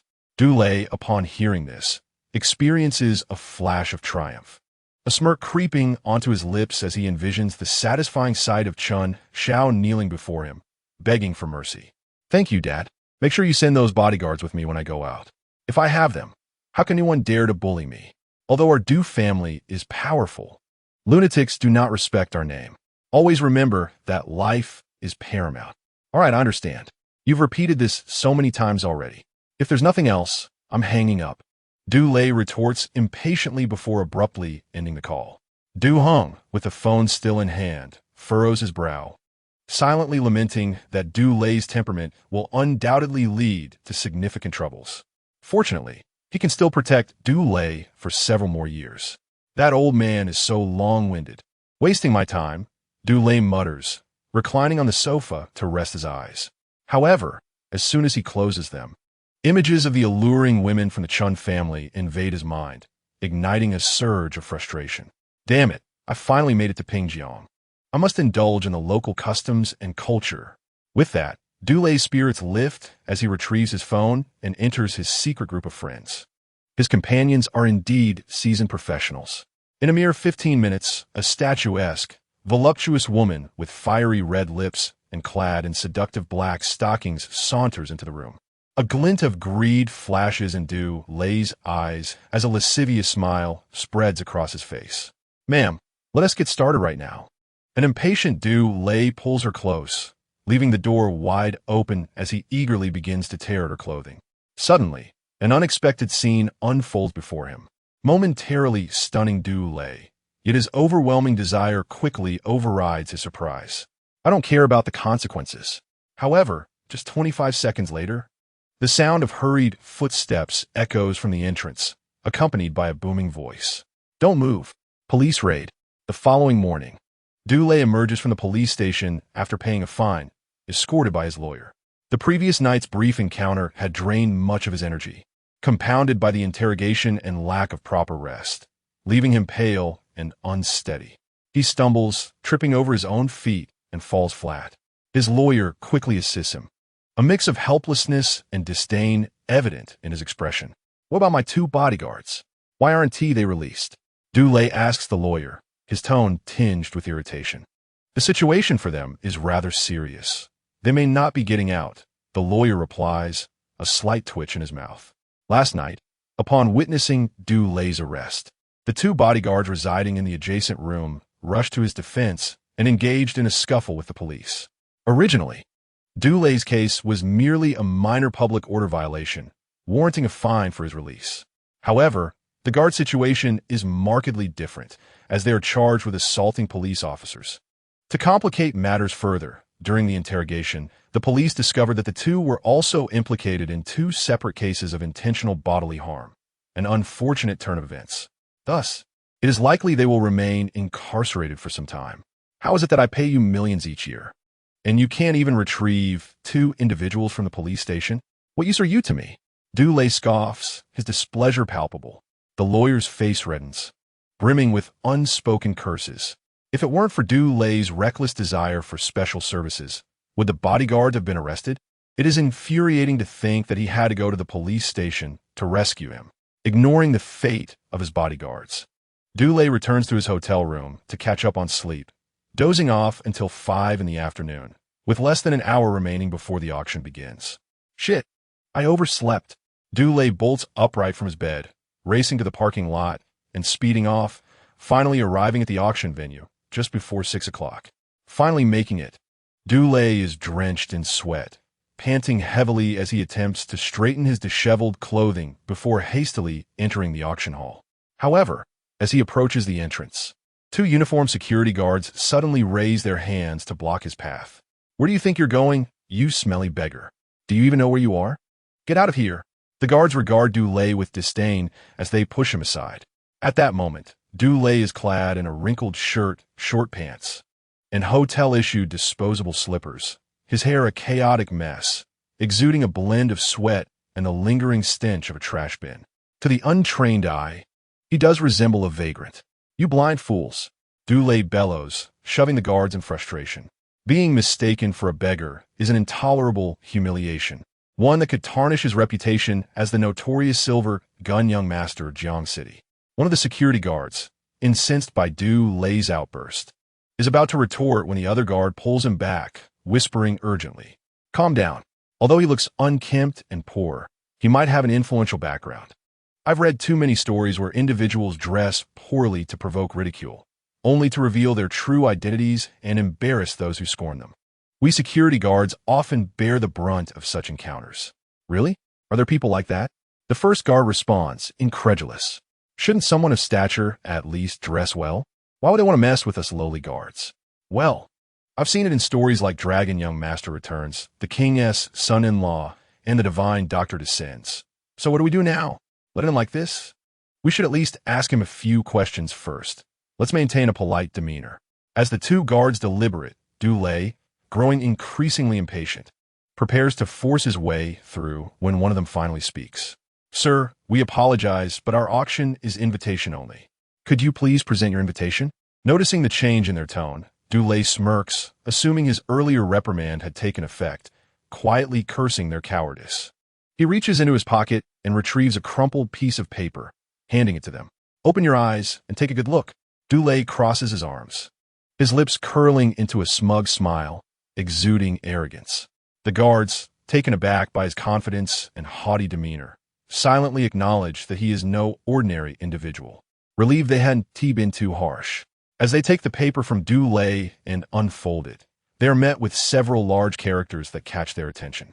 The Public Security Administration penalty decision meticulously details the date and time when the individual, Du Lei, was apprehended for engaging in prostitution at a certain hotel, resulting in a fine of 5,000 and a promise to never reoffend. "Are you jesting with me?" The security guard, who could no longer contain his composure, erupted in anger. Du Lei had been smiling until he heard those words, which ignited his fury. "How dare you? Do you know who I am?" "Yes, indeed. You are not only a beggar, but also a mere ladybug," retorted the guard. "I never expected this. You are a pitiful sight, yet your mind is preoccupied with such trivial matters. I was truly blind to have regarded you as someone of significance." With that, the guard slapped the penalty decision onto Du Lei's face, his expression one of disdain. "Get lost. Who knows if you carry any diseases that might tarnish our auction venue." Without a shred of politeness, he shoved Du Lei outside, who stumbled several steps, his face turning ashen, fury almost spilling from his eyes. "How dare you push me? Do you know who my father is? Ask your mother. You, a mere security guard, believe I can't make a call to have you stripped of your position? If you can't be a security guard, I will take your place as your father. Now scram, you foolish idiot." Trembling with rage, Du Lei struggled desperately. But as a feeble creature exhausted by indulgence, he was no match for the two burly guards, who easily hurled him out the door, landing him on the ground outside. "What is happening?" a steady male voice inquired. The two guards immediately changed their expressions to one of respect, exclaiming in unison, "Mr. Chen." Du Lei's heart leaped with joy. Although the two unsophisticated guards did not recognize him, this Mr. Chen must surely be aware of the illustrious Du family. "You two, wait for me." Du Lei cursed under his breath, rising from the ground, brushing off the dust from his trousers, and turning with a confident smile. "Mr. Chen, do you not recognize me?" However, upon seeing Mr. Chen's true countenance, Du Lei's words faltered. What a filthy beggar! Chen Xiao regarded Du Lei with indifference, devoid of any recognition. "Chen Xiao, do not pretend not to know me. I am Du Lei, from the Du family of Jiangsheng." "Oh, I do not recognize you." Chen Xiao maintained his impassive demeanor. Infuriating du lait furté. With the auction about to commence, and having forgotten his invitation, he realized he needed Chen Xiao's help to gain entry, despite their enmity. "How could you forget me? Just yesterday morning, you had me tossed into a garbage bin. You even nicknamed me Condom and said you would award me." Upon hearing this, Chen Xiao's brow furrowed. What a disgusting pervert. Where are the security guards? Throw this deviant out. Chapter 049. Chen Tianwang, the leader of the beggar clan. What? Dulei's expression turned to shock. Yet before he could articulate a response, the two burly guards approached him with malicious grins, lifting him from either side and jogging him over to a nearby trash bin, where they unceremoniously tossed him inside. Ouch! This jolt left Dulei dazed, exacerbating his already frail condition. Bah! Stay well in your rubbish heap, filthy beggar. The guards sneered as they spat on him before departing. Ah! Dulei, now familiar with the stench, struggled to rise, flames of rage igniting in his eyes. Those blind security guards and that damn Chen Xiao. I will not let you escape my wrath. He bellowed, drawing the attention of numerous passers-by who began to point and whisper. Dulei clenched his teeth, feeling a profound sense of humiliation, but more pressing was his anxiety. His father, Du Hong, had repeatedly instructed him to secure those 2 parcels of land at the auction, and he had sworn he would do so. However, now he could not even gain entry to the auction, much less participate in the bidding. The cause of this debacle was his momentary lapse of judgment the previous night, leading to his arrest. If his family discovered that his fleeting moment of pleasure had resulted in a loss of hundreds of billions for the family, even as the sole heir, he would undoubtedly face severe repercussions. What to do? Dulei fretted like an ant on a hot pan. With less than 10 minutes remaining before the auction began, there was no time to return to the hotel for his invitation. Suddenly, a glimmer of inspiration struck him. Chen Tianwang. Dulei recalled that while the Du family held little influence in Pingjiang, the Chen family was a formidable presence. With this thought, he quickly dialed Chen Tianwang's number. The call connected swiftly, and Chen Tianwang's cheerful voice resonated. Ha! My dear nephew, have your parents arrived? Will they be here? Uncle Chen, my parents are coming tomorrow, but I urgently need your help. I forgot my invitation for the auction, and the security guards are preventing me from entering and insulting my character. Could you vouch for my identity? What? Such a thing? Did you not claim to be the heir of the Du family? I did, but they do not believe me. These security guards must be blind. Do not worry. In this territory of Pingjiang, my name still carries weight. Hand the phone to them. I will see just how audacious they can be. Hearing Chen Tianwang's commanding tone, Dulei felt a surge of confidence as he hurried to the auction entrance, a mocking smile forming as he approached the 2 guards. You dogs, bang! Just as Dulei was about to hurl insults, the guards, recognizing him, erupted in fury, delivering a kick that sent him sprawling to the ground. How dare you return? You won't shed tears until you see the coffin. A flurry of slaps left Dulei dazed and seeing stars. You bastards! Do you have any idea who I am on the other end of this call? Who can a filthy beggar like you contact? The leader of the beggar clan? Bang! They kicked him again. Stop! You better cease this at once, or I will ensure you regret it. Regret? I will make sure you have a feast today. As they spoke, they seized Dulei once more, hurling him into a nearby trash bin, forcefully pushing his head inside. Eat. If you cannot finish, take it with you. After giving Dulei this brief lesson, the 2 guards hurried back to their posts to prevent anyone else from sneaking in. At that moment, the phone Dulei had left on the ground blared with Chen Tianwang's furious voice. Filthy security guards, stop this at once. Do you have any idea who you have offended? The heir of the Du family of Jiangcheng. One guard picked up the phone, his expression sour. Who the hell are you to speak here? I am Chen Tianwang. Upon hearing this name, the guard's face turned pale, and he hurriedly glanced at his colleague. Is the current leader of the beggar clan really named Chen Tianwang? Sounds worse than Hong Qigong. I agree, the other chimed in before addressing the phone. So, can you perform the 18 dragon subduing palms? I can certainly employ the dog-beating stick technique, you filthy creatures. Chen Tianwang, consumed by fury, erupted like a tempest, his blood pressure soaring as he clutched his chest, nearly succumbing to unconsciousness. Just a few days after relinquishing his position as the chairman of the Chen Group, had his illustrious name already faded from memory? This was an intolerable affront. I tell you, your downfall is imminent. You are utterly finished. Curse you, vile beggar. Do not whine on the phone. If you have the guts, confront me in person, and I shall make you regret it. With that, The two security guards severed the call. Du Lei, struggling to extricate himself from a refuse bin, was a pitiful sight, his face smeared with filth. What an egregious insult! As he ranted, tears poured down his cheeks. He had never before endured such humiliation. "Are you young Master Du?" A voice, tinged with curiosity, broke through his despair. Startled, Du Lei turned to see a middle-aged gentleman in a tailored suit and gold-rimmed spectacles, hesitantly regarding him. Overcome with emotion, Du Lei wiped his face and nodded vigorously, indeed. "I am Du Lei." Hu Yitong's face lit up with delight. He had crossed paths with Du Lei in a nightclub in Jiangqing. Though he initially hesitated, thinking there was a resemblance, the disheveled figure before him was a far cry from the opulent young master, Du he remembered. "Young Master Du, how did you end up like this?" Hu Yitong stepped forward, offering Du Lei a handkerchief while introducing himself. "I am Hu Yitong, chairman of Datong Food Company." "Don't even mention it. I came to attend an auction, but forgot my invitation and got thrown out by two contemptible security guards. It's utterly disgraceful," Du Lei exclaimed, his agitation causing him to wince in pain. Hu Yitong's eyes sparkled with opportunity. Aligning himself with the Du family could elevate his own fortunes. "If you don't mind, young Master Du, why not enter with me? I happen to have an invitation."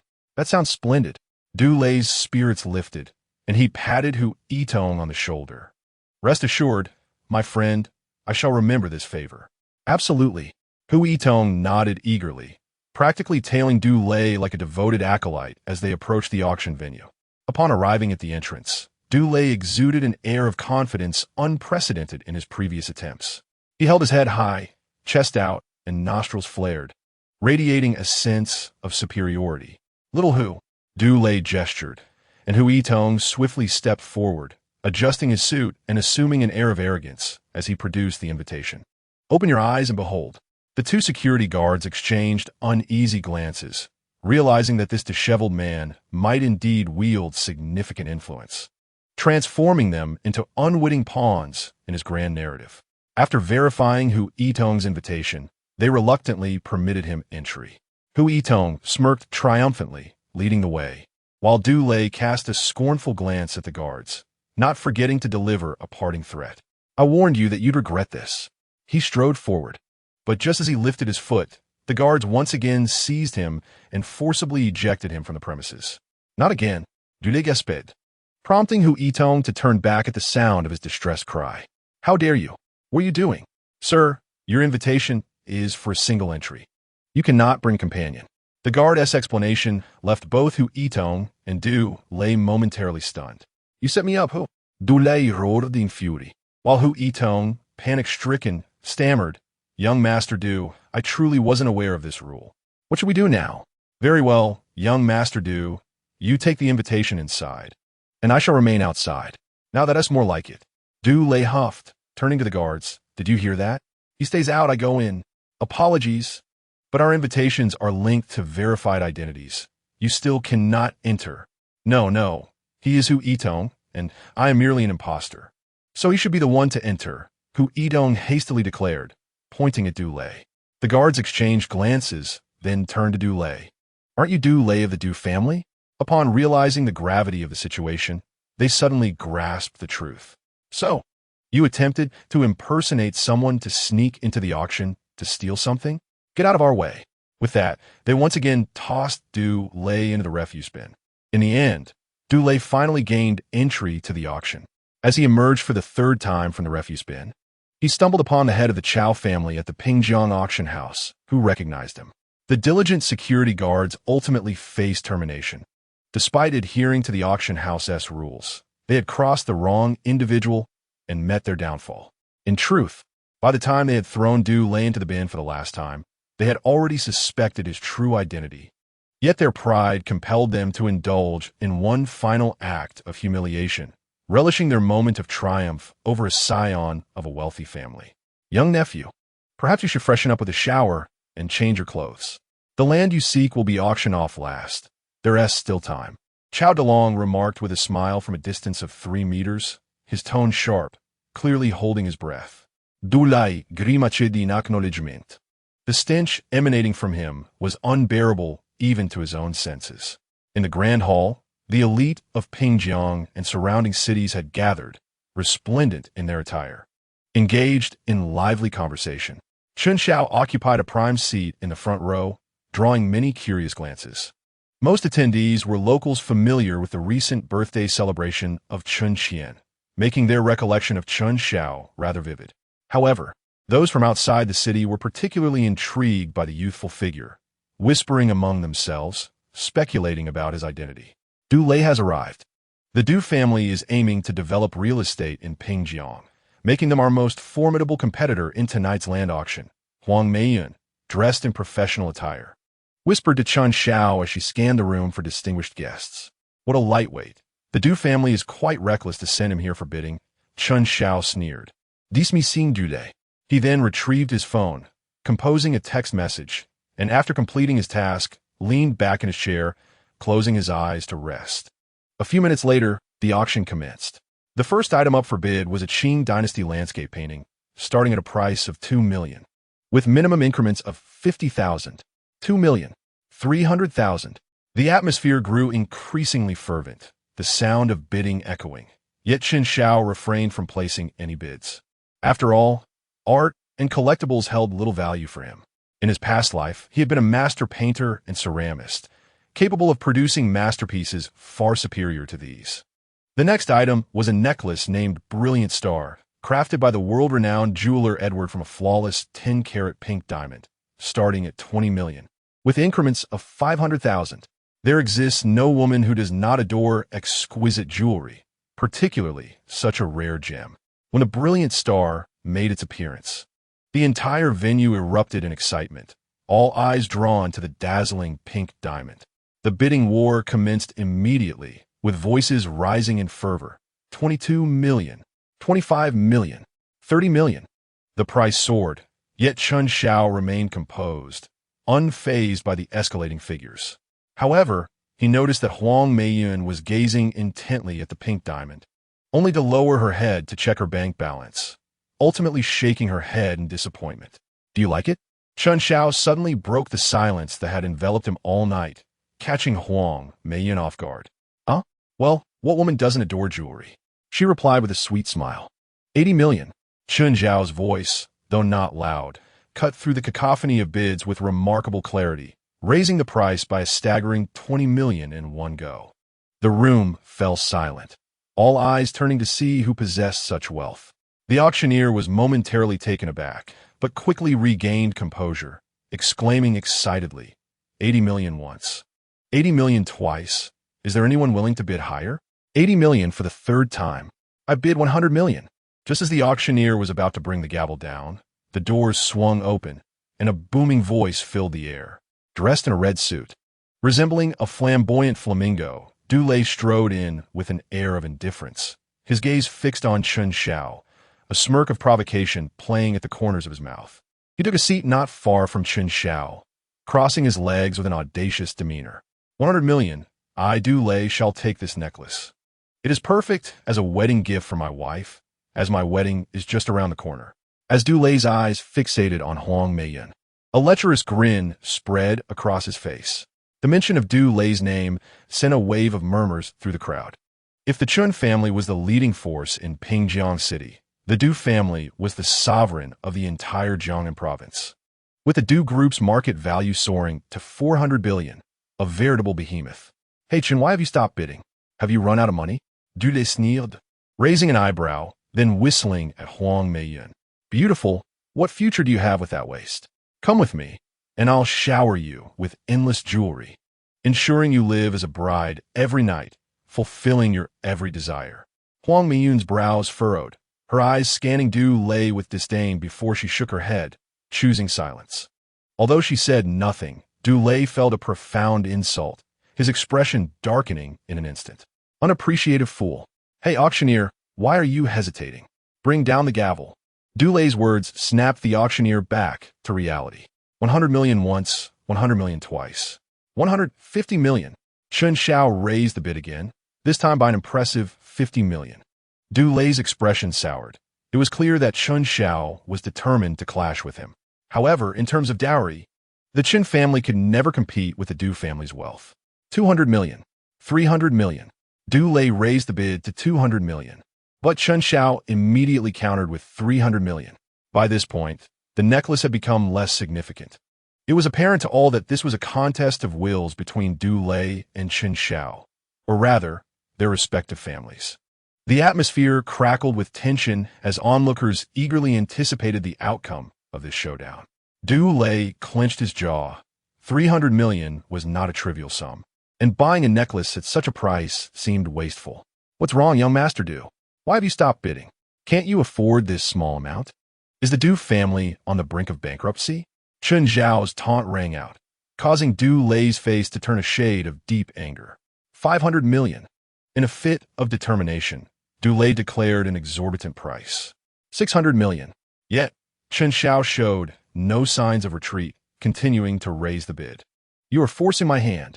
A glint of menace flashed in Du Lei's eyes as he raised his right hand, fingers poised in a gesture of challenge.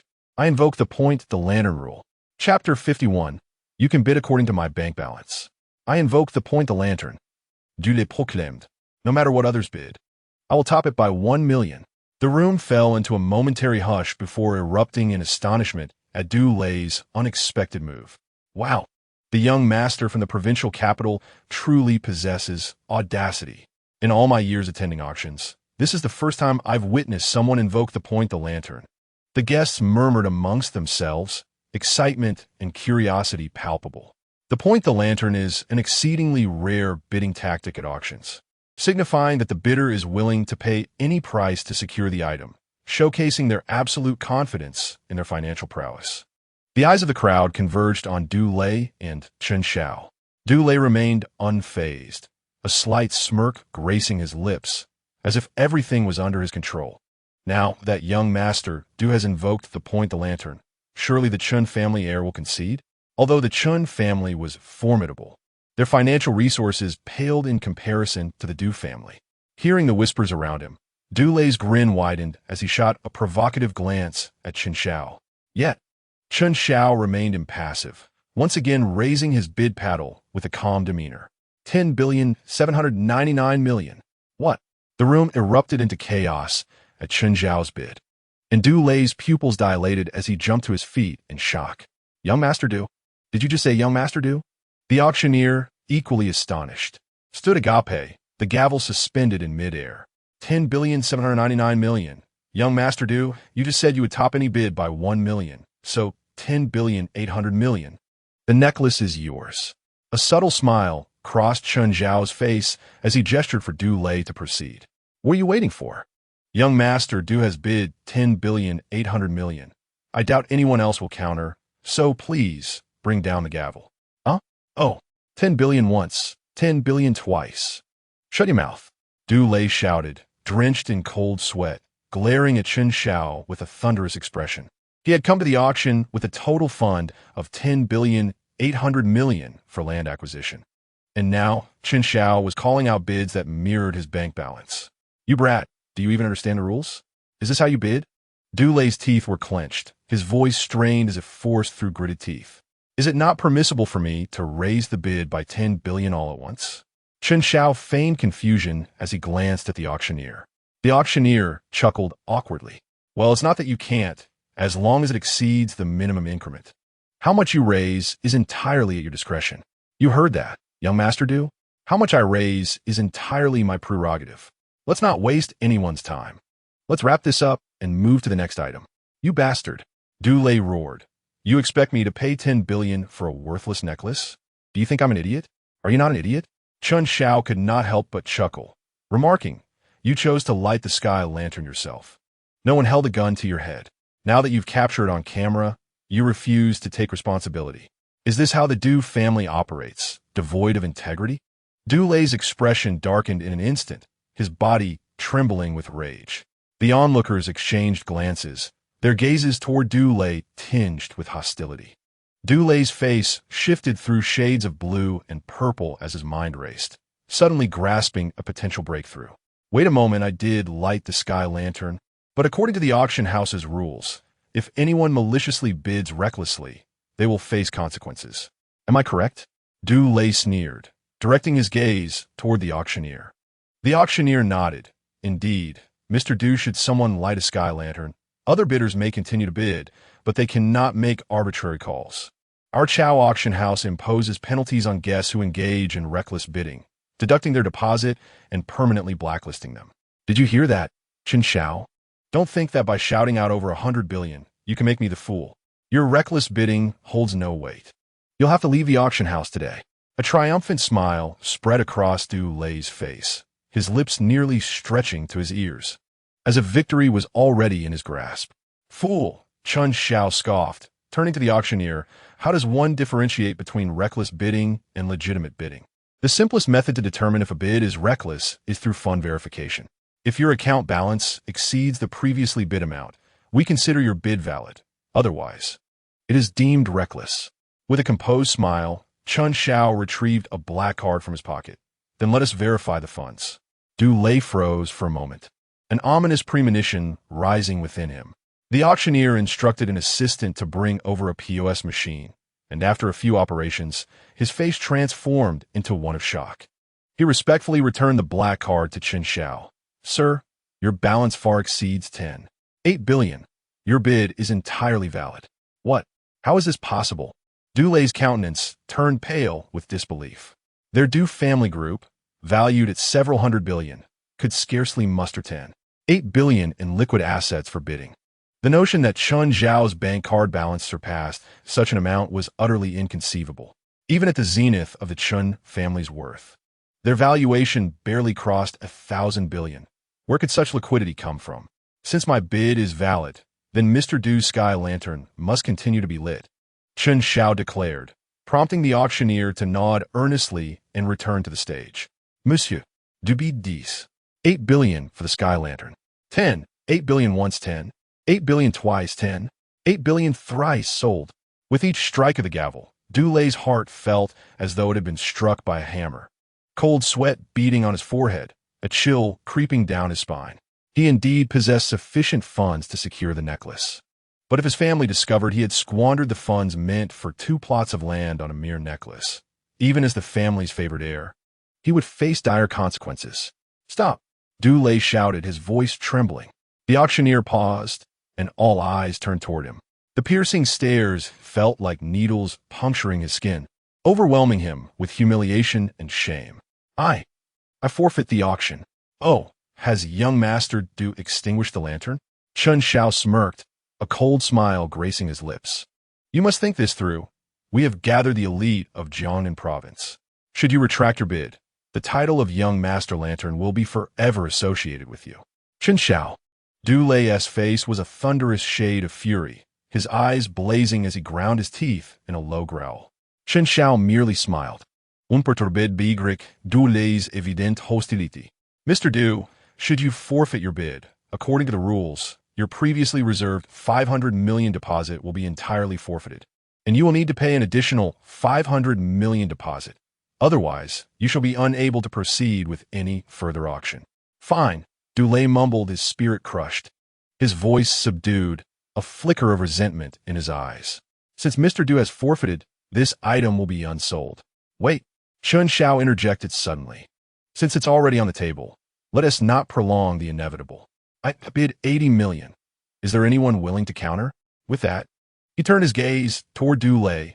Would young Master Du like to light the lantern once more? The expression on Chen Xiao's face nearly screamed mockery. Du Lei's face flushed crimson, clutching his chest as if he might spew blood, ultimately snorting in indignation, choosing not to place another bid. Thus, the magnificent diamond necklace was secured by Chen Xiao for the price of 80 million. In the end, with no one else bidding, the resplendent star of light necklace was acquired by Chen Xiao for a sum of 80 million. After completing the payment with a simple swipe of his card, Chen Xiao accepted the exquisite gift box presented by the auction staff.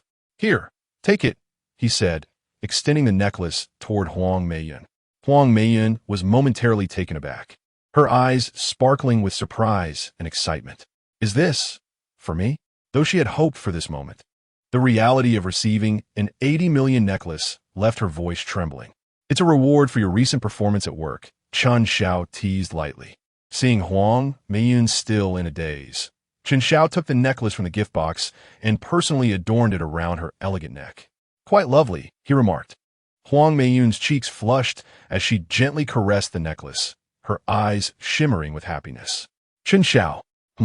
Chen Xiao turned, puzzled, as a gentle fragrance wafted past, a jelly-like softness brushing against his cheek. Huang Meiyun withdrew her lips, leaving a delicate imprint on his face. "Thank you. This is the best gift I have ever received. I truly adore it."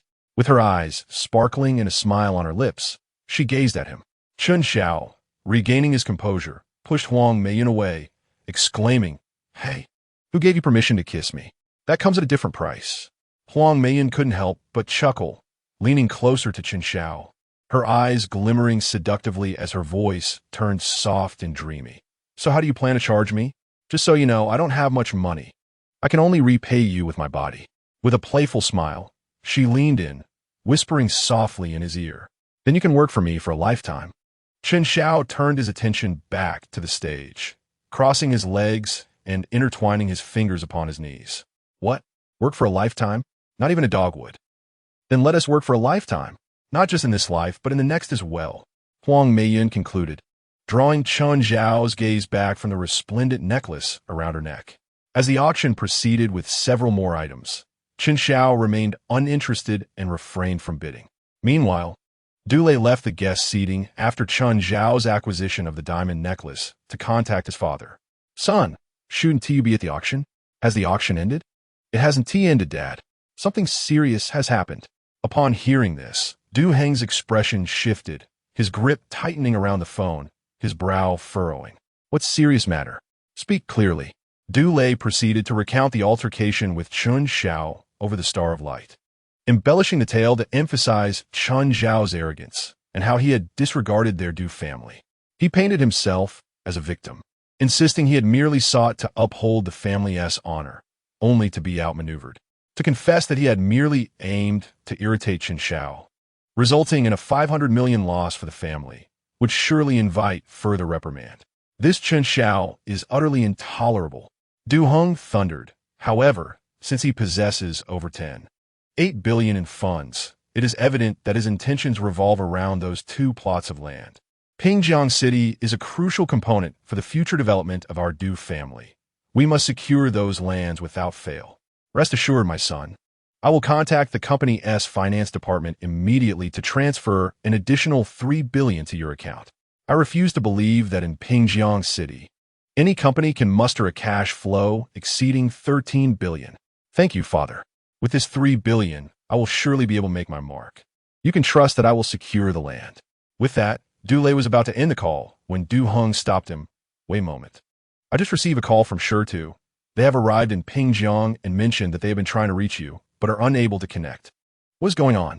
Shirtu is the captain of the Du family security team, known as Shi Guangming, a retired Special Forces soldier with exceptional skills.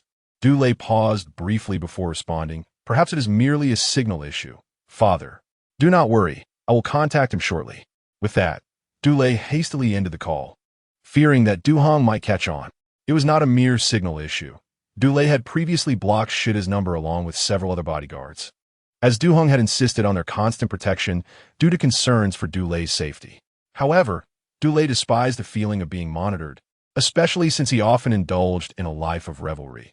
Having bodyguards watching him was exceedingly embarrassing. Eventually, he seized opportunities to slip away several times. And to prevent any disturbances from the bodyguards, he blocked all their contacts, maintaining the blacklist until now. If Du Heng were to discover that he had taken such measures to avoid harassment at the expense of his own safety, he would surely be furious. Just as Shirtu and his team arrived, Dulé smirked, thinking to himself that he would see if Chen Xiao could still act so arrogantly before him. With a wicked grin, he unblocked Shida's number and quickly sent a text message. Before long, Dulé returned to his seat, casting a sinister glance at Chen Xiao. The latter, acutely aware of the chill emanating from Dulé, maintained his composure, a faint smirk playing on his lips as he tapped his fingers lightly on his knee. Next came the main event of the auction, and it was clear that most of the attendees were present for these particular items. The auctioneer smiled subtly as an aerial video of a vast expanse of barren land appeared on the large screen behind him. First up was a plot of land in the southern part of Pingjiang City, covering an area of 100 hectares, with a starting bid set at 3.5 billion, and each subsequent bid requiring a minimum increment of 100 million. Let the bidding commence. 4.2 billion. 4.8 billion. 5.6 billion. The excitement in the room surged as the main attraction of the evening unfolded, with bids echoing throughout the hall. Within a mere minute, the price escalated to 2 billion. Yet it was evident that the threshold had not yet been reached, as several financially robust enterprises had yet to make their move. Chen Xiao, with such abundant funds at your disposal, I presume your intention is also to acquire these 2 plots of land? Amidst the clamor of bids, Dulei's dark voice suddenly pierced through. No, I came here to be your father, Chen Xiao retorted. What? At Chen Xiao's audacious declaration, Dulei was momentarily taken aback. However, upon catching a glimpse of Chen Xiao's subtly provocative smile, he quickly regained his composure, his fury igniting within. Damn it! You're mocking me. Indeed, is that not permissible? Chen Xiao shrugged, unhesitatingly admitting it. Dulei's face darkened with rage. Chen Xiao, your triumph will not last long. As long as I am here, you will not secure these 2 plots of land. You have mobilized so much liquidity only to return empty-handed. That will surely infuriate you. And I relish the sight of your anger. Humph. Dulei sneered coldly and raised his bidding paddle, declaring, 3 billion. This land is a must for the Du family. 4 billion. No sooner had Dulei finished speaking than Chen Xiao immediately raised his paddle, increasing the bid by a staggering 1 billion. A wave of astonishment swept through the audience.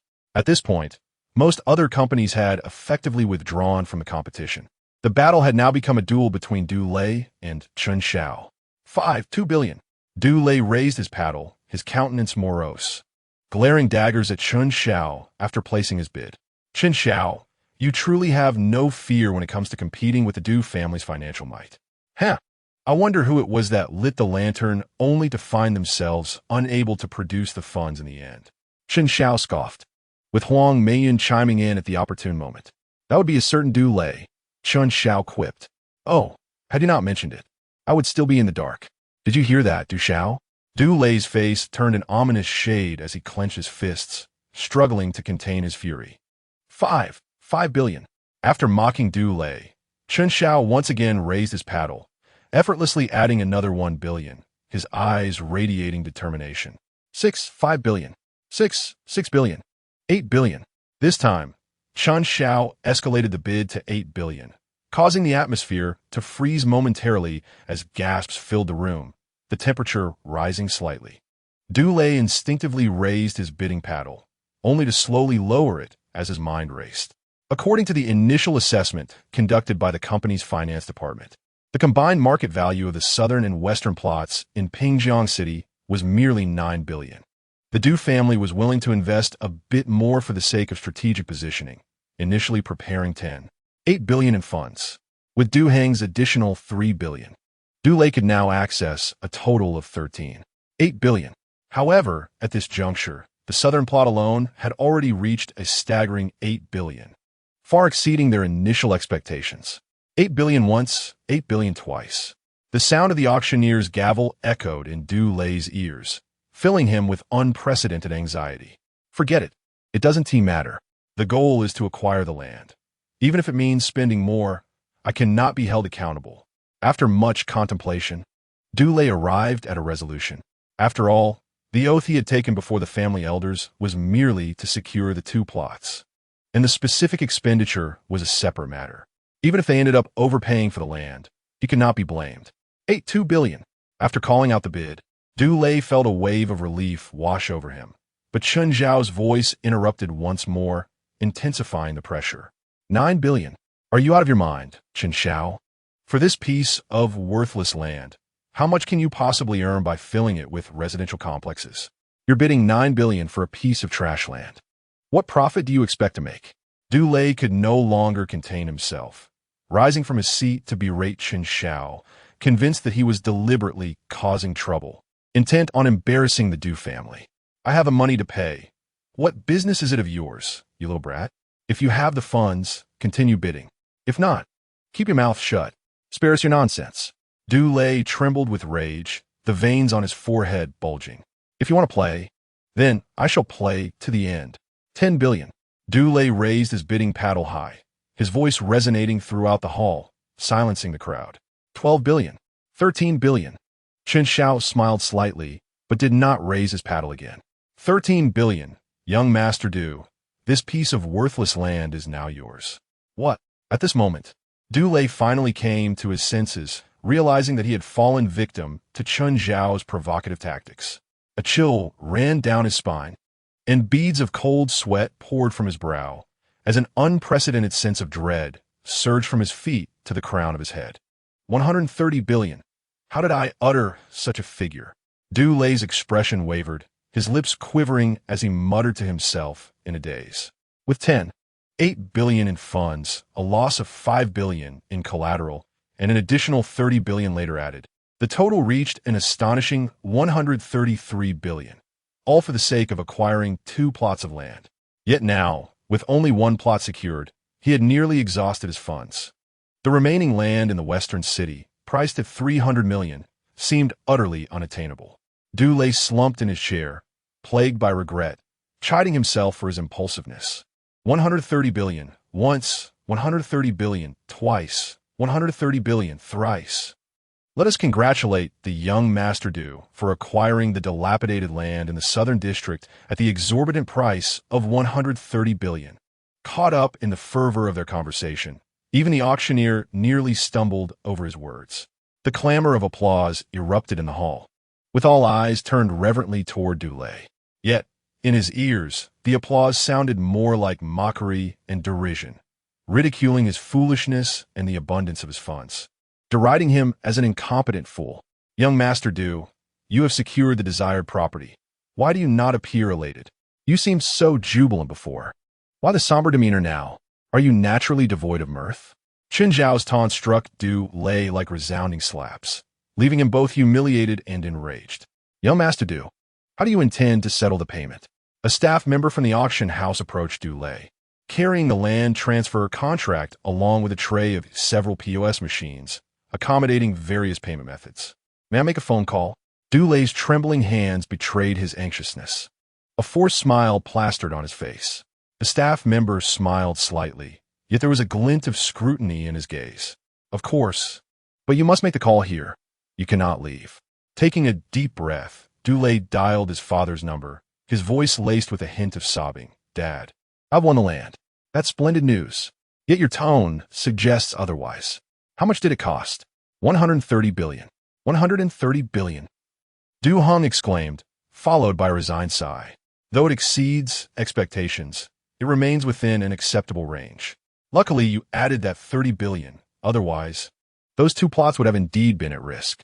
No, it's not 2 plots. Du Lei's voice quivered, as he could vividly envision his father's impending fury. I only secured 1 plot in the southern district for 130 billion. What? 1 plot? Du Heng's voice shot up an octave, his anger almost palpable through the phone. Have you lost your mind? What on earth can I build on that land to recoup 130 billion? I must have been blinded by foolishness to allow you to participate in this auction, wasting 130 billion on a single plot of land. I feel like I should bow to you in apology. Dad, my grandmother is your mother, Du Lei weakly interjected. Du Hong was momentarily taken aback, only to erupt further in rage. How dare you talk back? Dad, could you perhaps hold your tongue a while longer? The auction house staff is waiting for my payment. Everyone is watching me. I'll pay you back in spades. Only a fool would spend 130 billion on a dilapidated piece of land. Withdraw the bid. Monsieur Du, based on your auction amount, withdrawing will result in a deduction of 13 billion from your deposit. I must also remind you that you have already withdrawn twice tonight. A 3rd time will result in a permanent ban from Chao's auction house. The staff member stood beside Du Lei, clearly hearing Du Heng's roars over the phone, thus providing a timely reminder. Du Lei's face contorted with bitterness. While losing 13 billion was infuriating, it paled in comparison to the colossal loss of 130 billion, making it a relatively acceptable outcome. After deducting the collateral, The land was immediately put up for re-auction, and due to his withdrawal, Dulé lost the right to bid on it. Ultimately, the southern plot was acquired by Chen Xiao for 32.5 billion. Witnessing this, Dulé could no longer contain himself and spat out a mouthful of blood. Chen Xiao, I shall not rest until you pay dearly for this. Chapter 054, Dulé, y shall unleash a bloodbath. Congratulations, Mr. Chen, for acquiring the southern land at the price of 32.5 billion. The next item for auction is the western land, spanning 150 hectares, with a starting bid of 300 million. The western land, larger than the southern plot, had a lower starting price due to its relatively remote location, nearing the neighboring province, with infrastructure yet to be fully developed, leading to less optimistic market expectations compared to the southern plot. However, based on memories from past life, it wouldn't be long before the government announced plans to construct a subway line from Pingjiang to the neighboring city of Tuzhong within 2 years, significantly boosting the value of the western land. 2 billion, 6 billion, 4 billion. Bids echoed in succession. Yet the increments were far less enthusiastic than those for the southern land, as most bidders seemed skeptical about the prospects of the western area. 5 billion. Chen Xiao began to raise his paddle. 7 billion. Dulé followed suit immediately, unabashedly glaring at Chen Xiao with malice. Chen Xiao chuckled lightly. Young Master Du, you truly remain true to your roots. Are you ready to showcase your formidable financial prowess once more? 17 billion. Chen Xiao raised his paddle again, increasing the bid by a staggering 10 billion.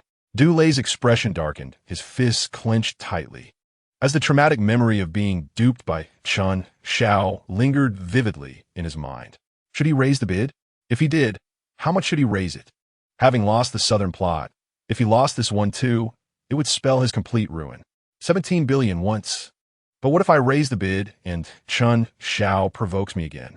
17 billion twice. The western land was less valuable than the southern plot.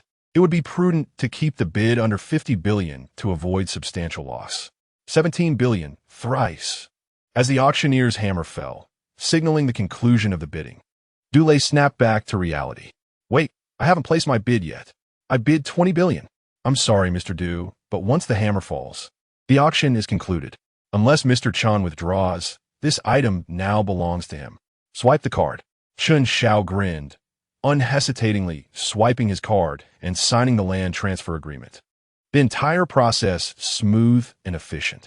Beside him, Dulé trembled with rage. He had vowed to his family to secure both plots of land. Yet now he had failed to secure even one, and he had foolishly lost one. 8 billion in collateral that night. No matter how lucrative the Du family's business. 8 billion was no trifling sum, and Dulé could already envision the dire consequences awaiting him upon his return home. Thank you, young Master Du, for your gracious concession, allowing me to acquire such a vast tract of land for only 7 billion. With both plots now in his possession, Chen Xiao had achieved his objectives for the day. He approached Dulé to express his gratitude before departing with Lin Meilan. Dulé's fascination.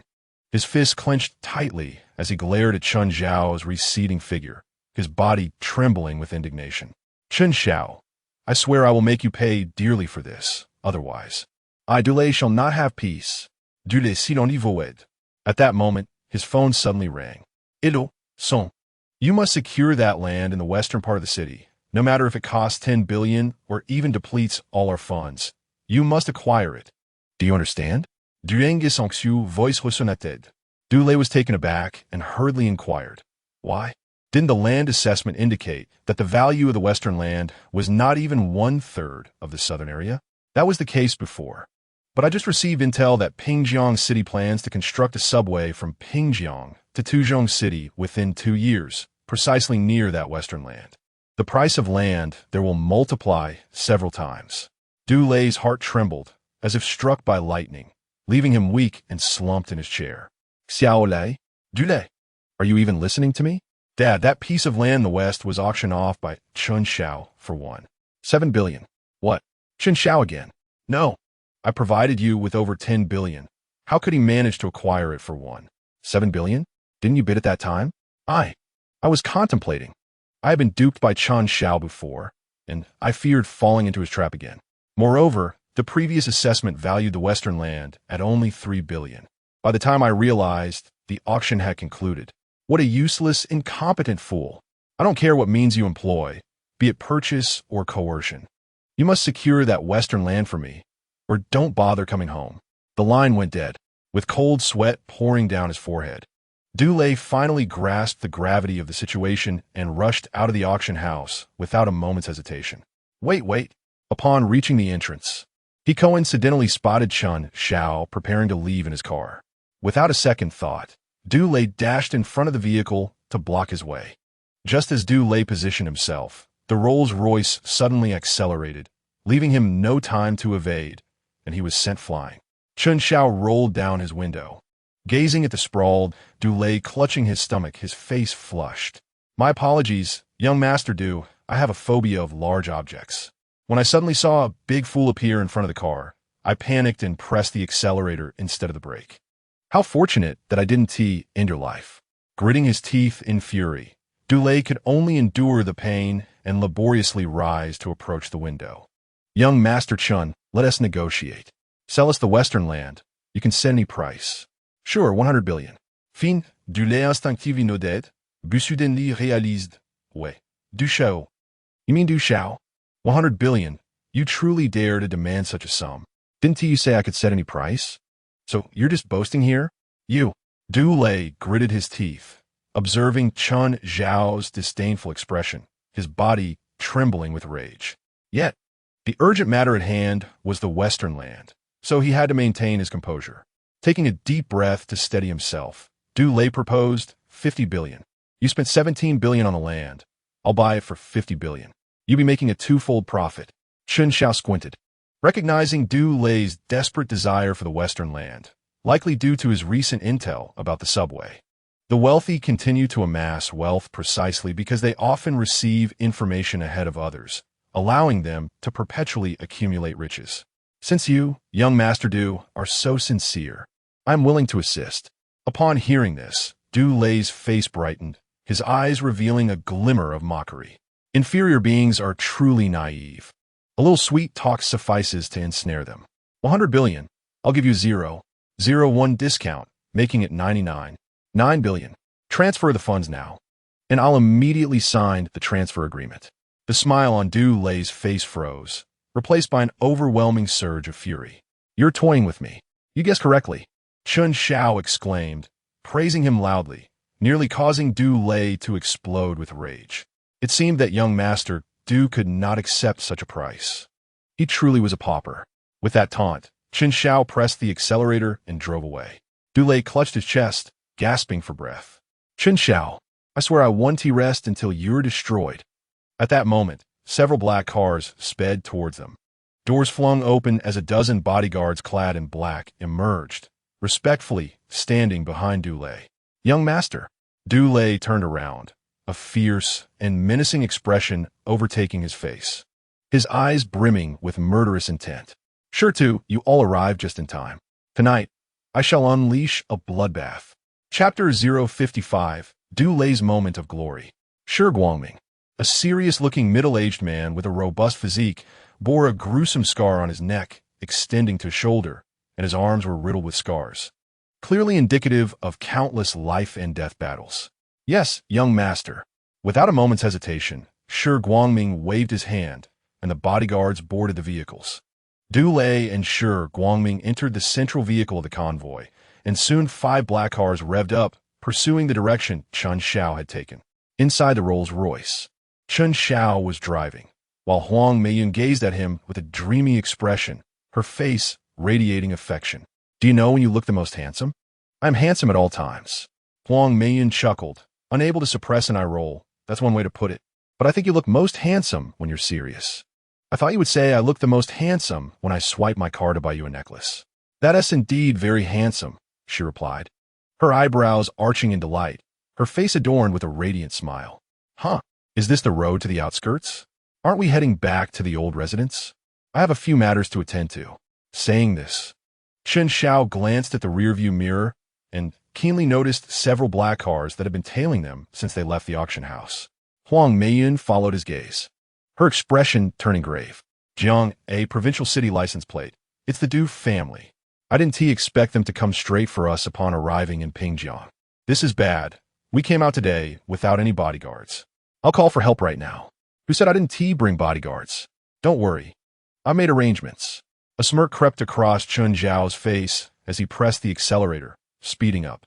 After about 10 minutes, the vehicles entered a remote area on the outskirts of Pingjiang City.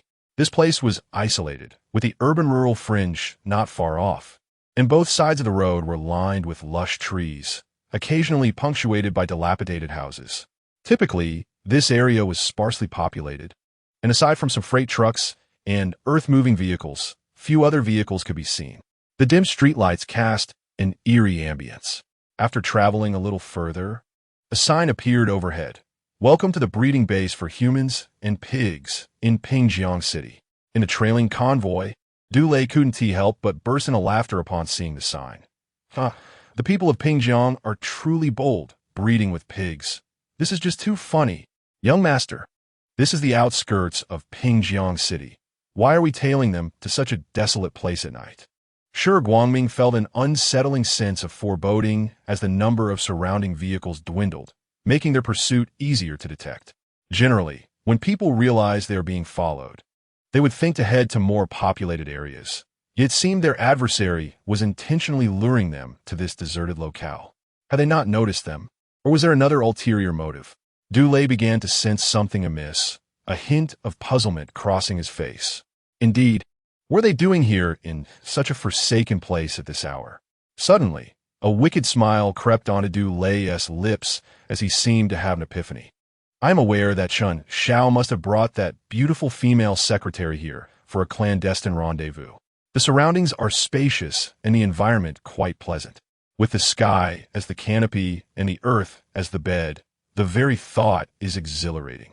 These two are indeed indulging in extravagant pleasures. Dulé rubbed his chin. The alluring visage and graceful form of Huang Meiyun, along with her strikingly long, fair legs, vividly materialized in his mind, causing a flicker of lust in his eyes. But this will serve as a fine garment for me.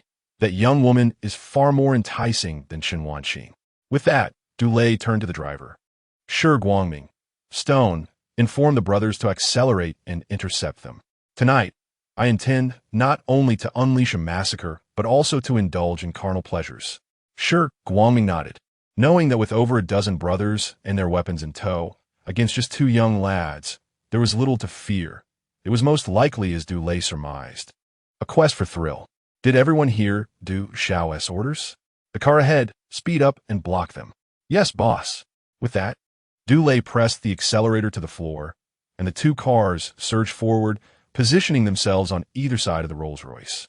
At that moment, however, Chen Xiao's Rolls-Royce abruptly slammed to a halt, its tires screeching in a cacophony against the pavement. Sure, Guangming was startled and quickly braked, narrowly avoiding a collision. The 6 vehicles came to a standstill on the road, with Chen Xiao's and Dulé's cars closely aligned, while the other 4 encircled the Rolls-Royce at the corners, leaving no chance for escape. Wait for me in the car. After retrieving a pair of rubber gloves from a small drawer and advising Huang Meiyun, Chen Xiao stepped out of the vehicle. Dulé and his cadre of bodyguards soon followed suit, surrounding Chen Xiao. Chen Xiao, weren't you quite arrogant before? Let us see how you hold up now. Dulé, hands in pockets and a sinister grin plastered on his face, swaggered towards Chen Xiao. Sure, Guangming maintained a serious posture, standing a meter behind him, vigilance etched upon his features.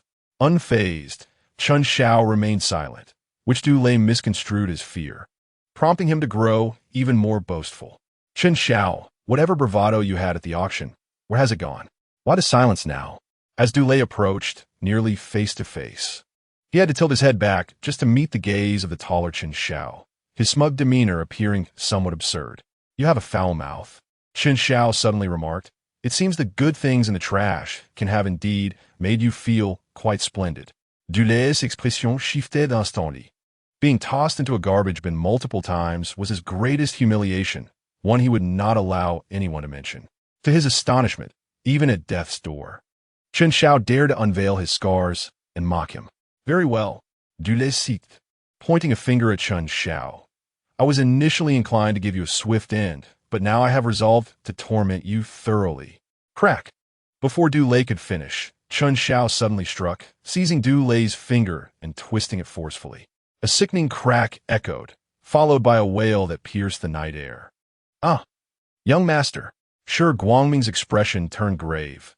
He had been caught off guard, not anticipating Chen Xiao's sudden onslaught, and before he could intervene, Du Lei's finger was broken. In an instant, Shi Guangming felt the adrenaline surge as he bellowed in fury, launching a massive fist towards Chen Xiao's face.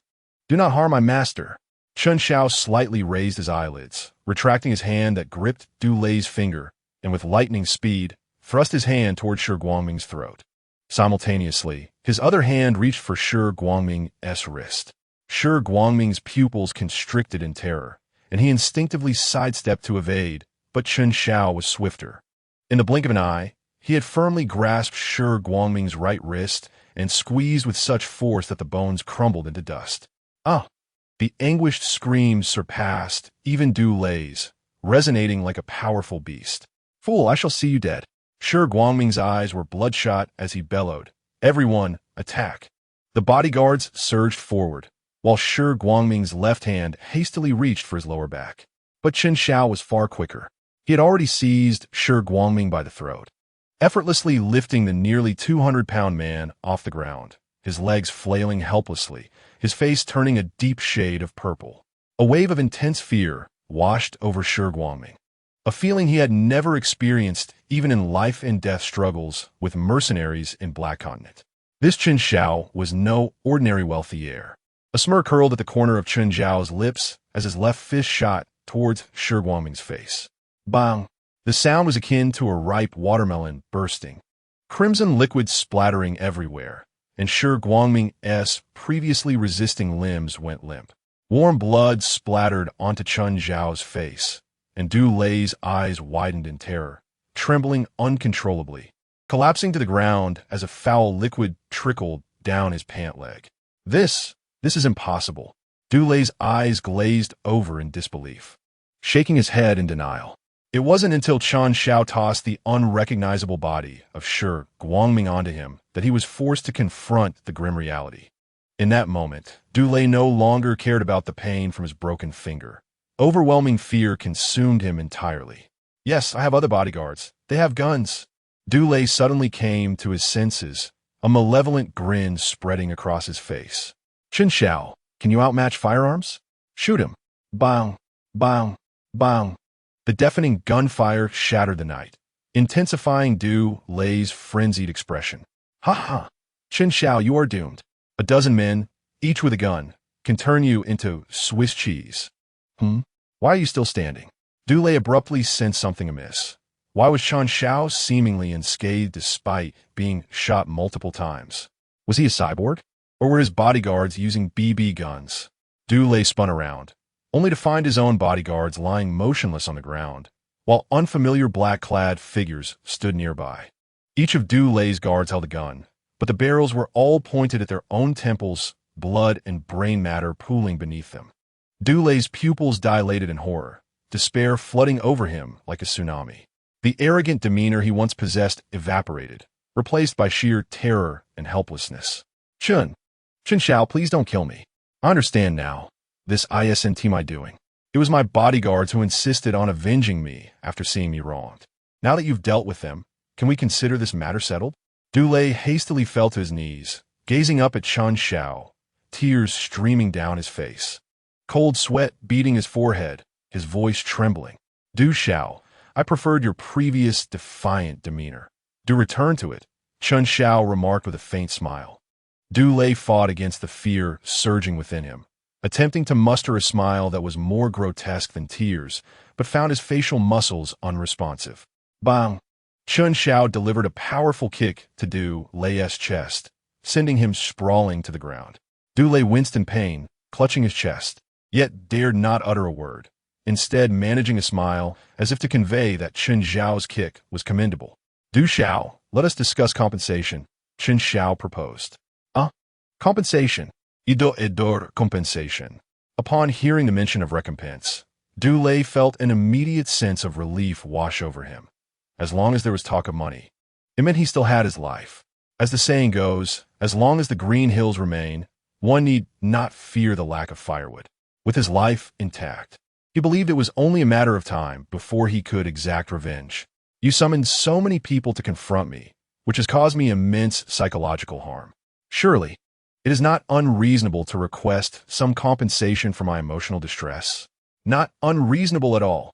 It required considerable effort to eliminate your bodyguard.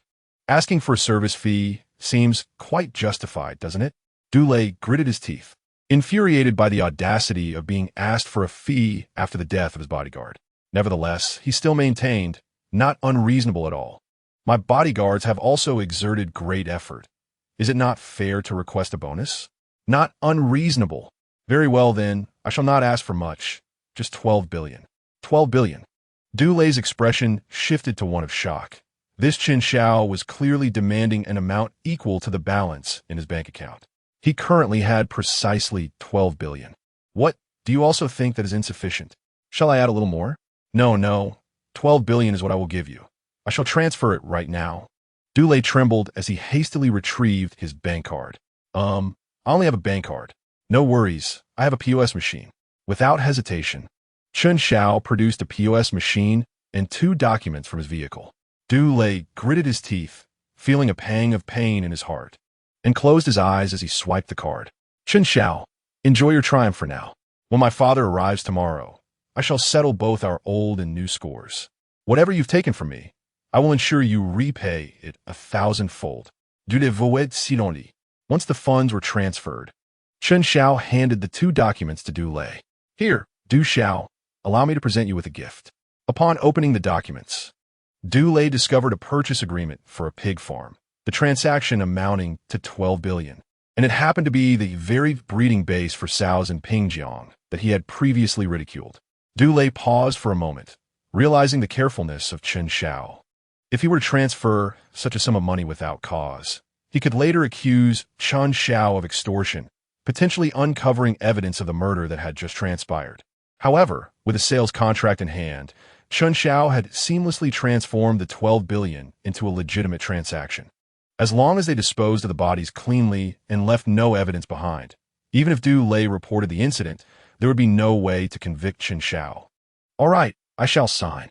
With humiliation, Du Lei affixed his signature and fingerprint, harboring a growing animosity towards Chen Xiao. I have signed a contract and given you the money. May I now be released? Of course, I'm a man of my word. Chen Xiao replied with a slight smile. Thank you, Chen Xiao, thank you. Du Lei exclaimed joyfully, repeatedly expressing his gratitude. Yet, with his head bowed and unseen by others, a glimmer of malice flashed in his eyes as he smirked. Chen Xiao, you shall surely regret not having killed me today. Nevertheless, how could Du Xiao, having just acquired such an excellent pig farm, not take a look? Du Lei was taken aback, a sense of foreboding creeping into his heart as 2 bodyguards swiftly approached him, one on each side, lifting him up. That familiar sensation returned. It's you. Du Lei recognized them. Old acquaintances, the same 2 who had previously discarded him into a trash bin at Chen Xiao's villa. They beamed at him with radiant smiles, their gleaming white teeth illuminated by the car's headlights. Chapter 57. Du Lei. I feel as though I have reached the pinnacle of life. Subsequently, Du Lei was escorted back into the car he had previously occupied, with one bodyguard driving while the other restrained him in the back seat. Meanwhile, the remaining bodyguards began to deal with the corpses on the ground. Chen Xiao removed the rubber gloves from his hands and set them ablaze before returning to the Rolls-Royce. Have you had your bodyguards stationed here all along? Did you know they were coming? It was only upon Chen Xiao's return to the vehicle that Huang Meiyun's anxious heart finally settled. After all, with so many armed bodyguards, she feared that Chen Xiao might find himself in danger alone. You mentioned earlier that the Du family dispatched a group to Pingjiang. At that time, I suspected that, aside from protecting the useless Du Lei, they were primarily seeking to retaliate against me. Thus, I had arranged for people to lure them here early on. This place is sparsely populated, with little surveillance, an ideal location for murder and body disposal. A cold smile crept across Chen Xiao's lips, his eyes glinting with cruelty. Those who dare to act against me have met their rightful end. No wonder you didn't bring bodyguards tonight. You intended to draw them out. Huang Meiyun's eyes gleamed with admiration. However, I did not anticipate your strength to be so formidable. The leading bodyguard, Shi Guangming, is a retired special forces soldier who has spent years as a mercenary in the Black Continent, with countless lives lost at his hands. To think you could not only lift him with one hand, but also kill him with a single punch. You must be the legendary martial arts master. Huang Meiyun's eyes sparkled with excitement. Is that all it takes to be impressive? You have yet to witness my true capabilities. Chen Xiao chuckled lightly. Upon hearing this, Huang Meiyun's eyes brightened, her hand resting on Chen Xiao's thigh, gradually creeping upwards. Then I would very much like to witness your true prowess. It all depends on whether you grant me the opportunity. Chen Xiao hesitated, sensing that Huang Meiyun might have misunderstood something, and hurriedly removed her hand. Next time, I promise. Huang Meiyun playfully pouted and rolled her eyes in a flirtatious manner. You said it. Next time for sure. Chen Xiao smiled, knowing that next time was indeed a certainty, but no one specified when that next time would be. A few minutes later, Chen Xiao and Du Lei's vehicle arrived at the entrance of the sow breeding base. Chen Xiao, I have also inspected this pig farm. May we return now? At this moment, Du Lei bore none of his usual grandeur, his face reflecting subservience, slightly hunched over like a stray dog. Du Xiao, merely observing from the outside is insufficient. As the new owner of the pig farm, should you not immerse yourself in the environment and experience it firsthand? Du Lei was momentarily stunned, his face swiftly contorting in horror. Are you suggesting that I should clean the pigsty? Just standing at the entrance of the pig farm, Du Lei could already smell the mingling stench of pig manure. The mere thought of cleaning the pigsty felt worse than death itself. What stature does Du Xiao possess? How could he engage in such menial tasks? I have arranged something far better for you. After saying this, Chen Xiao smirked and beckoned to the bodyguards. The bodyguards hurried away and soon returned, holding a packet of powder. Chen Xiao took the powder and forcefully poured it into Du Lei's mouth. What have you made me consume? Du Lei coughed and sputtered, his face a mask of terror as he struggled. In a considerate gesture, Chen Xiao, fearing he might not swallow properly, took a water hose and poured some water down his throat. This hose was typically used for washing out the pigsty, and its odor was overwhelmingly pungent, nearly causing Du Lei to lose consciousness. 1 minute later, Du Lei's eyes turned bloodshot, and he resembled a ravenous wolf. Let us leave Du Xiao to enjoy himself here. We shall take our leave. Chen Xiao departed with the bodyguards. As they reached the door, they could still hear Du Lei's maniacal laughter and chilling shouts from within. In the realm of pig farming, I am half in control. Who will engage me in a battle of 300 rounds? Chen Xiao and Huang Meiyun returned to the car. What did you just give Du Lei? A good remedy. Du Lei is seriously deficient in kidney energy, so I prescribed him some medicine to treat it. Uffed. Huang Meiyun could not suppress her laughter. You poured half a bag down him at once. Do you intend to cure him or to bring about his demise? From a moment he harbored murderous intent toward me. His fate was already sealed, Chen Xiao replied, his eyes flashing with a cold light. By the way, have someone come tomorrow to make a new sign for the pig farm. What should it say? Replace human with Du Lei. Huang Meiyun froze for a moment before bursting into laughter again. You truly are quite wicked. Wicked? I am merely being pragmatic. The following morning, a Bentley with the license plate, Jiang A11111, surrounded by 6 Toyota Land Cruisers, came to a halt in front of the villa at 888 Uefu Tiangong. An elderly couple alighted from the car and rang the doorbell. Chapter 058. The Union of Chen and Du. Who could it be this early in the morning? On the second floor of the villa, Chen Tianwang groggily rose from his bed, his expression marked by irritation. The previous night, Du Lei had called him for assistance, insisting he had a certain standing in Pingjiang, only to be ridiculed by 2 junior security guards. Chen Tianwang had contemplated going to confront Du Lei himself, but upon contacting him, he learned that Du Lei had already entered an auction, so he refrained. Nevertheless, he had not swallowed his anger, pondering for half the night whether he truly lacked prestige, tossing and turning until he finally fell asleep around 2:30 in the morning. Now, before 8 in the morning, he was abruptly awakened by a persistent doorbell. further aggravating his mood. I'm up early. Chen Tianwang cursed under his breath as he descended the stairs. The housekeeper had already opened the door, revealing the elderly couple at the entrance. Noticing their opulent attire, Chen Tianwang's previously sullen face softened into a warm smile. May I ask who you are? I am Du Heng, and this is my wife, Lei Wenwan. Dueng? Chen Tianwang muttered, finding the name somewhat familiar. Suddenly, his gaze fell upon the Bentley parked outside, and his expression brightened with surprise. Are you the head of the Du family? Indeed, I am the head of the Du family, and Du Lei is my son. Dueng nodded slightly. Please come in. Chen Tianwang's face instantly transformed into a sycophantic grin as he ushered the couple inside. He then returned to the second floor to awaken Lin Meilan, and they both changed into formal attire before heading downstairs. Go fetch the eldest, Chen Tianwang instructed Lin Meilan, who frowned in response. The eldest just had an argument with us the day before yesterday, and hasn't returned in 2 days. She is probably still at the company. How can I summon her? Just tell her that you're gravely ill and near death. Whether you coax or deceive, you must bring her back immediately. Chen Tianwang's expression hardened as he spoke softly yet firmly. He then hurried back to Du Heng and his wife, once again wearing a fawning smile. You have traveled a long way. I apologize for not welcoming you properly. As he spoke, he personally poured them a cup of tea. Lin Meilan frowned in displeasure, but still dialed Chen Wanqing's number. Wanqing, it has been 2 days. You should be calmed down by now. Can you come back for a bit? I'm at work, very busy, and I don't have time right now. Call me back when I'm done. If there is nothing else, I'm hanging up. Chen Wanqing's tone was frosty.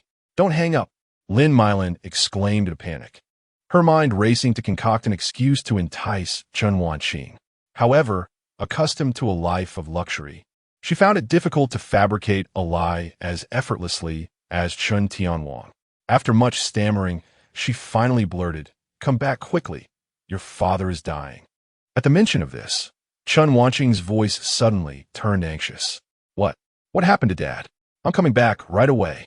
The call ended, and Lin Meilan breathed a sigh of relief.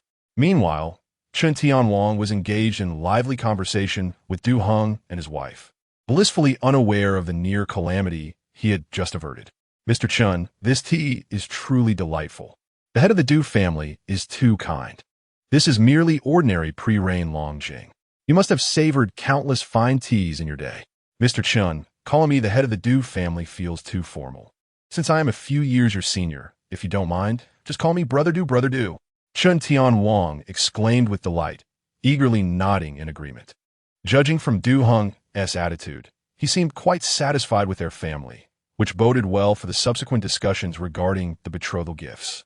Since you call me brother, I shall call you Brother Chen in return. Wonderful. Brother Chen, I presume you're aware of the purpose of our visit. Over the years, we have introduced numerous suitors to our son, but he has shown little interest. Only your eldest daughter has captured his heart at first sight. Thus, if you are amenable, let us arrange a union between our families. That would be splendid. To be candid, we are also quite fond of Du Lei. Wanqing often praises him for his handsome looks, good character, and gentlemanly demeanor, having received much assistance from him during her time studying abroad. Du Heng chuckled awkwardly at this. He knew well that his son Du Lei did not embody any of those attributes. As parents, they were fully aware of Du Lei's shortcomings, although they recognized the embellishments. It was evident that the other party was willing to form a familial alliance. With that, the fundamental agreement was practically reached. The remaining matters were merely the betrothal gifts and wedding arrangements. Well, since the two children have taken a liking to each other, we as parents should undoubtedly lend our full support. Our little Lei is no longer young, so let us choose an auspicious date for their marriage. Chen Tianwang was overjoyed. I have already selected a date. It is in 3 days. Isn't that a bit too soon? Du Heng was taken aback, the urgency of the proposal causing them some trepidation. There is nothing amiss here, is there? Realizing that his enthusiasm had raised suspicions, Chen Tianwang pondered for a moment before explaining, Alas, Brother Du, to be frank, I find myself in a predicament. Du Heng and Lei Wenwan exchanged glances. Understanding dawned upon them. No wonder the other party was so eager for a marriage alliance. It was due to pressing circumstances. Please do not mock me. I recently faced an investment failure, leaving me in a tight financial bind. Thus, I wish for my eldest daughter to marry quickly, so her husband's family might assist us." Noticing Du Hong's expression darken, Chen Tianwang hastily added, "But do not worry, Brother Du. This is merely a temporary measure. We will certainly make up for Wanqing's betrothal gifts later. There will be no shortfall." Upon hearing this, Du Heng's expression softened slightly. "How much do you anticipate needing?" "At least 5 billion. Du Hong's countenance fell. While the Du family could certainly afford that amount, spending 5 billion to marry the daughter of a lesser family seemed imprudent. He lowered his head, contemplating Chen Wanqing's worth. Beside him, Lei Wenwan gently reminded, "If our son is fond of her, then 5 billion is but a trivial sum. If they can produce several healthy children to carry on the family name, it will not be a waste." Then, Lei Wenwan turned to Chen Tianwang and his wife. "Might I inquire if your eldest daughter is at home? We would love to see the enchanting girl who has captured our son's heart." "Dad, Mom." At that moment, an anxious voice called from outside. Chen Wanqing hurriedly returned home, and upon pushing open the door, she was taken aback to find Chen Tianwang animatedly engaged in conversation and laughter with the Du couple. In an instant, she comprehended the situation. "Mom, didn't you say Dad was on the verge of death? Did you deceive me?" Chapter 059, Du Lei's Death. "Mom, didn't you say Dad was on the verge of death? Did you deceive me?" Chen Wanqing's eyes glistened with unshed tears as she recalled the reckless speed at which she drove back, nearly causing an accident, all out of fear that she might miss seeing Chen Tianwang one last time. However, she never anticipated that it was merely her mother's fabrication, a ploy to lure her home. "What? I'm dying." Chen Tianwang was momentarily stunned, but quickly grasped the entirety of the situation, casting a fierce glare at Lin Meilan. "Foolish woman, I will settle the score with you later." Lin Meilan pouted, feeling somewhat wronged. "It's acceptable to say I'm dead. But how can you say you're dead? One cannot be so hypocritical." Chen Wanqing, filled with rage and disappointment, felt tears streaming down her cheeks as she turned to rush out the door. Lin Meilan hastily stepped forward to stop her. "Wanqing, don't make a scene. The Du family is here. If you leave now, what will others think? It would reflect poorly on our Chen family." Chen Wanqing halted, taking a deep breath to suppress her fury. At that moment, Chen Tianwang approached, casting a cold stare at her and whispering a threat. "You will stay here obediently today. If you leave, I will withdraw my shares from your company. You wouldn't want to see the business you have painstakingly built for years crumble, would you?" Chen Wanqing was momentarily taken aback, looking at Chen Tianwang with disbelief, feeling as though he was a stranger. She stubbornly clenched her lips, ultimately being pulled back into the living room. Meanwhile, the Du couple had thoroughly appraised her when she turned away. A broad figure, quite suitable for bearing children, and her appearance is quite pleasing. The offspring will undoubtedly be handsome. "Brother Chen, we have seen your daughter, and we are quite pleased with her. We consent to the marriage in 3 days. Moreover, we will provide a dowry of 5 billion, along with a villa and jewelry. As for the bride price, you can decide. The Du family is not lacking in such matters." A look of sheer delight spread across Chen Tianwang's face. "Excellent. Then, Brother Du, we are to become in-laws. Indeed, we shall be one family from now on." They both laughed heartily, the atmosphere remarkably light and joyous. Only Chen Wanqing remained, standing in a state of bewilderment, frozen in place. In just a few words, her marriage had been decided without even a single inquiry directed towards her. To make matters worse, the person she was to marry was none other than Du Lei, whom she loathed with every fiber of her being. "Why is the bride still dazed?" Lei Wenwan noticed the expression on Chen Wanqing's face and could not help but ask. Chen Tianwang, momentarily taken aback, quickly attempted to smooth things over. "Ha! Our Wanqing must be overwhelmed with excitement and hasn't quite processed everything yet." Chen Wanqing fought back her tears, her heart feeling as though it were being torn apart. With a deep breath, a resolute expression crossed her face. "I refuse to marry." In an instant, the previously lively atmosphere became stagnant. The smiles faded from the Du couple's faces, replaced by a somber discontent. Chen Tianwang's expression shifted dramatically as he sprang to his feet. Slap! The sharp sound of a palm striking echoed throughout the living room. Chen Wanqing's cheek burned, the unmistakable imprint of 5 fingers visible on her fair skin. Matters of marriage, dictated by parental authority and matchmaking, left no room for dissent. After his outburst, Chen Tianwang turned to the Du couple, nodding and bowing profusely. Rest assured, in-laws, this marriage is set in stone. On the appointed day, you need only come to fetch the bride. Du Hong raised an eyebrow, his expression impassive. Mr. Chen, I trust you understand that the social standing of your Chen family and our Du family, while not entirely disparate, is indeed worlds apart. If my son Lei were not particularly fond of your daughter, we would never have considered this union. I understand. Chen Tianwang nodded repeatedly, his demeanor increasingly obsequious, anxiety and trepidation evident in his eyes. My son Lei is entering his first marriage. Notable figures from across Jiangnan province will undoubtedly attend the wedding. Should any disturbances arise, you can imagine the consequences. Du Heng's words dripped with menace, causing Chen Tianwang to break into a cold sweat, trembling. Yamawade. I will certainly keep Wanqing confined at home these days. She will go nowhere, and the wedding will proceed smoothly without any issues. Du Heng snorted disdainfully. Chen Tianwang's assurances slightly alleviated his discontent. Chen Wanqing felt both aggrieved and furious, still wishing to resist. However, Chen Tianwang suddenly shot her a fierce glare, whispering, "If you wish for your company to continue operating, you had better keep quiet." Chen Wanqing's heart sank. She once felt immense gratitude towards Chen Tianwang for supporting her with a substantial sum of money when she aspired to start her own business after graduating from university, which allowed her company to survive. Yet now, that past investment had become a means of coercion against her. In that moment, her disappointment in Chen Tianwang was profound. She clenched her teeth, tears welling in her eyes, ultimately conceding with a heavy heart. She recognized that, given her abilities, she could not contend against Chen Tianwang or the Du family. Seeing Chen Wanqing finally submit, Chen Tianwang breathed a sigh of relief. Now, in-laws regarding the bride price. Du Hong let out a cold laugh, a flicker of disdain crossing his features. A mere one, 5 billion, and you are so concerned about it. Rest assured, I will arrange for the finance department to transfer the funds shortly. The Du family is not so petty.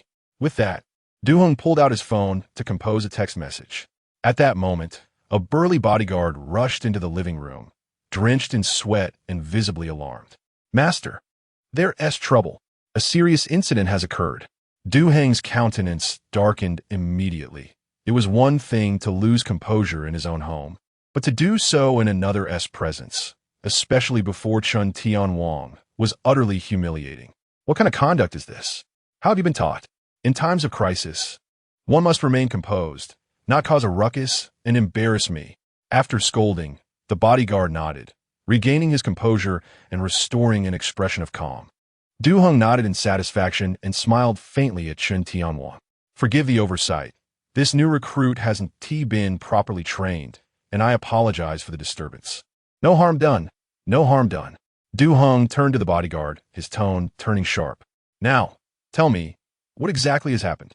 The bodyguard spoke with an unwavering calmness. "Your son is dead." "Oh, my son is dead? How significant could that be?" Du Hong leapt from the sofa, dashing towards the bodyguard, seizing his collar with urgency and panic etched across his face. "What did you say? Repeat that." "Master, remain calm."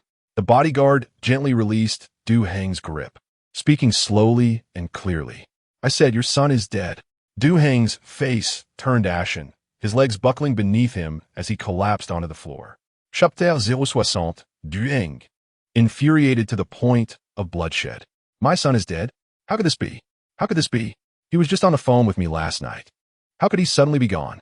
Du Heng's pallor deepened as he trembled and struggled to rise from the floor. Meanwhile, Lei Wenwan, upon hearing the news of Du Lei's death, fainted on the sofa. "In-laws, quickly call 120. Chen Tianwang's face was etched with anxiety, and his heart was in turmoil. That damn Du Lei, why did he have to die now after all this time?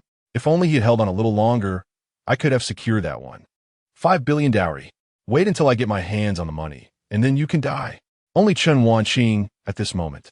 felt a sense of relief wash over her, a smile playing at the corners of her mouth as she secretly mused that Du Lei had chosen the perfect time to depart. Master, it's true. The police just called, asking us to come collect the body. Bodyguard Li Sanbao handed a phone to Du Hong. This was Du Heng's personal phone, typically reserved for family and friends. During the day, overwhelmed by memories, he often entrusted it to the head of his bodyguards to manage incoming calls. Du Heng, tears streaming down his face, opened the call log and saw that the most recent call was from Du Lei's number, made just a few minutes ago. At that moment, even if he was reluctant to accept it, Du Heng's heart was already convinced beyond doubt. My son, how did he die? His voice was hoarse, as if a raging inferno burned in his throat, his fingers clenched into white-knuckled fists, his eyes bloodshot as they bore into Li Sanbao. The police said he died from exhaustion of yang energy, Li Sanbao replied, a hint of awkwardness in his expression. What? Du Heng's pupils dilated in shock, his body swaying as if he might collapse. That scoundrel! How could this happen? He cursed vehemently, tears flowing freely. I have always told him to change his debauched ways. Otherwise, he would meet his end in the embrace of a woman. He never listened. This is infuriating, utterly infuriating. Du Hong sank to the ground, grief-stricken, pounding his head with his hands, tears blurring his vision. Immediately, find those women who caused my son's demise. I want them to suffer 1,000 deaths. To be torn asunder. He roared, his eyes ablaze with hatred. Li Sanbao hesitated before speaking. Master, it wasn't the women who caused the young master's death. Du Heng's heart sank, his face instantly contorting with rage. So, it was a man. That scoundrel. I should never have let him study abroad in Eagle Country. What vile habits has he picked up? It wasn't a man either. Not a woman, nor a man. Could it be some kind of monster from Tai country? I knew he was up to no good during his trip there last month. This is maddening. It wasn't a monster either. Sigh. Let me be straightforward.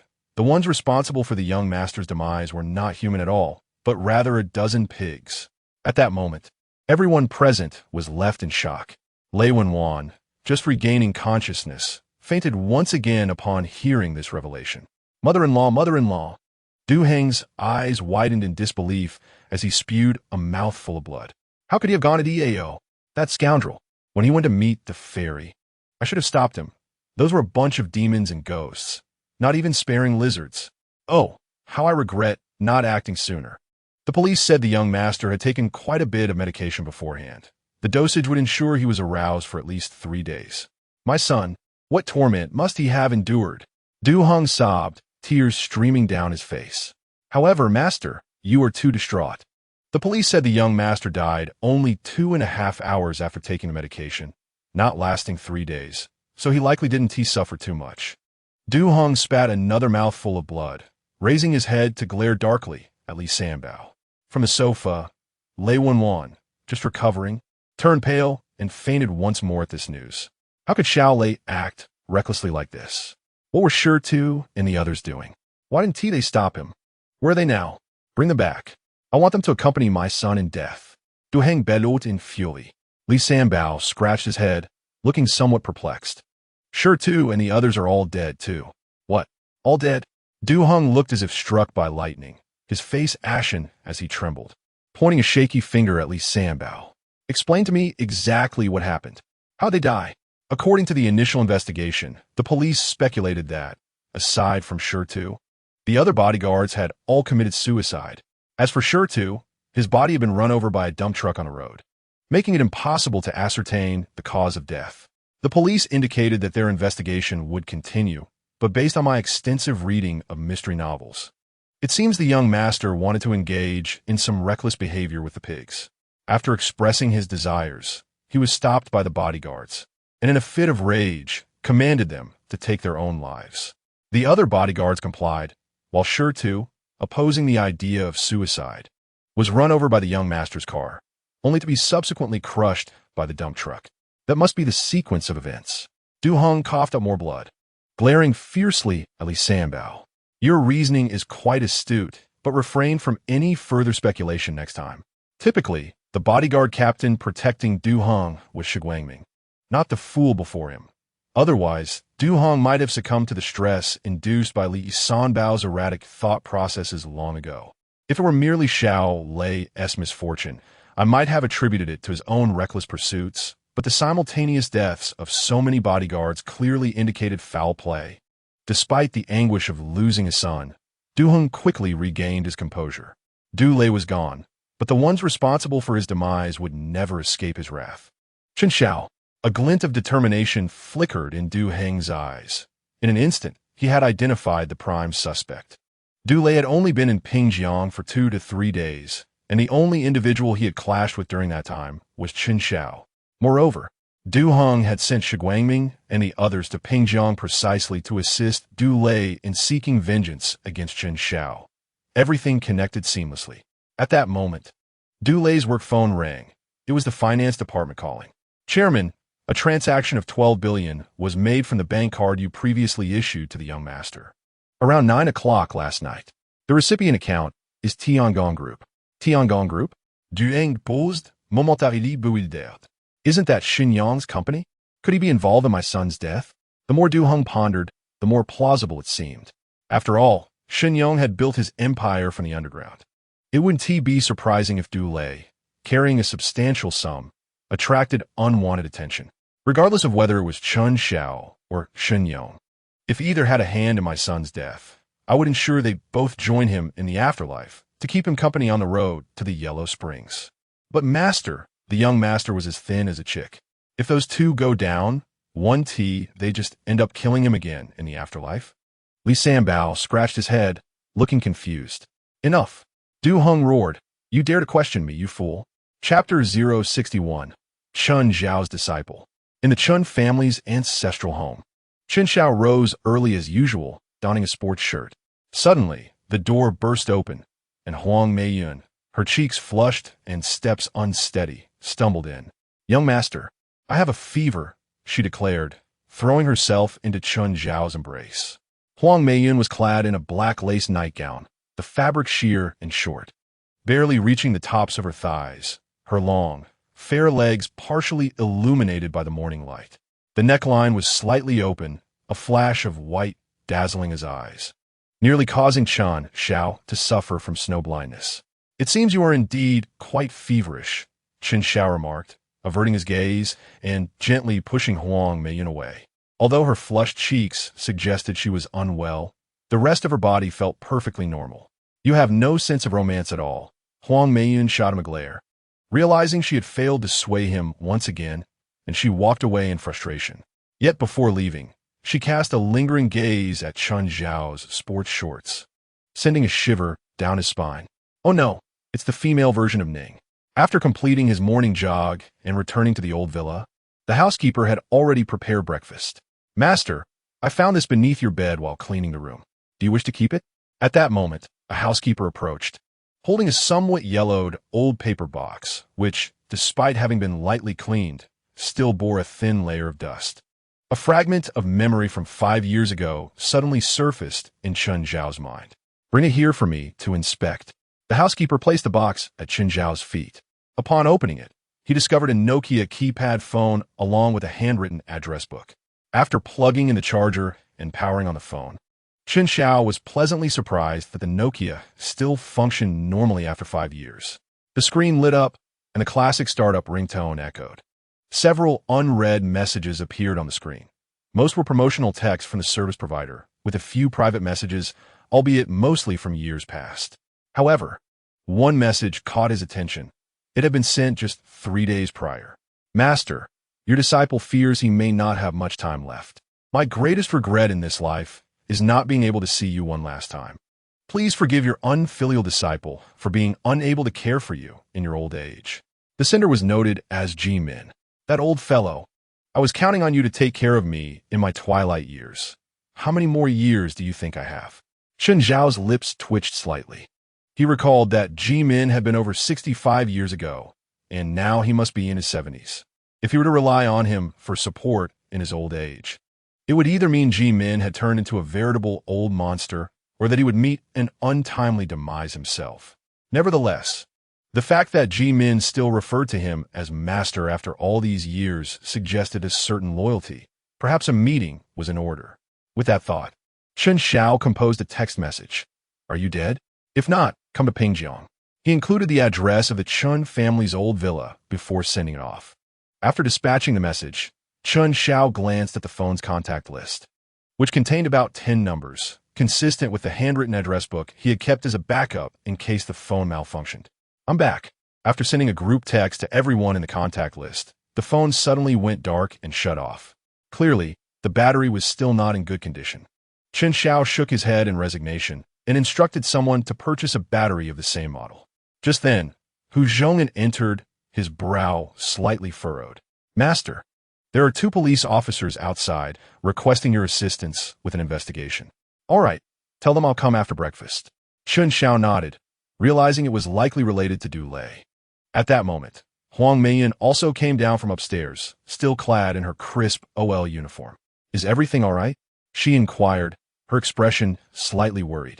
Although everything had been thoroughly cleaned, she still felt a twinge of anxiety about potential oversights. What problems could possibly arise? Chen Xiao remained remarkably calm, wiped his mouth, and rose to head outside, with Lin Meilan following closely behind. Upon arriving at the police station, Chen Xiao was not taken to an interrogation room, but rather to a conference room. Inside, 2 higher-ranking officers were seated at the head of the table, their expressions grave. To their right sat an elderly couple in their 60s, their faces etched with sorrow. The man had bloodshot eyes, his expression contorted with rage, while the woman wept uncontrollably. They were Du Hong and Lei Wenwan. Behind Du Hong stood several bodyguards led by Li Sanbao. Chen Xiao walked in and casually pulled out a chair opposite Du Hong, sitting down with ease. You are Chen Xiao? One of the officers droned. Yes, I am Chen Xiao, he replied, nodding. Immediately, Lei Wenwan sprang from her seat, her demeanor fierce and teeth clenched. Chen Xiao, you are responsible for my son's death, and I demand your life in return.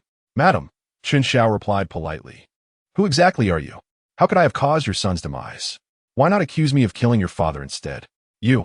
Lei Wenwan trembled with rage, unable to articulate her outrage. Du Hong slammed his hand on the table, rising abruptly. You audacious little brat. Not only did you kill my son, but you also dare to speak disrespectfully to my wife? You truly have no fear of death. Chen Xiao let out a cold laugh and turned to the 2 officers beside him. Gentlemen, they are threatening my personal safety. Is this something you will address? The 2 officers appeared somewhat overwhelmed. Disputes among prominent families were indeed a tricky matter for them to handle. Mr. Du, Mrs. Lei, please calm yourselves. Mr. Chen Xiao is here to assist us in investigating your son's death. There is currently no evidence implicating him as a suspect. Is it appropriate to shout threats in a police station? Both of them huffed disdainfully and sat back down, their faces stern. Mr. Chen, are you aware that Du Lei has died? Not only do I know of Du Lei, but I'm also familiar with Jispin and Okamoto 001, though I do not particularly like to use them. The officer's expression darkened. Mr. Chen, we are not discussing contraceptive products. We are speaking of Du Lei's death. Oh, you mean Du Lei has died? I see. So, we are discussing a funeral? I can contribute 200. Mr. Chen, we are asking for your cooperation in investigating Du Lei's cause of death. Please refrain from jesting. Oh, my dog is about to give birth. Chen Xiao remarked unexpectedly. The officer was momentarily taken aback. What does your dog giving birth have to do with us? And what does Du Lei's death have to do with me? Chen Xiao retorted. At this, Du Hong erupted in fury once more, slamming his hand on the table. Chen Xiao, do not think that your nonsensical chatter will absolve you of guilt. My son was undoubtedly killed by you. You murderer, I demand your life. Chen Xiao's expression darkened instantly. Officer, I assume there are surveillance cameras in this conference room? This old man is slandering me. Can I not file a defamation suit against him? The officers exchanged helpless glances, pushing up their glasses. Yes, Mr. Chen, that is your right. If you are indeed unrelated to Du Lei's death, then Mr. Du's accusations would be considered defamation, and we are willing to testify on your behalf. However, Mr. Chen, may we ask you a few questions? Last night, after you left the Chao's auction house, you went to the outskirts of the city. May I ask what you were doing there? Chapter 62. The key evidence in Du Lei's death. What were you doing in the outskirts last night? I have a friend who has a pig farm there. He wanted to sell it, so he asked me to take a look. Chen Xiao replied. The pig farm you mentioned, is it the breeding base for citizens and sows in Pingjiang City? Yes. As soon as Chen Xiao uttered this, the expressions of everyone present shifted dramatically. Du Heng once again slammed his hand on the table. He admitted it. He is the one who killed my son. Officer, quickly arrest him and execute him. The officer's expressions grew serious as they calmed Du Heng, urging him to sit down. They then turned their stern gaze back to Chen Xiao. Mr. Chen, did you go there alone? Chen Xiao remained calm. No, I was accompanied by my secretary, bodyguard, and Du Lei. The officer's pupils widened, ready to pull out handcuffs to apprehend him. However, seeing Chen Xiao's calm demeanor, they continued to ask, why was Du Lei with you? What exactly happened last night? Could you recount the entire sequence of events? Well, since you have earnestly inquired, I shall graciously impart my knowledge. Admittedly, this is not a matter of great honor. After all, I do share a modicum of affection for young Master Du, and I would prefer that he not be disparaged in death. However, there is no alternative. Cooperating with the police investigation is a duty every citizen ought to fulfill. After delivering a perfunctory statement, Chen Xiao began recounting the events of the previous night. Last evening, after departing from the auction house, I intended to return home, but received a call from a friend, prompting me to divert my course to a pig farm on the outskirts of the city. Halfway there, young Master Du suddenly appeared, instructing his bodyguards to block my path. I confess I was somewhat apprehensive, for it was a dark night, and young Master Du was accompanied by a dozen bodyguards, leading me to fear he might intend to do me harm. However, I later learned that his sole desire was to acquire the land I held in the west of the city, offering a staggering sum of 5 billion. I mentioned that I needed time to contemplate, as I was on my way to visit my friend's pig farm and would provide him with an answer by the following day. To my surprise, upon hearing pig farm, young Master Du's eyes lit up with delight, and he nearly drooled, exclaiming that he had never tasted pork in his life. At that moment, I pondered how someone of his affluent status could possibly have never sampled pork, only to later realize I had misunderstood his meaning. As I spoke, Chen Xiao's face contorted with an expression of utter disdain, even disgust. Du Heng's complexion turned ashen, his hands clenched into fists, his nails nearly embedding themselves into his flesh. You are lying. This is slander, pure slander. I anticipated that no one would believe me, but fortunately, I possess evidence. With that, Chen Xiao produced his phone and played an audio file. Chen Xiao, could you take me to the pig farm? I have never eaten pork in my life. The audio contained Du Lei's voice, laced with a hint of frivolity and lewdness. Du Heng and Lei Wenwan trembled in shock, their pupils dilating. The voice in the recording was unmistakably that of their son, Du Lei. In that moment, even if they had 1,000 doubts, they could not deny the overwhelming evidence lay before them. Beside them, Huang Meiyan also exhibited surprise, her heart racing with astonishment. When was this recorded? And why was I unaware of it? And then? The police officer inquired while taking notes. At that moment, I was oblivious to young Master Du's intentions and simply agreed. However, one of his bodyguards, known as Shi Tu, suddenly intervened, preventing young Master Du from proceeding. Enraged, young Master Du attempted to leave, but Shi Tu commanded the other bodyguards to restrain him. In a fit of rage, young Master Du ordered those bodyguards to take their own lives, and astonishingly they complied, all turning their weapons upon themselves. The sight of their brains splattered across the ground left me utterly horrified. As I narrated this, my complexion paled slightly, revealing the lingering fear I felt. Du Heng and Lei Wenwan swayed slightly, their faces drained of color. However, Li Sanbao, who stood behind them, nodded with satisfaction, a triumphant smirk playing on his lips. Just as I deduced, I truly am a little genius. The questioning officer furrowed his brow, shaking his head in disbelief. This is impossible. A single command leading to a mass suicide is sheer fantasy. I cannot fathom how it came to be. That was simply the situation at hand. Perhaps the Du family's methods of training their dogs are exceptionally advanced. The officer nodded, resigned, and diligently recorded the details. What happened next? The other bodyguards succumbed to their demise, yet Shi Tu still barred young Master Du from proceeding. In a fit of fury, Young Master Du returned to his vehicle and deliberately struck Shurtu, shattering his wrist in the process. The officer continued to document the account. Though the implausibility of Chen Xiao's narrative was consistent with the autopsy reports of the bodyguards, I refused to believe it. This is impossible. Du Hong protested, struggling to rise. His eyes bloodshot and his voice hoarse. No matter how reckless a Xiao Lei may be, he would never commit such a foolish act. You are lying. I possess evidence. With that, Chen Xiao tapped to play another audio recording. Master, one cannot, at least should not. The voice of Shi Guangming resonated, low and resolute, followed by Du Lei's furious outburst. Preposterous. I am a master. You dare obstruct me? I will have your head. Master, I apologize, but if you insist on going, you must step over our corpses, brothers. Very well. I command you all to take your own lives. A cacophony of gunfire erupted, followed by the sound of bodies hitting the ground. Master, I will not allow you to go, even in death. Then you shall die. What followed was the deafening roar of an engine, a violent crash, and Shi Guangming's anguished cries. Upon hearing this, even Du Hong could no longer deny the veracity of the recording. The voices of both Du Lei and Shi Guangming rang true. Xiao Lei, how could he do such a thing? Who knows? Perhaps the little head has taken control of the big head. Chen Xiao smirked slightly.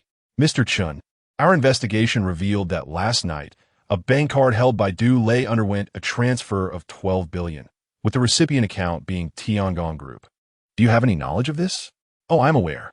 Subsequently, young Master Du visited the pig farm and was exceedingly pleased, insisting on purchasing it.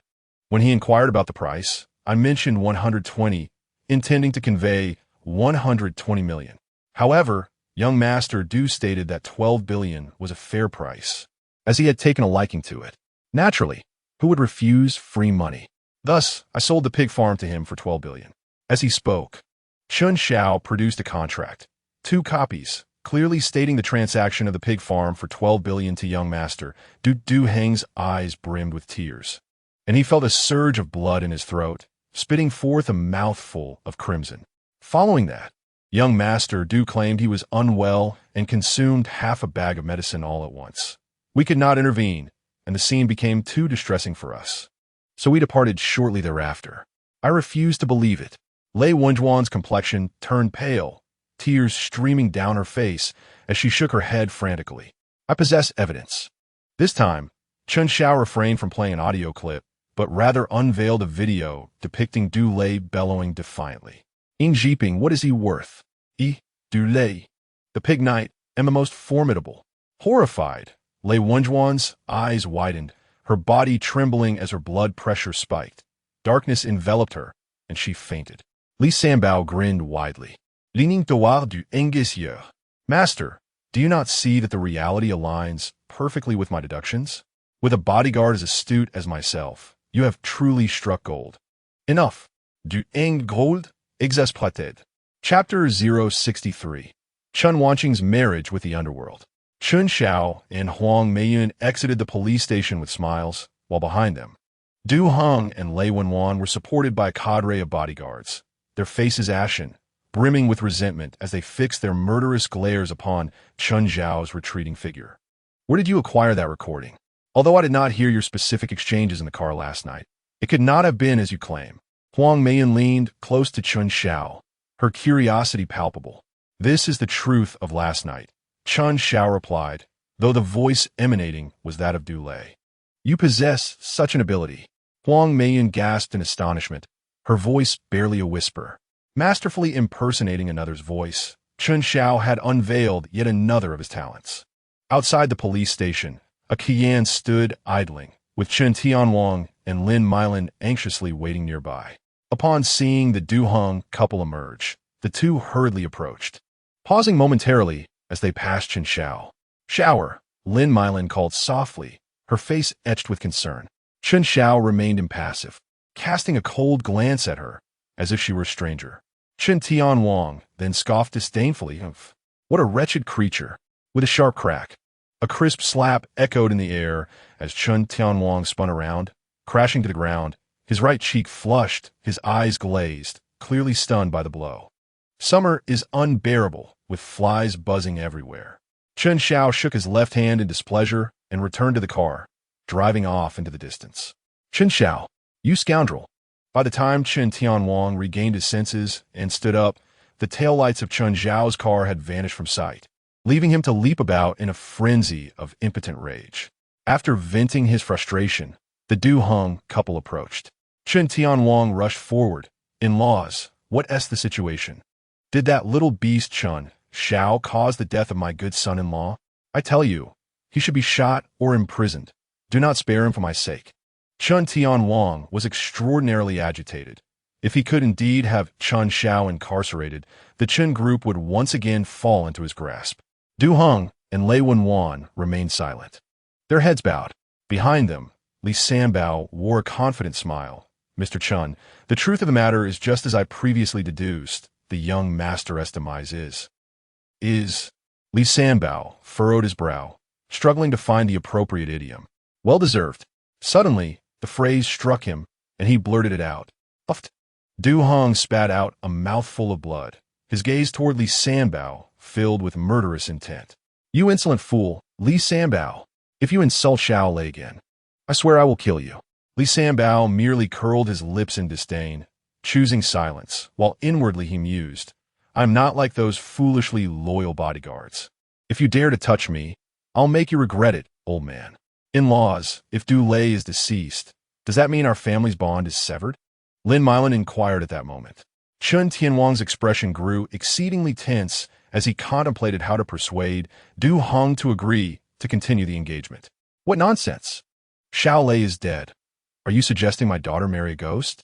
Du Heng roared, his countenance dark as thunder. In-laws, we had an agreement. You know my current difficulties. If all else fails, let Wanqing marry and live as a widow. Chen Tianwang lamented, his face a mask of despair.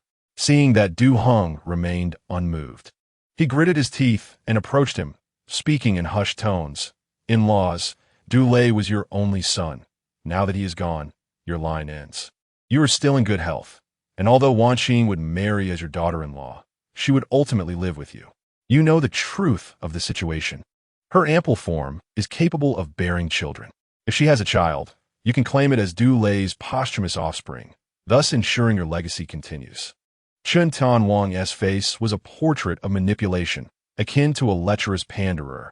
Du Heng's eyes flickered as he pondered. Though Chen Tianwang spoke softly, Lei Wenwan caught wind of some of it, her expression shifting immediately.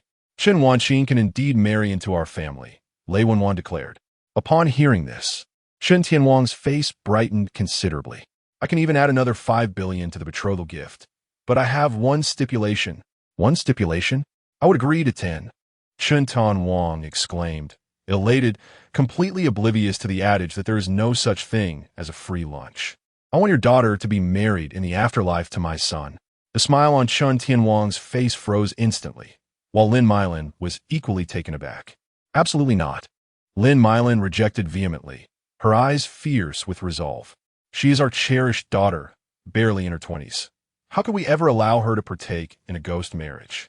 At least if she lives as a widow, she can return home during festivals. A ghost marriage means I could only hope to see her in dreams. Chen Tianwang, however, hesitated, seemingly weighing the value of Chen Wanqing against 20 billion. Xiao Lei had feelings for Chen Wanqing. Marrying her was his final wish. Therefore, I must fulfill his dying wish. If you agree to let Chen Wanqing marry my son in the afterlife, I can transfer the 20 billion immediately. Chen Tianwang lowered his head, his expression shifting through a spectrum of emotions. Tianwang, you cannot agree to this. It would mean forcing Wanqing to her death. She is our daughter. Lin Meilan grasped Chen Tianwang's arm, pleading desperately, terrified he might make a regrettable decision. Enough. Am I unaware of this? Chen Tianwang flung Lin Meilan's hand away, his face a mask of impatience. It seems Mr. Chen is unwilling. We shall not force the issue. However, do not expect to reclaim the shares you mortgaged to Shen Yong. Lei Wenwan shot Chen Tianwang a cold glare before turning to leave. Prior to arriving in Pingjiang, they had thoroughly investigated the Chen family's circumstances, including his mortgaging shares to borrow money from Shen Yong. Chen Tianwang's demand for 15 billion as a betrothal gift was indeed linked to this matter. Upon hearing the word shares, Chen Tianwang's expression darkened, and he hastily intercepted Lei Wanwan. In-laws, please wait.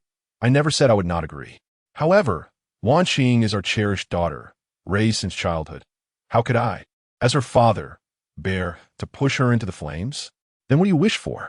It must be increased funds. Chen Tianwang replied soberly. 20 billion is insufficient to buy my daughter's life. It must be at least 30 billion. Agree to this, and you may take her today. Lin Meilan's expression shifted dramatically. Chen Tianwang, are you mad? She is our daughter. Do you wish to kill her? A mother's perspective. Chen Tianwang roared. If we lose the shares, we are not far from bankruptcy. What is the problem with sacrificing her to save our family? He had hesitated for a long time before ultimately concluding that if Chen Wanqing were to die, he still had Chen Yaxin and Chen Ruoqiu, and most importantly, his precious son, Chen Qian. Particularly since Chen Wanqing had been increasingly rebellious toward him lately, he feared he might lose control over her.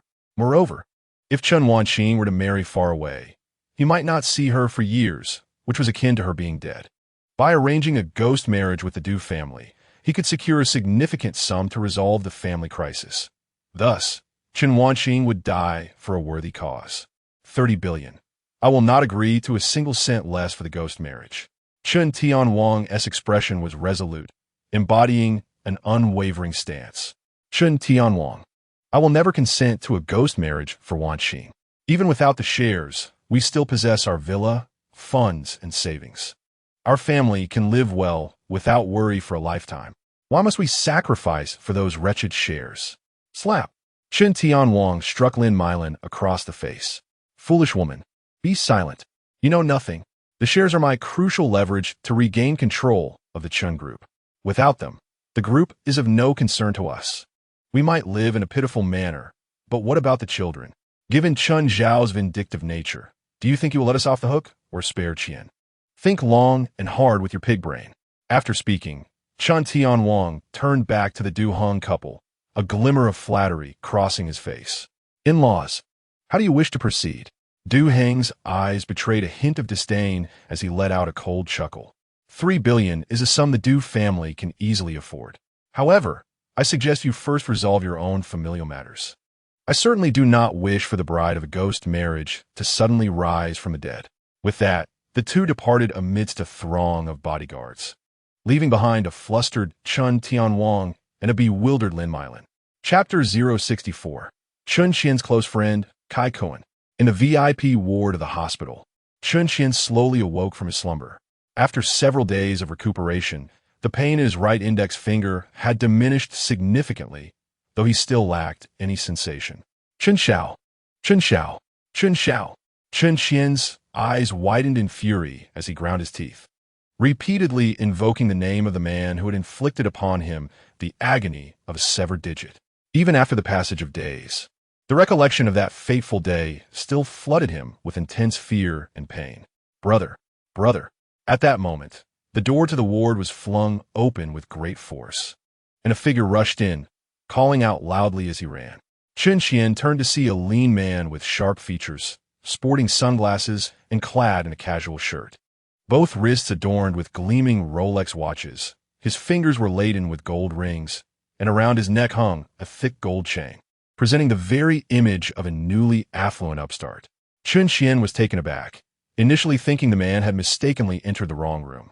However, as the man approached and removed his sunglasses, Chen Qian recognized him. "Kun," he exclaimed in astonishment, hardly able to believe that his friend had transformed so dramatically. The ostentatious attire signaled a clear shift to that of a nouveau riche. Brother Qian, I no longer go by Su Cohen. I have found my biological father, and my surname is now Kai, so you may call me Kai Su. The slender man's expression shifted, hastily covering Chen Qian's mouth. Brother, that name is not to be spoken lightly. I am now Kai Cohen.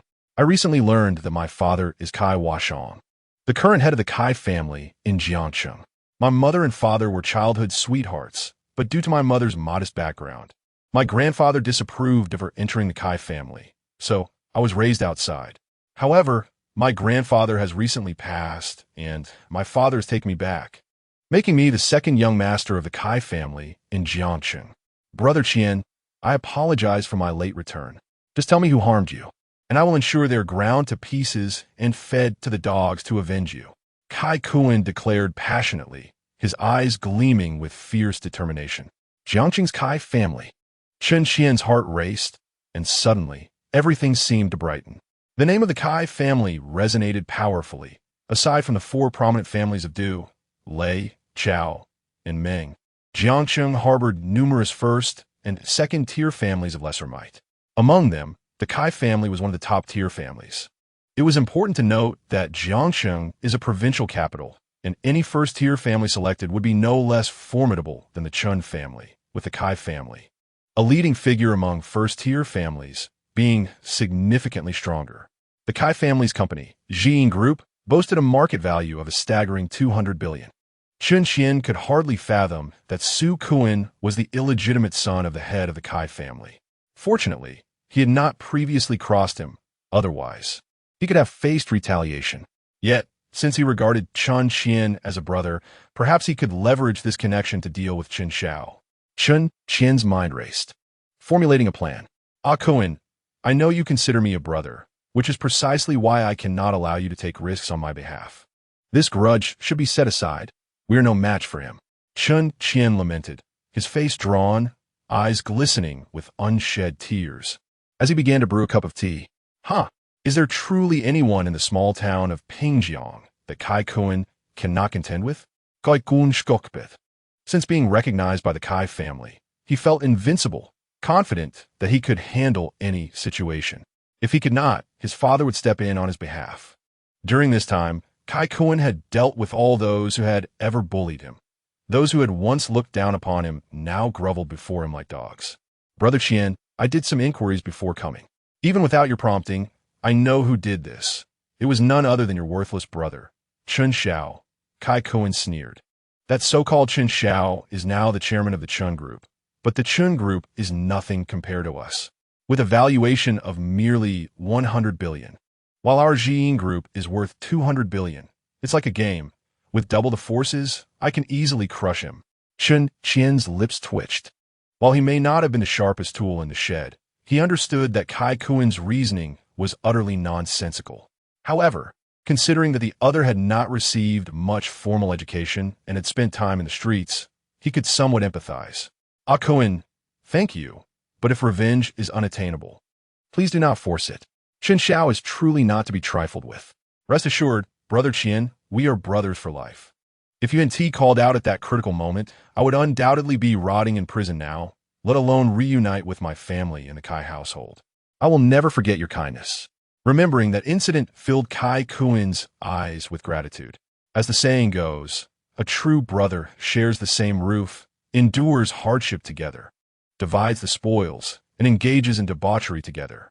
Chen Qian and Kai Kuan had experienced two of these together. At that time, Chen Qian and Kai Kuan had not yet met. It was merely a chance encounter at the same club. Chen Qian, acting swiftly, had left first, only to unexpectedly run into the police conducting a raid. Frightened, he had shouted, inadvertently alerting Kai Kuan, who was just emerging after having stolen someone else's wallet. Upon hearing the commotion, he quickly concealed the stolen money. Subsequently, both were apprehended and placed in the same holding cell. After chatting, Kai Kuan discovered that Chen Qian was the whistleblower who had saved his life. Kai Kuan had stolen a considerable sum and was a repeat offender. And since he was already over 16, he faced a minimum sentence of 3 years. Fortunately, Chen Qian's warning allowed him to hide the stolen money, thereby escaping a dire fate and only incurring a fine. Kai Kuan, embodying loyalty, shared the spoils with Chen Qian after their release, solidifying their friendship. Chen Qian relished having a street-smart ally like Kai Kuan. Whenever he encountered a classmate he disliked, he would ask Kai Kuan to intimidate them. Once in college, Chen Qian found himself in the same class as Chen Xiao, and he often enlisted Kai Kuan's help to deal with him. And that Chen Xiao, we used to bully him, and we still can. Brother Qian, rest assured. Ah Kuan, thank you. You're truly a brother for life. Ever since our family was expelled from the Chen household, life has only worsened. The friends who once surrounded me have all vanished, and during my days of injury, you were the only one to visit. I'm profoundly moved. Chen Qian's eyes brimmed with tears as he spoke. Koikun pati tinkanis motive. A flicker of determination crossing his gaze. Brother Qian, in the face of hypocritical support at the peak, the twilight bears witness to devout followers. You will always have my unwavering support. Ah, Kun. Brother Qian. The two embraced tightly, Kai Kuan's heavy gold chain digging painfully into Chen Qian's skin, his ring-laden hands delivering blows to his back like relentless strikes. This fierce fellow, I am truly in awe. Brother Qian, after spending so many days in the hospital, you must be quite weary. I know of a newly opened club, where the princesses are exceptionally enchanting. Kai Kuan's eyes sparkled with a lewd gleam. Chen Qian furrowed his brow. But my finger is broken. Kai Kuan retorted, your finger may be broken, but your other parts are intact. Stop hesitating. I've already reserved a table. Chen Qian pondered for 25 seconds. Chapter 065, Nightfall and the Shield of Light. Chen Xiao returned to the old Chen family residence. The battery for his phone had already been procured. Yet, before he could replace it, his own phone rang first, displaying a series of virtual numbers. Chen Xiao smirked and answered the call, whereupon a mechanical voice resonated through the line. The king covers the earth, Hu Jian roasts rats. There was a moment of silence on the other end, followed by two choked voices filled with excitement. Big brother, big brother. Chen Xiao chuckled. You found out my identity so quickly. It seems you two have fared well these past years.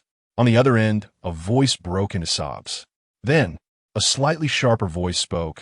We have never forgotten your words from back then, big brother. Our intelligence department now has members scattered across the land. A more somber voice interjected. After locating the address of that number and discovering it belonged to the Chen family in Pingjiang, we reviewed photographs of everyone in the Chen family and immediately recognized you, big brother. You remain as dashing as you were 5 years ago. A paragon of elegance and charm. Hey, you big oaf. I'm conversing with big brother. Why are you interrupting? The thin monkey retorted. I truly wish I could pound you into the ground. You've been talking forever and monopolizing the line. The sounds of their bickering filled the call. You two seem quite close now. When I first met you, you were at each other's throats. Chen Xiao couldn't help but shake his head and smile wryly. Wu Yi and Qi Guang were two individuals Chen Xiao had met 5 years ago during a fleeting moment of awakening. At that time, Wu Yi was an assassin from the world's top assassination organization, tasked with eliminating a foreign tycoon visiting Pingjiang. Qi Guang was the high-priced bodyguard hired by that tycoon. Little did Wu Yi know, the target of his assassination was not just the tycoon, but himself.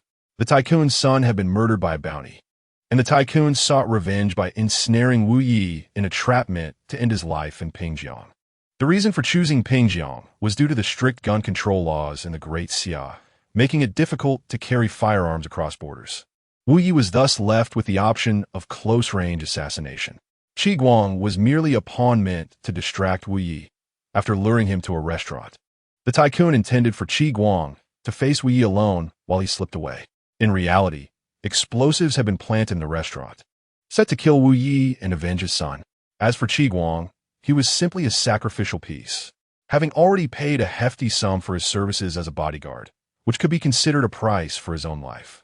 The bomb did indeed detonate as planned, but due to its rudimentary construction, its power was limited. Both men, being skilled, narrowly escaped death, their lives spared by sheer luck. They were subsequently rescued by the passing Chen Xiao. Upon hearing their stories later, Chen Xiao laughed at their folly. They were both engaged in dangerous occupations for monetary gain, oblivious to the fact that their lives were always at risk.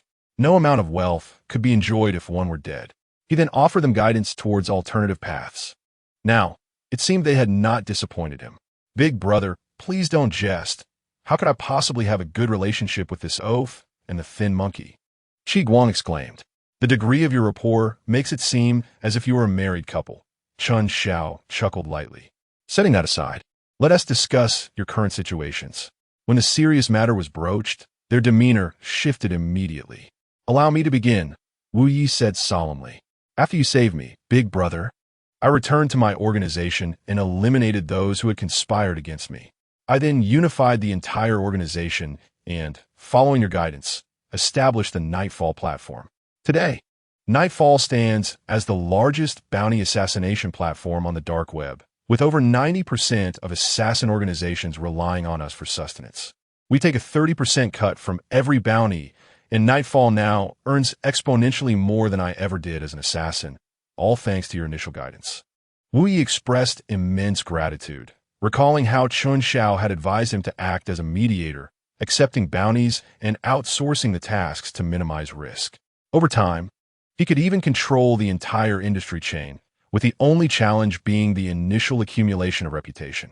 After all, such operations couldn't be openly advertised, as they were illegal in every country. Fortunately, we had not disappointed expectations and had successfully built Nightfall over 5 years. Sometimes, two rival factions would post bounties on Nightfall, resulting in both sides being eliminated, allowing them to effortlessly seize control of their industries. An exhilarating experience, indeed. My turn, Qi Guang exclaimed excitedly. I, along with some of my former comrades, established the Guang Shield Security Company, which is now among the pinnacle of the security industry worldwide. With the information provided by Wu Yi's Nightfall platform, we can anticipate potential assassination targets and notify them in advance. Wealthy individuals value their lives dearly. They are willing to spend any amount when faced with a threat to their existence. Currently, our Guang Shield Security boasts a perfect satisfaction rate. Of course, those who are alive would give you a good review, while the deceased cannot provide a negative one. It's hardly surprising that you have a 100% rating. We equip it daily. Chen Xiao shook his head, smiling wryly. I'm relieved to see your progress. Big brother, you saved our lives and paved a path for us. Our lives belong to you. Should you require anything, we will comply without hesitation. Indeed, if you need our assistance, we will exhaust ourselves in your service. Enough with the dramatics. Your lives are your own. There is nothing I need your help with at present. Go about your lives. And if I require assistance in the future, I will reach out to you. I have matters to attend to, so I'll end the conversation here. With that, Chen Xiao hung up the phone. At that moment, Lin Meilan entered, carrying some documents. This is a summary of the recent activities of Chen Tianwang and his family, compiled up to half an hour ago. Chen Xiao took the documents, which contained meticulous details, from the discussions about arranging a ghost marriage for Chen Wanqing to Chen Qian watching adult films in the hospital, complete with all relevant information. Chen Tianwang truly is despicable, willing to harm his own daughter for money. Chen Xiao scoffed, though his perception of Chen Tianwang had already been quite negative. This revelation still managed to redefine his understanding of moral depravity. Selling one's own daughter for money was nothing new. It was just that Chen Wanqing had been sold for a higher price, 3 billion, an enticing offer indeed. Lin Meilan let out a cold laugh, a hint of unnoticeable sadness flickering in her icy eyes.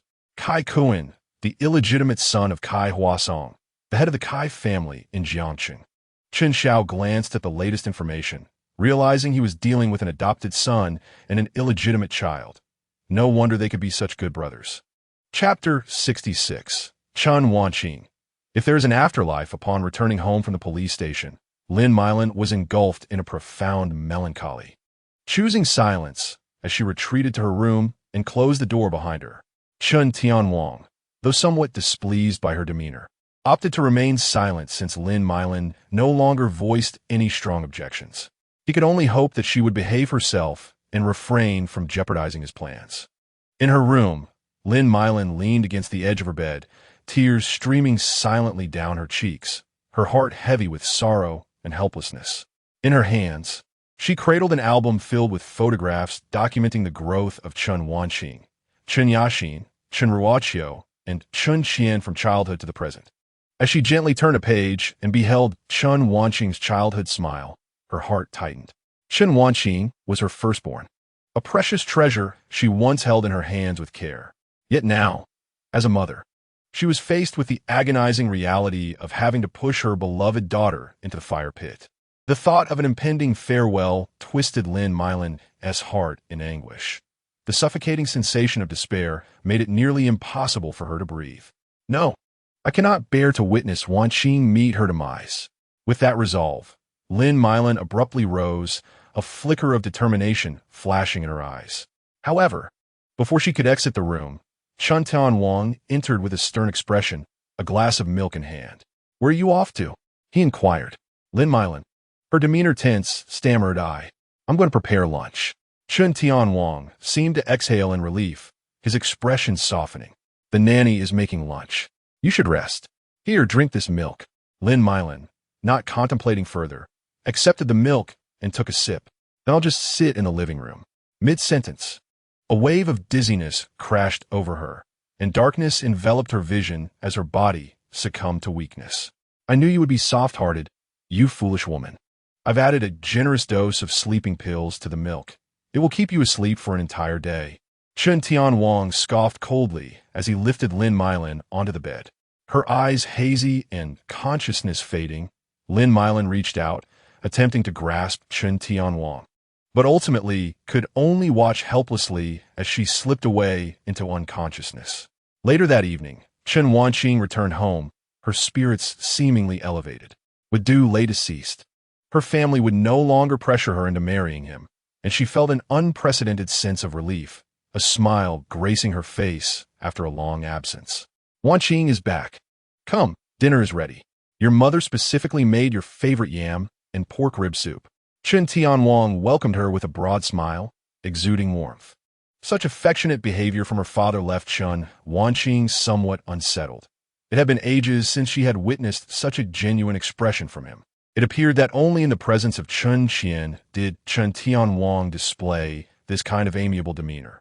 A nagging intuition told Chen Wanqing that her father's cheerful facade concealed ulterior motives. "Where's Mom? Why isn't she here?"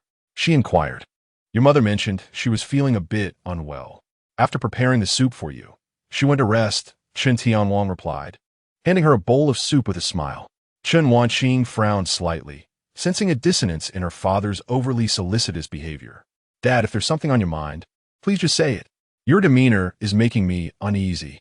As she cautiously sipped the soup, she furrowed her brow at the unfamiliar taste. "This doesn't taste like something Mom would make." Lifting her gaze, she caught a glimpse of a sinister smirk on Chen Tianwang's lips, and an ominous premonition surged within her. "Indeed, it is not your mother's handiwork. I had the nanny prepare it. I regret that you couldn't enjoy your mother's soup for your last meal, but do not blame your father. Blame Chen Xiao instead. It is he who has forced my hand, compelling me to sacrifice you." Chen Tianwang's expression morphed into one of madness as he spoke. Stunned, Chen Wanqing dropped the bowl, which shattered on the ground with a piercing sound. Her eyes widened in disbelief as she instinctively recoiled, an overwhelming fear surging through her. "Dad, what are you saying? What do you mean by last meal? Why blame Chen Xiao? What do you mean by sacrifice?" In a chilling tone, Chen Tianwang continued. "I misappropriated funds to purchase a villa for Xiao Qian, only to be ensnared by that little beast Chen Xiao, costing me over 10 billion. To cover this loss, I mortgaged my shares in the Chen Group. Yet, Chen Xiao has ruthlessly halted the mid-year dividends, pushing me to the brink. I initially aimed to forge a marriage alliance with the Du family by marrying you off to Du Lei for his bride price to reclaim my shares. But alas, that short-lived fool met his end, cursing his ancestors." Chen Wanqing curled up on the floor in agony, the sound of her father's cold laughter echoing in her ears. "However, the Du family has offered me a chance. They are willing to let you perform a ghost marriage with Du Lei. Upon its completion, I will receive 30 billion, enough not only to reclaim my shares, but also to restore my position at the helm of the Chen Group." "Wanqing, surely you can understand your father's plight?" Despair flooded Chen Wanqing as she gazed at the man before her, the father who had once cherished her, now a stranger. "Dad, I'm your daughter. Yes, I know you are my daughter, and I truly wish I didn't have to do this. When the Du family initially offered 20 billion, I flatly refused, but now they are prepared to offer 30 billion. Chen Tianwang's eyes turned icy. Tears streamed down Chen Wanqing's face, a desperate plea lacing her voice. "Dad, is money really so paramount? Don't we have enough to live comfortably as a family?" But Chen Tianwang's gaze grew colder still. "Wanqing, your company is valued in the hundreds of millions, and your funds could sustain you for a lifetime. So why do you continue to toil, pushing yourself to work hard every day? Who doesn't desire wealth? Who doesn't crave power? Your grandfather has passed. The Chen group should rightfully belong to me. Yet, that little beast Chen Xiao has seized it from me. I cannot bear it. I must prove to everyone that the Chen group is mine, and that I am the most suitable person to be its chairman. Wanqing, do not hate your father. If you must direct your anger, let it be towards Chen Xiao. He is the one who forced my hand, leading you to this unfortunate state. Had he graciously relinquished his claim to the family head position and returned my shares, we could have lived in harmony. So if you become a vengeful spirit after death, remember to haunt him. Chen Wanqing's heart sank in despair.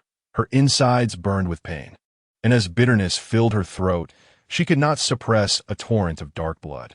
After you die, I promise to burn ample paper money for you, ensuring you will live comfortably in the afterlife, Chen Tianwang declared with a deranged grin. With a bitter smile, Chen Wanqing trembled as she raised her hand, pointing accusingly at Chen Tianwang, her voice faint yet imbued with profound rage. Chen Tianwang, may you suffer a terrible fate. I curse you to meet your end at the hands of those closest to you. May you fall into hell after death.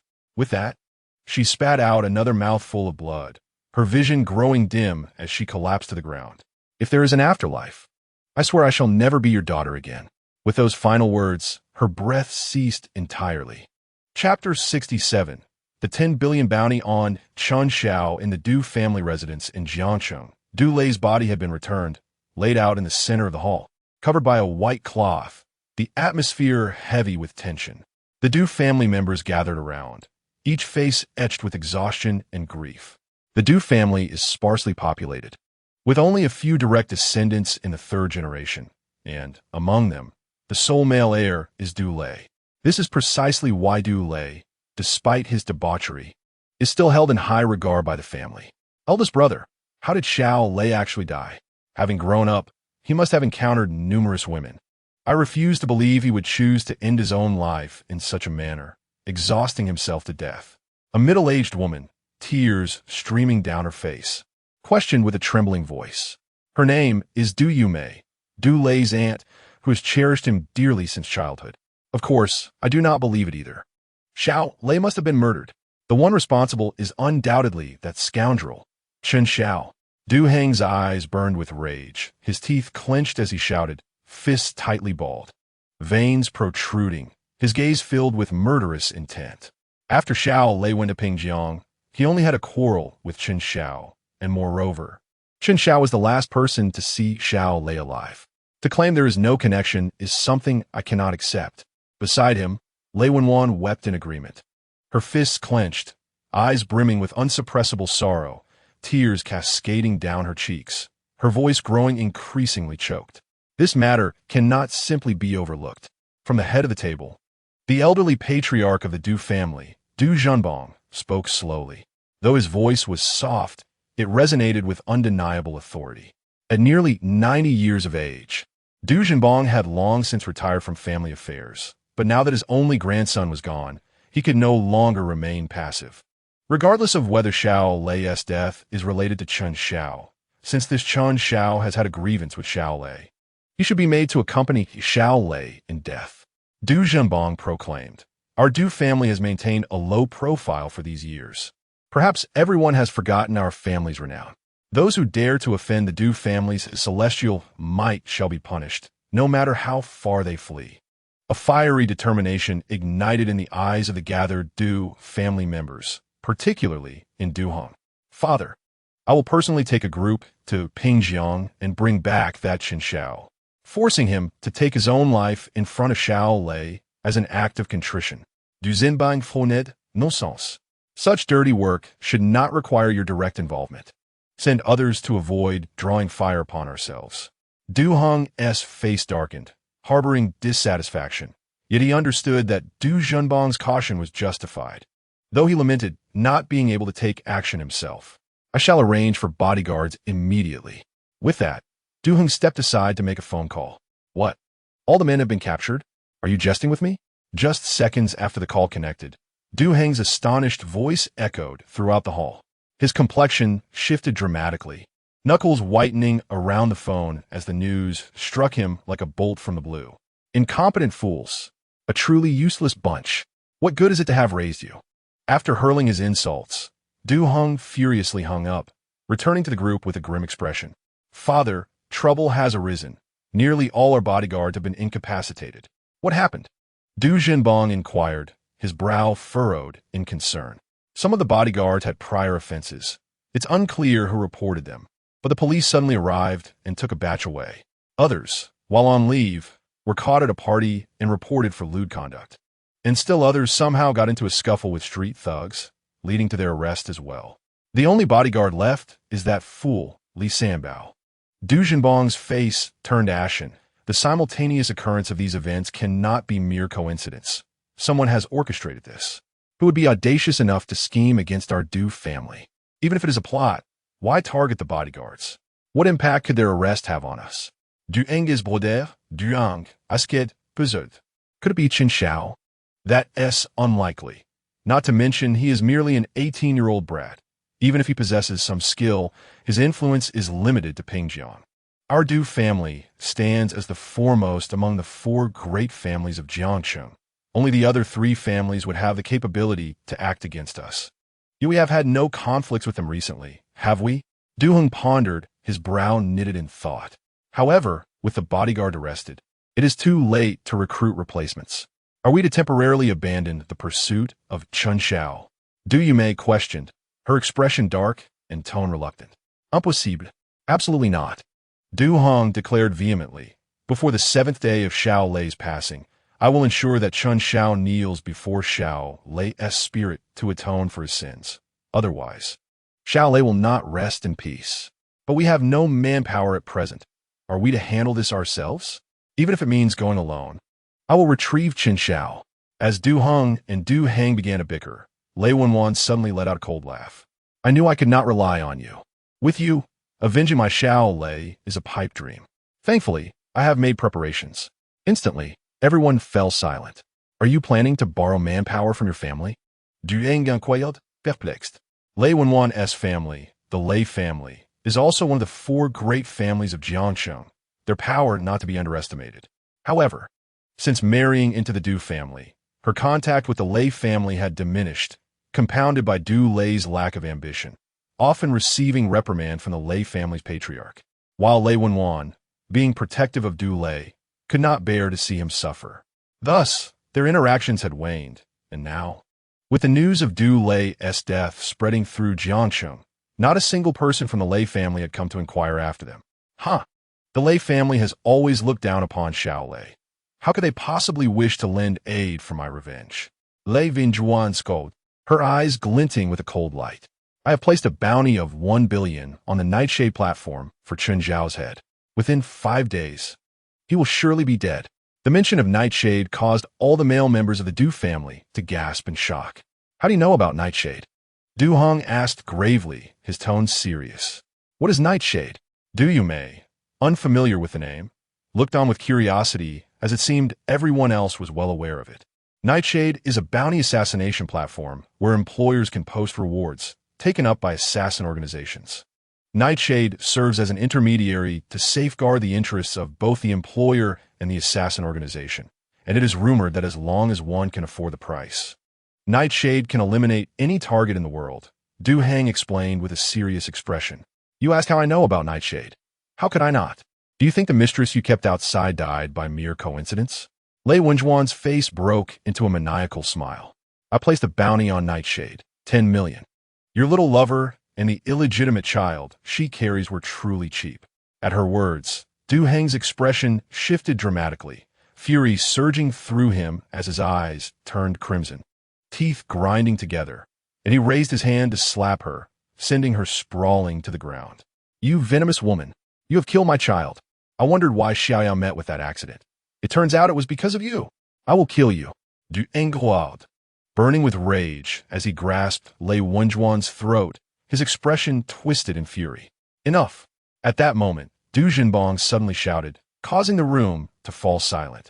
And Du Heng and Lei Wenwan were forcibly separated. Let bygones be bygones. There is no point in revisiting past grievances.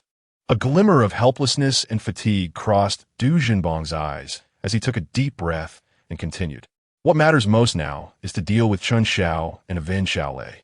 Ding dong. Just then, Lei Wenjuan's phone, which had fallen to the ground, began to ring. Du Heng picked it up and saw it was a message from a virtual number containing a link. Upon clicking the link, a dark-themed website emerged on the mobile interface, featuring an internal message from the site. After reading it, Du Heng's brow furrowed in concern. What is it? Du Zinbang Denquayod. It is a notification from the Nightfall official, stating that after their review, the assassination difficulty rating for Chen Xiao has been classified as Grade S, necessitating a bounty of at least 2 billion. Otherwise, the previously published reward will be retracted. 2 billion it is then, Du Zhenbang declared with a sweeping gesture. The Du family is never lacking in finances. As long as we can avenge Xiao Lei, no amount is too great. Moreover, if I recall correctly, Chen Xiao is currently the chairman of the Chen Group. Once he is eliminated, the Chen Group could very well fall into our hands. A glint of ruthlessness flashed in Du Zhenbang's eyes, accompanied by a calculated smile. Understand? Father, Du Heng nodded, swiftly operating his phone to transfer an additional 10 billion to the Nightfall platform. One of the distinctive features of Nightfall, as a bounty platform, is that employers must pay the full bounty amount upon posting. This significantly mitigates the risk of employers being unable to pay after the target has been assassinated. Now, we can await good news from Nightfall. A sinister smile crept across Du Heng's face. At that moment, his phone vibrated, revealing a message from Chen Tianwang. Enough! Du Zhenbang suddenly bellowed, plunging the room into silence. The person is ready and awaits your arrival to collect her. Du eng skoft kodli dublapines. On a certain island overseas, boss, another substantial order has come in, a bounty of 10 billion to eliminate a Daxia national. Should we share the intel with the Guangduan side? In his swivel chair, Wu Yi hummed a tune, leisurely rocking back and forth. Give it to them, but remember to ensure they rebate us. That oaf Qi Guang has no idea how much he owes me in rebates. Understood, boss. However, this task seems almost like picking up money for free. The head of a prestigious family in Pingjiang, Jiangnan province, is merely an 18-year-old youth, and the employer is willing to part with such a sum. Chris chuckled lightly, about to leave with the information when Wu Ye's expression suddenly shifted, and he quickly leaped from his chair, snatching the documents. What, brother? Upon seeing the information, Wu Ye's pupils constricted sharply, a surge of uncontainable rage igniting within him. Who is this Lei Wenwan? Fetch me her registration information. Wu Ye belo it, causing Chris to be struck with fear as he hastily operated the computer. After following Wu Yi for so many years, it was the first time Chris had witnessed him lose his temper to such an extent. Boss, here is the information. Lei Wenwan is the daughter of the former head of the Lei family in Jiangcheng, Jiangnan province, Lei Ao, and is also the wife of Du Heng, the current head of the Du family. The latest data indicates that Du Heng's son, Du Lei, has died under mysterious circumstances, possibly leading the Du family to suspect that this target, Chen Xiao, is involved, hence their bounty for assassination. How dare they? They truly have the audacity to place a bounty on my brother. This is an affront. Wu Ye's face turned ashen, his fists clenched tightly. If their island were not so distant from Daxia, he would have personally stormed the Du family to deal with those audacious fools. Boss, should we still accept this job? Chris asked nervously, glancing at Wu Yi. Accept? Why not? Wu Ye's initial impulse was to curse, but then a sinister smile crept upon his lips. Of course, we have never turned down a job at Nightfall. However, some minor adjustments are necessary. With that, Wu Yi sat down before the computer, executing a flurry of operations with the agility of a tiger. Before long, a new bounty appeared on the Nightfall platform. Assassination target, du Zhenbang, du Eng, du Ang, du Yume. Bounty amount, 10 billion. Employer information, Lei Wenwan. Special requirements, to be completed within 3 days. Upon seeing this, Chris inhaled sharply. How ruthless. Using the Du family's funds to annihilate them entirely. Oh wait, there's still Lei Wenwan left. With the successors dead, the remaining elderly and infirm will surely suffer. Wouldn't it be delightful for them all to depart together? Ah, I am truly benevolent, Wu Yi muttered to himself, suddenly realizing no. Having committed such a grand act of benevolence, how can I not demand some remuneration? With that, Wu Yi edited a message to be sent to Lei Wenjuan's account. requesting an additional 10 billion bounty. Time flew by swiftly, and before long, it was noon the next day. Before the gates of the Ufu Tiangong 888 villa, a black Maybach slowly approached, followed closely by a cargo van. The vehicle came to a halt, and the doors opened slowly, revealing two middle-aged men clad in black. These two were collateral members of the Du family, summoned early in the morning by Du Heng's call to drive to Pingjiang for a pickup. Such errands are typically assigned to bodyguards. However, due to the Du family's unforeseen offense against some powerful entity, all their bodyguards have been apprehended, leaving them no choice but to act personally. As the villa doors opened, Chen Tianwang stealthily emerged. After scanning the surroundings to ensure no one was watching, he returned inside the villa, shortly reappearing with a stunning woman clad in a red wedding gown, her porcelain skin devoid of color. Seeing this, Du Wan and Du Wu promptly opened the rear doors of the cargo van, revealing a lavish coffin within. The two men worked in unison to place Chen Wanqing into the coffin and close the lid. As Du Wan and Du Wu beheld Chen Wanqing lying within the coffin like a sleeping beauty, they could not help but feel a pang of regret. What a beautiful girl. It is a shame she has already turned cold. Otherwise, they might have had the chance to make her acquaintance while she was still warm. Gentlemen, the individual is now in your custody. Has the head of the Du family informed you about the payment? Chen Tianwang inquired with a beaming smile, his tone cautious. The two exchanged glances and shook their heads. The head merely instructed us to collect the individual. For payment details, you must consult him. Having said that, they drove off, with the cargo van trailing closely behind. A sense of dread gripped Chen Tianwang's heart, fearing they intended to abscond without compensation. He quickly called Du Heng. Rest assured, the agreed-upon sum will be paid in full, but it must wait until Chen Wanqing and my son are laid to rest together. Only after the ghost marriage is completed can we proceed with the payment. And how long will that take? Chen Tianwang pressed, to be candid. I am in urgent need of the money. He felt as anxious as an ant on a hot stove. In just a day and a half, his loan agreement would expire. Should he fail to repay, he would lose his 15% stake in the Chen Group. Do not worry, if all goes smoothly, it will be just a day or two. If you are truly in urgent need, once Chen Wanqing arrives at our residence, I will send you half the payment up front. Du Heng's words eased some of Chen Tianwang's worry. Half of 30 billion is 15 billion. Coupled with the stock funds, he could manage to gather enough. Thank you. My friend, do not worry. The Du family has always valued integrity. Chapter 069, The Annihilation of the Du Family. Du Manot. The once closed gates of the mansion now stood wide open, with two black-clad bodyguards sprawled on the ground, bloodied, uncertain if they were alive or dead. Following the pathway, a haunting silence enveloped the estate, the blood-stained ground leading to the main building, where fallen servants were scattered about, the air thick with the scent of blood. In the main hall of the residence, it was midday, and the entire Du family sat at the dining table, their faces grim, devoid of appetite. The demise of Du Lei cast a somber shadow over the entire Du family, enveloping the atmosphere in a stifling gloom. Elder sister, what has become of the bounty you placed under the cover of night? Has any assassin taken the contract? When shall Chen Xiao meet his end? Du Yumei set down her chopsticks, her gaze icy and laced with murderous intent. Just last night, she dreamed of Du Lei, who lamented his solitude on the path to the underworld, yearning for companionship. I have observed that an organization has indeed taken up the contract. Rest assured, the Nightshade has never faltered in its endeavors. Lei Wenwan remarked with a cold smirk, her confidence tinged with a hint of ruthlessness. The bounty she had posted on Nightshade was unremarkable to her, for we had gone to great lengths to modify the platform's code overnight on her behalf.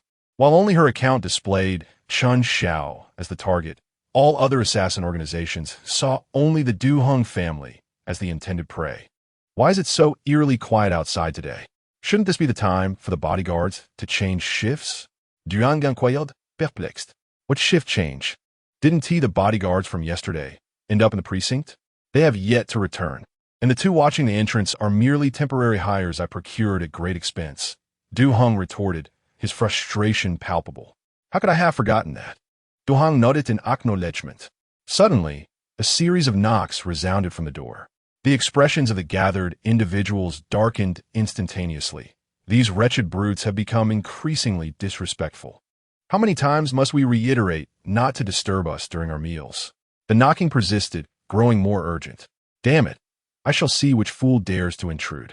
Du Heng, already in a foul mood due to Du Lei's death, sought an outlet for his anger, slamming his chopsticks onto the table and storming towards the door, muttering curses under his breath. Knock, knock, knock, who the hell are you? He bellowed as he flung the door open, his eyes widening in fury. Yet before he could discern the figure at the threshold, a dark silhouette lunged at him. Du Heng's heart raced, and he instinctively reached out to catch the figure, only to discover it was the family steward, Li He.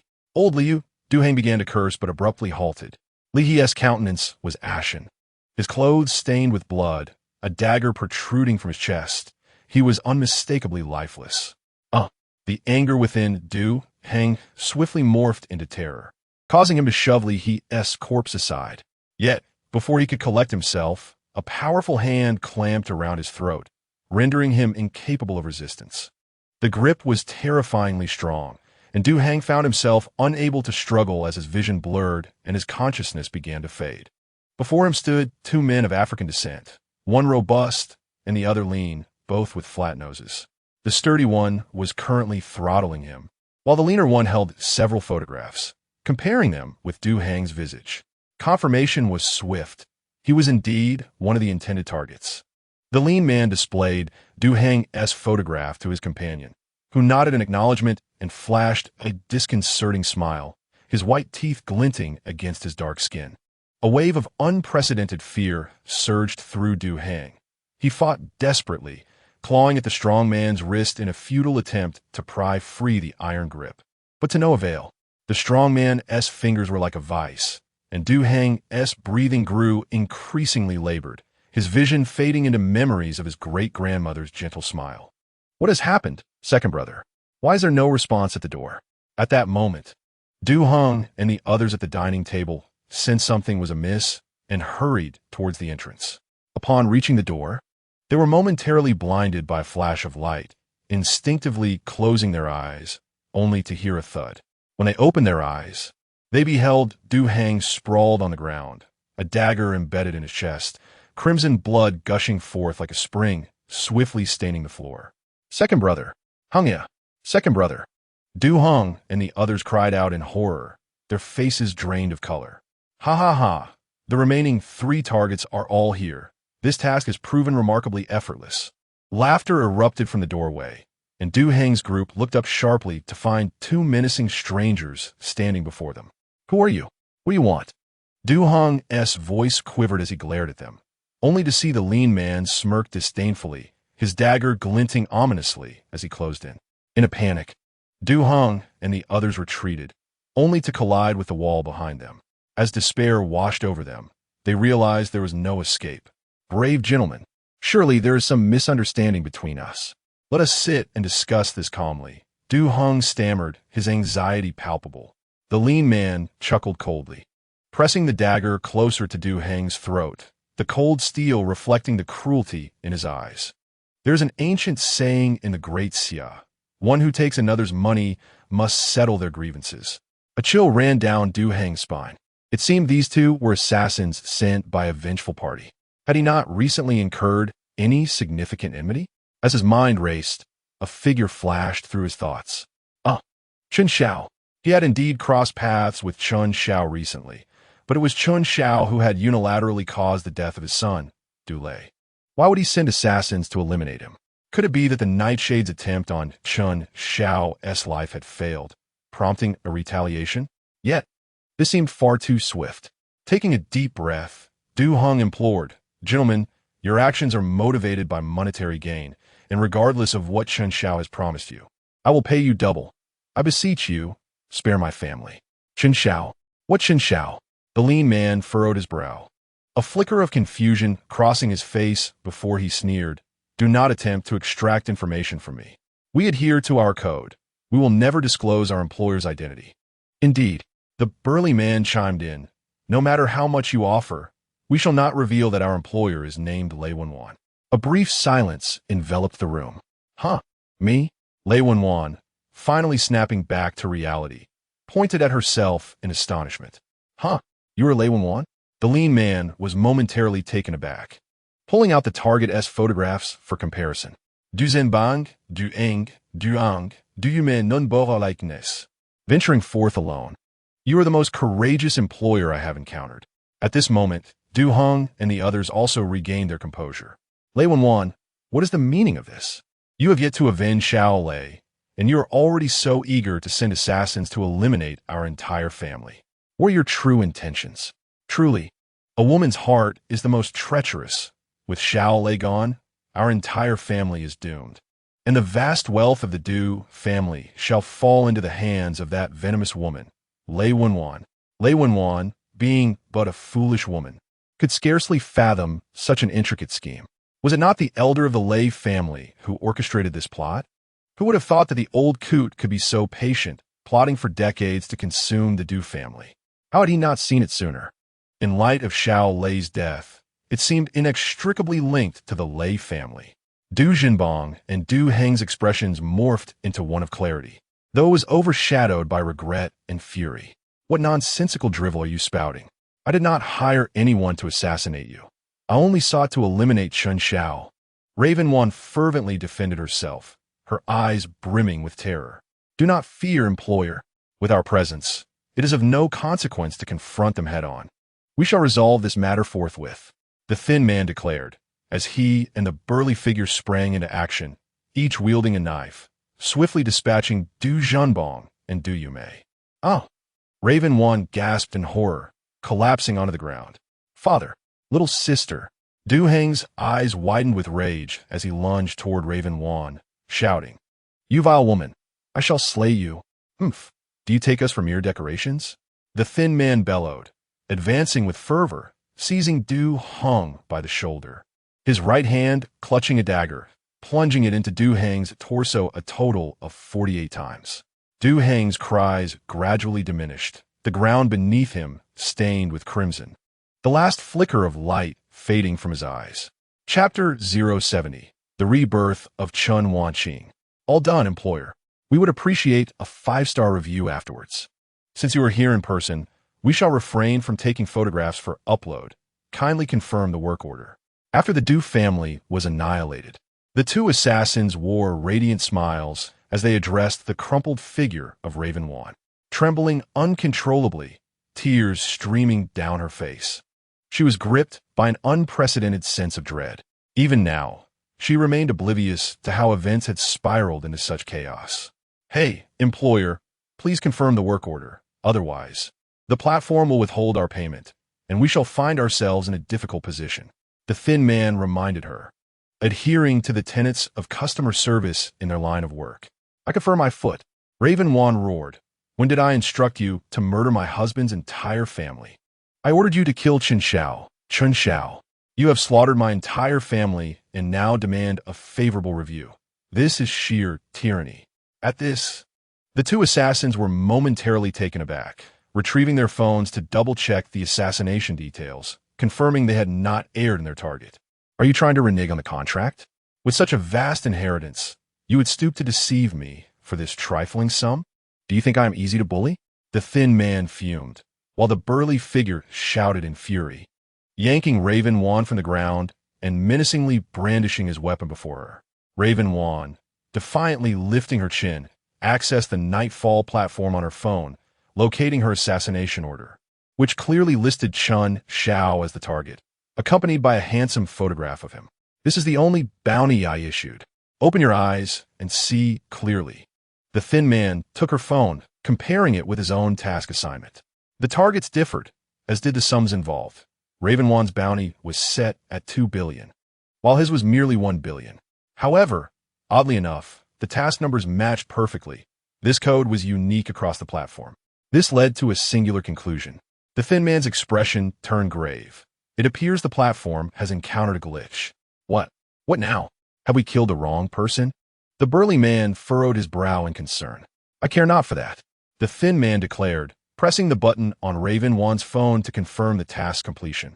Upon doing so, his own device chimed with a notification of funds received.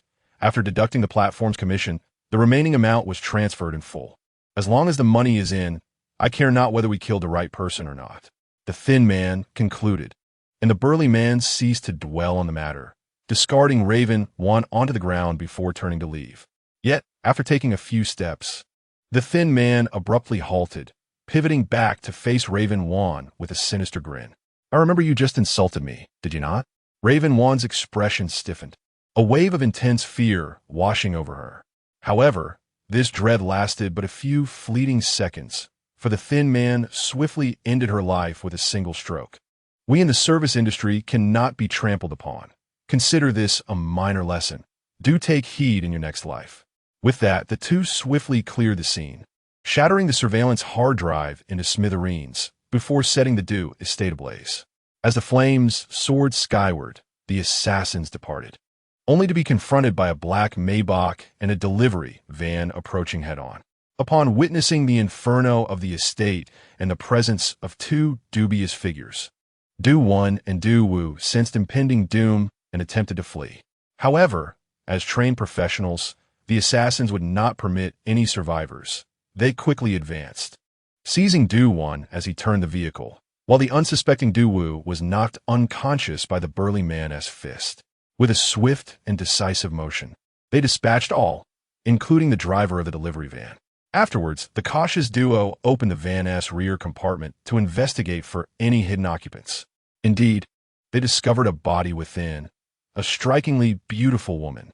These wealthy individuals truly know how to indulge, they leered. Alas, circumstances do not permit. Otherwise, I would have relished the opportunity. With a lewd chuckle, they hastily vacated the premises. The flames intensified, billowing thick smoke as the estate succumbed to a raging inferno. Inside the coffin, whether it was the warmth from the fire or some other force, Chen Wanqing's pallid skin began to exhibit a hint of color, her alabaster fingers quivering slightly. The distant wail of a fire truck's siren echoed through the air. Suddenly, Chen Wanqing's eyes snapped open, and she shot upright, gasping for breath. Did I not leap to my death, coerced by Chen Qian and his son? How is it that I am alive? Where am I? Her exquisite visage was marred by terror as she surveyed her surroundings, which felt utterly alien. Abruptly, a sharp pain coursed through her mind, and she clutched her head, struggling to regain her composure. After processing the memories flooding her consciousness, Chen Wanqing stood frozen in astonishment. I have been reborn 4 years into the past, poisoned to death by my father, wed to the Du family for a ghost marriage? Is this a consequence of parallel dimensions? Why does the trajectory of this life diverge so drastically from my previous one? In a daze, she began to juxtapose her current life with her past memories. Ultimately, she discerned that the two sets of memories were nearly identical until the recent incident where Chen Qian falsely accused Chen Xiao of pushing him down the stairs. Thereafter, the narrative shifted dramatically. In her former life, when faced with Chen Tianwang's lashings, Chen Xiao had not chosen to retaliate forcefully, but instead had passively endured the blows after futilely attempting to defend himself verbally. In this life, however, Chen Xiao's actions starkly contrasted with his past demeanor. He not only retaliated vigorously, but also severed ties with their family and expelled them from the family tree. The ferocity and ruthlessness he exhibited were in stark contrast to the courteous, genteel, and even submissive persona she recalled. Why? Why has such a monumental shift transpired within Xiao? Why have the paths of our lives diverged so profoundly? Chen Wanqing's brow furrowed, her heart heavy with uncertainty. Suddenly, a realization struck her, and her expression sharpened. If I have been granted a second chance at life, does that imply Xiao has as well? If so, contemplating this possibility, Chen Wanqing's countenance grew increasingly grave. She was acutely aware of the Chen Xiao of her past, neglected by his father, unloved by his mother, and disregarded by his sisters, culminating in Chen Tianwang deceitfully seizing his shares and the position of family head, ultimately expelling him from their home. Even after all that, they had not relented, scheming to frame him, leading to his imprisonment for 10 years. If he returned to this life, harboring such grievances, then his current ruthless and domineering demeanor would be entirely understandable. Fortunately, Ah Xiao has also been reborn, and thankfully, The time is still early. Everything is still within reach. Chen Wanqing's eyes glistened with tears, her heart heavy. Ah Xiao, in my previous life, I failed to fulfill my duty as an elder sister. Fortunately, heaven has granted me a chance to start anew. This time, I will certainly make amends for my past shortcomings towards you. Chapter 071, The Heir of the Chen Family. At the Chen family's ancestral residence, Chen Xiao held a Nokia keypad phone plunged into silence. The messages he had sent had mostly elicited responses, and the plans laid out years ago were now unfolding as anticipated, save for a few individuals. Qian Tong, now among the top 10 wealthiest in the Daxia, was a name that stood out. When Chen Xiao first encountered him, he was managing a company on the brink of bankruptcy, nearly driven to despair by debt collectors. A brief inquiry into his background revealed that he was indeed capable, merely a pawn in a treacherous game that had led him to such a predicament. Thus, Chen Xiao struck a deal with Qian Tong. He would provide the necessary funds to alleviate his immediate crisis, and in return, Qian would pledge his loyalty and service to Chen Xiao. Subsequently, Chen Xiao endowed him with initial capital and offered invaluable investment advice. It was no surprise that within a mere 5 years, Qian Tong amassed a fortune in the billions, becoming one of the nation's most prominent tycoons. However, despite his success, he failed to remain loyal. A day had passed since Chen Xiao sent the message, yet Qian Tong had not responded. It would be one thing if he had met with a tragic end, but just an hour ago he had been featured on a live news broadcast. Engaged in light-hearted banter, Chen Xiao gazed calmly out the window, his expression neutral, lost in contemplation. At that moment, Huang Meilan entered briskly, clutching a stack of documents. 3 crucial pieces of news, she announced. First, Chen Wanqing was poisoned to death by Chen Tianwang last night and was taken by the Du family this morning for a ghost marriage in Jiangqing. Chen Xiao paused. Sensing the urgency of the situation, it appeared that Chen Tianwang had indeed been pushed to the brink, hastily sacrificing Chen Wanqing. Second, this afternoon, the Du family was exterminated. The main lineage, led by Du Zhenbang and Du Heng, was all slaughtered, with no survivors left in the Du manor. The estate was also set ablaze. Clearly the work of professional assassins.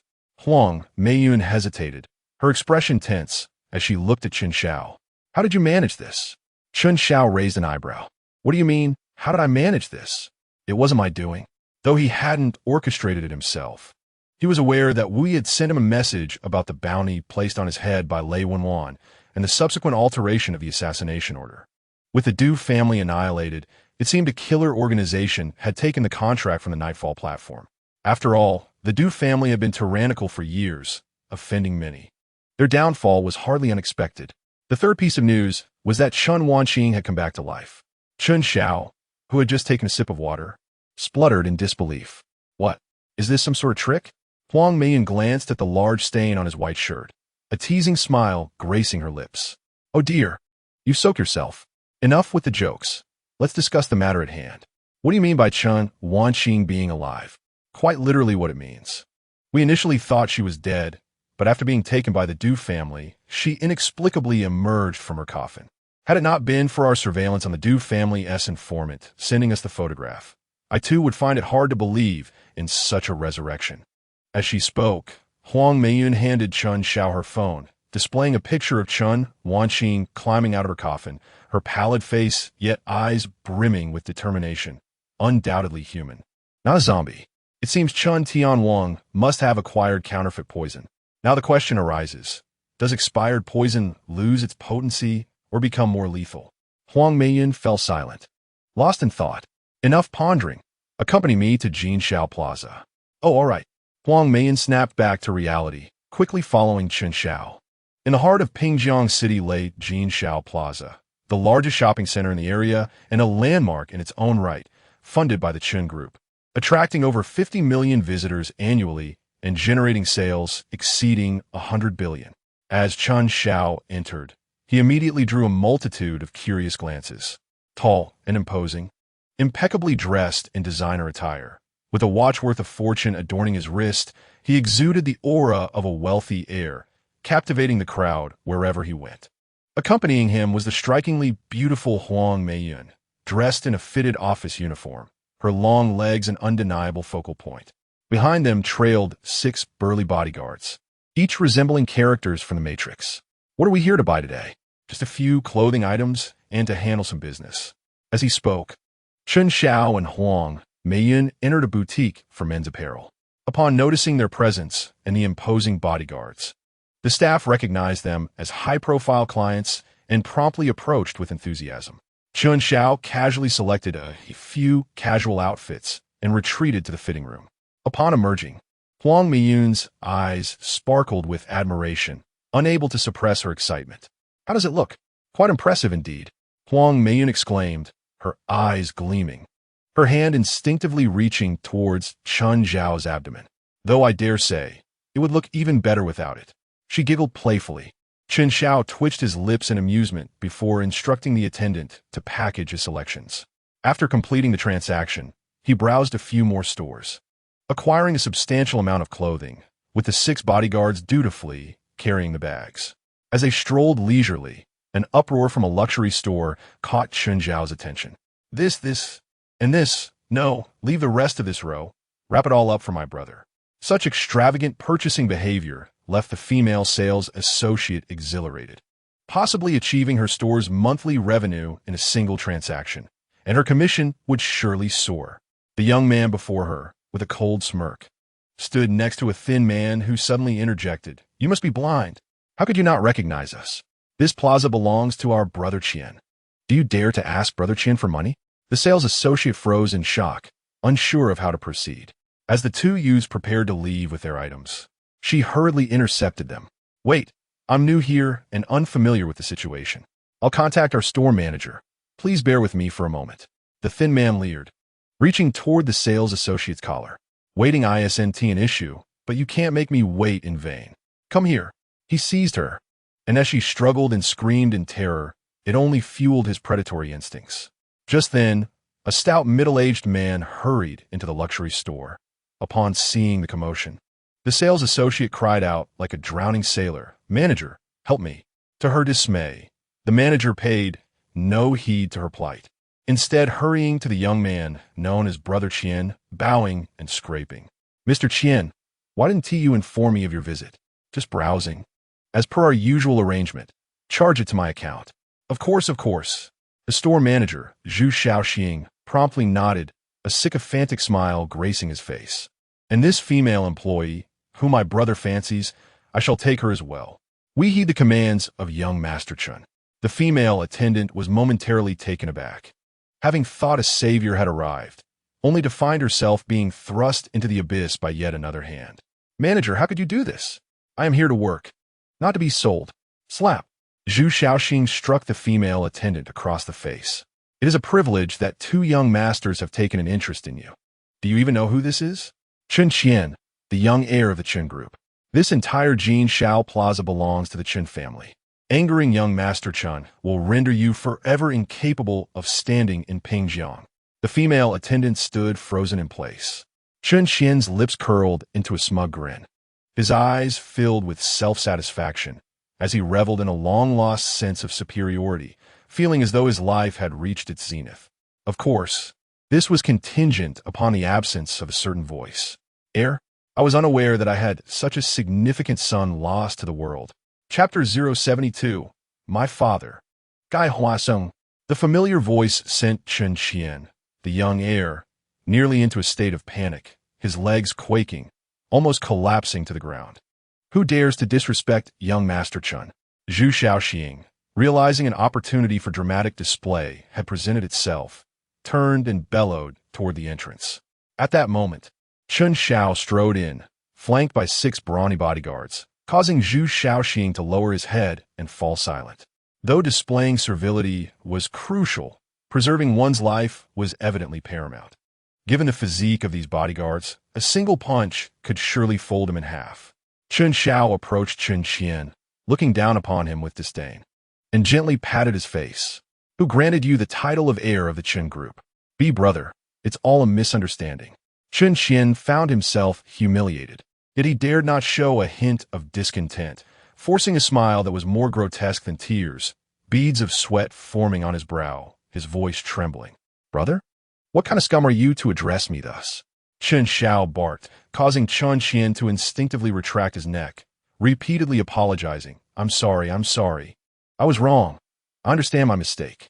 Beside them, Kai Kuan, witnessing Chen Qian's wretched state, was immediately engulfed in fury.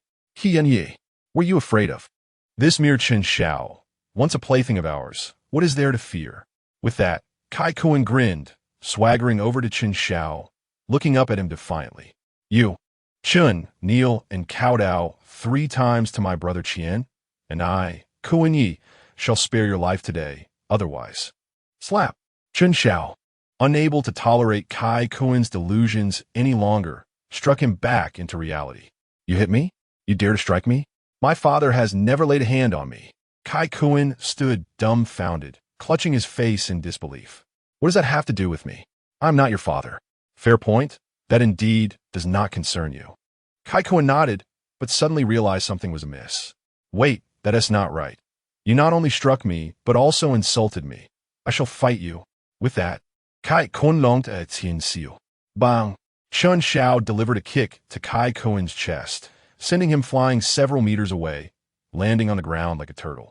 Kai Kuan struggled to lift his head, his eyes filled with terror and rage. Chen Xiao's ferocity had drained Chen Qian of all color, leaving him trembling like a leaf. "I hear this plaza belongs to your family?" Chen Xiao looked down at Chen Qian. "You take things without paying and attempt to forcibly seize a woman in broad daylight? Even I, as a chairman, must pay for my purchases. What do you think you are, and who granted you the audacity to behave so brazenly?" With each word, Chen Qian's body trembled, sweat pouring down. His voice increasingly faint. "I, Qingge, what are you afraid of? Is he not merely relying on his bodyguards? I will call someone over right now. I refuse to believe we cannot deal with him today." Kai Kuan, getting back up while rubbing his chest, fumbled for his phone, trembling as he dialed, glaring fiercely at Chen Xiao. Before Chen Xiao could issue any commands, 2 bodyguards surged forward, snatching the phone from Kai Kuan and shattering it to pieces, then delivering a powerful slap that sent him spinning 2.5 times in midair. Kai Kuan, dazed and bloodied at the corners of his mouth, struggled to comprehend. His tone somewhat sluggish as he muttered, "You hit me?" What began as a question transformed into a heartfelt invitation in the ears of the 2 bodyguards. Excellent. They accepted the invitation, and with one resounding blow after another, they left Kai Kuan battered and bruised, his blood splattering. Kai Kuan cried out in pain, clutching his face as he fell to the ground, tears and snot flowing freely. Yet, this was merely the beginning. One bodyguard reached down with a hand as large as a fan, hoisting Kai Kuan off the ground, while the other treated him like a punching bag, landing heavy blows. "Ouch! Kai Kuan wailed in agony. Bastards! How dare you strike me? Do you know who my father is? My father is Kai Huasong. Your father is merely a punching bag. Today, you shall receive your due." With that, the bodyguard intensified his strikes, each punch accompanied by a whistling wind, causing Kai Kuan's body to sway like a rag doll. His cries echoed throughout the store. Chen Qian could no longer suppress his rising panic and collapsed to his knees. "Young Master Chen, Mr. Chen, we were wrong. I truly know my mistakes. Please, just let us go." With the Chen Tianwang family absent, Chen Qian realized that feigning innocence would not draw any allies to his side. So he humbly began to plead for mercy. "How amusing. Do you think this is a playground? To storm in and rob nearly 10 million worth of goods. And now you shamelessly ask for your freedom? Do you truly believe that is possible?" Chen Qian was momentarily stunned, his complexion shifting dramatically. "Robbery? What robbery? What are you talking about?" He gestured towards a pile of expensive luxury items neatly packaged nearby. "Those are mine." Chen Qian hastily protested. "Oh, did you pay for them?" Chen Qian faltered, suddenly at a loss for words. "Furthermore, your earlier violent coercion of the female attendant was recorded in its entirety by the surveillance cameras. You claim you did not rob her, so does that mean it was solely his doing?" Chen Xiao pointed at Kai Kuan, who was still being mercilessly beaten. Chen Qian's face turned pale, sweat pouring down as he stammered. This is a misunderstanding.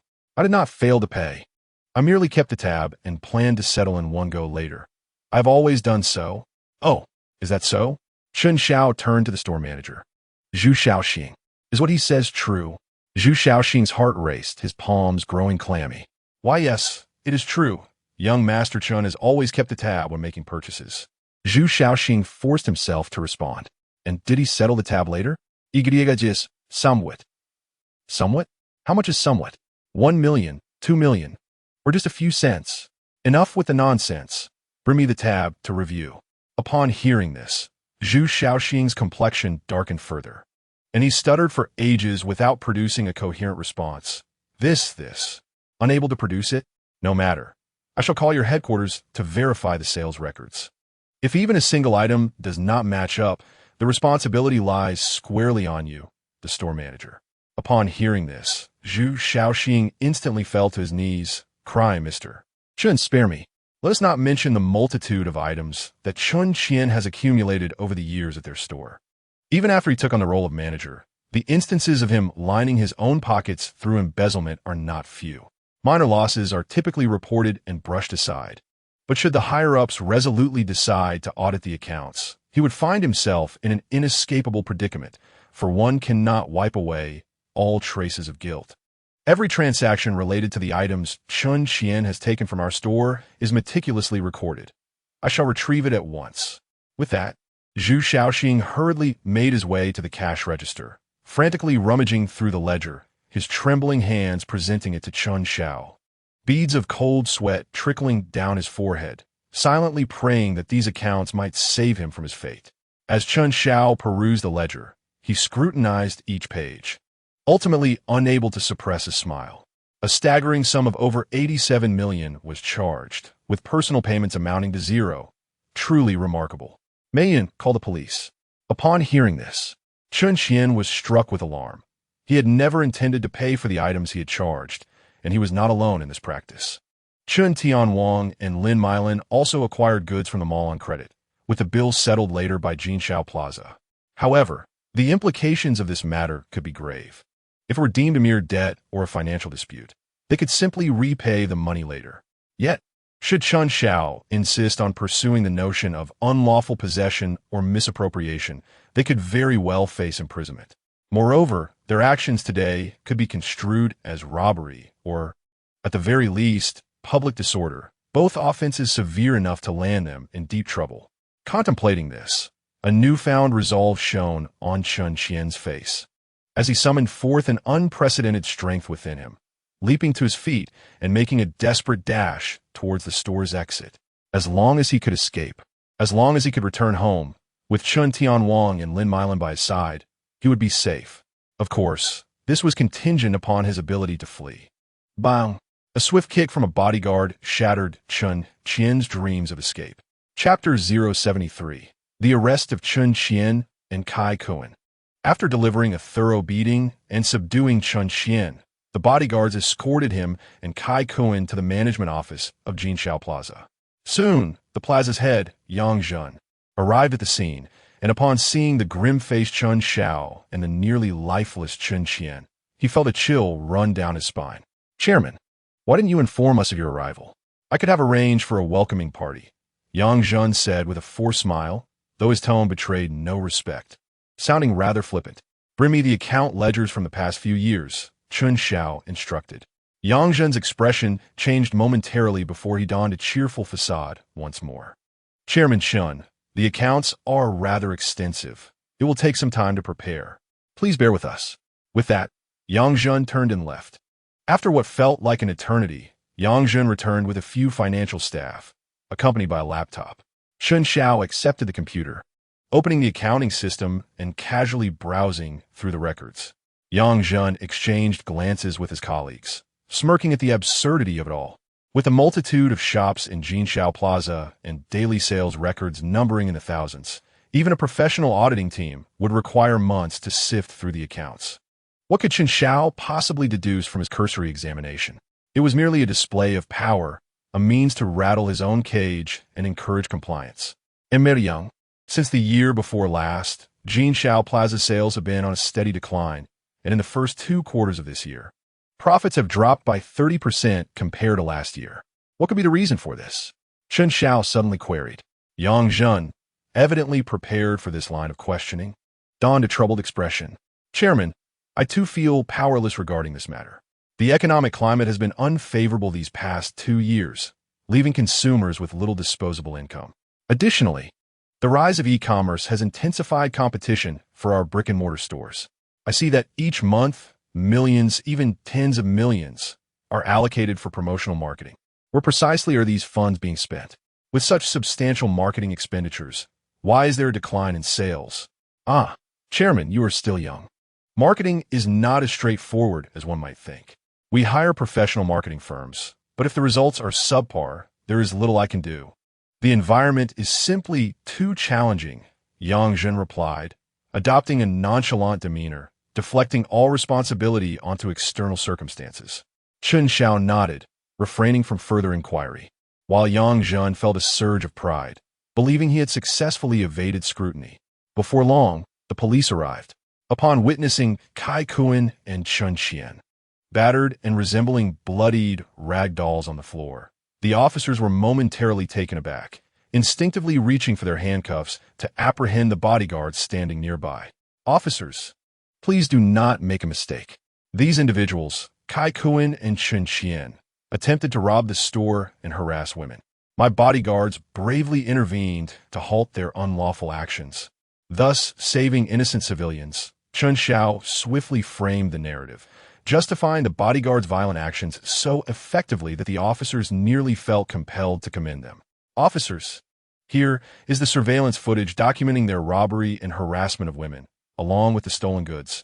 Chen Xiao presented the evidence before the police, causing Chen Qian's complexion to grow increasingly pale, his lips twitching as he attempted to protest, but words failed him. No, that is not true. I did not rob anyone. I merely acquired items without payment. All right, we will investigate the specifics. For now, you all must accompany us to the police station to provide statements, the officers stated, leading Kai Kuan and Chen Qian away, with the 2 bodyguards who had assaulted Kai Kuan following closely behind. As they passed Chen Xiao, Kai Kuan lifted his head, casting a venomous glare at her, a sinister smile creeping onto his face. Chen Xiao, you are doomed. I will make you wish you were never born. You will regret crossing me. Enough. The officer's rough handling interrupted Kai Kuan's tirade. Hey, what are you doing? Wait a moment, officers. At that moment, Chen Xiao called out to the departing police, who turned back with solemn expressions. Is there anything else? I wish to report another crime. Someone is embezzling company assets, a sum of considerable magnitude. Here is the evidence, Chen Xiao declared, taking a stack of documents from Lin Meilan and handing them to the police. And this laptop contains their forged accounts. At these words, Yang Zhen and his associates' faces turned ashen, exchanging panicked glances. Meanwhile, the police displayed a look of eager anticipation. Chairman, is there some misunderstanding? I've been diligent in my duties to the company over the years. Please do not be swayed by slander.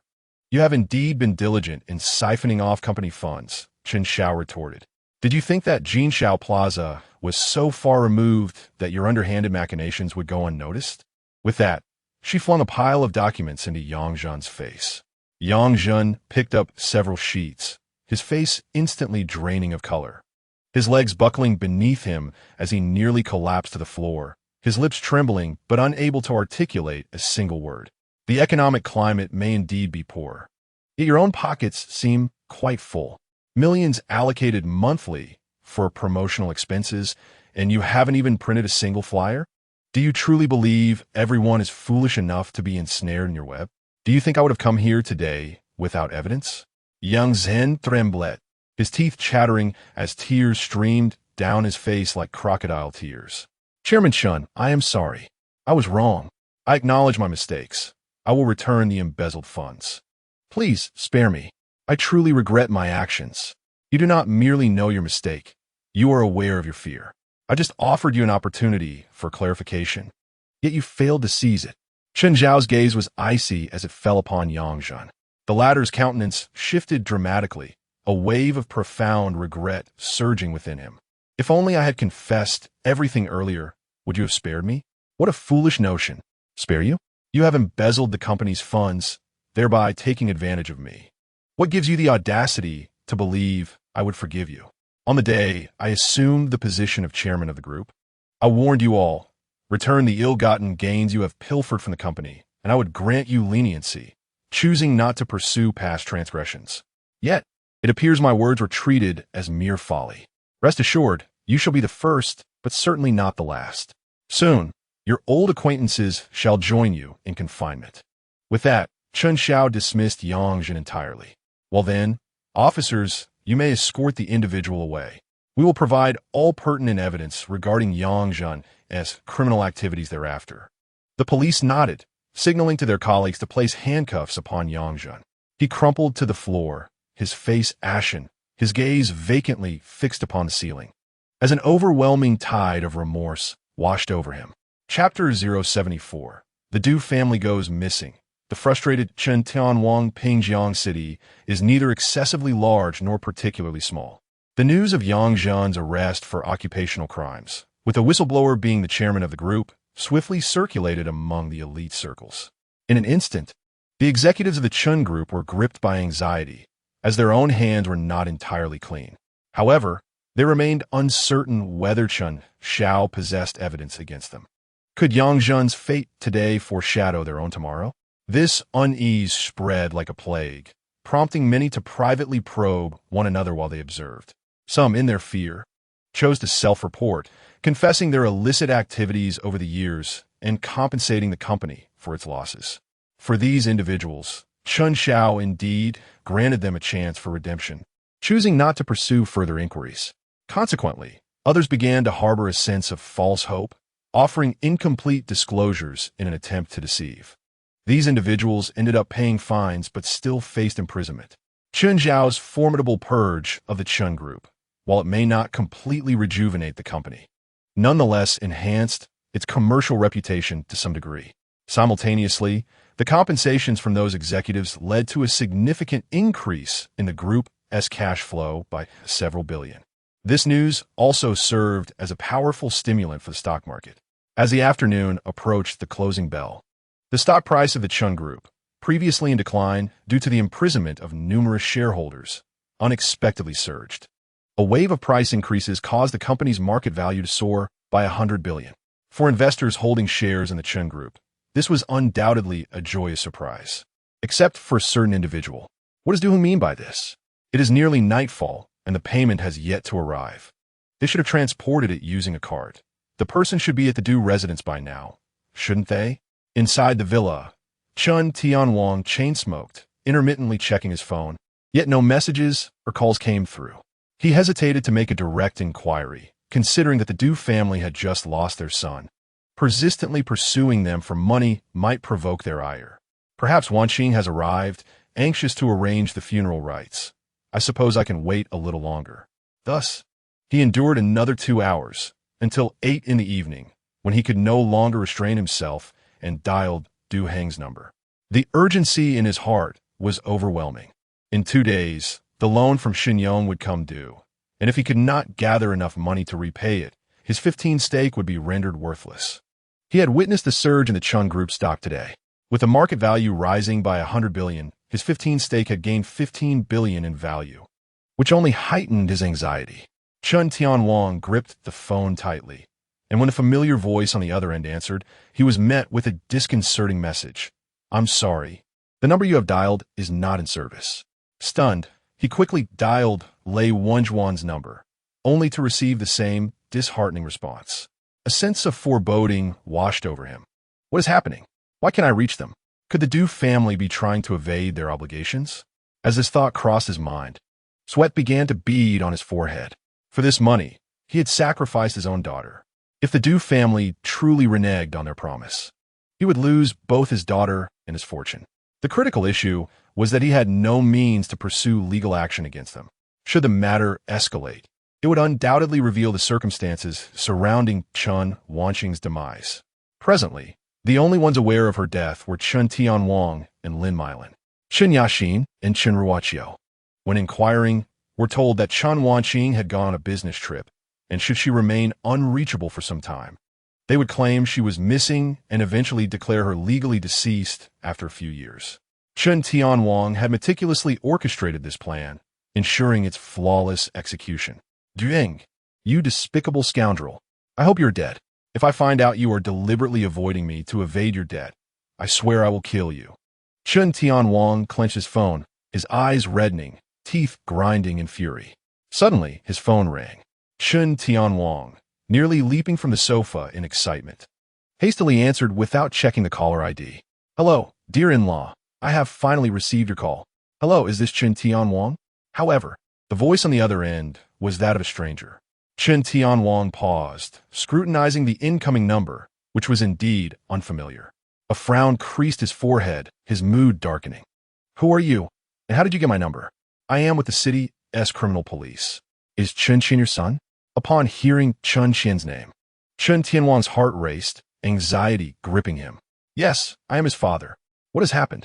Your son is implicated in a robbery and sexual assault case. Please come to the city's criminal police station at your earliest convenience. Chen Tianwang's expression shifted dramatically. No, officer, this must be a misunderstanding. My son is kind-hearted. He would never commit robbery. Are you trying to scam me? I'm not trying to deceive you. You will understand the situation better upon your arrival at the station. All right, I'm on my way. Please do not harm my son. With that, Chen Tianwang wasted no time, hastening to his car and speeding off into the night. When Chen Xiao returned to the Chen family's ancestral home, it was already 8 o'clock. On the road in front of the old residence, a figure clad in a red wedding gown stood silently at the roadside. Upon spotting the approaching Rolls-Royce, the figure suddenly sprang forward, blocking the car's path. The chauffeur was startled, slamming on the brakes, causing the passengers to lurch forward due to inertia. What is happening? Chen Xiao asked, brow furrowed and voice low. Master, there is a ghost in red. The driver swallowed hard, pointing at the woman in the red gown, his voice quivering. Despite his robust physique, which could easily handle 3 or 4 men, he felt an innate fear when confronted with supernatural entities. From the back seat, Chen Xiao and Lin Meilan peered through the windshield. Illuminated by the headlights, Chen Xiao immediately recognized the ghostly figure. Chen Wanqing? At that moment, Chen Wanqing's complexion was ghastly pale, her hair unkempt and cascading around her face. Draped in a crimson wedding gown, her feet adorned with embroidered red shoes, she unexpectedly materialized on the desolate highway under the cover of night, evoking an unsettling chill. Had it not been Chen Xiao who occupied the car, but rather Chen Tianwang, he might have been so frightened that his soul would flee, believing that Chen Wanqing had returned as a vengeful spirit to reclaim her dues. Chen Xiao alighted from the vehicle, his expression devoid of emotion as he approached Chen Wanqing, his voice low and solemn. What brings you here? The moment Chen Wanqing beheld Chen Xiao's frigid demeanor, her heart twisted with anguish, tears streaming uncontrollably down her cheeks. An overwhelming sense of guilt and regret flooding her being, nearly suffocating her. At last, unable to contain the tempest of emotions raging within her, she opened her arms and lunged towards Chen Xiao. Axia, sore, ben. The sound of impact echoed as Chen Xiao forcefully shoved her to the ground. Get lost. The coldness of that single word pierced through Chen Wanqing's heart like a dagger. She collapsed onto the ground, tears blurring her vision as she choked out. Sore, Axia. Eldest sister knows she was wrong. She merely wishes to apologize. What familial ties are you clinging to? Axia is not what you should be calling me. And what gives you the right to refer to yourself as eldest sister? If you lack the ability to speak properly, I wouldn't mind having someone teach you. As he spoke, several bodyguards behind Chen Xiao advanced a step forward. A bitter smile crept across Chen Wanqing's face as she shook her head in resignation. Having been reborn, reflecting on her past transgressions, she recognized that she lacked the merit to earn Chen Xiao's forgiveness. In her previous life, her indifference towards Chen Xiao, her blindness to his plight when he needed assistance, and her doubts during his slander by Chen Qian had inflicted deep wounds upon him. Had she endured similar circumstances, she would have found it nearly impossible to forgive. Axia, you two have been reborn, haven to you? The unexpected declaration from Chen Wanqing caused Chen Xiao's pupils to constrict involuntarily. 2. This single word unmistakably hinted at certain truths. No wonder she had returned from the dead. In my past life, I owed you far too much. Since fate has granted me a second chance, I shall do everything in my power to make amends for you. Xia, would you grant me this opportunity? Chen Wanqing's beautiful eyes glistened with tears, her voice trembling as she instinctively reached for Chen Xiao's hand. Chen Xiao swiftly yanked his hand away. His tone icy. I have no idea what nonsense you're spouting. Get as far away from me as you can. Xia, do you not wish to know what transpired in our previous life? Who was it that conspired against you? Don't you wish to uncover the truth? Chen Xiao paused momentarily, yet continued to disregard Chen Wanqing, returning to the car and proclaiming, loud enough for all to hear, drive. If she doesn't clear the way, run her over. A heavy weight settled in Chen Wanqing's heart as she gritted her teeth, fighting back tears, slowly rising to her feet. However, as soon as she stood, a wave of weakness washed over her, causing her legs to buckle, and she collapsed once more, losing consciousness. Ignore her or drive? Chen Xiao's expression darkened. Wait. Huang Meilan suddenly called for a halt, stepping out of the car to check on Chen Wanqing's condition, her brow furrowing in concern. This isn't an act. She has a high fever. What does that have to do with me?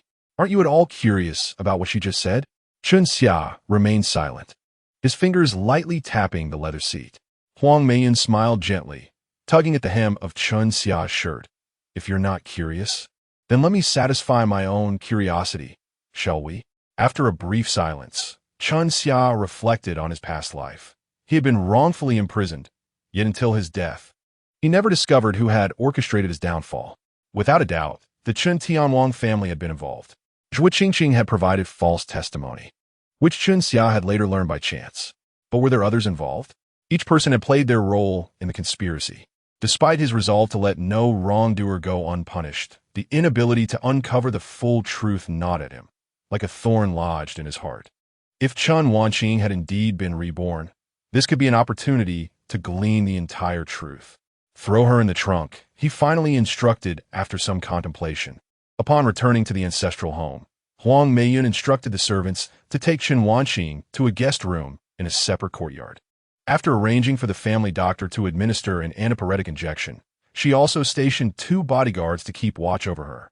The following morning, before Chen Wanqing had awakened, an unexpected visitor arrived. Master Chen Tianwang is at the ancestral home, requesting an audience. Chen Tianwang? Chen Xiao raised an eyebrow. He must be here regarding Chen Qian. Master, should we meet with him? Hu Zhongwen inquired. Let him wait a moment. I'm still having breakfast. Tell him I haven't risen yet. Understood. Outside, Chen Tianwang paced anxiously, his expression a tumult of anger and worry. It was only after visiting the police station the previous night that he learned of Chen Qian's predicament. The acts Chen Qian had committed were hardly matters of consequence. In their affluent circles, it was common for those with shops or businesses to procure goods without payment, and one could easily settle debts. As for the alleged misconduct towards a female employee, that was merely a triviality. A few 100,000 could persuade the woman to withdraw her complaint, erasing any claims of impropriety. Such matters were second nature to the wealthy elite. Had been earlier, when Chen Tianwang still held the position of acting chairman, these issues would never have surfaced, and even if they did, they could be effortlessly resolved. However, by unfortunate coincidence, the power now lay in Chen Xiao's hands. Chen Xiao had resolutely pinned the blame on Chen Qian, insisting on treating the matter as a criminal case. Although there remained the possibility of a court trial where Chen Tianwang could enlist formidable lawyers to exonerate Chen Qian, during the interim, Chen Qian would suffer in detention. A fate Chen Tianwang could not abide. Thus, even with the knowledge that seeking Chen Xiao's help might lead to disappointment, he felt compelled to try. He must ensure Chen Xiao withdrew the charges, for his precious son could not endure any hardship. After spending half a day at the police station, upon seeing Chen Qian, Chen Tianwang noticed his son appeared markedly haggard, the panic and fatigue in his eyes causing Chen Tianwang's heart to ache. Uncle Hu, can I go in to see that boy now? Chen Tianwang rushed to Hu Zhongyin as he emerged, only to be forcefully pushed back by two bodyguards. Hu Zhongmin approached Chen Tianwang with a blank expression before abruptly raising his arm to deliver a sharp slap across Chen Tianwang's face. For your disrespect towards the head of the Chen family, you deserve this. You. Chen Tianwang staggered back, his cheek burning with pain, fury blazing in his eyes. Just as he prepared to lash out, he noticed the two burly bodyguards moving forward, and he instantly wilted. Taking a deep breath, Chen Tianwang forced a strained smile. Uncle Hu, may I see the head of the Chen family now? Oomph. The master is still resting. You may speak with him once he arises. With that, Hu Zhongmin turned on his heel and walked away, leaving Chen Tianwang seething with rage. This old cur, merely a dog raised by the Chen family, dares to display such insolence towards me. Once I reclaim my rightful position as the head of the family, the first order of business shall be to expel this ancient hound. Chen Tianwang suppressed his fury, cursing inwardly. He dared not voice his grievances openly. Otherwise, the two burly bodyguards before him would undoubtedly administer a thorough beating. Reluctantly, Chen Tianwang continued to wait outside, consumed by impatience.